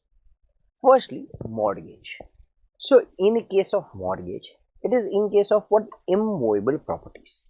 Mortgage is created for what? Immovable properties. So what I do is I purchase a flat, a residential flat. I take a loan on this and I give it as what? As a mortgage. It is called as what? Mortgage. So when I pledge that, I will call it as what? Mortgage. So there are two types of mortgage. One is registered mortgage. The second one is equitable mortgage. What do you mean by registered mortgage? So registered mortgage can be affected by registered instrument called as what? Mortgage deed. In equitable mortgage is affected only by mere delivery of title of deeds. So firstly, let us understand what is an equitable mortgage. In equitable mortgage, all we are doing is delivering the title of goods. That's it. We are just giving the original papers to that particular person.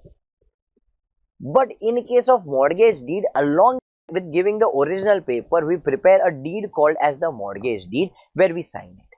So there are two types, one is registered and the second one is equitable mortgage.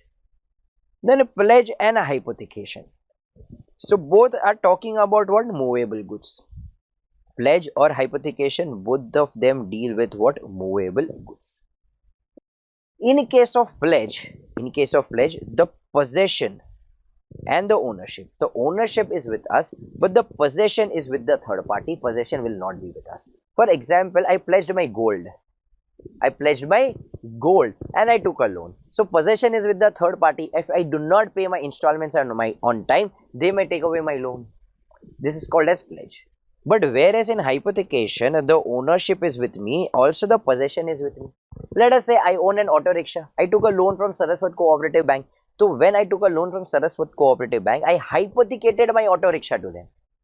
So ownership is in my name, possession is also with me. Or they are not keeping my auto rickshaw with them. If they keep my auto rickshaw with them, how am I going to earn? So auto rickshaw is also with me. So in this case, if I do not pay, they will come and take over my auto rickshaw.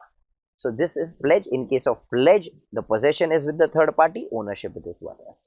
In case of hypothecation, the ownership is with us, also the possession is with us.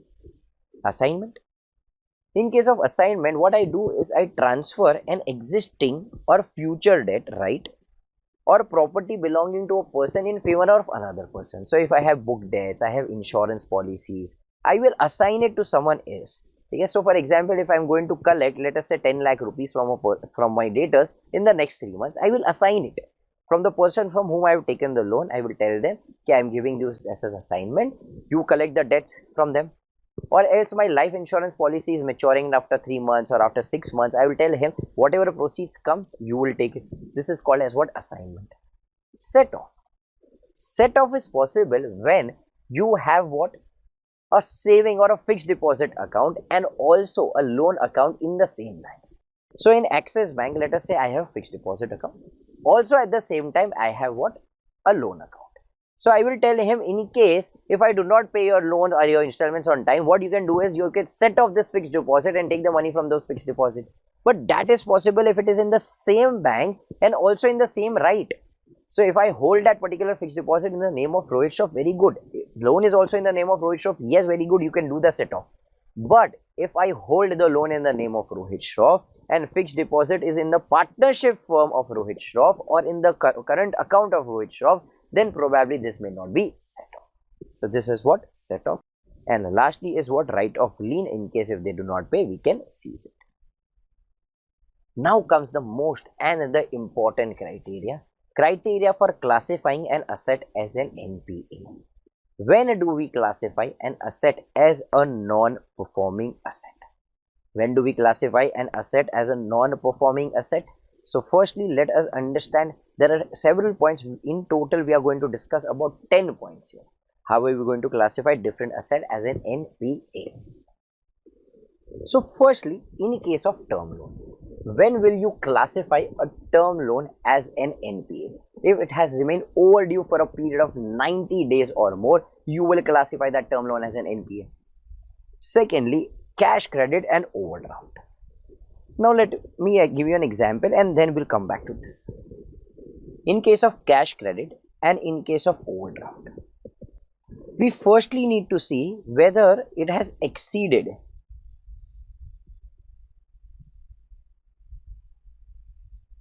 the sanction limit or it has not exceeded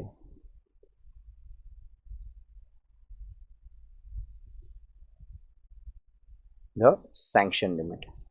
So it has either exceeded the sanction limit or either it has not exceeded the sanction limit. What do you mean by it has exceeded the sanction limit? Now let us say if we have kept debtors and stock worth rupees 1 crore. Based on this, they told us you will get 80%, you get 20% margin and you will get a loan of, let's say, 80 lakh rupees. So I have pledged my debtors and stock of 1 crore. Now I can withdraw up to rupees 80 lakh rupees. Okay. I have withdrawn 50 lakh rupees. Whether I have exceeded the sanction limit or not exceeded the sanction limit? Not exceeded the sanction limit. So I will fall here. But now let us say my stock and debtors are now worth rupees 50 lakh rupees. Now if I remove the 20% margin, all I can have is 40 lakh rupees loan. But I still have a loan of 80 lakh rupees. I have withdrawn 80 lakh rupees. Have I exceeded the sanction limit? Yes. Then you will fall under this scenario. And if you have exceeded the sanction limit for greater than 90 days, then in that case you will be classified as OOO, that is out of order. You will be classified as OOO, that is out of order. Now, let us consider if you have not exceeded the sanction limit. Then again there will be two scenarios. Whether there is a credit or whether there is no credit in that particular account. So if there is no credit, since last 90 days, greater than 90 days, if there is no credit, then in that case again you will be classified as what? OOO, that is out of order. But if there is a credit, now you need to see whether the credit covers at least the interest or does not cover the interest. So if it covers interest or it does not cover. If it covers interest, no problem at all, everything is okay. But if it does not cover the interest, again we will call it as OOO, that is out of order. Once again, let me discuss the whole chart from first. If they have exceeded the sanction limit for more than 90 days, it will be classified as what? OOO. But if you have not exceeded the sanction limit, see whether there is credit or there is no credit. If there are no credit, I mean the CC or OD has not been repaid since last 90 days, you will classify as OOO. But if there is a credit, they have repaid, but they have not even repaid the amount of interest that has been debited, then in that case again you will classify this as a OOO. Now let us read the point here. An account should be treated as out of order if outstanding balance remains continuously in excess of the sanction limit or drawing power for 90 days. Second, in case where the outstanding balance in the principal account is less than the sanction limit, and there are no credits continuously for 90 days as on the balance sheet date, or credits are not enough to cover the interest debited during the same period, then you will be classified as out of order. So if you want, you can take a screenshot of this and take this chart down, and we move ahead with the next topic. Now, the next point is agricultural advances. Agricultural advances have been divided into two: short duration crop and a long duration crop. But firstly, let us understand what is a duration. So whenever in case of agriculture the seeds are sown, and finally we have our main produce, and then we sell this whole produce, this whole period is called as what? Duration. So there are short duration crop which takes comparatively less time, long duration crop which comparatively takes more period. So in case of short duration crop, if the installment of principal or interest has not been paid for 2 crop season, it has remained overdue for 2 crop season, you will be classified as NPA. In case of a longer duration crop, the installment or the principal have not been repaid for a period of 1 crop season, then you will be classified as NPA. Credit account. Now, credit card account. Let me give you one more example for this, and then we will move ahead. Let us say I swiped my credit card for the month of August. So for the month of August, I swiped it for, let us say, 1 lakh rupees. Now I will get a statement for this. On in which month? September. Let us say on 10th of September 2021, I get a statement for this. In this statement, they will divide this into 2 amounts. They will tell me 70,000 is the minimum amount that you need to pay. The rest 30,000 can be rolled over to the next statement. It can be rolled over to the next statement. So you need to pay 70,000. They will tell you what is the minimum amount. Now, if you have not paid this minimum amount within 90 days from next statement date, now will be the next statement date. 10th of September was the first statement date. Next statement date will be 10th of October 21. So I will count 90 days from 10th of October, and if I have not paid this minimum amount within that period of time, I will be classified as NPA. So 2 important points to note here. Firstly, we will count 90 days from the next statement date, not from 10th of September itself. See, I purchased this in August. I got this particular statement in September.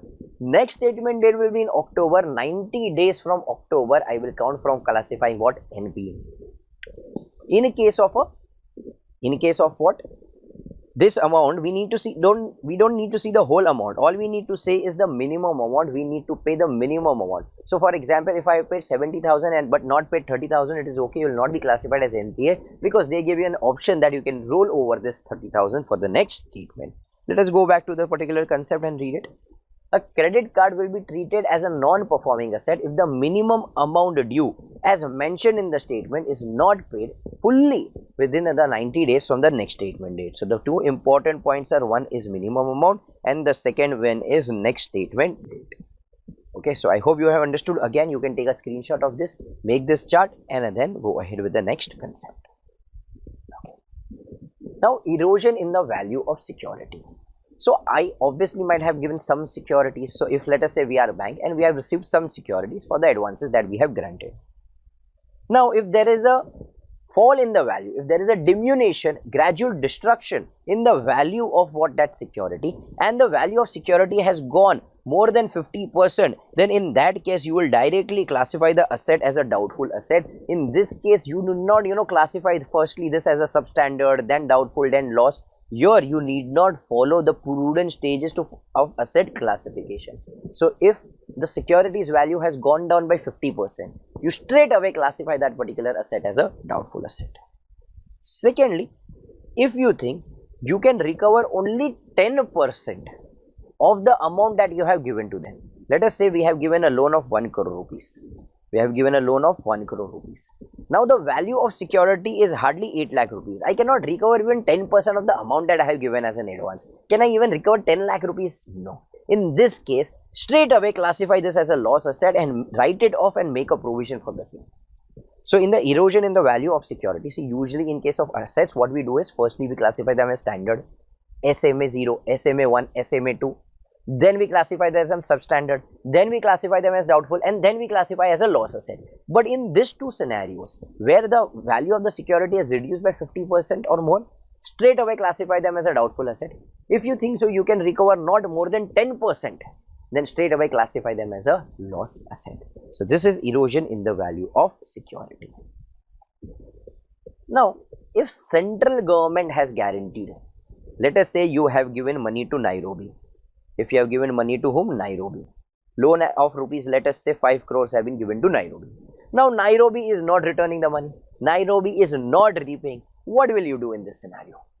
Nairobi is not repaying, but central government has guaranteed. Will you classify Nairobi as an NPA? So it has been greater than 90 days. We have given a term loan to Nairobi. It has been greater than 90 days. Interest and principal has remained overdue.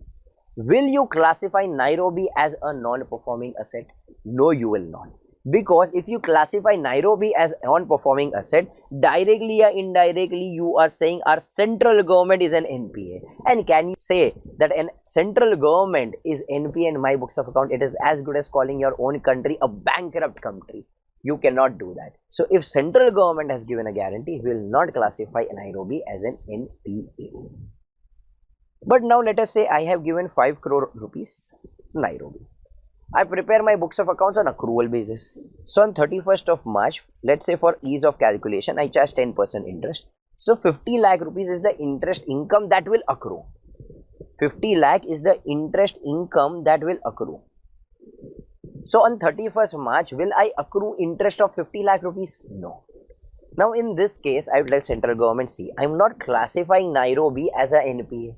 Because I understand you are backing Nairobi, you are giving a guarantee on behalf of Nairobi. I cannot call my central government as an NPA. But why will I show this income in my books of account on accrual basis? Firstly, if I show this on accrual basis, I will have to pay tax on this. If you are not paying me money, and on top of that you are asking tax on the same. No. Secondly, the users of the financial statement will be it will be misleading for them. They will see, we have earned an income of 50 lakh rupees, which is not the case. We have not received it. So even if it is backed by central government, even if central government has given guarantee, we will not accrue the income. And if you have already accrued the income, we will reverse the same. So in case of central government, there is no need to create an NPA on the amount of asset. However, income accrued must not be realized, or if that is already accrued, then we must reverse. But do we give such special treatment to state government? No, my friends. No such special treatment is given to state government. So if state government had given guarantee to in case of Nairobi, and if Nairobi has not paid for more than 90 days, it has remained overdue for greater than 90 days, then in that case we will straight away classify them as a non-performing asset. No special treatment has been given to the state government. Now, a lot of banks, since they want investors, since they want people to lend them money, the stakeholders to be happy, they regularize the accounts near the balance sheet date. So what they are trying to do is they want to suppress the NPAs, because if you see NPAs in the balance sheet, you will not be very happy as an investor. You'll say you have given away my money to someone who's not even paying, so all my money is going to go in vain. You will become bankrupt, I will become bankrupt. So somewhere users are not very happy to see NPA in the books of accounts. So a lot of banks regularize the accounts at the balance sheet date just so that they can suppress what the NPAs. So for example, Nairobi was not paying. So Nairobi was supposed to pay, let us say we have given a loan of 5 crore, interest charge was 50 lakh rupees. Had she even paid the interest, she would not have been classified as an NPA. So what we do is, we ask Nairobi to pay how much? 50 lakh rupees. And we'll tell Nairobi in the month of April, will again grant you a loan of 60 lakh rupees.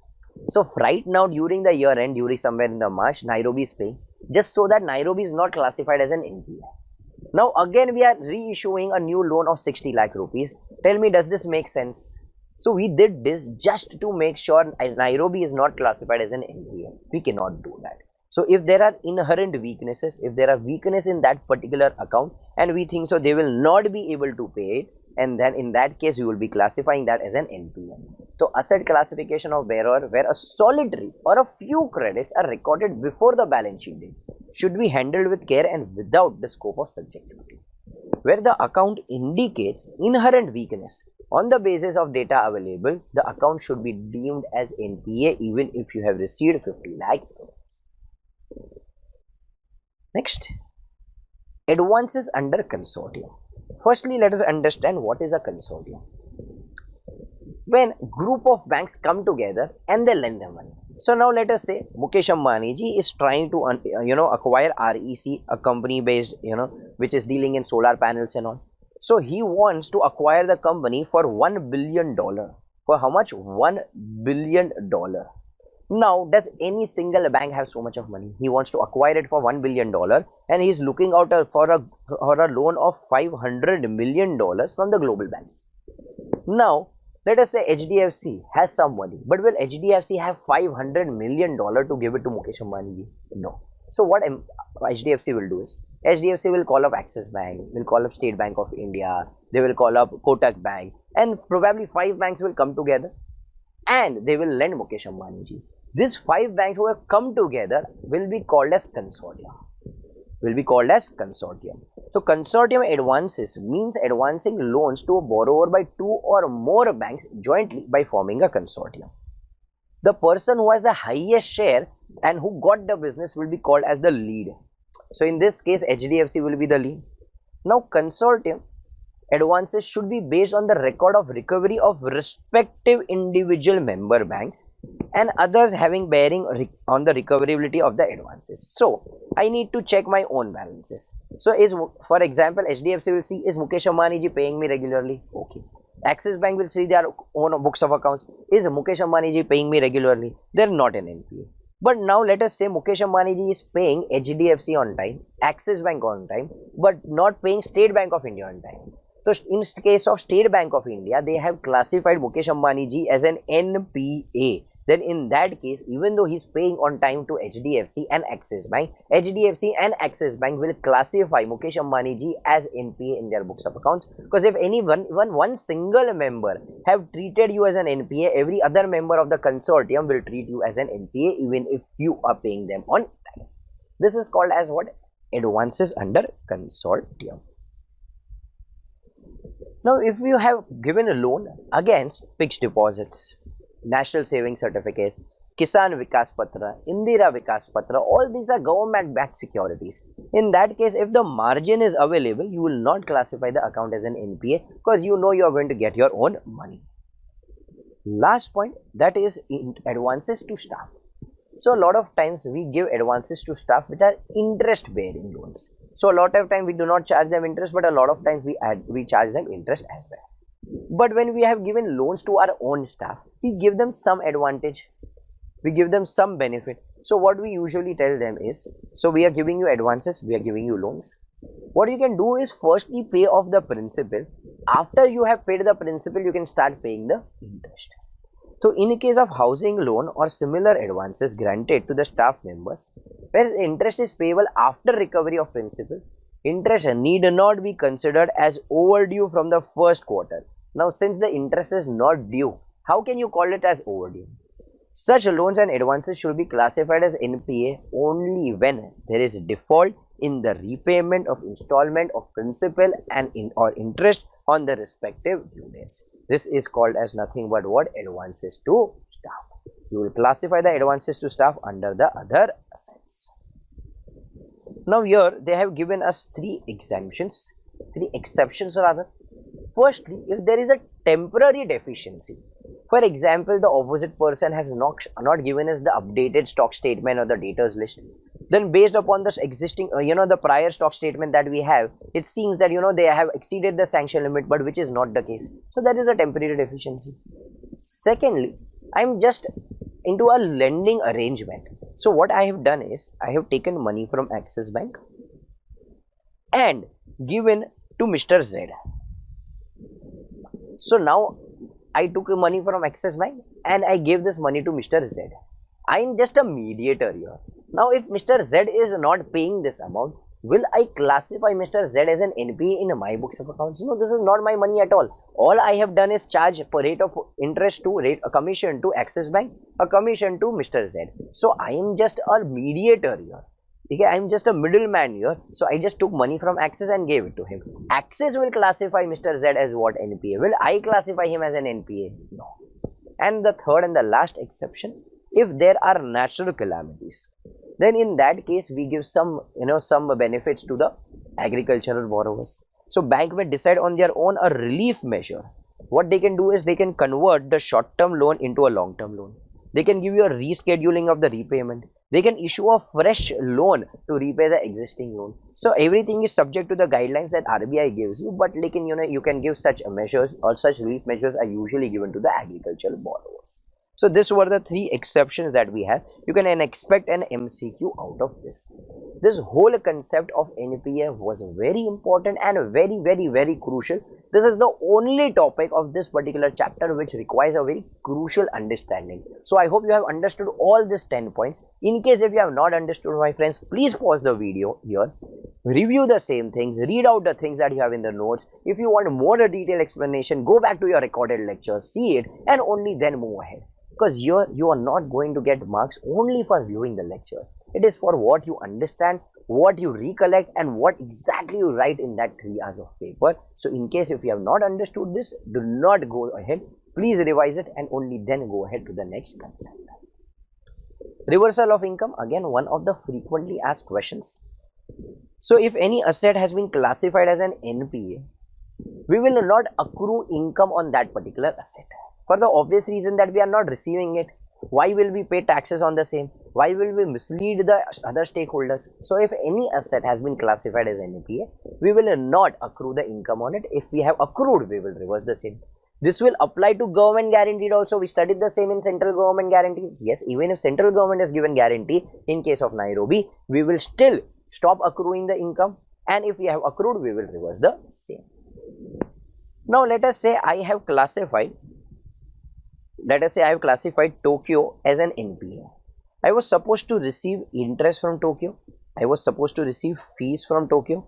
I was supposed to receive commission from Tokyo.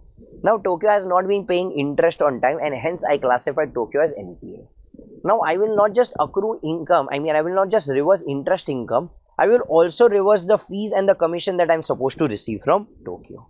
So in respect of NPAs, fees, commission and similar income, that accrued should cease to accrue in the current period, and if it is already accrued, then we should reverse the same. So this is reversal of income. Further, in case of banks which have wrongly recognized income in the past year, should reverse the interest if it was recognized as income during the current year, or make a provision for the equivalent amount. So you need to rectify your mistakes here. Next, moving ahead with audit of advances. So these are the two answers. If you go to RTP, that is revision test paper, or if you go to mock test paper, these are the most frequently asked question. How will you audit advances, and how will you evaluate the internal control over the advances? If you see RTP from May 2018 to, let us say, till now November 2021, if there are, for example, 8 questions, out of 8 questions, 7 questions are either audit of advances, or either how do we evaluate the internal control over advances. So both these questions are going to be very crucial and very important. So please make sure all your undivided attention is given here. Now, since advances constitute the major part of the assets, so obviously we'll have to apply audit procedures for evaluation of advances. So what we need to check here is odd UV wrap. What we need to check is odd UV wrap. Firstly, from O, amounts included in the balance sheet in respect of advances which are outstanding at the date of the balance sheet. So we need to check what is the amount outstanding at the date of balance sheet. Then advances represent the amount which are due to the bank. See, I am not discussing all these things very much in detail because we have covered this very much in detail in the lectures. So questions 6 and 7 I am taking a little quick, but are very important, hence being covered. From D, we also need to check the documents or other documents that are applicable to this particular nature of advances. Then we will also see whether there are any unrecorded advances. We will see whether the valuation of advances is appropriate and properly applied, whether there is the recoverability of the advances is appropriate, because if the recoverability has a question mark, we will have to make a provision. Then the accounting policies and the practices are as per the statutory requirement, as per the regulatory requirement. Then we need to see the provisions towards the advances have been made as per the RBI norm. So we understood how much provision is to be made for standard, substandard, doubtful and a loss asset. The auditor can obtain a sufficient and appropriate audit evidence about the advances by study of evaluation of internal control relating to advances. So obviously we need to evaluate internal controls as well. How? By checking whether we comply with the RBI norms appropriate for classification and provisioning that we have already studied. How do we classify the asset? How do we create a provisioning on the same? By carrying out what analytical procedures, we have studied the same in our chapter number 8. Examining the validity of the recorded amounts, examining the documentation that we have, examining the existence, enforcement and valuation of security. So do we have a security, but can we enforce the same? Is it legally viable for us to enforce the same? And lastly, of reviewing the operations of the accounts. So these are the important points that you need to verify while you are auditing advances. Now, second most important question that they usually ask is evaluation of internal control over advances. So how will you evaluate the internal controls? What you say here is real drops. Firstly, you will have to evaluate the credit worthiness of the borrower. So if there is no credit worthiness of the borrower, someone who can hardly, who's hardly earning 30 lakh rupees, will you give him a loan of 80 lakh rupees? He will not be in a position to pay it, right? So you need to see whether there is a process to evaluate the credit worthiness, whether there is a compliance with the terms of sanction and end user fund. So for example, the loan has been granted for purchase of equipments, but the same amount is invested into the stock market or into the property market. Is it correct? So we should have some procedures to check the compliance. All the necessary documents that are required have been actually received. If you do not have the documents, you will not be granted loan. At any case, if the amount has exceeded, we understood the same while we were understanding NPA in case of CC and OD. Have we exceeded the limit? So in case whenever we have exceeded the limit, whether the same has been brought to the notice of the controlling authority regularly, whether there is availability of sufficient margin. If you have given, let us say, security of 1 crore, then you should not be given a loan of 1 crore rupees.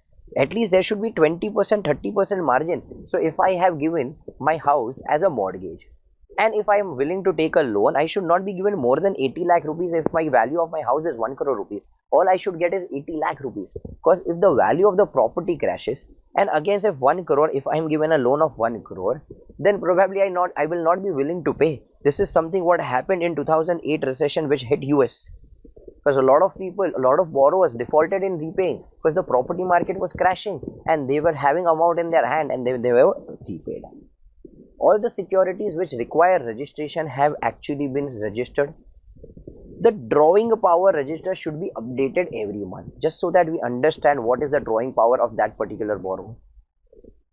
Account should be kept within both the drawing power and also the sanction limit. If it exceeds the drawing power or sanction limit, it should be brought to the notice of the regulatory authority.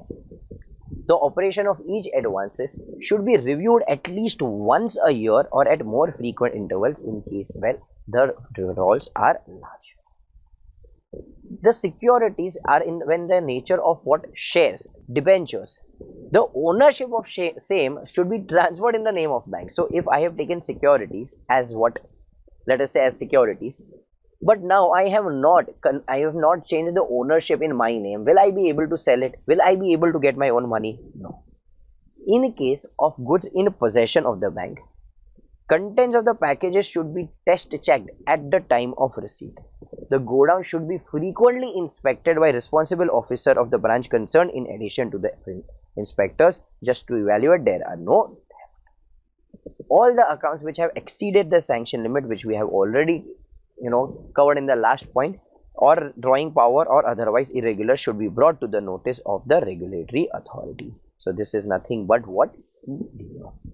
Apart from this answer also there are a few other answers that you will have to go through, like audit of revenue items, audit of expenses, initial consideration and audit of bank. So all those answers you will have to go through. All the students who have attended the Zoom live lectures, we have already done this, but for the purpose of those students who have not attended my lectures or not are not JKSC students, I have attached the PDF down here. You can download from the section down, description section. I have given all this notes, so you need to do that as well because a lot of questions are asked from that as well.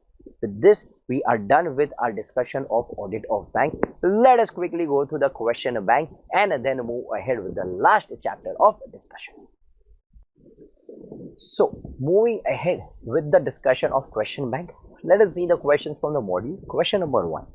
The functioning of a banking industry in India is regulated by Reserve Bank of India, which acts as a central bank. So this is a very basic question which is given in the introduction, so you can refer the same from the module introductory paragraph.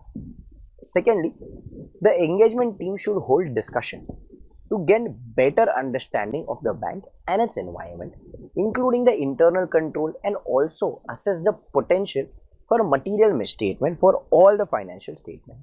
All these discussions should be appropriately documented for future reference. So what all this should be documented, we can again refer the same from module para number 2. Now write a short note on reversal of income under bank. We have discussed the same in today's revision as well, but I have given you for reference the page number from the JKSC textbook. What are the general requirements of an effective risk management system in bank? So this is one answer which is not there in a note, so you will have to understand and cover it from here. So what they try to say is oversight and involvement in the control process by those charged with governance. So those charged with governance should approve return risk management process. Who will approve this? The TCWG. The policy should be consistent with the bank's business objectives, strategy, capital strength, management expertise, etc. Identification, measurement and monitoring of risk. The risk that could be significantly impact the achievement of the bank's goals should be identified, measured and monitored against the pre-approved limit and the criteria. So here in the first point, they gave us a pre-approved criteria. They will be involved, those charged with governance. Now what we will do is all the significant risks that we have identified, we will measure the same, we will monitor the same and see whether they are reaching the approved limits. Control activities. A bank should have appropriate control to mitigate its risk, including effective segregation of duties, accurate measurement and reporting of positions, verification and approval of transactions. Also lastly, there should be what? Monitoring of activities. So this is one answer that you will have to do it from here. Question 5. Explain the audit approach you would follow to check the operating expenses of a bank. So, though we have not discussed the same in the revision class, I mentioned that you need to see how do we audit revenue items, expenses. The same is there in a JKSE textbook as well. The auditor should examine the efficacy of various internal control over advances to determine the nature, timing and extent of a substantive procedure. So this is the question I was talking about, that repeatedly they have asked how to evaluate the internal control, which was nothing but see dear drops. So there were the questions from the module. Now let us see the questions that have been asked in the past, RTP and the MTP. Your firm of chartered accountants have been appointed as the auditor of 2 branches of OBC which are located in the industrial area. Considering that the location of the branches of a bank in industrial area, this would be advance oriented branches. This would be advance oriented branches, and audit of advance would require the major attention of the auditors. Advise how would you proceed to obtain evidence in respect of advances. So we have done this particular point, or UV wrap, which I told you as a frequently asked question. Again, after mentioning everything here, they are asking explain what is included in the internal controls over advances. So what is included in the internal control of advances? Again, see dear drops. Next, Ramji Lal and Company had been allotted the branch audit of Nationalized Bank for the year ended 31st March. In the audit planning, the partner of Ramji Lal and Company observed that the allotted branches are predominantly based in the rural areas and major portion of the advances were for agricultural purpose. Now he needs your assistance on the following points as to incorporate them in the audit plan. For determination of NPA norms for agricultural advances, then how do we classify it? If it is a short duration crop for 2 crop season, long duration crop for 1 crop season. Accounts that there is an erosion in the value of security. So if it is eroded by more than 50%, straight away classify as a doubtful asset. And if you think so you can recover only 10% of their value from the security, then straight away classify as a loss asset. So we have already covered the same. Question 10. Mr. A approaches bank for financial assistance for his upcoming project. The bank branch manager, after verifying the proposal, is agreeable to financing Mr. A, but ask for security to be offered to the bank. Discuss the nature of securities required. So there are 2 types of securities. So we have discussed all the types of securities here. In the view of significantly uncertainty regarding ultimate collection of income arising from NPA, the guidelines require that bank should not recognize the income on a non-performing asset until it is actually realized. When a credit facility is classified as NPA for the first time, interest accrued or credited to the income account in the corresponding previous year should not be realized and should be reversed or provided for. This will apply to government guaranteed also. We have discussed the same, though we will have to explain them things in detail and say yes, we will not accrue the same. If it is accrued, we will reverse. With this, we are done with our discussion of audit of bank, which, my friends, is a very important and a crucial topic. You know the weightage already, so please do not skip this chapter. So finally, moving ahead with our last chapter for revision year, that is audit of different items of financial statement. So a lot of students have been waiting for a revision lecture for this chapter.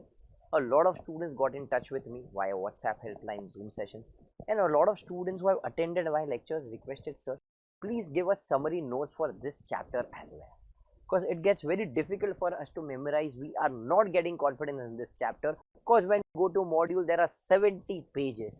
Even if we read the same thing thrice or even 4 times or even 5 times, after that we are left with no confidence whether we know this or not. And this chapter has weightage. This chapter definitely has a lot of weightage. Before we do anything else, let me show you the weightage. The weightage a lot of times has gone beyond 15 marks and 20 marks, but on an average now this chapter has been asked for around 8 marks at least. So like you can see, the chapter has been asked for a lot of marks, so we cannot skip this chapter. Even if it is asked for 8 marks, those 8 marks are going to be very crucial. Probably these are the 8 marks that will decide whether you will get a rank or not a rank, whether you will clear in the first attempt or whether you will not clear, whether you get an exemption or whether you will not get an exemption. So this 8 marks for a professional exam are very crucial for us. So this chapter Basically, I have divided into three categories. In the first category, what we will discuss is, basically nothing but what are the assertions. We'll be discussing what are the assertions, which we have already done in the classroom scenario. What is an assertion? What are the assertions made by the management? What is occurrence? What is valuation? What is right? What is obligation? All those things we will discuss in assertions, because the answer in this chapter is to be written on the point of view of the assertions. So we'll discuss the assertions there. After the assertions, I had requested the students to go through a lot of answers. We had discussed a lot of answers in the classroom, but I asked you to repeat the same thing, revise the same thing at least 3 times, read the same answers twice or thrice. But a lot of students complain me, sir, no, we are not confident. We read it 3 times, but we still do not have confidence what to do. So hence, what I have done is, I have prepared easy to remember codes and mnemonics the way we have done for the other chapters. The main items of the financial statement which are frequently asked, I have prepared codes and mnemonics for that. So with the help of that, you can memorize at least 8 to 9 points, which will be very sufficient for you to get marks. See, my only target here is that you do not come up with a 0 in this particular answer. So even if you write those 8 to 9 points, you will be in a position to secure at least 3 marks out of 5, at least 2 marks out of 4. So we may not get 100 or 100 here, but still with those mnemonics and all, you will be in a very good position to do that. So those things we are going to discuss here in this revision lecture. Also, the notes have been attached in the description section. You can download and you can use the same. And the third point is nothing but what a common answer.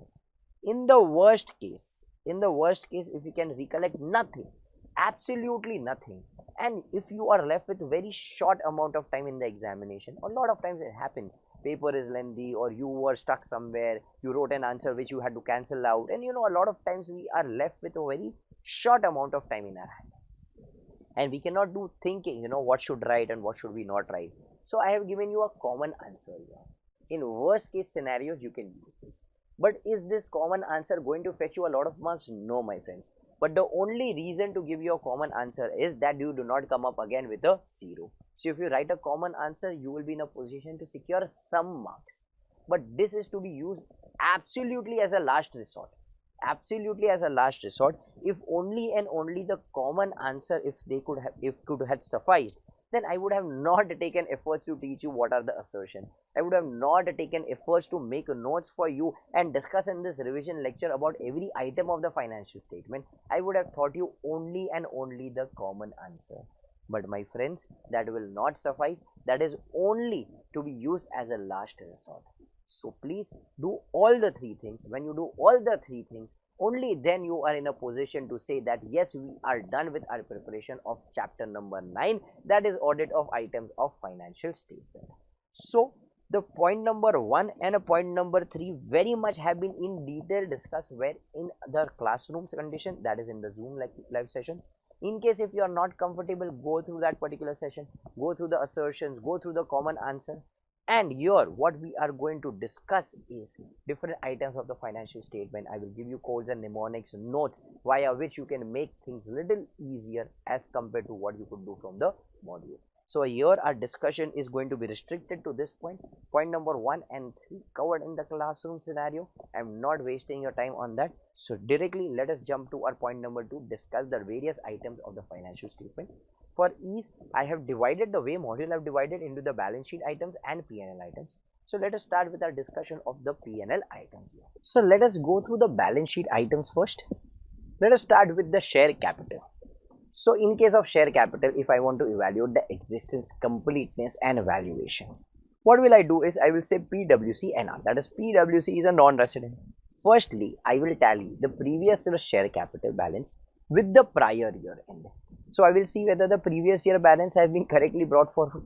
Secondly, I can obtain a return representation from a company secretary whether there is a change in the share capital. I can see there has been compliance with the provisions of the Companies Act or not. Then no shares have been issued at discount. If the same has been issued at discount, whether the same has been recorded appropriately. If there has been an authorization for what increase in the share capital or decrease in the share capital. So we can see at this PWC for existence, completeness and valuation. So we wrote this 5 points for completeness, existence and valuation. For disclosure, we can write another 4 points. So 5 plus 4, 9 points. So firstly on D, we will say disclosure for the prior 5 period immediately preceding the balance sheet date. We will also give a disclosure for fully paid up bonus shares, whether the shares have been bought back, allotment without the payment in cash. Then we will see whether the shares have been issued and subscribed. What is the issued and the subscribed share capital at the beginning, whether there have been any changes, and what is the issued and the subscribed share capital at the end. Then what is the shares held by the holding company, ultimate holding company, subsidiary of holding and associate of holding company. And what are the each class of capitals, what is the right, what are the preference, what are the restriction. So what we did was, in case of what share capital, we can write around 9 points PWCNR plus disc. So we can write this 9 points. Apart from this 9 points, if you can recollect something else, you can write those points. So these are the illustrative points that I have given. If you go to the module, there are a n number of points given. There are 2 to 3 pages. The whole module is more than 70 pages, which I understand is going to be inhuman for you to recollect everything. So these are the main points that I am giving to you. If you can recollect even these points, you will be in a position to score some marks in your examination. For reserves and surplus. So for reserves and surplus, what you will write is about pivot. If you ask how do we audit reserves and surplus, what you will write there is pivot. Firstly, in a case security premium, confirm if the shares are issued in excess of the nominal value. So when the shares are issued at a premium, see whether it is greater than the nominal value. Ensure whether the disclosures are again in compliance with the Schedule 3 of the Companies Act 2013.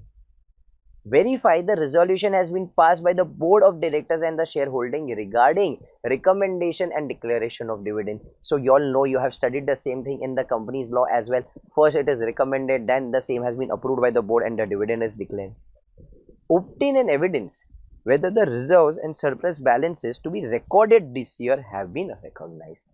Lastly, from T, trace and tally the opening balance to the previous year's audited statement. So you need to tally with the opening balance, because if the opening balance itself are incorrect, then this year's balance are definitely going to be incorrect. So this was reserves and surplus. You could write those 5 points there. Now when we talk about borrowing, what we'll talk about is wide arms. We'll say wide arms.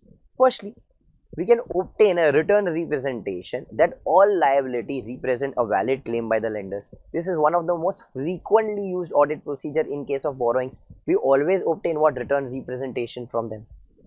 Obtain an independent balance confirmation, that is as per 505 in respect of borrowing. So what we will do is, see, in 580 we ask for a return representation from the management, but when we are talking about 505, we are obtaining an external confirmation from the lenders. We will compare the two.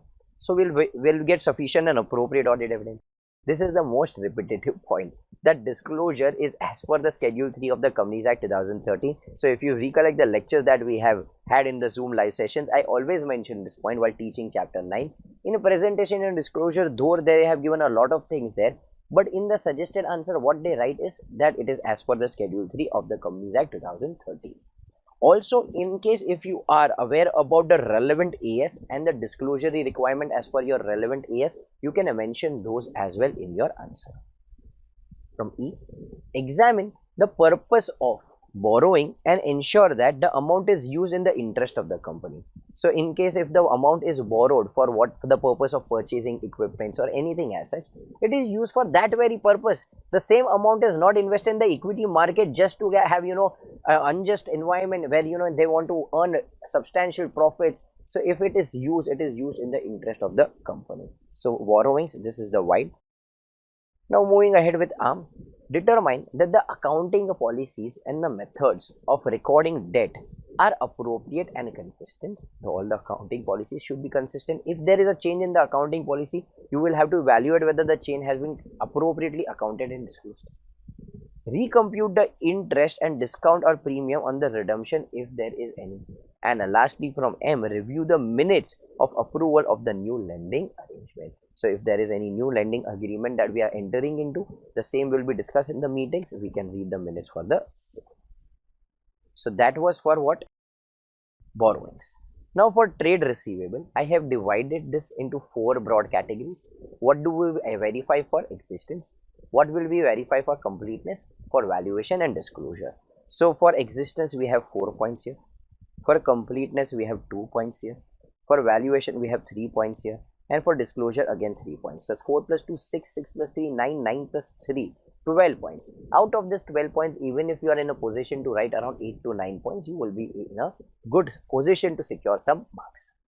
So for existence, what can we evaluate is we can use analytical procedure. We have studied analytical procedure very much in detail when we were doing a chapter number 8. The whole chapter number 8 dealt with SA 520, that is analytical procedure.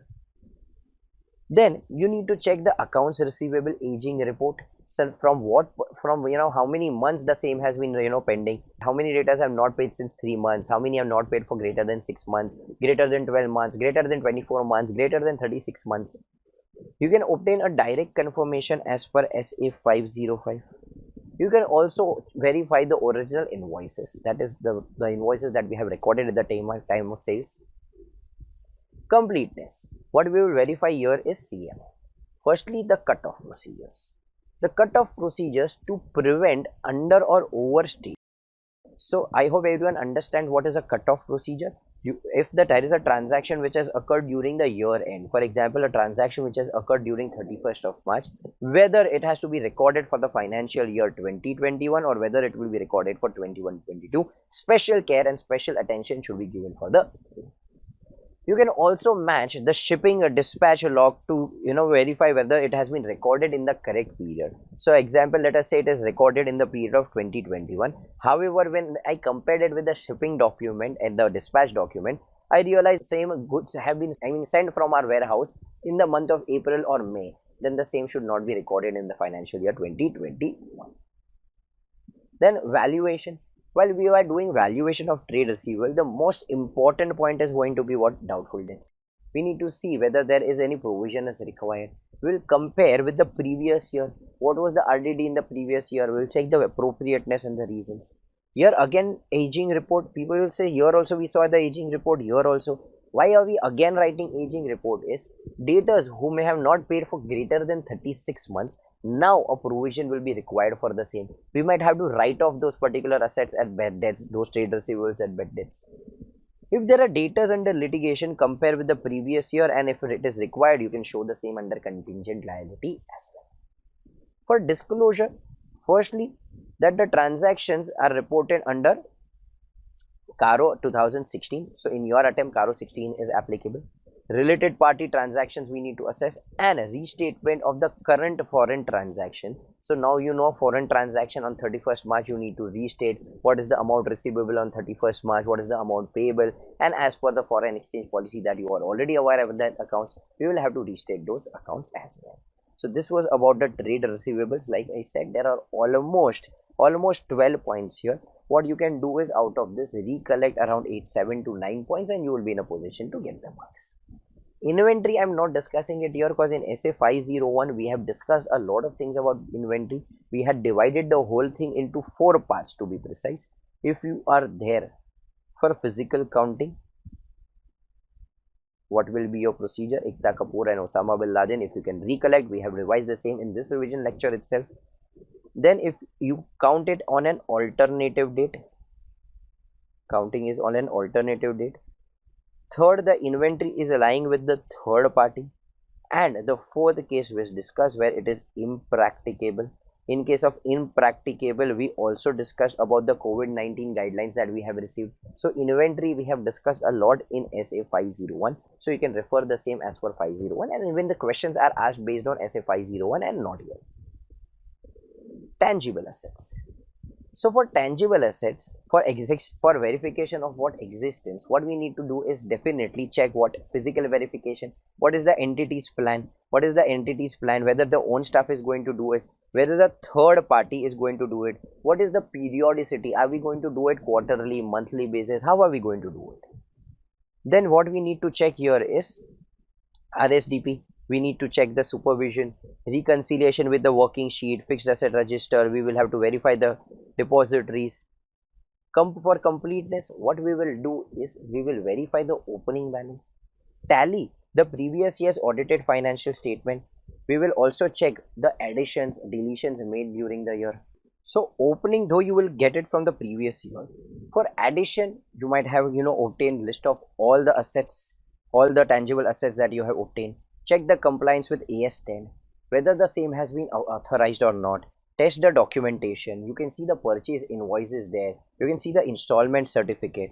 For deletion, you will have to verify what are the reasons for deletion of this particular tangible asset.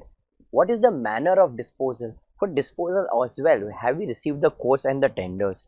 Obtain a management representation and a discard note, whether whether we are going to discard the same or not, whether the same is appropriately recorded. So when you check the opening, additions and deletion, at the end what you will get is the closing balance, and you will go and basically verify and tally with the entity's books of accounts. So if the amount is quite similar, then we have evidence that it has been completely recorded. For valuation, what you can check is ID. So you can check impairment about as per AS28. So if I'm not wrong, you do not have this particular standard, but at least you recollect and memorize the same and write it for the exam. Depreciation, whether the same is charged, what method has been used, SLM, WDB, you all are aware about various methods, you all have studied the same in your foundation. For rights and obligation, we talk about C1. Firstly, we can take confirmation from the lenders. We can see whether the charge has been created against the property, plant and equipment. Original title deeds of the immovable property are on whose name. And lastly, from N, purchase invoice is in the name of the entity. If it is not in our name, then if we do not have a right on the same, and we cannot disclose the same in our balance sheet. For disclosure, what we can check is CRILD. Firstly, PP classified as a land. Then reconciliation of gross and the net carrying amount at the beginning and the end of the period. If there are impairment, whether the opening assets is reversal and the classification is required, we will check the lease. We can also check the depreciation, opening depreciation charge during the year, and the closing depreciation. So somewhere around, roughly around, we have discussed 12 to 15 points here. Again, out of 12 to 15 points, if you end up writing 9 points, you will be in a position to get your marks. Now, tangible asset, again, I have divided the whole thing into existence, completeness. Okay, so here, tangible assets, I am not discussing this thing in detail. I have given the whole notes. You can go through it. A lot of things will be quite similar to what we have done in the tangible assets. Okay, a few things will change. For existence, you can never have physical verification. So check whether the alternative use of production or supply of goods, if not active, whether the same has been deleted. For completeness, again check the opening balance. For addition, check the expenditure, whether it meets the criteria as per AS26. No research cost had been recognized in this particular thing. Whether we have obtained certificate, appeared by, whether it has been appeared authorized, whether this particular was authorized or not. If we are deleting it, what are the reasons? Then manner of disposal, whether we have a disposal note, whether the same has been accurately recorded, and whatever is the closing balance, please check whether the closing balance is the same in the books of accounts. Valuation, we will not say the method of depreciation, we'll say the amortization charge, what is the method, impairment as per AS28. Rights and obligation, again what we discussed there, we can write similar, that purchase invoices are there, it is in the name of the entity. In case of disclosure, we said CRILD there, but apart from CRILD, here we will say KRIA. It is quite similar to that we have done in tangible asset. Just a few points here and there have been changed, but still I have given the whole notes here, so it gets easier for you to memorize. Again, the trade payables is again quite similar to what we have done in trade receivable. It would just be little vice versa. The way you check your trade date, your debtors, similarly you are going to evaluate your trade creditors, that is your creditors. So moving ahead with our discussion of the P&L items. So with this we are done with the discussion of balance sheet items. In case of P&L items, starting with other income, how will you verify the other income? So here in introduction you will say dash income earned by the entity is an income not linked to the entity's core business operation, and hence it is called as what? Other income, and is classified as other incomes, and it should be verified as follows. How will you verify it? So few of the common points that you can write here is, check for did OCM? Did OCM? Firstly, D. Disclosure is as per the schedule 3, the most common point that we have been writing. Its occurrence, that is income is earned during the year or not. Its completeness is appropriately stated or not. Lastly, its measurement as per being the applicable accounting standard. So if you know any relevant AS, we can mention the same AS as well. So these are the common points that you can write in any other income. For interest income, few points that you can specify is calc. Obtain a copy of 26 AS and reconcile the interest reflected therein. Verify the arithmetical accuracy of the interest calculation. So we can have our own spreadsheet, calculate the interest day wise and see whether the interest calculated is correct or incorrect. Reconcile the amount with the passbook whether we have received the same income or not. And lastly, from L, obtain a list of all fixed deposit opened during the period of audit along with the applicable interest rate and at the time of period for which deposit remains outstanding. Okay, so we can obtain what? Fixed deposit, list of all fixed deposit. Now there are few different points that you can write for what? Gain or loss from the sale of investment. So we read common points, we read for interest income. Now the different points that you can write for gain or loss from sale of investment is TDS. Firstly, whether the transfer of title is completed or not, the amount determined by the difference between the redemption price and the carrying amount of the investment, and lastly, obtain and reconcile the mutual statement. So what you can do is you can write about this TDS as well. Moving ahead with purchases. Purchases, again I have divided this into four: occurrence, completeness, measurement and a disclosure. So in occurrence we are writing around 4 points, completeness and measurement there are 3 points, and in case of disclosure again there are 3 points. So roughly around 10 points we have it here. So in occurrence you can say whether the purchase invoice is in the name of the entity, whether the same is not overstated. You can also verify the original copy of the purchase invoice, goods received, note prepared and just signed by the appropriate personnel or not. For completeness and measurement, what you can do is you can evaluate the cutoff test purchases of the purchases are recognized in the current accounting period. You can apply your analytical procedure as per SA 520 and you can have return representations. Disclosure: changes in the inventory of the finished goods, stock in trade and work in progress. Purchase of what? Stock in a trade we can evaluate, and we can also evaluate the related party transaction have been appropriately disclosed. Now in case if the sale is asked, we can write similar point for sales as well. Okay, so the same answer you can use it for writing an answer of what? Sales as well. Then moving ahead with depreciation, what we can write is paid for. Obtain an understanding about the process of charging depreciation and amortization. We can also perform analytical procedures here. We can ensure that intangible assets have been properly amortized, because in case of tangible we'll apply depreciation but intangible amortization. Ensure if the required disclosure have been made. Again you can write the point here that is as per the schedule 3 of the Companies Act. Then obtain a fixed asset register maintained by the entity. Similar point reporting has been done under CARO as well. Then next, you ensure depreciation and the amortization have been charged according to the useful life of the asset. And lastly, verify the rates of depreciation and the calculation. So these are the points that you can verify for what? The amortization and depreciation. Other expenses, there are a lot of other expenses. For rent, what you can check is near. So for rent expenses, they might not tell you only to write answer about rent. They might give you 2 or 3 different other expenses. You can write 3 or 4 points about everything. So for in case of rent, you can check that agreement is in the name of the entity. Specific consideration for escalation clause, because every year rent is usually increased by 5%. Expenses have been recorded for all the 12 months. So prepaid or outstanding has been accounted for. We should check the rent agreement as well. For power and fuel, what we will check is lap. So if power unit consumed is linked to the finished goods production, reason whether there is a change in the, there is a variance.